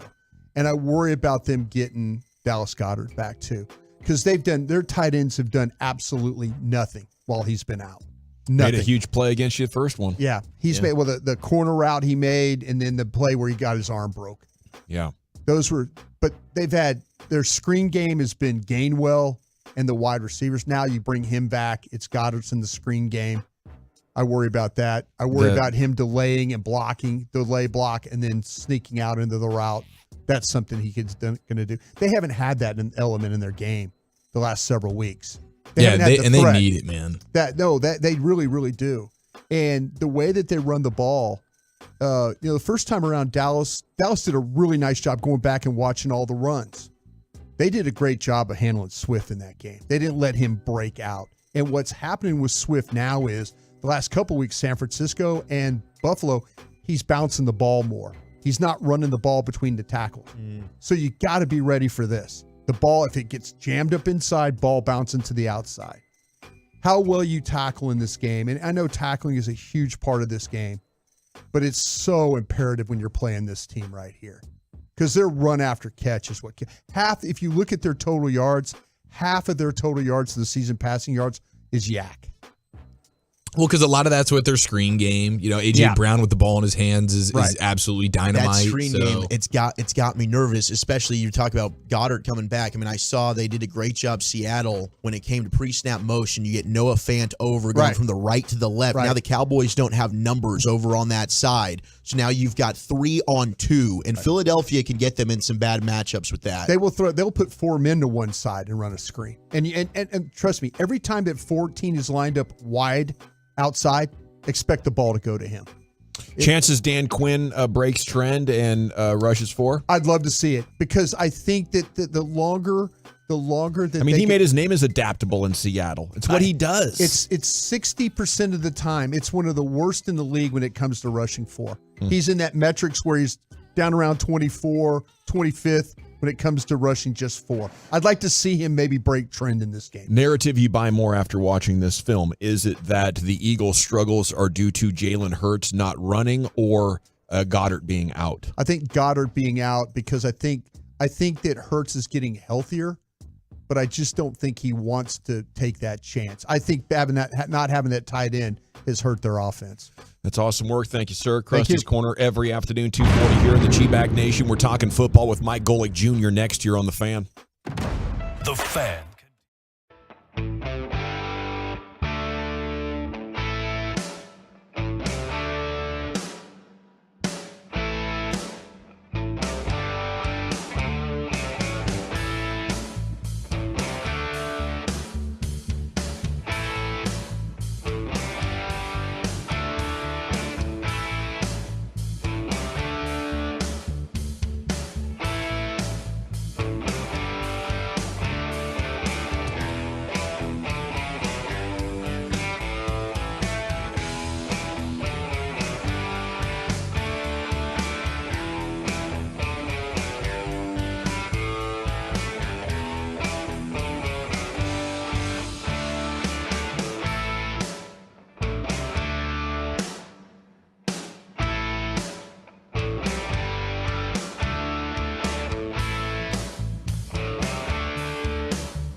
From our fan studio, secured by DFWsecurity.com, you're rolling with the G-Bag Nation on 105.3 The Fan. Yes, sir. It's hour 2 of the G-Bag Nation on 105.3 The Fan, and we're about to have a football conversation with one of our favorite guests. We first talked to him at the Super Bowl a couple years back, had him on the phone a couple times since then, including a joint interview with Zach Martin earlier in the year. The Notre Dame teammates joined us and talked football on that day. You can watch his show on DraftKings. I do believe he's going to be on the Westwood One radio call for the Cowboys game Sunday on the national radio cast. It's Mike Golic Jr. here with you in the G-Bag Nation. Sir, good afternoon. Good afternoon, guys. I wish I was going to be on the call for that. Dad's got that one, so you guys get to deal with the second best on that one. I understand that's a huge letdown for everyone involved. Please just do me a favor and act like you're excited for Dad. He really needs this. As you know, things haven't really gone his way in life, and so I want him to have a good time and feel like people are still excited to hear him, even though they would much rather hear me. Well, we'll put the request in for donuts in the press box then. That's right. Yes, my there apologies. There we go. Help the big guy out. And the audience can watch you at home. This is great. Joining us from, is this a home studio? Are you at work still? What's going on in the background there? That's great. Now, we got the home studio right now. It's very awkward. So what happens when you move to Southern California is you sacrifice space for proximity to the beach. And so we are mere feet away from where I eat breakfast and where I sleep and all that stuff. But we're also only like 200 yards from the water. So home studio here, hence the fun stocking in the bookcase to make people think I've read books. I don't mean to dox you, but what beach town did you choose? I went down here in Manhattan Beach, so it's a nice area. I realized very quickly, I call it the Ryan Russillo when you leave ESPN to start a podcast with somebody as a bald bearded white guy. Yeah. You also have to move to Southern California. I haven't gotten to the portion where I've started trying to write scripts for movies or television shows. I feel like Ryan's always going to have that leg up on me, but I have been mistaken for Russillo a couple times down here, which I need to apologize to him for because he's in much better shape than I am right now. Now, I'm sure you guys are friends, but there's a lot of different ways that Ryan Russillo can go now. You know, different forks in the road there. You want to. That is very true. I will just say strictly the career fork here in terms of leaving ESPN, moving to Southern California, and deciding to be yet another person with a podcast. Now, we are already hot and heavy with this matchup, Golic. What do you think about the Cowboys' chances of getting a win here and how they match up with the Eagles? Yeah, I mean, this feels like the perfect opportunity for Dallas to go out and, especially, we know most of this season post San Francisco has been about proving to people again why they should believe in the Cowboys in a high leverage moment. And when you look at this Eagles team specifically right now and look at their matchup from earlier in the season, it was already close. Right now for the Eagles, in a world without Dallas Goedert having been featured largely on offense because of injury and on defense with all of the linebacker depth issues that they're running into now. Really, I'd say the middle of the field on that back end in general. We saw CeeDee Lamb take advantage of that matchup big time last time. I think Brandon Cook's emergence to the offense since that game is also going to do wonders in terms of the myriad of ways that they can attack the middle of the field against this Philadelphia defense that right now it's got the biggest bullseye on its back, especially after what San Francisco just did to them. Dak playing some of the best football of his career. Obviously, now he's starting the MVP momentum. That is picking up. Where do you stand in that MVP conversation? Him and Hurts right there. Yeah, I think Dak should be the front runner right now. I think that Dallas's big game reputation coming off the 49ers might actually be hurting them here, because you'd think the guy that's the quarterback of the Dallas Cowboys should have the easiest path to, at the very least, the conversation about the MVP, let alone actually being voted for it. But I do think he's played exemplary football. I think him and Mike McCarthy have a really good understanding of, all right, what plays are going to fit Dak really well, utilizing all the different personnel here, and him being well protected. I mean, I think Dak Prescott's success goes hand in hand with a healthy offensive line and especially a healthy Tyron Smith. He's looked good again, man. It's looked like the guy that we've watched for so many years. And I know him and Zach have both in the recent years taken turns kind of dealing with some of the injury bug stuff. But now with that, Tyler Smith being able to slide down into left guard full time this year, that group up front has been stout. And so it's allowed Dak to sit back comfortably in the pocket and digest what opposing defenses are throwing at him, probably the best we've seen in his career. Let me follow that up real quick. Brock Purdy sitting at 23 touchdowns, 6 picks. Could they put on a late charge with dominant football and the 49ers get Purdy in that conversation as well? I think so, just because the award tends to be best quarterback on best team more often than not. And it's complicated with Brock, right? It's always been complicated. We've spent an entire season having the Brock Purdy debate about how much of his role in this offense does he deserve credit for, knowing and seeing. I mean, you guys all watch, turn on the Eagles game against the Dallas Cowboys. You see a lot of big plays made, but you don't see nearly as many wide open receivers schemed up by Mike McCarthy as you do for this 49ers offense that's moving so much east and west, that does such a good job creating matchup nightmares, buying up the eyes of defenders and scheming plays open, that you do wonder, all right, Brock Purdy, we know, better than Jimmy Garoppolo in this offense, probably outside of Matt Ryan in 2015, the best quarterback play we've seen in a Shanahan offense as of late in the NFL. But they also see, hey, wide open plays, great scheme, all pros at so many positions. And so I do think that does work against you some in the argument, but he's still going to have his day in court for this. Absolutely. Mike McCarthy has done an incredible job of calling plays. Like early in the season, we all felt like that maybe they would, this thing was not going to work. And you mentioned all the things with Dak, the offensive line and the receivers and stuff. But do we fail to give Mike McCarthy enough credit for what they've been able to do here the last several weeks with the scheme and the points that they've put up? Yeah, we were talking about this the other day with Mike. It's interesting because I feel like so much of the conversation around him is lifetime baggage, right? Mm-hmm. It's the way we think of Mike McCarthy from all the way back in his Green Bay days. It's the way we still think of Mike McCarthy in other certain areas, right? The end of half, end of game stuff still rears its ugly head every once in a while. Penalties are still a huge problem for this Cowboys team, and right, wrong, or indifferent, that tends to be something that gets lumped under the banner of coaching. But no, I do think it's appropriate to give Mike McCarthy his flowers. We get to talk to Emmitt Smith on our show a while back, and he was the first one when we asked, what's the difference for Dak this year? Why does he look so much better? He said play calling, play sequencing, and understanding of how all this fits together for the Cowboys this year. He gave a lot of credit to the play caller, and I think it's deserved. It's Mike Golic Jr. Gojo with us here in the G-Bag Nation on 105.3 The Fan. We talk a lot about the offense. Defensively, the Cowboys certainly looked a little bit susceptible against Seattle. Are you still looking at the Cowboys' defense as one of the best in the NFL, or they're starting to leak a little bit? It is, but at the same time, we know, game script is always certainly going to be important to how the Cowboys defense operates, because we've seen, hey, you can get gashed up the middle. They can get run on here. That can still become an issue for them, even though that's been something we've talked about for the last couple of off seasons in Dallas. But there's just no ignoring what they can do when they do get opportunities to pin their ears back. And we've kind of seen, it's so funny in a world where when Trevon Diggs burst onto the scene, it was because he was the guy that took the ball away but got thrown at a lot and then started to really settle into just being a great down in, down out corner. And now we're going through the Deron Bland revival season where the guy's got more pick sixes in an NFL season than we've ever seen, but also comes off a game where he gave up more yards and a half than anyone in the NFL had through the course of this year. So it feels like some of the similar boom and bust tendencies, but I think it's a lot more boom as of late. I still think it's an incredible defense in the NFL. Is it maybe the Baltimore Ravens and the Cleveland Browns right now? Probably falls just short of that because of some of the issues against the run, but this is still a high-end machine that when it's humming really, really works well. All right, we know you're a college football gentleman. Did the committee get it right?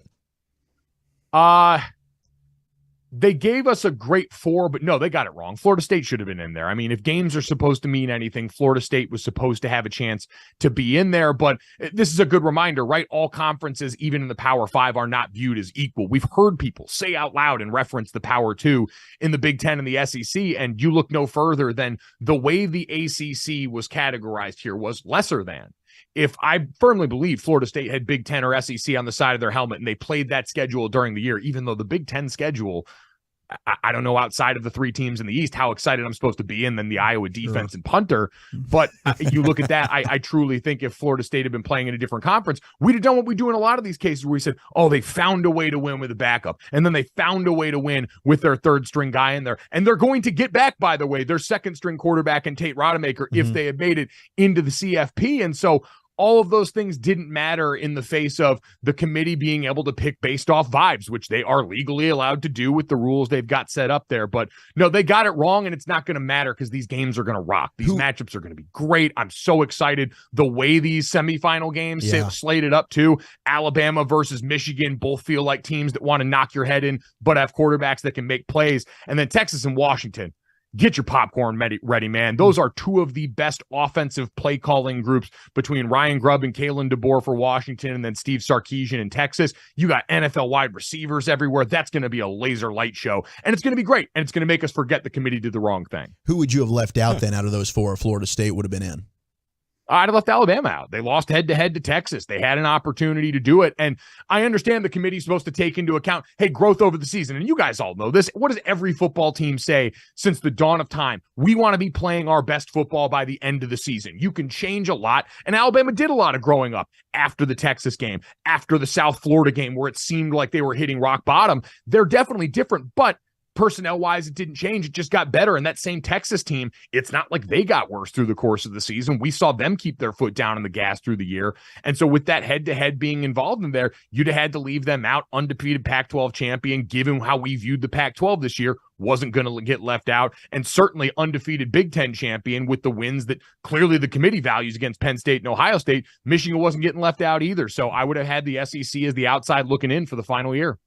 Hey, Mike, we're starting to look at college tape for the draft. I know that Zach and I do that. And I want to say this, Joe Alt, I don't know what you guys do at Notre Dame with these offensive linemen. And I know you have a great history there with the coaches and stuff that have been through South Bend. But looking at him and the Penn State kid, just comparison, Alt's the best offensive tackle in the draft. Or he's going to be the best offensive tackle in the draft. Yeah, I think the advantage for Joe, and really when you've talked about the Notre Dame guys going all the way back to Zach, by the way, is they come in with such a high floor in addition to all the over-the-top stuff. And Joe's just so damn big. He's a mountain. It takes forever to get around him. If you can, he's got the arm length that people love and value in that.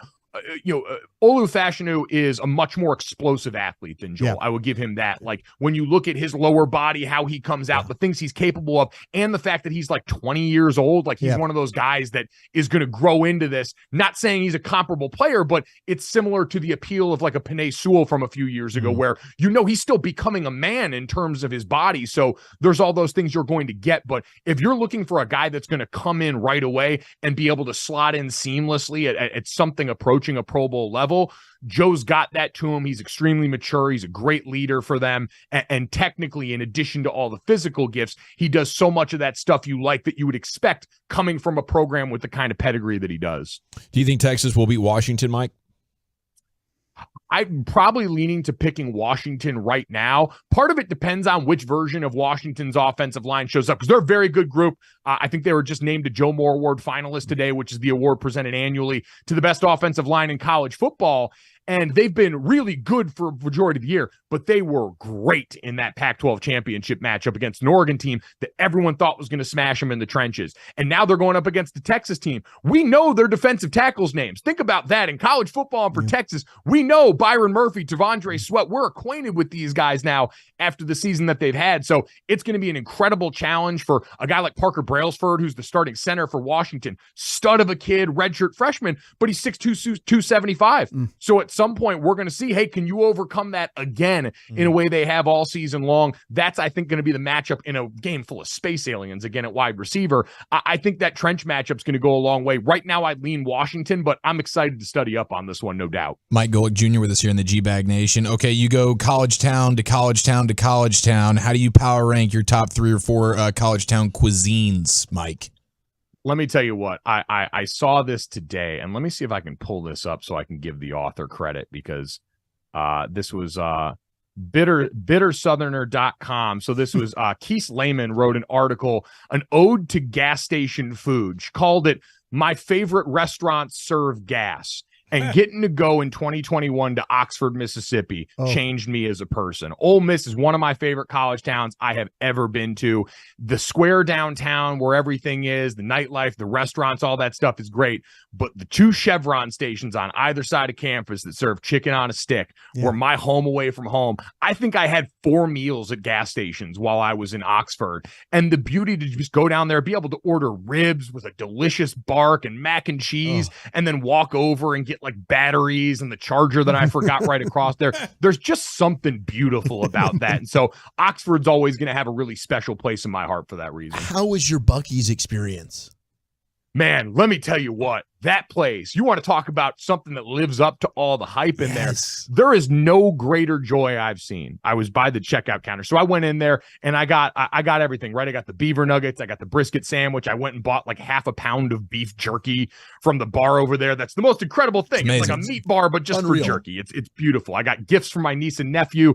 We got everyone strapped up. But the part that really drove it home for me is I'm by the checkout counter near the front, and I'm getting ready to hand my stuff to the cashier, and I don't see behind me yet the mascot. Bucky is back there.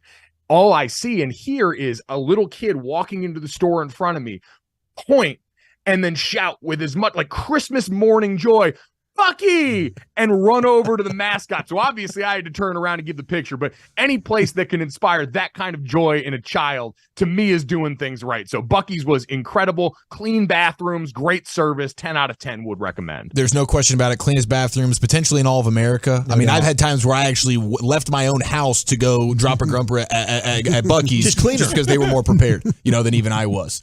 So they were, and it is beautiful to see places like Buc-ee's. I think of that, Route 66, the truck stop in Iowa, world's largest truck stop there. The cleanliness of the bathrooms in there. Good on everyone for taking care of the truck drivers and the people hauling it across the country, making sure they got a clean place to go to the bathroom, shower up, get right there. Shout out to Buc-ee's on that, man. It was an awesome bathroom. I went out of my way. I was like, you know what? I'm going to hold it. I'm going to make sure I got time and a reason to go in there and not just be the weirdo walking around with beef jerky ogling the bathroom. No, it's a veteran move by you. When do you start prepping the body for a Vegas Super Bowl? Oh, man, I started hydrating 2 weeks ago. Good for you. We're going to be out there for a whole week. That thing's going to try. It's going to try and kill us. We saw a little preview of that with the Formula One race out there and what everyone was going through. I talked to some people that were out there for that. I don't know how we're going to do this, guys. Like, how are you guys feeling? Are you as nervous as I am? Oh, petrified. Yeah. I got butterflies. Took out extra life insurance myself. Hey, if you fail to prepare, you prepare to fail. That's day one stuff. So good job out of you. Yes, sir. Hey, you inspire football joy like no other for us. Golic Jr., our text loves you, and we look forward to seeing you in Vegas. Hey, guys, appreciate it. Looking forward to it. Let's all stay hydrated to start here, because if you're thirsty when you get there, you're already done for. So we're going to be ready to go. Appreciate you guys. I'll drink to that. Cheers, buddy. There he goes, Mike Golic Jr. Watch him with his dad there on DraftKings, and his dad's going to be on the football game, apparently. Awesome. So if you're listening on Westwood 1, you'll get Golic Sr. NFL News of the Day coming up next. Chuck, where are you taking it? Yeah, we've got some good audio cuts. Al Harris talking about Dak comparisons and angry Aaron, and just ban it. That's next. A great place to watch.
Back Nation here on 105.3 The Fan. And NFL news of the day is coming up now. Brian Baldinger at 4 o'clock. Salute to Mike Golic Jr. Terrific interview. Segment here is brought to you by Soda. That's state of the art. And it's brought to you by the Frankels. Life's unpredictable. Accidents happen. Frankel and Frankel, the go-to attorneys for car and truck wrecks in DFW.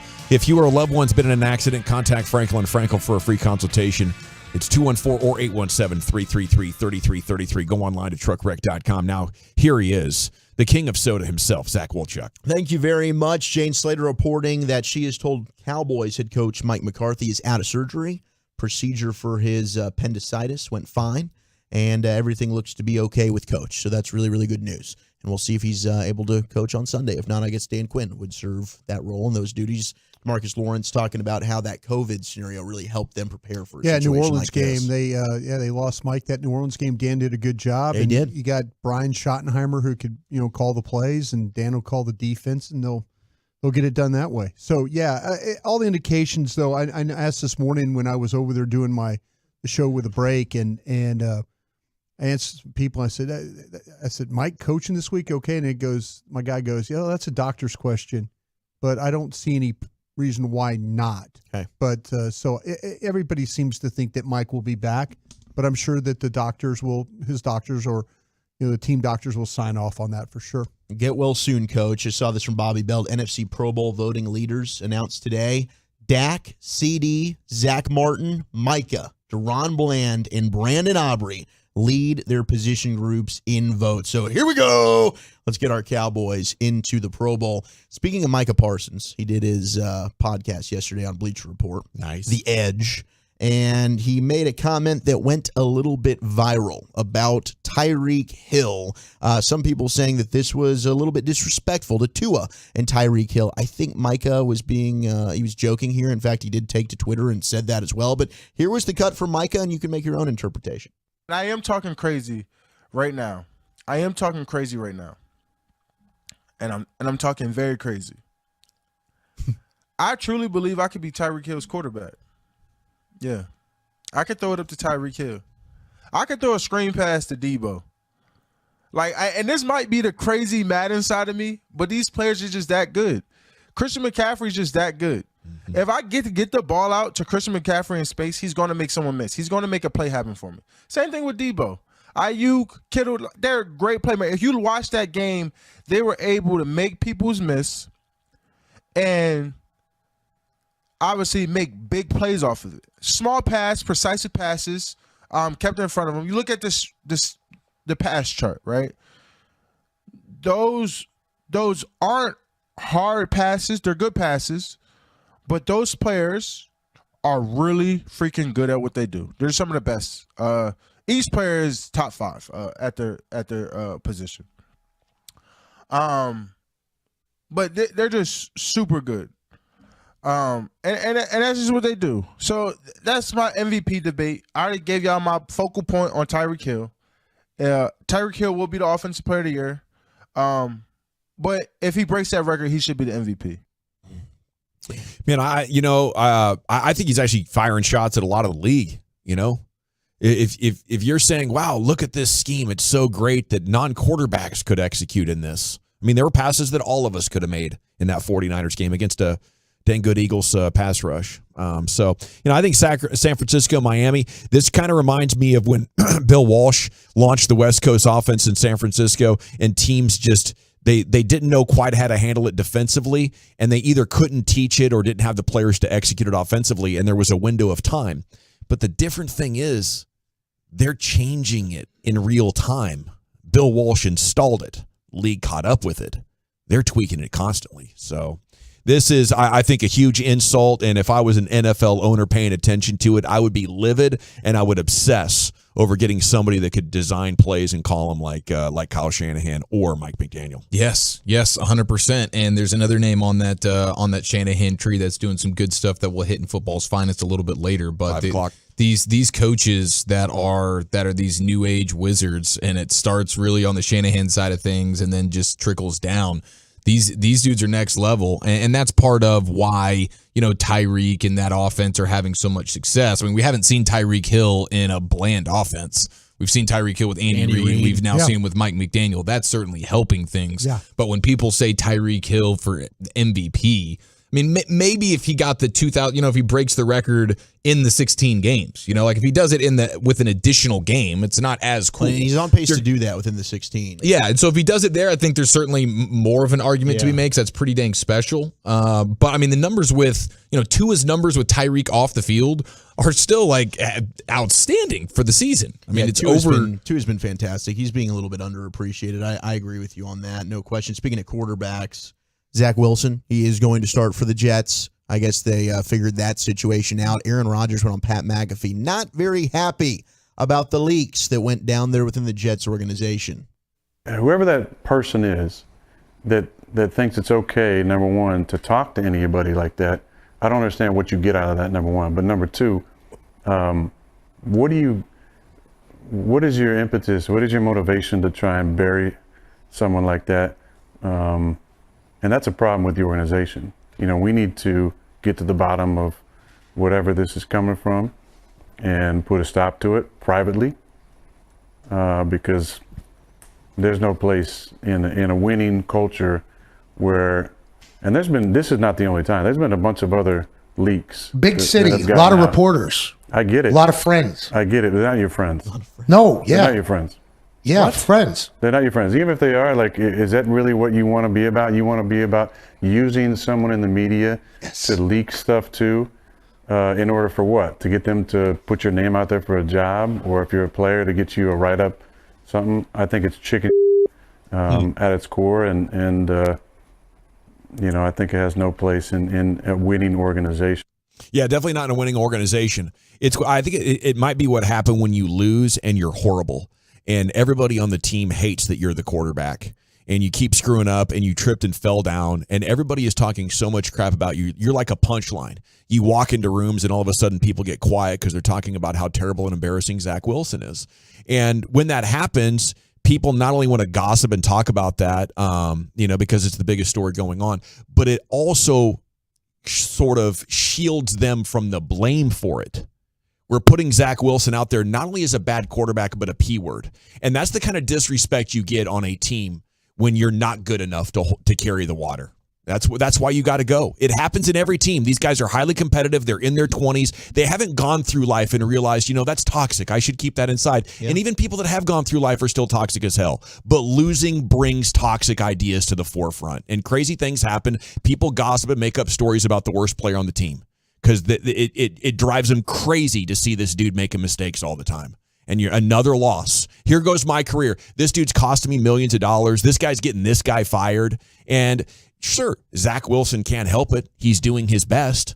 But it just ticks people off to lose like that. They got to vent some way, and they got to make sure everybody knows it ain't their fault. Yeah, and apparently it might have been multiple people that leaked, according to Diana Rossini, who doubled down on her report on the Michael Kay show earlier today. Brett Rippon is going to be signed. At least they're by not the going Jets. after the reporter like Mike McCarthy did. No, thank Don't go goodness. after the reporter. Aaron Rodgers has the blame right. We have to address this as an organization. It's factual. Yeah. It shouldn't get out. I'm siding with Diane on this, no doubt. Tim Boyle, who has been starting the last two games, did get cut officially for the Jets. Adam Schefter had our buddy Al Harris on the show. Al Harris, who his stock has never been higher. He's been absolutely fantastic. Shefty asking him about how good Dak's playing right now, because, of course, Al Harris played in Green Bay with that guy number 4 and Aaron Rodgers. Any comparison there? I want to go back to your playing days just a little bit on a few other issues. You played for the Packers from 2003 to 2010. You were with Brett Favre from 2005 to 7, Aaron Rodgers from 2008 to 10. Is the level that Dak Prescott is playing at now reminiscent in any way of the way that either Favre or Rodgers played when you were their teammates in Green Bay? Both. He's doing a phenomenal job. So both of those guys, man, Dak, like you see a little bit of Favre as far as the older brother out there with the guys. All right. And then you see elements of A-Rod as far as making the check. I'm talking about even some of the mannerisms, I look at, but as far as making the check and going to it, man, Dak is off the charts right now. So I see a little bit of both of them and him. Still them boys. Man. Little bit of both there. Mama gave me them flapjacks, and Mama take away 5 of them flapjacks. I want to stay hungry for the Crimson Tide. Did see this stat nugget. Quarterback production in expected pass situations through week 13 of the NFL season. So that's when it's expected 70% or greater that you are going to pass on this play. Dak Prescott is the most efficient quarterback in all of the National Football League, followed by Jalen Hurts, Brock Purdy, Josh Allen, Tua, and then Mahomes, the worst in the NFL, Zach Wilson. And he is even behind Mac Jones in said category. But Dak's balling right now. He really, really is. And you're around one of those guys there, Brian. Do you see any similarities right now? I think the leadership and the toughness that Dak has shown. I know when we went on our Super Bowl run, there was that you just never felt like that. Like Dak he continually makes plays. And Favre was the same way. I mean, you just knew that, like, okay, if we got behind, he was going to find a way to rally us, or he was going to find a way to get us ahead. I think Prescott's on one of those runs right now where, and I know we had this discussion, I think, last week about do you buy into what the offense? I know the bad team, playing teams that aren't good and all that. I think this offense has turned the corner. I'd love to see him run the ball a little bit better, that 4-minute offense to be better. But I think the quarterback's playing at a really high level. And I can understand why Al Harris is saying what he's saying about Prescott, because being around Favre, you just knew every game he was going to make plays, no doubt, to help you win that. He was going to bring it. I do have Jason Kelce talking about the Tush push. We will tease that for 420 ahead of the top 10. Right on. Yes, a lot going on today in the world of football, and Brian Baldinger is going to join you coming up at 4:00. We'll have Christy Scales join us at 6. But a little hoop discussion next, Chief. What do you say? Yes, sir. Let's hit a rim sesh. Porzingis tells us what went wrong with him and Luka, plus all you need to know NBA nuggets next year in the nation.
America, the racing hard with year-end savings on over 400 Silverados. Shop them all at ClassicChevrolet.com. This is Texas. This is Classic Chevrolet. Find new roads, relax, and enjoy the difference. Yeah, buddy. Welcome back. It is the G-Back Nation here on the Fan. Brian Baldinger's coming up at 4. Baldy. We're going to talk Cowboys, Eagles, and the rest of the NFL with him in about 15 minutes. Here's Chief with that rim set. Yes, sir. Let's go ahead and cut the lights out. We'll put the kids to bed, and the G-Bag Nation's going all 56 inches around that rim. Rain dance. I gotta join here, man. I've been saving for a special occasion. It's always a special occasion when we get to ask the important basketball questions here in the G-Bag Nation, like what is the color of a basketball? Orange. Orange, yeah. Can vary. I bought a lot of them recently. Brown. Okay, I'm glad that you guys all have shared your input on this. Lucius, would you like to give it a go on the color of a basketball? Mine was a nice fuzzy brown until we got money. Different shades. Yeah, it was a little fuzzy basketball. It's a good way to learn ball handling, though. Who are you telling, bro? Oh my gosh, the slick nature of those fuzzy balls are crazy. Yeah. On double rims too, bro. I had to get that shot together. He's rolling down the driveway, you got to chase it down. The iron unkind. You get to a real court, all of a sudden you're just swishing it. You're like, what's going on? Yeah. It's amazing. Damn, he's got a shot. It's honestly, I've heard, I think it was Amon Shumpert talk about it on a podcast about like Kyrie and the way he's able to finish at the rim and like unorthodox. Like there's nothing that can really stop Kyrie from finishing at the rim, no matter the defender, what awkward acrobatic way he's got to flip it in there. And apparently Kyrie grew up with like half a backboard basically in his driveway. It was like all cracked and broken. He lived in Australia where they play that different version without a backboard. Oh, yeah. My dear God. Okay. Like the damn Mayans. I forget what they call it. Yes, dude. That's incredible. Basketball and chocolate. All right, so we'll answer that basketball, the color question here in just a moment. But here is Kristaps Porzingis on the Old Man and the Three podcast with JJ Redick, who spent a brief moment of time with the Mavericks while Porzingis was here. And now it's a couple years later. Here's Porzingis telling you and us sort of what went wrong between him and Luka, him and the Mavs, and what he could have done better on his own accord. Maturity, for sure. You know, I'm talking about what I could have done better. And then I wasn't that much into analytics and numbers. Like if somebody, I think, at that stage of my career presented it to me the right way, and said, you know, this is what we need to do. This is what we need from you. You're going to be way more effective doing this. Like kind of explain it to me better. I think that would have made a difference a little bit. Do you feel like there was a little bit of a young bull with you, specifically with like the Luka dynamic? Is that fair? Early on, for sure. Yeah. Early on, for sure. But I think we both tried to make it work, you know? It's just, I think communication, like maturity, communication on both of our parts should have been better. I was only there 2 months and I only had my personal observations, but I was thinking about, we were playing a game in Memphis and Rick called a timeout and Luka sat down. We had the 5 seats on the floor and Luka sat down on one of the seats and was doing the Luka thing, you know, that he does where he's mumbling a bunch of words and it's clearly out of anger. We don't really know what he's saying, but he's, you know, saying things and Rick takes him out of the game and Luka reacts or whatever. And he's now like 10 feet away. And Rick was like, would you guys stop being babies? And you go, why don't you tell Luka to stop being a baby? And Rick goes, hey, Luka, stop being a baby. And I was like, okay, all right. Yeah, I like it. There's something there. There's something there. Yeah. It was a little, childish friction at times, but kudos to Porzingis lending voice to the maturation involved and looking back and how he could have handled it a little bit differently. But that was something that at the time just really wasn't going to work. And that was at the height of the Bob Voulgaris analytics situation. I guess the Mavericks weren't really explaining things. They were just telling you, do this, but there was no why behind it. So AP, Porzingis is like, bleep that. That's all we want you to do. Well, anytime that somebody tells you everything's okay between players and all that, it's really not okay. You know, well, everybody comes out and says, oh, no, it's fine between these guys. Mark Cuban went on air several different times. No, you guys got this all wrong. There's nothing wrong with these guys. Everything's cool. Everything's great. You know, don't ever believe what front office guys say. If there's about these things. Or the players themselves. Yeah. Yeah. No, everything's cool, man. We're good. He lied. I tip my hat to them for lying because they're trying to be a team. They're trying to, come together, and they're in the moment, trying to get it figured out. So I would do the same thing. But yeah, the problem is when like their employees or whatever's, people that want to really stand for them come after you and start calling you names, for things that you can clearly see on the court they didn't get along, so that's cool that it's out now that we were right. That's part of it. Luka has anger issues, says the 972. I think that's another part of it. Like he doesn't like people. And the other weird thing to me is that it just wasn't that long ago, but Porzingis is talking about it like when he was 16 years old, all this went down because they were kids.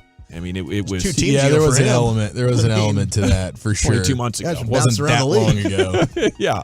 His maturity just really was rapid over the last couple of years. But it was bad coaching from Rick and bad implementation of the numbers. They needed to communicate to Porzingis, look, the play style that you got away with in New York and became a star with, it's kind of not bearing out to be good for winning. So we need a different role from you. Here's why with these numbers. Yep. If you don't see eye to eye with it, we're sorry, but we're going to work the best to get you the looks that you want, but you got to come along with this part of the plan and see where it takes us. New York Knicks monster rebounder Mitchell Robinson explains why NBA basketball is actually the color brown. Are you guys ready for this? Yeah. It's got dirt and bacteria. People here don't wash their hands. Ooh. There's a few people in this league that wash their hands. Just a few of them. I can. I do. I wash my hands. End quote there. Oh, he's a germaphobe in basketball. That'd be the worst sport to be a germaphobe in. I think so, dude. The amount of like sweat on sweat, skin on skin, The ball's moving around. People aren't washing their damn hands. Yes. There's no there's no face mask to guard against the inevitable spit or whatever that's going flying around. Yeah, I kind of take offense to that germaphobe line. Why? I would say consciously aware. Okay. How about that one? Yeah. No, we need germaphobe. Let him know, Lucius. What are we doing here? Underestimates his immune system. Yeah. Yeah. But will still lick his hands and lick the bottom of his shoes to cross you up. That kills me, man. Never understood that either. I'm like, walk over to the little square they got over there, the sticky square. There's a sticky square for a reason. Yep. Licking his hands, licking the ball. He's like, come on, fam. Come on. It's the worst free throw. When you rent like a middle school gym for hooping with your buddies, and you're going in there not knowing if the floor is going to be basically like an ice skating rink. Or if it's well taken care of. It's the worst. Well, it's one of my biggest gripes to my children. They just still can't grasp just how dirty the bottom of their shoes are. Yeah. And it's a constant thing where they're touching the bottom of their shoes for whatever reason, and it's like probably the thing I get onto them most for. Like, you guys have no idea how disgusting this is. Oh, now that thumb's going in your mouth? Are you kidding me? You just touched the bottom of your shoe. They don't understand. Why do you think you're sick all the damn time? Don't understand. What do you think you are, a 3-year-old? Try standing at the urinal. Get your bleep together, kid. With your shoestrings touching the ground. Oh, yeah, the urinal here is bad. Oh, no. And the lack of washing hands here is also I looked down and my shoestring was touching the floor of the urinal area. You gotta burn that junk. And that's it. I'm going to have to change my shoestrings. Yeah, you get shoestrings for $4.99, bro. It's over. Yep. That's it. Yep, over. I like this. How do you guys feel about this allegation here from PJ Tucker, who's on the Clippers? He's not happy right now, and you go look at his game logs. It's a lot of DNPs or here's 15 minutes, but it's a ton of just bagels when it comes to points. 0, 0, 0, 0, 0. That builds frustration. You trade for James Harden. You got Russell Westbrook. Here's Kawhi Leonard. Oh my gosh, there's Paul George. Look at this allegation that he's quoted in The Athletic. There's not enough basketballs on the planet for this team. Really? And I just think, my gosh, so even if the NBA said, okay, you know what, Clippers, we're going to do this. We're going to do this solid for you. Every single basketball on the planet is going to be yours. PJ Tucker says that's still not enough. When you have Russell Westbrook, when you got Paul George, Kawhi Leonard, I mean, you got the Harden James problem? Harden. Literally every basketball on the planet, we're changing the rules for you Clippers, and PJ Tucker's like, yeah, no, we're still left. Sounds like PJ Tucker needs to be a Maverick to me. Our opposition is going to have no ball, and they'll find a way to outscore us. They're going to be more of a team. This is a dude who has made a tremendous career and is part legend for being the ultimate role player. Hell yeah. He's like, we need guys who want to sacrifice like me, okay? You give me one James Harden and a decent point guard, we're going to the conference finals, bro, off my defense and corner threes. Yes. You give me 5 ball hogs, we might not even make the playoffs. Nope. Basketball is a damn team game. You only need one gunner, for crying out loud. Just want one ball. PJ Tucker's preaching to the choir, bro. Spread out the gunners on other teams. Yes. I mean, he didn't even go like this far of the Mississippi. You know, all the basketballs this side of the Mississippi wouldn't be enough. He went the entire planet. Still wouldn't be enough for these bleep holes. The Clippers always going Clipper. Yes, they are. They did have a nice run there with CP3 and Blake Griffin. Lob City. Yeah, that was a fun time. Yep. Darius Miles and Yep. Quentin Richardson. That was fun too. Okay, Baldy's next. Brian Baldinger, our Odyssey NFL insider, former NFC East lineman, both offensive and defensive. This guy knows his way around a football field, and he's next here in the G-Bag Nation. I'd love to chat DNM.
Secured by DFWsecurity.com, you're rolling with the G-Bag Nation on 105.3 The Fan. Welcome to the Nation. It's hour 3, G-Bag Nation on 105.3 The Fan. Hope you're having an awesome day. Wooly Bully's Top 10 at 420 is coming up here in just about 20 minutes here.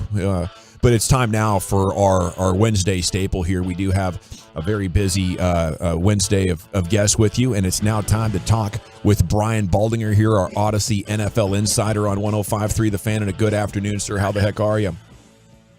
I'm doing fantastic, guys. Good to be with you. Thanks. Man, it's so great to have you, Baldy. We're talking about this Eagles attack and why it's maybe been a little bit disappointing here recently. The Goddard absence, the Hurts injury. What narrative would you choose to describe if the Eagles are maybe struggling a little offensively coming into this matchup? I saw them score 34 against Buffalo. That's not bad. Oh. Last week, they couldn't convert in the first 2 drives. You know, they kicked field goals instead of scoring touchdowns. They've been pretty good in that department. And then, San Francisco just, ran them out of their own gym, and they got away from a run game and all that. So the game kind of dictated what they had to do, and they played great defense. And it kind of limited what the Eagles have been really good at, whether the RPO game or the run game. And so they when they get away from the running game, they're not very good. And sometimes they just do that. Sometimes the game dictates it. Sometimes it's not part of the game plan. They did it against the Jets. They abandoned the run, and they threw it because they thought the secondary was going to be weak in New York that day, and they turned it over 4 times. So, they can still be a very, very good offense. Goddard will definitely help them. It was good to get Lane Johnson back. He did a good job against Bosa last week. So I think they'll get a lot closer to full strength. And Goddard helps them in the run game. He's a good blocker. They got a strong side run game with him. They don't really have that without him. So I think it will help the offense quite a bit. What do you think is the best way for the Cowboys to utilize Micah to have the most success against Philly? Well, I think the way that they use him. I mean, his speed is blinding. If the quarterback gets moved for any reason and he starts to chase him, it's the play's over. Like he's going to make him throw it into the stands. But I like the way they move him around, like attacking the center, attacking the back, putting him over the left side, putting him over the right side. I think the way that they're using him is the right way to use him. I don't know that I would just, like last week, Nick Bosa basically lined up on Lane Johnson one-on-one, and Lane had his way with him. He's healthy right now. He's playing really good football. I don't know that that's a way that, Mike is going to have great success, like if he just lines up on plays on every single play. I think they got to keep moving around. He's had great success this year, working over the guards too. Like find the weak link and let him go to work on him, and have Dan Quinn kind of get him isolated one-on-one with certain guys. And if he gets one-on-ones, he's generally going to win most of the time. It's Brian Baldinger here with you on 105.3 The Fan. Okay, so how much does it hurt the city of Philadelphia? What happens after a big loss like that? I know here in Dallas takes about 4 or 5 days to recover. How's the city now? Well, there's a lot of panic. What is this the Eagles team that was 10-1, or is this what they are? I mean, defensively, they're not very good, and they haven't been good. And so, I mean, that's why they just went out and probably got Shaq Leonard. I mean, I thought he was going to go to the Cowboys, but after the linebacker performance last week, they had to do whatever they could to get Shaq Leonard in there. They got to fix that position. It hadn't been good since they let T.J. Edwards walk in free agency last year. The pass rush isn't close to what it was a year ago, and the secondary has been given up. I mean, they've given up 5 more touchdown passes this year than they gave up all of last year. They're last in the league on third down defense. I mean, they're not a good defensive team right now. And so I think people are beginning to understand that it wasn't just an aberration. It's been going on now. Well, the Washington Commanders scored 31 points in each of their games against the Eagles this year. So, I mean, I don't know if there's a quick fix to that defense right now, but that's a cause for concern for every Eagle fan. We're joined by Odyssey NFL insider Brian Baldinger, host of the Odyssey original podcast In the Huddle with Jason Lockenfor and Carl Dukes, covering the entire NFL. Any insight into what that sales pitch looked like to Leonard coming off that loss? No, but I mean, all you have to do is watch Christian McCaffrey run by Nick Morrow, and I'm sure the phone call to Leonard's people was being made before the game was over. You know, like you just can't, like, you know, you just can't have somebody out there that can be just that frozen in space. And it's not fair to Nick. I mean, nobody getting isolated against McCaffrey is probably going to win, but you can't get beat that bad. And so I think, you know, it's a real concern. And I don't know what the health of Zach Cunningham is. He's been a good player for him. They picked him up during training camp this year, and he's been good. Zach's always had great speed. Doesn't run like he did when he came out of Vanderbilt, but he's still a good player. And I don't know what his health is for this week yet or not. I'm not sure the Eagles know yet. But it would be good to, you know, to get a little better player in the middle right there. But, you know, look, it's not a position that they have emphasized here in Philadelphia. You know, they rely on a strong secondary and a great pass rush. And it would be good if the pass rush woke up and started affecting the quarterback like it did a year ago. Hey, Brian, Seth Joyner, former Eagle, took a run at this, as you mentioned, this Philadelphia defense and the tackling and, you know, a little bit of the toughness. How is that taken by the fans, by the team?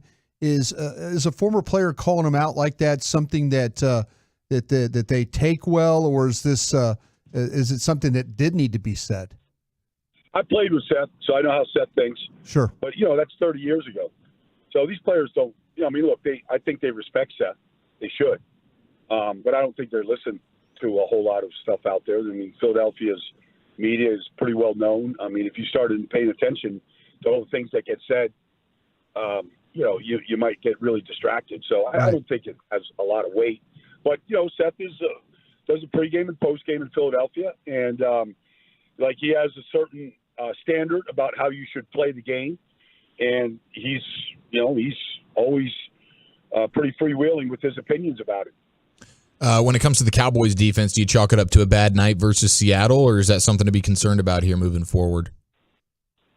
Well, I mean, the Cowboys were concerned. You know, they switched Deron Bland to the other side, put Stephon Gilmore on DK Metcalf, so they were concerned.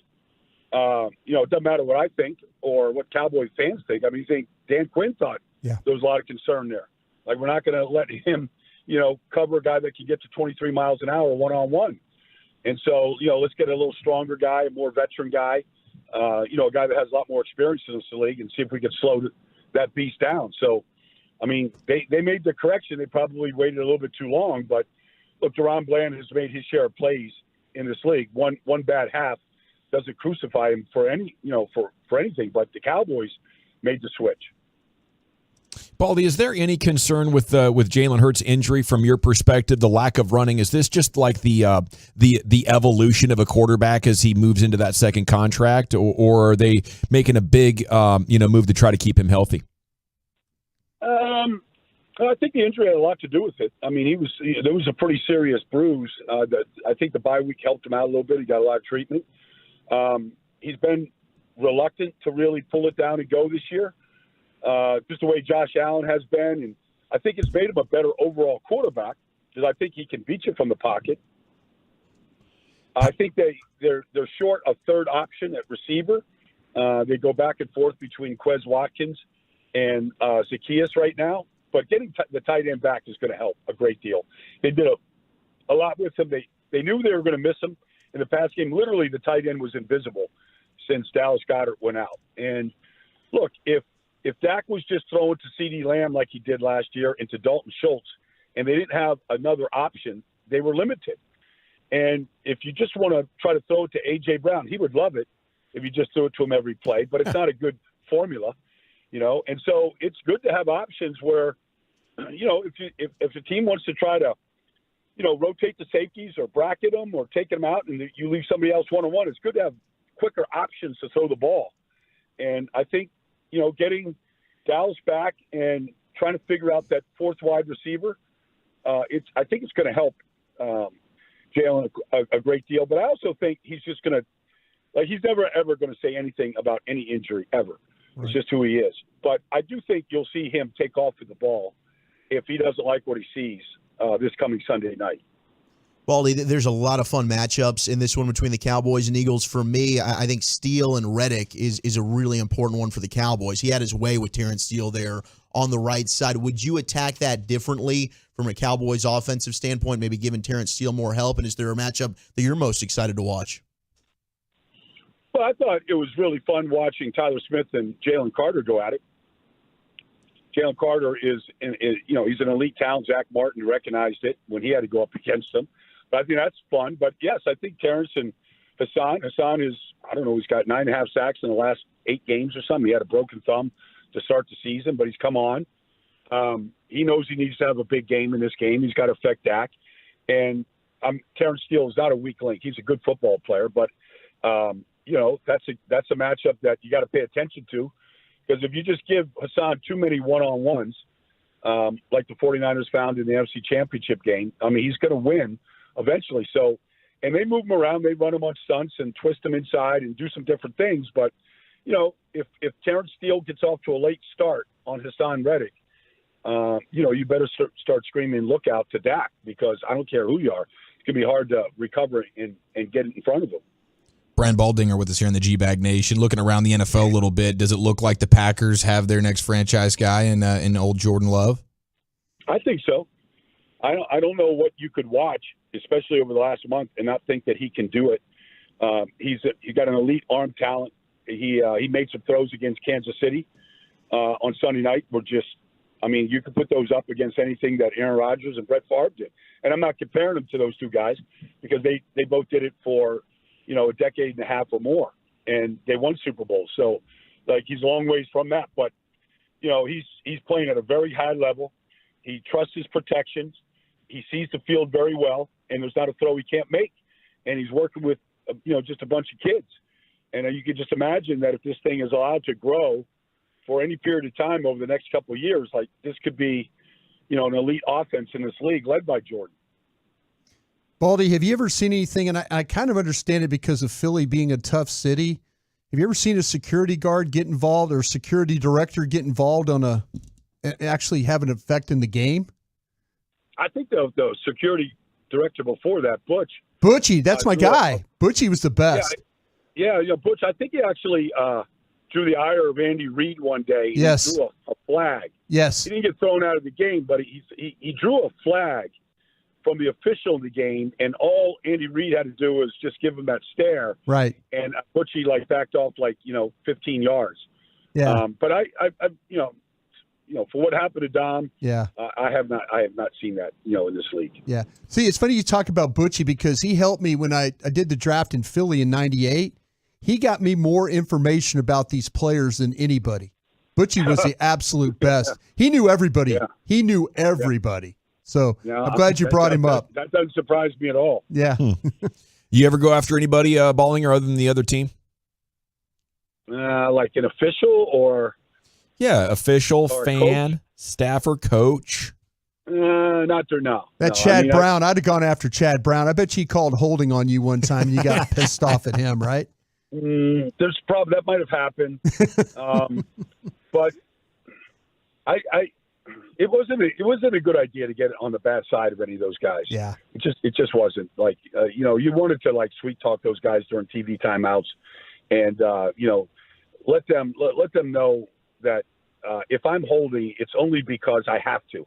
And I need this job really bad, those kind of things. I got to feed my family. Yes, absolutely. Let me get away with this one. That's There's probably Taylor out there. I'm going to grab his inside shoulder pad and I'm going to twist him as soon as he starts beating me. But don't throw the flag.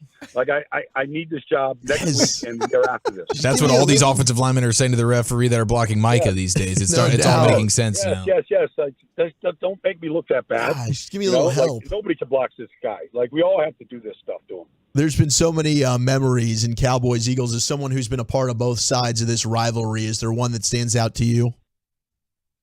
In '92, we played the We were both undefeated week 4, and we played the Cowboys on a Monday night. And I remember Jim McMahon was our backup quarterback to Randall, and his son Sean. It was his 10th birthday, and Jim had bought him a remote-controlled truck. So he thought it was a good idea to try out the remote-controlled truck while Jimmy was pacing the field before the game at Veterans Stadium. And he was literally chasing Jimmy with the remote-controlled truck 2 hours before kickoff, and Jimmy had no idea where that truck was coming from. It was like a pit bull nipping him.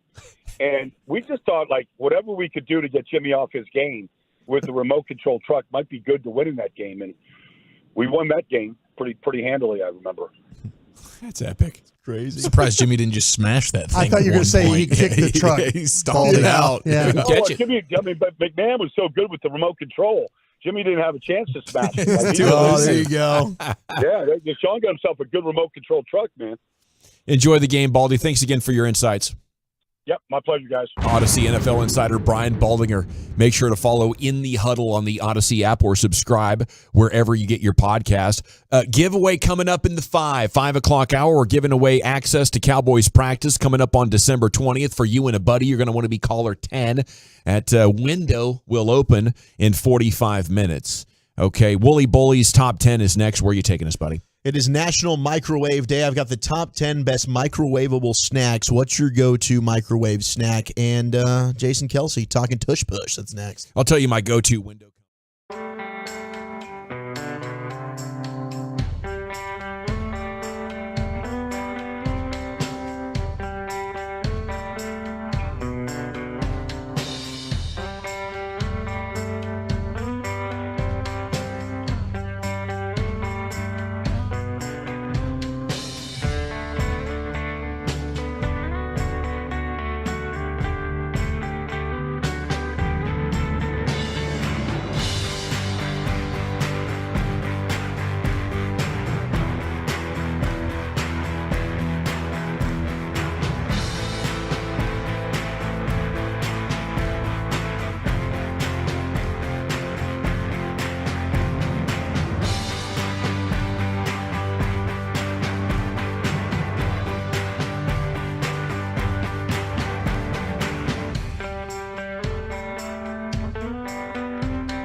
Yeah, buddy. Welcome back. It is the G-Bag Nation. 105.3 The Fan. We're an hour from the Expressway. We go 35 minutes uninterrupted every night, no, commercial free at about 5:20. We'll have some Rangers news in there for you. C-Note's coming up at 4:40. Football's finest at 5. You're in a sports paradise. And it's time now for the Woolly Bullies Top 10. Brought to you by Soda, that's state-of-the-art, and the Frankels. Life's unpredictable. Accidents happen. Frankel and Frankel, the go-to attorneys for car and truck wrecks in DFW. If you or a loved one's been in an accident, contact Frankel and Frankel for a free consultation. It's 214 or 817-333-3333. Go to truckwreck.com, and here's Zach. Thank you very much, General. We will get to the top 10 microwavable snacks here in just a moment on National Microwave Day. They got a day for everything. And today, we celebrate the microwave. What a tremendous invention. Although I think the air fryer is currently kicking the microwave's ass. Yes. The only thing I do in the microwave is melt butter. Oh, you melt the butter? Melt butter in there. That's all I do. All right. But as a kid, certainly the microwave. I mean, oh yeah, because you like yourself. But Broadus also likes his food cold. So even if he's got leftovers in the fridge, you're not even going to use the microwave to give you a little reheat. I have no use for a microwave. I really don't. Mm-hmm. And even if you go to a gas station, you have to get something. I won't use the microwave. Really? At the gas station. Those microwavable burritos. Yeah, I just pop one in. They'd get those little like fake aluminum foil pockets that would like make it crispy, and it never would help it at all. That doesn't work. Yeah. No, the air fryer's been a game changer for the microwave. I think microwave F's up food. Do you? For the most part. Yeah. I mean, there's certain things where you can get dialed. You know, like heating up an Eggo waffle after you've put the butter and syrup on it. 9 seconds will make it better, not worse. 9 seconds. He's got the timing down, too. It's like the second time he's mentioned Eggo waffles this week. He loves his I'm saying. Yeah. Let go my Eggo. Highly overrated Eggo waffle. Dude, you are so wrong about that, dude. It's one of the crustiest things you've ever said. Shout out to girl dads. Just got Dude, a better Eggos. palate than you two. You're not into the Eggo either? See girl dads in there. Come on. Wow, I feel girl gender yet. shamed. You could actually make waffles better than that.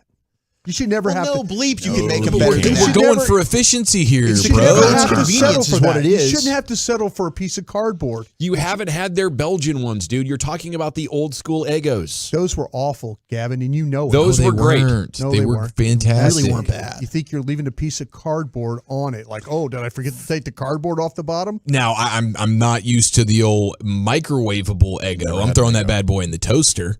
You know, I mean, just to be like, I'm doing the toaster thing. The toaster. Yeah, would be you toast it. preferred. Yeah, you Yes. toast it. You get it. You brown maybe a little dash of char, just a little. Yeah. And then you butter that thing, but you want to melt the butter and heat up the syrup simultaneously. That's the finish trick. it in the microwave. Oh, That's okay. the trick. Okay. Yep, no Yeah. doubt. And you could. I mean, for people that maybe they didn't have a toaster oven or they just didn't want to use a toaster, if you want the quickness, you pop it in the microwave. Just be better. It's really a little not, spongy. Really not bad. It is spongy. If you don't toast the hell out just of it take it and first. go. And you know what? It's Says the food. guy is afraid of making waffles when we go on Well, the road. that's with a waffle maker. I don't want to be that guy that bleeps up the whole thing for everybody. All right. We'll teach you when we get out on the road. You can teach me. I'm still not going to do it by myself. I'll bring the thick and fluffy Eggos, the Belgian style. Blow your mind, Brian. See, we'll do a little taste test. Which one's I'll get better? you some challah then for your French toast. Challah! I'll trade you. Well, a man who I'm sure loves some French toast, Jason Kelce. He's going to be in town on Sunday Night Football, which, of course, you can hear the pregame with my guys Eric and Brian right here on 105.3 The Fan. Kickoff as well. Hopefully, do the Brad Shane's post. back. And I'll be doing halftime and postgame with you, Brian Broaddus. Absolutely. Mm-hmm. Jason Kelce talking with his brother, Travis, on the New Heights podcast about the Tush Push and Roger Goodell wanting to ban this thing. And I think Jason Kelce's just had enough. Commissioner Roger Goodell wants to permanently ban the brotherly shove. That's right. It's all coming to an end. Once the commission starts talking about it and saying he wants to get it done, it's going to get done. Mr. Goodell just made all our lives a little easier in the NFL outside of the Eagles organization. Jason, do you fully expect it to be banned next season at this point? Are you just sick of the debate? Listen, ban it. I really, at this point, I don't care. I'm over the discussion about it. To be fair, it would just be banning like the push in the back. Everybody would still be able to run the QB sneak, I think. Well, that's where I'm kind of like, whatever. We were really good at running quarterback sneak before we did the push. I don't think that it's a necessary part for it. It certainly helps. There's no question about it. I don't have the energy to care about whether it gets banned or not. We're going to run it right now because we're good at it and it's effective. And whatever they do next season, we'll figure out a way to do something at a high level and make it effective. I don't know. I mean, if it's for a health reason, I don't think a lot of guys get injured on it. So I don't think that's a good reason. If it's for an unfair advantage, we've already seen other teams do it at not as good of a success level, so I don't know that it's that big of a competitive advantage. If they do ban the brotherly shove, there will be a good reason behind it that the commissioner wants to get done. Whether people agree with it or not, it is what it is, and we move forward. We were 36 for 38 running quarterback sneaks before the push. Shout out to Baldy. Baldy breakdowns. The Tush push gets a lot of the hype ever since Jeff Statlin's been here. We've been pretty darn efficient on quarterback sneaks, just around the 92% mark, if I don't say so myself. All right, now. That's some good points there. Not from wrong. Jason Kelce. Yep. Hard to argue with any of those. Yep. But it does seem like the tush push will be out. And I'm sure the Eagles will still be very good with Jalen Hurts and sneaking it. Because, hell, that's a big strength of his with that lower body. What was that line from Jerry with the lower body? 300-pounder below the waist. Yep, that's Jalen Hurts right Zigs there. when others zag. Sure does. All right, let's slide into the top 10 National Microwave Day. Top 10 microwavable snack items.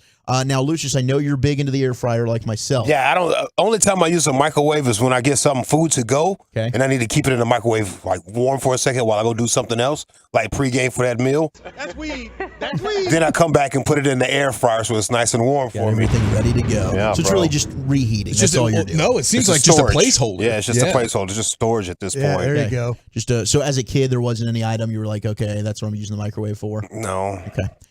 He was just waiting for his air fryer. I got one that's pretty perfect. There you go. Yeah, popcorn. Popcorn is gotta made be for the microwave. Yeah. That is the goat. That is the seed. Popcorn is without question the microwavable food. But Dawson has taught us you have to have a specific time because sometimes if you leave the popcorn in there too long, it will burn. Absolutely. In a heartbeat.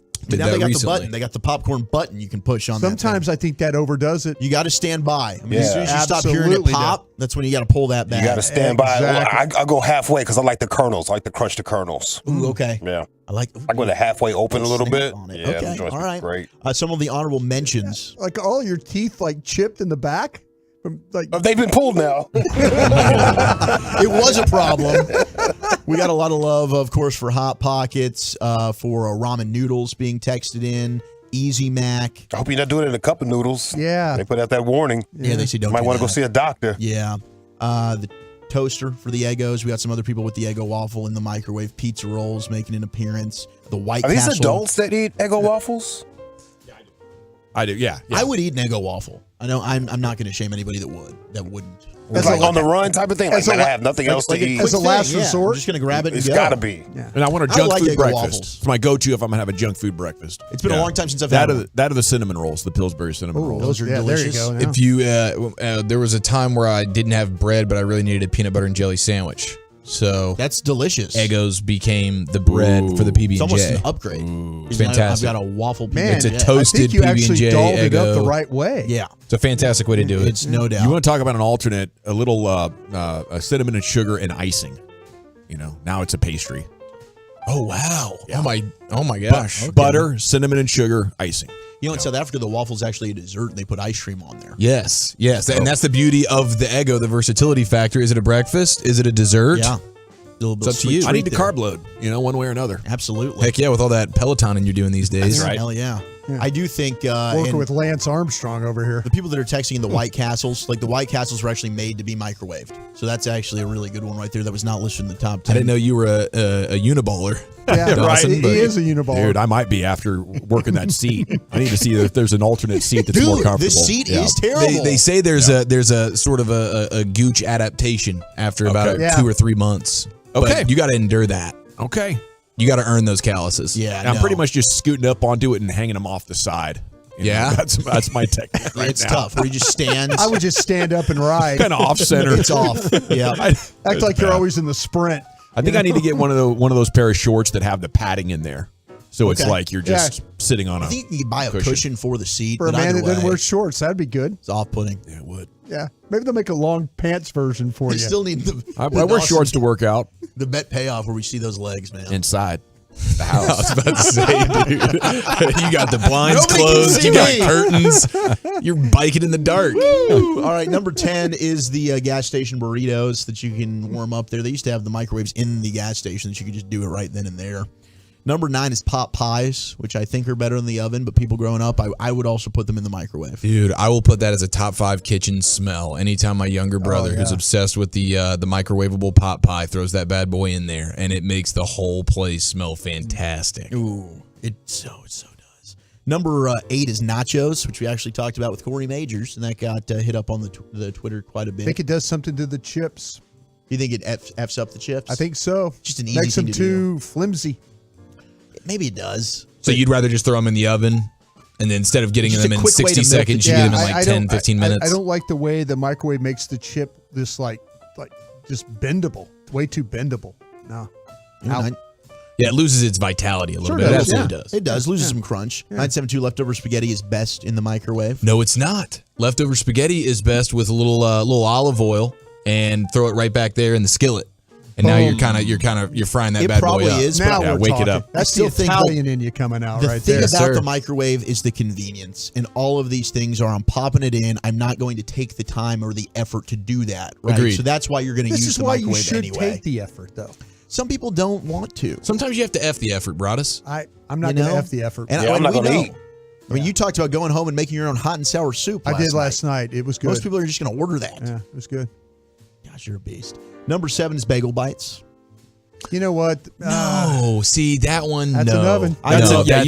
an oven. I grew up That's and I an was oven. putting them in the microwave until I realized how to use the oven properly. Yeah. But I definitely, as a kid, was popping those in the microwave, and I still ate the hell out of To them. me, that's a waste of food. Like I would microwave the banquet pot pie that's like 99 cents. Yes. But if I get the nice pot pie, that's got to go in the oven for an Absolutely. hour. It's better in the oven. That's a good call. And then number 6, the pizza rolls, which also now I would put in the oven. But you could definitely, if you wanted them quick, you put them in the microwave, and they're still good pizza rolls. Alternate, if anybody has some at home, over microwave them. Okay. Over microwave them. Just once. Does that make them better?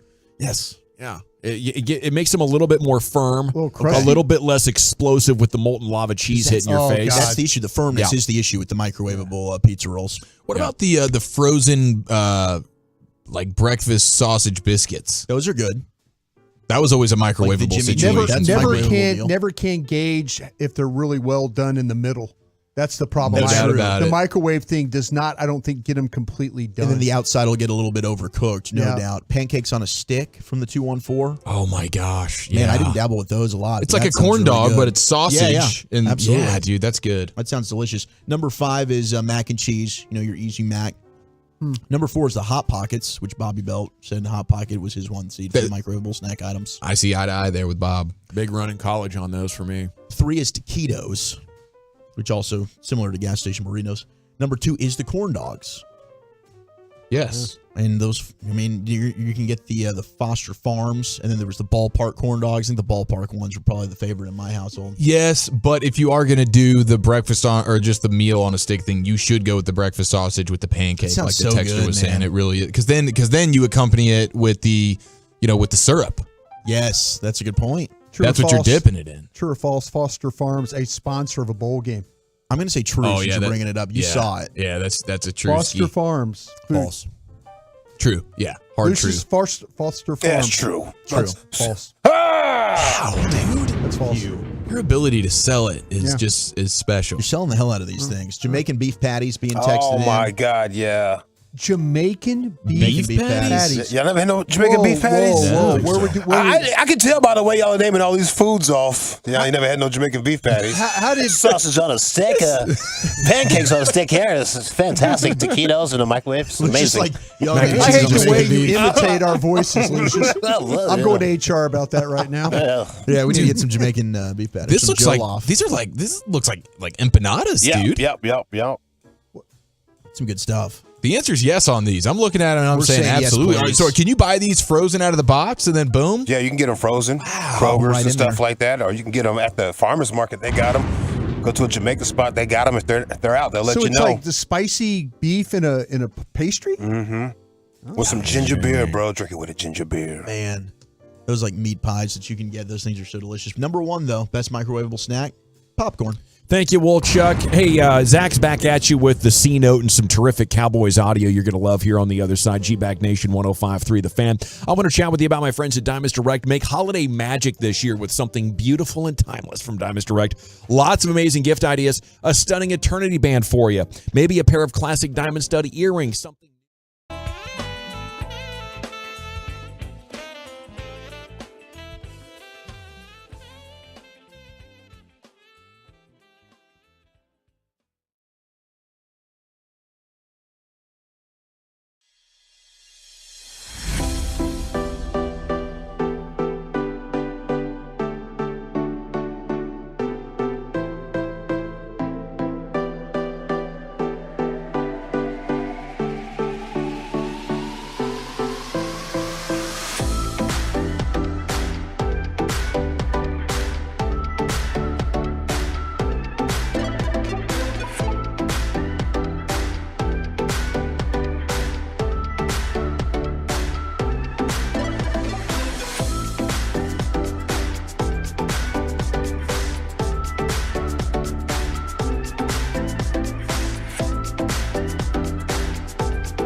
this holiday season. Everyone who brings a toy will receive a complimentary ticket to a 2024 Texas Rangers home game. For more information, go to rangers.com/toy drive.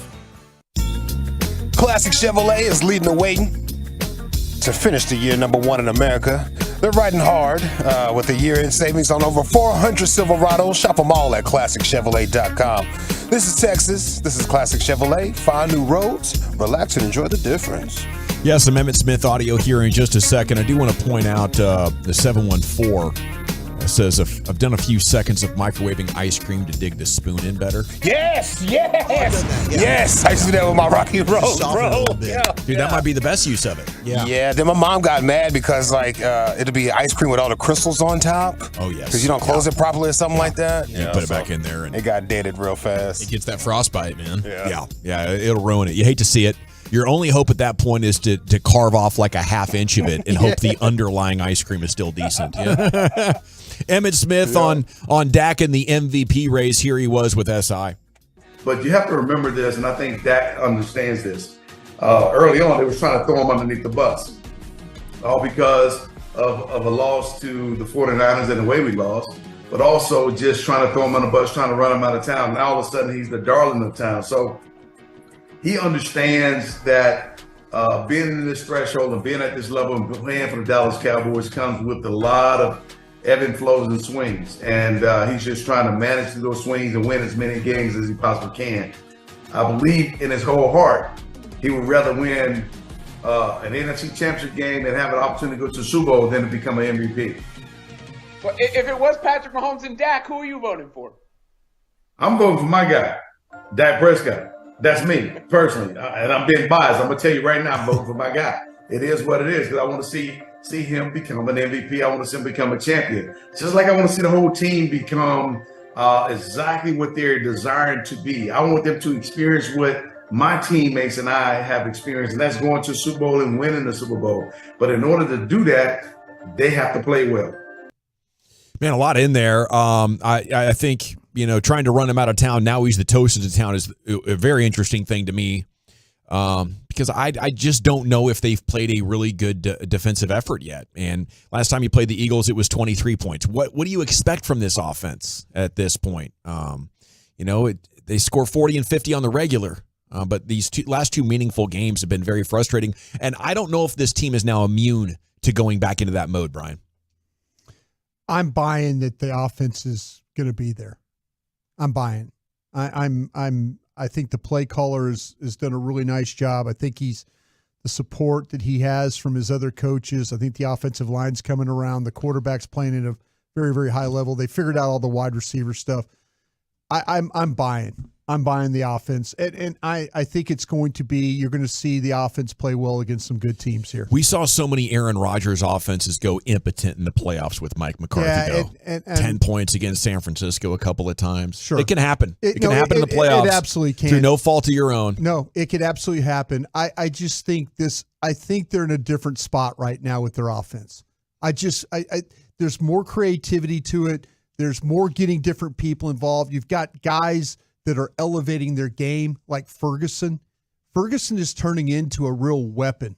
I'm sure when other defensive coordinators watch the Cowboys, they're like, oh, God, we got to deal with this 87 now. Because he's not afraid to throw his body around in the middle, reach for balls, whatever, take a big hit.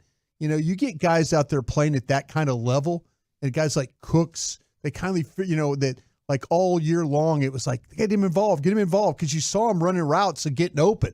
Now you throw him the ball. It should have been that way all year.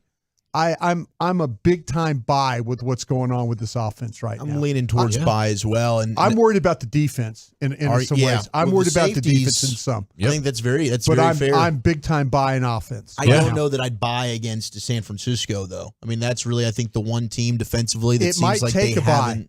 It might take a buy to beat. It might take this offense, because we've all seen trying to stop San Francisco it's not easy unless they're missing players or their quarterback has a bad day or they turn the ball over. That's the only way you beat San Francisco. But it's probably going to be about Dak Prescott having to shoulder this thing and score a bunch of points if you want to beat San Francisco. You get to that day. But other than that, I mean, there's not a whole lot of defenses unless you get to a Super Bowl and play the Ravens. Maybe they're the best DVOA defense in the NFL, according to that stat, if you like that. But there's not a ton of great defenses. The Cowboys are still considered a top 3, top 5 defense in all the sport, and we're talking about being worried about them right now. I certainly agree with you in terms of buying in on the offense right now. And you obviously want to see it versus a defense that are like playoff and championship level defenses.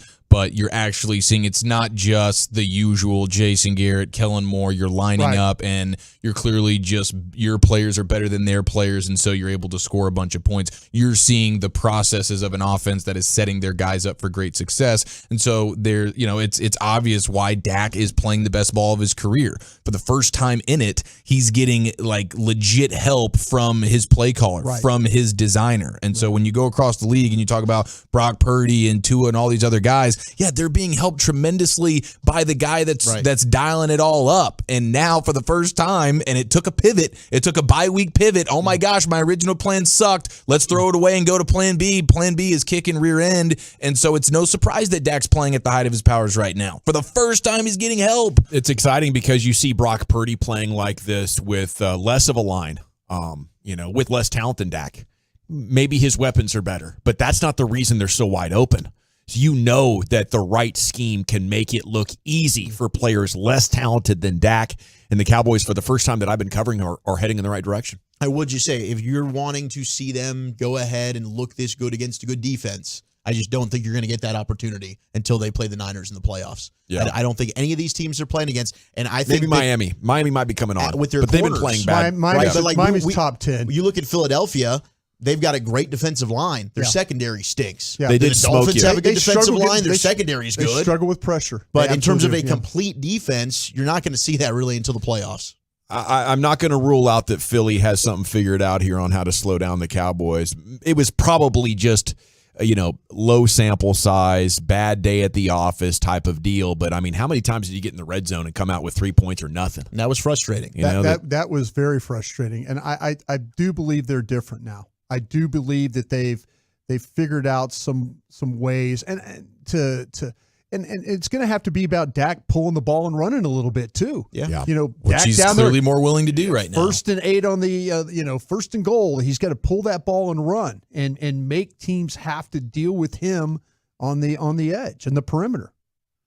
Rather have the MVP of the Super Bowl, obviously. I mean, if the Super Bowl than the MVP. If you're Dak, you want the Super Bowl. If you are bench player or about to end your career, you want to flash into MVP mode. At that point, your career earnings are $2.1 million in 3 seasons, and you're about to get cut. That's the only guy on the entire roster that would prefer the MVP to the Super Bowl. Pretty few and far between there.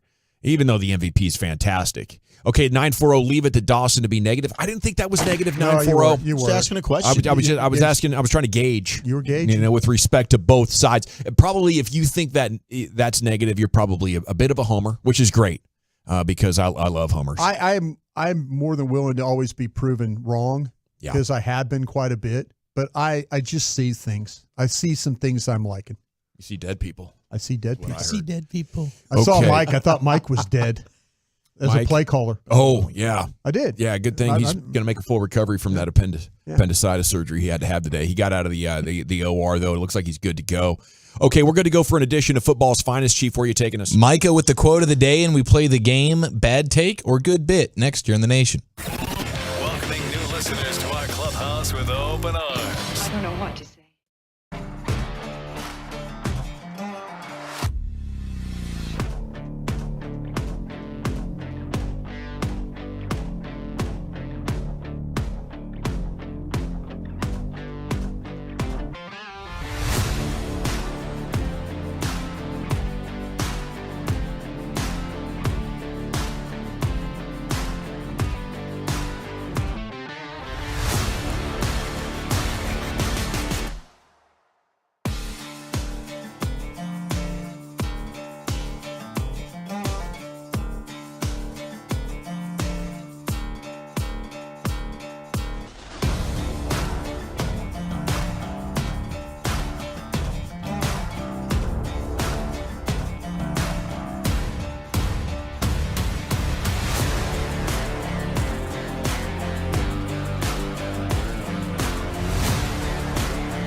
Presented by DFWSecurity.com.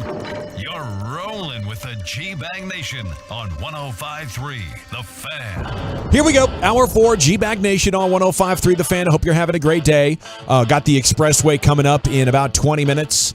And we'll have a little bit of Rangers news, everything that's been breaking, latest on the Cowboys as well. And the good news is Mike McCarthy out of the operating room. Does expect at this point to coach on Sunday, but nothing's official.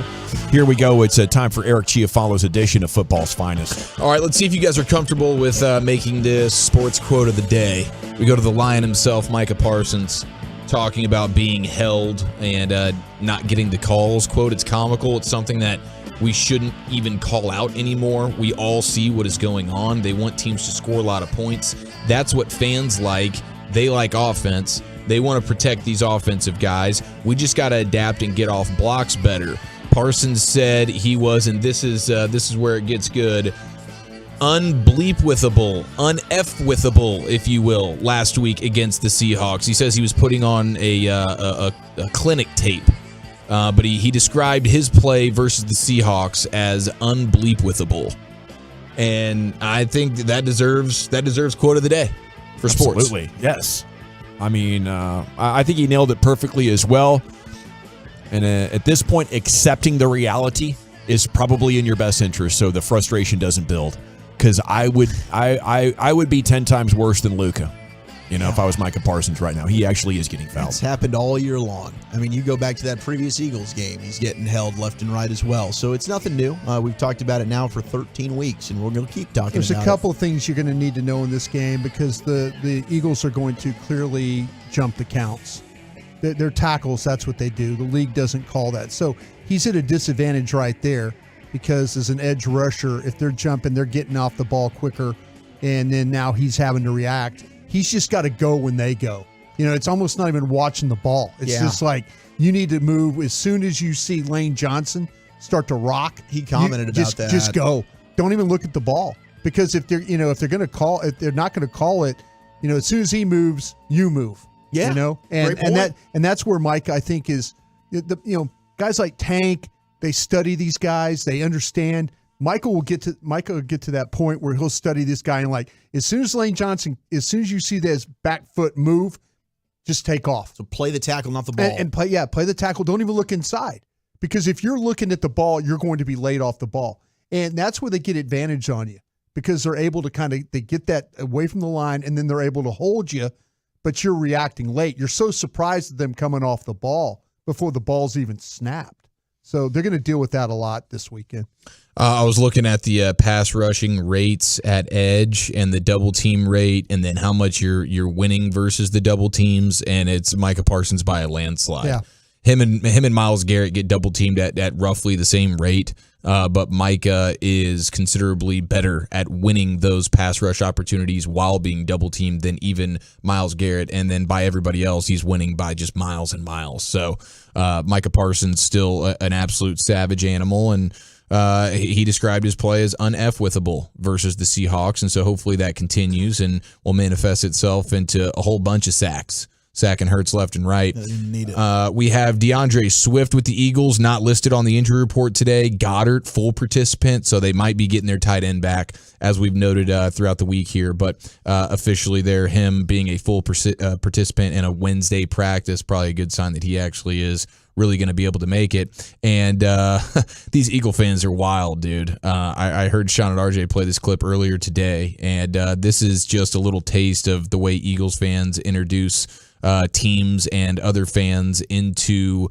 Philadelphia. Now, of course, Philly will be coming to AT&T Stadium, but this was a microphone being traveled around a Philly tailgate before they got their butts kicked by the Niners on Sunday. Yo, Brock Purdy is so soft. E-A-G-L-E-S,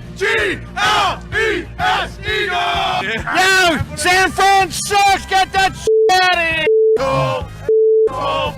Brock Purdy's a fucking Brock Purdy's the biggest in the league. Go Birds! Eagles are un-fucking killable, baby. Brock Purdy didn't get a fair shake last year. He can shake. Let's go, Birds! My favorite thing is he said, I need to watch my mouth. We got the best cheesesteaks. We got the best women. We got the prettiest men, and we're still the best. I live there. She's lying. Bring your ass back to San Francisco, you sissy. Wow. You know, in some ways, I think Texas is stuck in the 80s, but in some ways, Philadelphia absolutely I is. don't like it. Yeah. The epicenter of meathead culture in our society. And they bring it in such a shocking way. I don't know how you could look around at that scene and decide you want to come back next week. You're so angry. Traumatized. They wake up angry. I don't think they're as nutty as the Lions fans from a few weeks ago, though. That was a wild. Those guys crew. went over the top. They really did. You can kind of understand it. It's the first time in how long they've ever tasted success. Like they've been waiting for this moment. They don't even know how to act like they've been there before because they truly haven't. They haven't been there before. That's fair. Detroit fan, I feel like cut from the same cloth in a lot of ways. Motown, yeah. They just didn't. They haven't had the moment to really show it. This is like the first time ever that they can show just how rabid and insane and meatheady they are. Yeah. I do wonder what would happen. Like, could we get one of these guys to run around AT&T Stadium, some Cowboy tailgates, and see what a taste of that would be like? You know, because we don't see just like rabid, nasty, here we go Cowboy fans on a game day with the Eagles coming to town. Like, let's see how toxic this thing can get. No. It's only I'd like to think we can get pretty toxic. Maybe after the game. I don't think before the game. No. I think the collective BAC, there's the occasional person that's willing to go there, but their friends are going to be like, wow, this is embarrassing. You're being really loud. You know? Yeah, you'll be the one guy standing out amongst the rest of the tailgaters who are just trying to have a nice, good little hangout time. You don't want to go that low. Maybe play the wobble on their Bluetooth speaker and do a little dancing and go Cowboys. It's Eagles week, man. I mean, I get it when it's okay. Maybe it's the Seahawks. It's a different bird that you don't hate necessarily as much. You don't stoop as low as scum, and that is what their fan base is. You don't want to be that guy. And 702, I'm an Eagles fan, Tolo. We're not all like that. Sometimes it's embarrassing. Yeah, you probably have to go to the game as a reporter and be like, okay, where are the biggest wackos here? I've always felt like that when Eric and I are out in the plaza, as the fans roll in, it's like both fans base kind of get along. Like you know, there's people that come up to us from the other teams and they're kind of like yelling at us and stuff. They'll try and get a little disrespectful, Yeah, and they won't even get a side eye from the Cowboy fans. Yeah, I know the Texas hospitality. The Cowboy fans just kind of let them, you know, and they're all, you know, wearing their gear and stuff like that. But it's never any kind of violence out there. I just want you to be loud during the 60-minute football game. I don't need you talking crap to the other fans. I don't care about that. Another Eagles fan disassociated himself with them after they mocked Sean Taylor. Yeah, that's a no-brainer right there. That should have been the end of the line. What about the eating of the poo? Yep, the horse poop, snowballs at Santa. I mean, that's in the snowballs at Santa bad. I think you do crazy bits for celebrations. You know, I could kind of work around that, even though the poo eating. Yeah, okay. I'm kind of like, it's a okay, take, dude. You won it. You lost your mind for a second. The guy said, "I will do this if the Eagles win the Super Bowl." You're following through in celebration. I mean, we did have a guy pee This his is how much pants. you've lost your mind. You're proving something. At that point, you're just a man of your word. At least you're not like respectable. Yeah, dude. Yeah. Well, here is this respectable? Do we call this the worst take of all time? I think this is what this is. It's either the worst take of all time or it's just a dang good bit. Here's David Carr talking about what the Eagles should be doing with their quarterback position. I think the only way that they get there, to M-Rob's point, is Jalen is 100% and he is that dynamic weapon in the run game because that creates your offense on the outside and your one-on-ones. Clearly, Jalen isn't comfortable reading through a defense in a drop-back pass scenario. Some would say he's not even good at it. And I think that when you look at this team, you have to have a serious conversation if you're Philly. And you have to really say, is it better for us to play Marcus Mariota right now and let Jalen get fully healthy? Because I would argue that it does not matter if you're the number one seed. Because if the 49ers come into Philly again, they do not care. They do not care. If raining in Philly, doesn't matter. But irrelevant. You're the coach. You're Nick Sirianni. You go up to Jalen Hurts. He's I'm like, with dude, you, bro. That's I gonna can be a play, crazy coach. Conversation. I can play. How are you going to tell me after I just got paid? We do all of this stuff. I'm in the MVP runner. We just had a board up there reading his MVP odds, and now you're going to telling me to sit. Big picture, brother. Like you have to do. Like if you're Nick Sirianni, this is the type of decision and conversation you have to have if you have a big picture mentality. And I think you can have that conversation honestly with Jalen. And if you set him down, that's all Jalen talks about. is the end result and getting to the Super Bowl and winning that thing.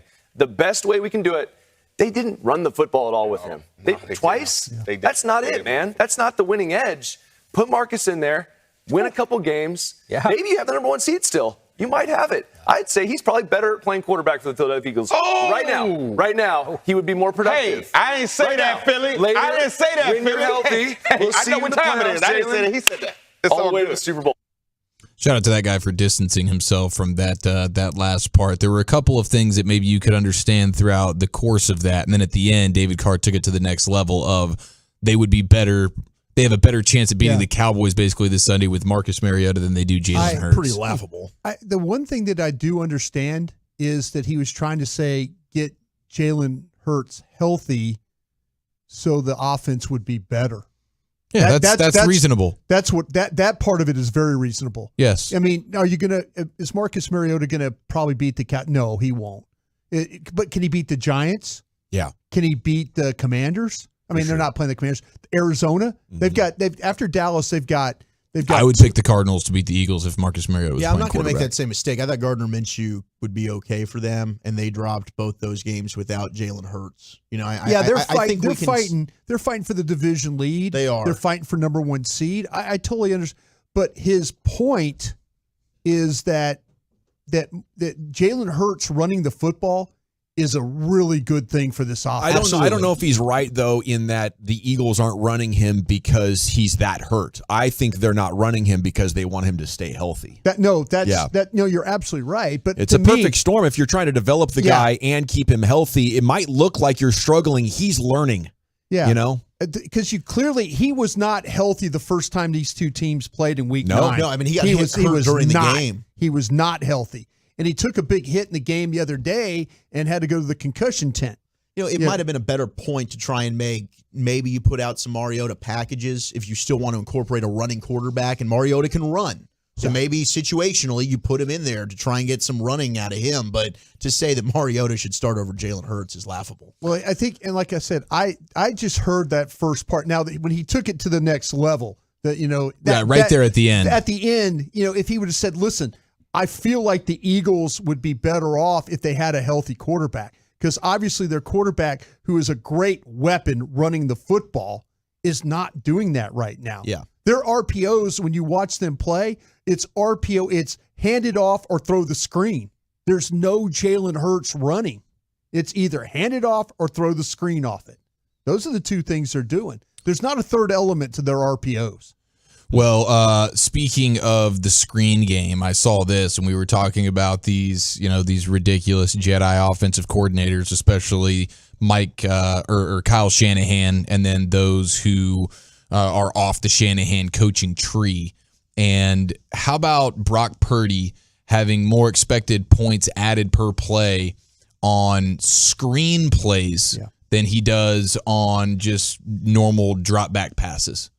Brock Purdy has an EPA high, like any other quarterback. Your expected points added is higher when you're not throwing a screen. You're throwing just like a normal pass. But Brock Purdy's, his expected points added is much higher on screen plays. Okay, so that's the first thing. Like, my gosh, these guys know how to dial up a screen and then coach it in a way that their players understand exactly the right notes to hit, where to be, when to be there, and boom, they go execute it. We've seen firsthand here in Dallas how difficult it can be to execute a flawless screen. Not easy. Once in a game, let alone multiple times in a game and throughout a season, so much so that you're actually having higher expected points added on those plays than you are on random other passing plays where you're probably pushing the ball down the field legitimately through the air. I mean, it's pretty crazy. You have when you watch them run screens, there is everybody who is involved in the screen can block.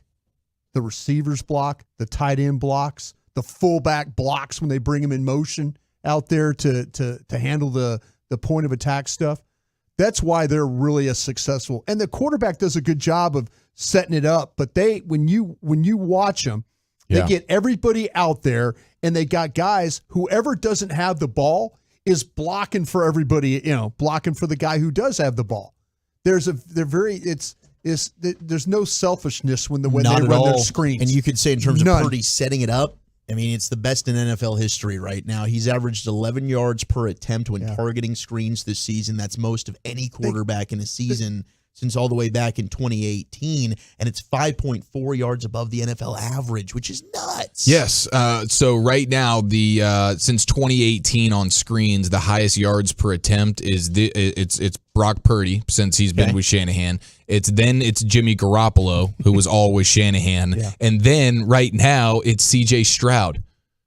At 7 yards per attempt on his screens. Who's his play caller? The coordinator from San Francisco, Bobby Slowick, right there from the Shanahan tree. Yeah. So it goes to show just how special that Shanahan coaching tree is when it comes to dialing up these things and making things easy on your quarterback, which is when you start to like undercut Brock Purdy and Jimmy Garoppolo. We know what Jimmy Garoppolo is. He gets away from Kyle Shanahan and he's unwatchable. And so that's why you start to wonder about a guy like Brock Purdy. But Brock Purdy also averaging more yards per attempt on screens than 28 starting quarterbacks average on everything this year. Wow. Man, that is an incredible job by everybody involved out there. Don't even have a great offensive line, a pretty good one. But how replicatable do you think it is, Brian? We talk about, do what the Niners do. Are the Niners finding the market inefficiency in skill players that can block their ass off? Yeah. And that's something that's going to be hard to find that also has skill? Yeah, absolutely. When you watch them play, the one thing is that they will absolutely, when the ball goes down the field, they're yak yards. It's the physicality that they run the ball and their ability to explode through the play. But you got guys throwing blocks downfield. That's the thing I think that's the most impressive thing about the 49ers is the way that they play in space. Yeah, they took the nastiness and the physicality of Dad's running game and they've put it in modern space. His dad's running game used to they changed the rules of when you're engaged with blockers and you as a defender and you get cut.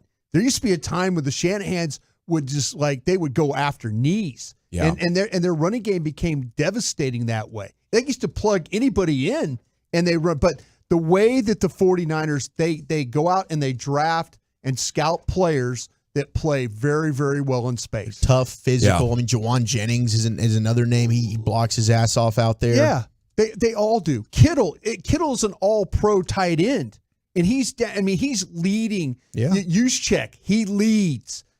Brandon Ayuk, he blocks for whoever has the ball. The others find pleasure in blocking for that guy. I guarantee you they watch the tapes on Monday and Tuesday, and they stop the tape when somebody just decleats somebody on a block. It is nuts looking back at that, though. Like the Mike Shanahan tree now with what his son's doing in Kyle. I've watched Matt LaFleur in Green Bay with Jordan Love now. Sean McVay. They were all with him there in Washington. I watched Green Bay I watched New Orleans give up almost 400 yards, it seemed like, on the ground to a Denver Bronco team. And the Saints had no interest in tackling the back. None, because they were protecting their knees. Yeah, they had to change that rule. Yeah. At that point, it got nasty. 4-3-0 discipline's the difference, and I hear that. You might be a football coach, and you're harping on discipline, but there's also the ability of I recognize what the opponent's doing, and I'm quick enough and precise enough to beat him to the spot. Yeah. That's how Mayweather whipped everybody's ass. We got to run the expressway commercial-free to the top on the other side here in the nation. More G-Bag Nation, less commercials. We go commercial-free all the way to the top of the hour. Coming up next, right here.